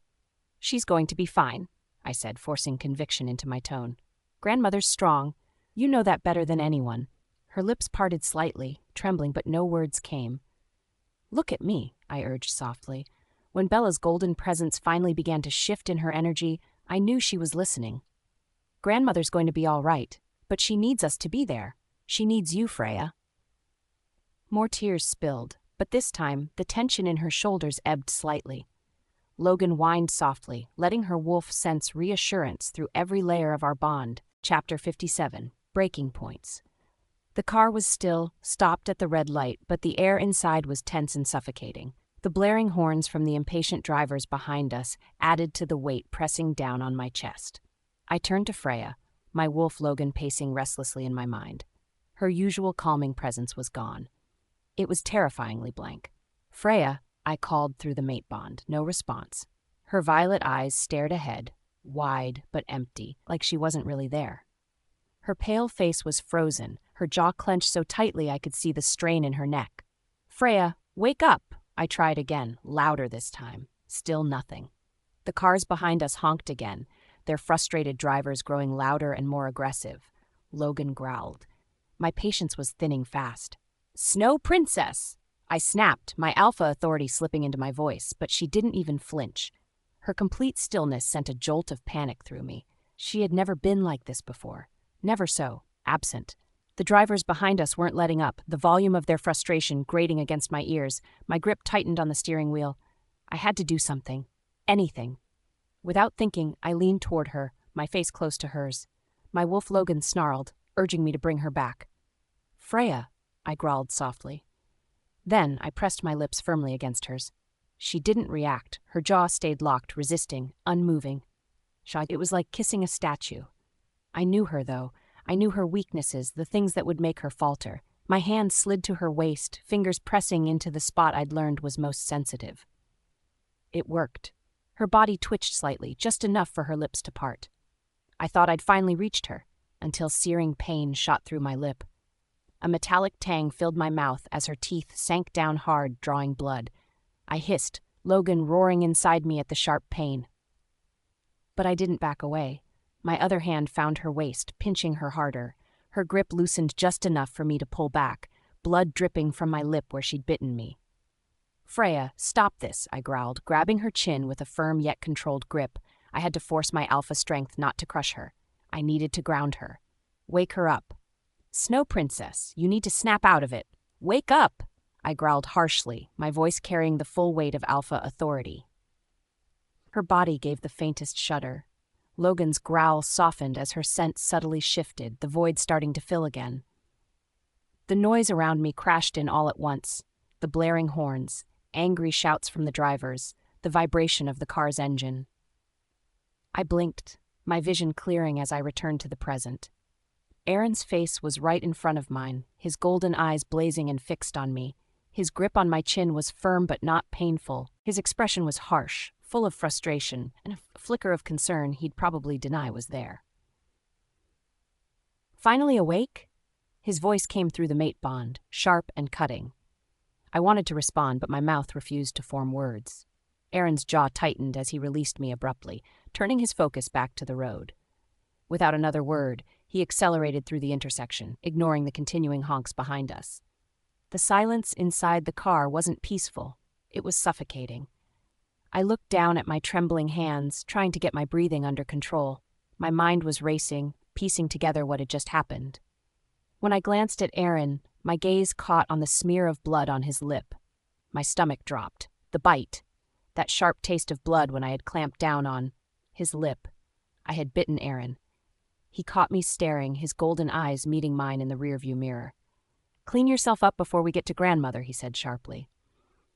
I reached for my bag, pulling out a compact mirror and a tissue. My reflection made me freeze. Blood smudged across my mouth and chin. My lip was swollen where teeth had broken the skin. As I dabbed at the blood, I winced at the stinging pain. Every time I touched the torn skin of my lip, it felt like a fresh wound. "Does it hurt now?" Aaron's voice was laced with cold amusement, though I could feel the edge of anger beneath it. "You nearly took my lip off, Freya." Bella whimpered softly in my mind, echoing the guilt that was building in my chest. I turned slightly in my seat, murmuring, "I lost control. I'm sorry." "Are you?" he said, his tone casual but biting. "Or are you just unhappy with the outcome?" Heat rose to my cheeks. I hated that he could still make me feel cornered like this. "I didn't mean to hurt you," I said quietly. Bella curled lower, the weight of his words pressing down on both of us. His lip twitched, almost like he was fighting a smirk. "Are you all right?" I asked hesitantly, not sure if the words would ease or add to the tension. He raised an eyebrow, glancing at me. "Am I all right? Let me think." He touched his lip dramatically, where dried blood still lingered. "Well, I almost got bitten to death, but I survived. So yes, I suppose I'm all right." I flinched at his sarcasm, my guilt deepening. "You can't intervene like that again," I said after a moment, my voice barely above a whisper. His glare sharpened instantly, his alpha presence filling the car space. "Don't you dare suggest that," he snapped, his voice low but filled with command. "Do you think that's something I can ignore? That I'll just sit by while you spiral out of control? Absolutely not, Freya." His words hung heavily in the air, weighted by the force of his alpha will. My wolf Bella whined softly, her guilt subsiding slightly under the firm reassurance of his tone. Aaron's shoulders relaxed just slightly as his voice softened, though the authority never left it. "Grandmother fainted, Freya. That's all. She's stable now. You need to stop making it worse for yourself." His words, steady and painfully logical, helped calm the storm raging inside me. The medical facility came into view, its clean white walls shining in the sunlight. I parked the car but didn't move to get out right away. Logan was still pacing inside me, unsettled by the events we had just endured. "Wait," Freya said softly, stopping me just as I opened the door. I glanced down to see her holding out a wet wipe, her expression apologetic, though she avoided meeting my eyes. "For your lip," she explained. I grabbed it, but struggled to properly clean the dried blood. Her soft sigh made me pause. Here, let me. Before I could object, she had moved closer, angling the wipe toward me. I froze, unsure of whether to brush her off or let her proceed. Her fingers were gentle but precise as she wiped away the blood. The faint brush of her touch sent an unfamiliar warmth through me. Logan stilled, watching her every move. Her closeness brought her scent back into sharp focus. The exhaustion lingered, as did the faint tension she tried to hide under her composed exterior. Through our bond, I pushed a thought. You said you slept well last night. That was a lie, wasn't it? Her hand hesitated for the briefest moment before continuing. That brief pause was all the confirmation I needed. Logan growled softly in irritation. She could hide her words, but not her tired scent or the shadows under her eyes. Chapter 58, Postponed Plans. Freya's POV. The silence in the car felt suffocating as we arrived at the medical facility. My hands were clasped so tightly in my lap that my knuckles had gone pale. Aaron stepped out of the car first, his movements brisk and tense, a clear sign that his patience was thin. I followed, trying to ignore the knots twisting in my stomach. The cool autumn air nipped at my skin as we walked toward the entrance, and I placed a hand protectively over my stomach. Bella whimpered softly within me, sensing my worry. Once we entered the facility, the sterile scent hit me immediately. It made my nerves feel sharper, my breaths more shallow. Dr. William Parker was waiting for us outside Elder Catherine's room, his expression stern. Alpha Steele, Luna Snow, he greeted with a slight bow of his head. My heart froze at the sight of his composed demeanor. It wasn't the kind of composure meant to reassure. It felt more like the calm before delivering bad news. Aaron obviously sensed it as well because his golden eyes darkened. What happened? Aaron's tone was clipped, his alpha authority surging into the space like lightning seeking a target. Dr. Parker cleared his throat, standing a little straighter under the weight of Aaron's intense gaze. Elder Catherine experienced severe anxiety during the pre-surgery preparations. It overwhelmed her, and she fainted. The word fainted sliced through me. I bit down on my lower lip, trying to steady my breathing. Bella let out a low, mournful growl in my mind.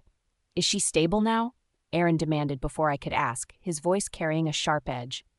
Yes, Dr. Parker assured him, holding his ground. Her vitals have returned to normal, but her wolf remains under strain. The stress was too great for her. Hearing that didn't make it any easier. My fingers tightened their grip on my coat.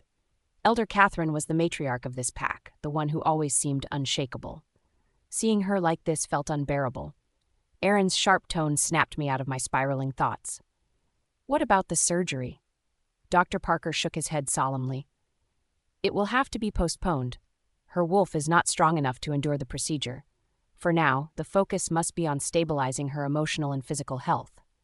How long? Aaron's question came forth like a command, though I could hear the tension buried beneath it. At least 2 weeks, Alpha, the healer replied firmly. We'll use herbal treatments and start wolf counseling with Counselor Sarah Thompson. Both should help her recover enough stability to proceed. The weight of 2 weeks hung thick in the air. It wasn't the kind of delay that anyone welcomed, but I understood why it was necessary. Still, knowing didn't ease the ache gnawing at my chest. Bella let out another whimper, echoing my pain. Aaron exhaled hard through his nose but nodded once. Fine. Can we see her? Of course, Dr. Parker said gently. She's resting, but your presence will help calm her wolf. Together, Aaron and I stepped into the room. Elder Catherine lay in the hospital bed, her gray hair carefully pinned back, her eyes closed. The pale tint to her skin made her look smaller, more fragile. It sent another wave of guilt washing over me. I moved toward her slowly, almost afraid that any sudden movement might disturb her. As I reached her bedside, I hesitated before finally taking her hand. It felt so cold in mine. A lump formed in my throat, but I swallowed it down. I couldn't lose composure. Not here.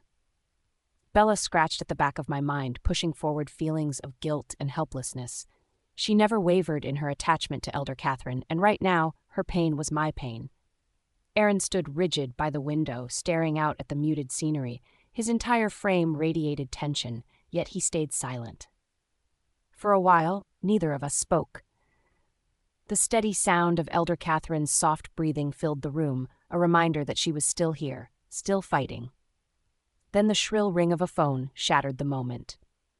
My head snapped toward Aaron's pocket just as he pulled the device out with a frown. When I saw the name on the screen, Caroline, my chest tightened. Aaron glanced at the phone and then at me. It was a pause filled with hesitation. "You should take that," I said softly, trying to keep my tone neutral. "The hallway might be better." He studied my face for a beat longer, searching for something I wasn't willing to show.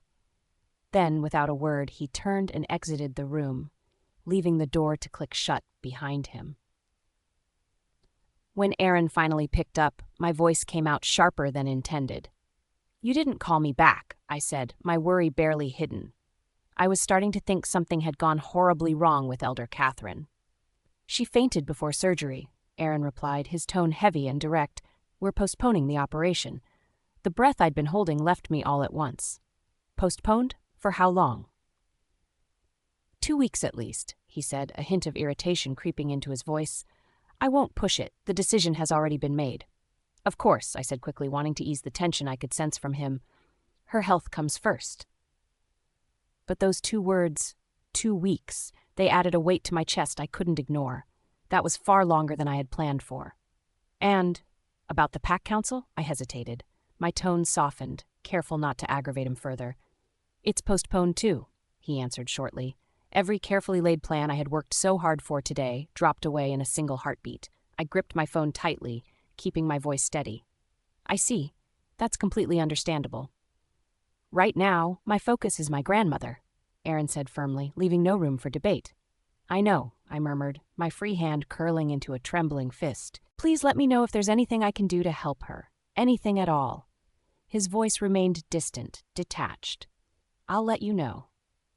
With that, the line disconnected. I was left standing there, staring blankly at the screen. My plans for celebrating the severance tonight, for finalizing every little detail about our future, had crumbled. Nothing had gone the way I envisioned. "Caroline?" Rebecca Winter's overly cheerful voice startled me, and I turned to see her bouncing into the room with several other Redwood allies in tow. Their expressions mirrored her excitement, practically buzzing with enthusiasm. "You must be thrilled," Rebecca gushed, her eyes lighting up. "We heard the news. Congratulations." I blinked, a sinking feeling growing in the pit of my stomach. "What news?" "That Aaron's finally free from that political mating," she said with a grin. "You must be so relieved." Another wolf nodded eagerly. "It's only a matter of time now before you're officially Luna." I felt my patience cracking under their relentless optimism. "What about the marking ceremony?" Someone else chimed in. "Have you started planning? We'd love to help." "Stop," I snapped, my voice cutting through their chatter like a whip.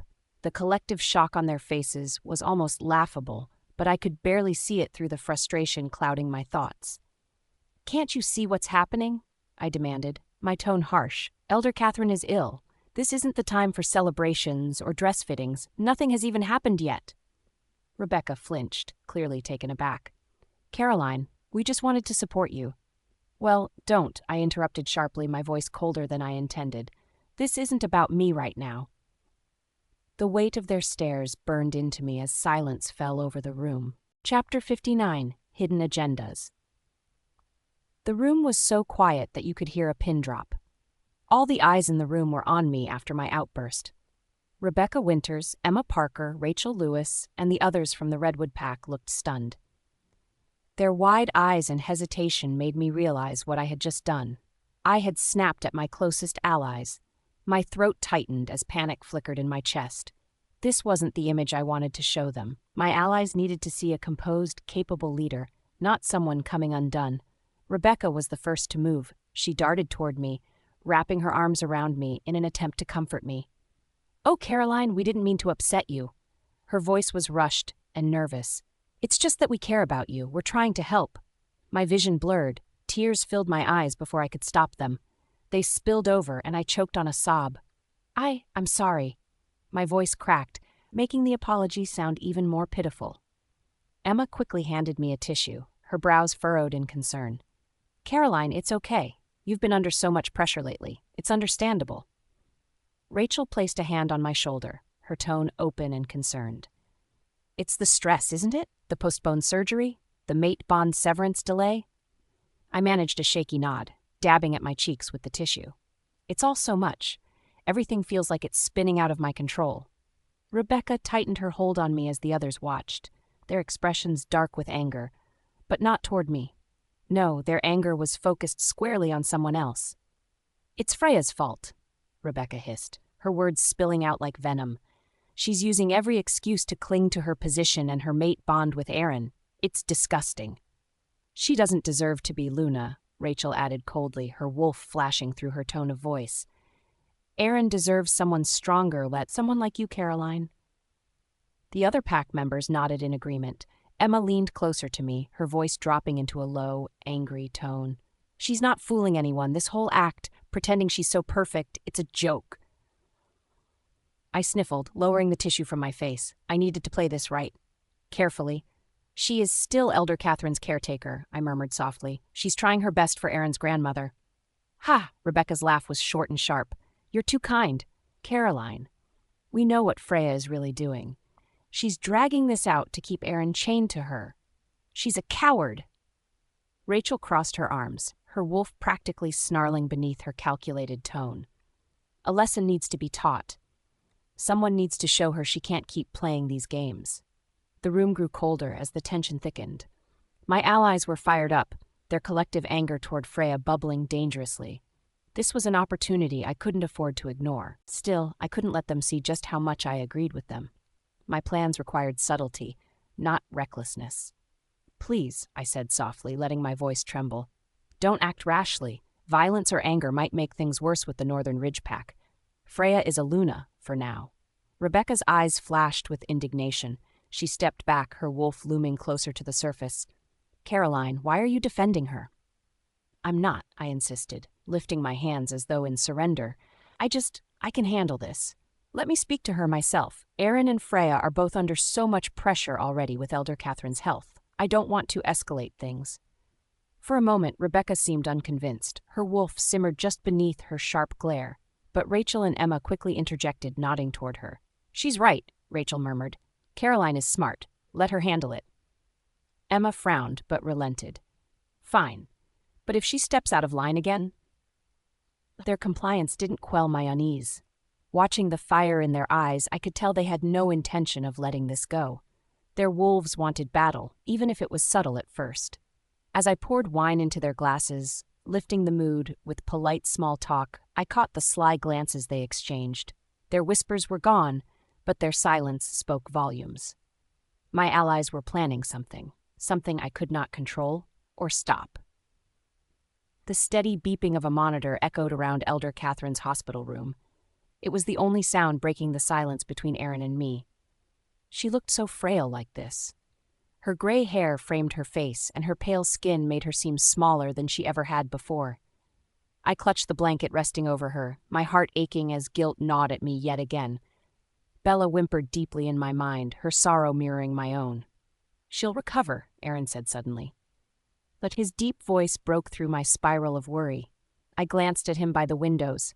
His broad shoulders remained tense, his golden eyes watching the scenery outside like he was trying to distract himself.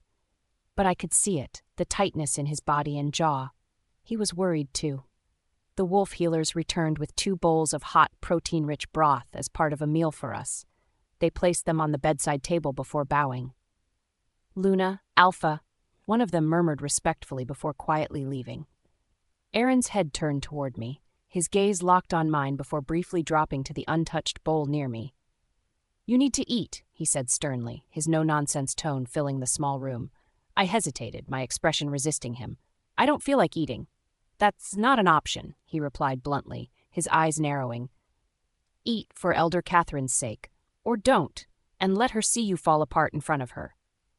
Let her fall. A sharp pang hit my chest. My lips pressed into a thin line as his words sank in. Bella growled softly, pushing me to listen. Fine, for Elder Catherine's sake, and my cubs. I reached for the bowl and began taking small spoonfuls. The broth was warm and nourishing, but my nerves numbed any real enjoyment. Aaron's gaze didn't leave me once. It was piercing and heavy, sinking into me deeper than words ever could. What? I finally muttered, setting the half-empty bowl down.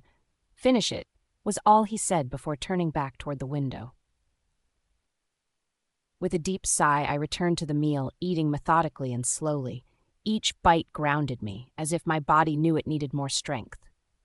Unbidden, my thoughts began drifting. The memories I tried to bury rose to the surface again, moments where Aaron had taken care of me in small, quiet ways. The cup of tea he had brought me on late nights, the meals he had insisted I eat when stress consumed me, even the casual, almost unnoticed ways he ensured I was safe whenever we walked through unfamiliar packlands.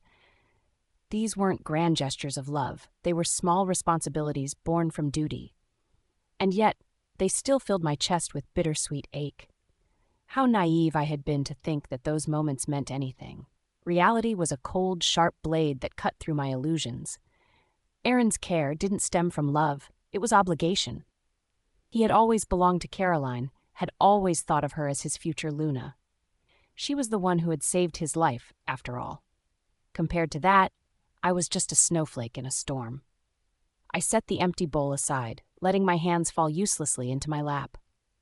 Aaron stepped forward without a word, clearing the table and stacking the bowls neatly. He worked without complaint, just as he always did. My wolf Bella was quiet, her energy curling inward as we both accepted the truth. There was no love here, only shadows of what could have been meaningful if circumstances were different. Aaron's measured actions and his steady presence had tethered me in the past. Now they were the anchor that made my chest ache heavier than before. Elder Catherine stirred in her sleep, bringing my attention back to her fragile form. It didn't matter how I felt about Aaron or Caroline or our severance. My focus had to remain on her and her recovery. Everything else could wait. Chapter 60, A Matriarch's Concern. A weak groan from Elder Catherine's bed pulled my gaze from the ticking clock on the wall. It was just past 8 p.m. The slow, rhythmic beeps of the monitor suddenly seemed louder in the quiet room. I leapt from my chair and hurried to her side, my heart pounding as if it would burst. "Grandmother?" My voice cracked with worry as I leaned closer. Her eyelids fluttered open, unfocused at first, then locking onto me. Relief surged through my chest, and my wolf Bella stirred restlessly, whispering a calming warmth into my mind. Freya, her voice was thin but steady, her lips curved into a faint smile, though her face was pale. "You look like you've seen a ghost. How are you feeling?" My words tumbled out hurriedly. "Are you dizzy? Can you see clearly? How many fingers am I holding up?" I raised 3 fingers in front of her face, watching her carefully for any sign of distress. Elder Catherine tilted her head, squinting exaggeratedly. 7? Or is it 12? My heart froze, and a lump formed in my throat. Panic clawed at my chest. I was about to call for the healer when a steady laugh broke through the tension. Aaron stood behind me, his deep voice filling the room. "Grandmother, don't tease her like that." Elder Catherine's smile widened into a sly grin. 3 fingers, Freya. I'm only joking." Her eyes twinkled with mischief despite her frailty. I placed a hand over my heart and exhaled shakily. "That wasn't funny," I whispered. My knees felt weak, so I gripped the edge of the bed to steady myself. "Don't scare her like that," Aaron scolded gently, stepping closer to the bed. Elder Catherine chuckled lightly. "She's too high-strung. Relax, little one. I'm tougher than I look." She reached for my hand and squeezed it softly. Without thinking, I leaned down and wrapped my arms around her shoulders, being careful not to disturb the wires and monitors. "You scared us," I murmured, my voice barely above a whisper. I held her for a moment, closing my eyes as the familiar scent of chamomile and sage, her comforting scent, washed over me. "I'm fine," she said softly, patting my back. "Really, child, I won't break." I pulled back reluctantly, wiping the moisture from my eyes as discreetly as I could. "You've been through so much today. Let me get you something to eat." The healer prepared special wolf broth to help you recover. Aaron stepped back but remained by the window, his sharp eyes scanning the room as if watching silently over us both. I moved quickly, grabbing the covered bowl from the bedside tray. The rich smell of herbs and spices filled the space as I opened it, the steam curling upward. "Small sips," I said, helping Elder Catherine sit up slightly. Her frailty was a stark reminder of how much she'd endured. "Don't rush." I blew softly on the spoon, cooling the broth before bringing it to her lips. She took a small sip, savoring the taste. "This is quite good," she murmured. "Would you like more?" I asked, keeping my voice patient and soft. She nodded faintly, and I gave her another spoonful, careful not to spill. Bella hummed quietly within me, soothed by the small but comforting task. But after only a few more tastes, she closed her eyes and shook her head. "That's enough for now, dear. I'm not that hungry." "You need to eat more," I urged, though I didn't push too hard. I didn't want to upset her. Instead, I grabbed a warm cloth and carefully wiped her face. "There, all nice and clean." "Thank you," she said softly. Her hand briefly covered mine, a simple gesture, but it sent a wave of affection through me. I placed the bowl back on the tray and adjusted her blanket. Just as I was about to sit down again, her soft voice caught me off guard. "You should leave." Her words were firm but gentle, yet they cut deeply. "Both of you." Her tone made my chest tighten. I blinked in surprise, unsure if I'd heard her correctly. "What? Leave? Grandmother, why would we leave?" She waved a hand dismissively. "The staff here can take care of me just fine. You don't need to be here all night." Aaron stepped forward, frowning deeply. "What are you saying?" His voice was a low rumble, not angry, but concerned. "I'm saying," she began, pausing for a moment as if weighing her words, "that I don't want to burden you any longer. I'm an old she-wolf, Aaron. Let me have some peace." Her words felt like a slap. "No," I said quickly, shaking my head. "You're not a burden. You could never be a burden." Elder Catherine smiled faintly, but it didn't reach her eyes. There was something deeper in her gaze. "The surgery, it isn't important anymore." My chest tightened painfully. "How can you say that? Of course it's important. We've come too far to give up now." She sighed wearily, leaning back against the pillows. "I've lived a long life. This isn't worth troubling everyone over." "You're wrong," I said firmly. Tears blurred my vision, but I refused to let them fall. "We're staying. I'll stay until the surgery is done. I can sleep here, or we can move you somewhere more comfortable if you prefer. Whatever helps." Her brows knitted together slightly. "Move? No, Freya. I'm staying here. This facility is more than adequate." I hesitated.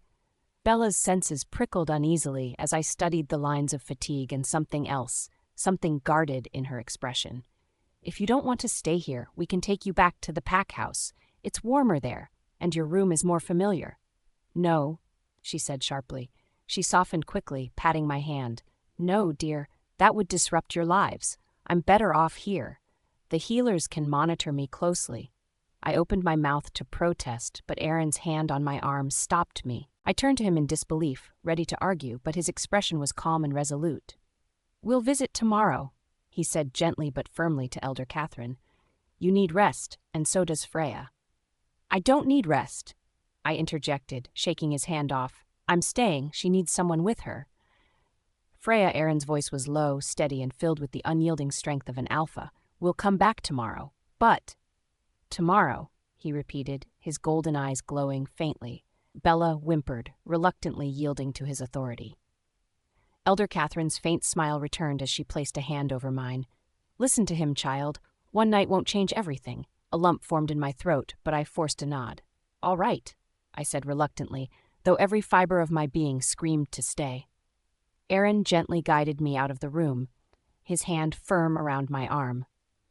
I glanced back at Elder Catherine one final time before the door closed, her serene expression lingering in my mind. As we walked down the hall, the knot of frustration and guilt tightened in my chest. I didn't understand how Aaron could remain so calm, so detached in the face of her condition.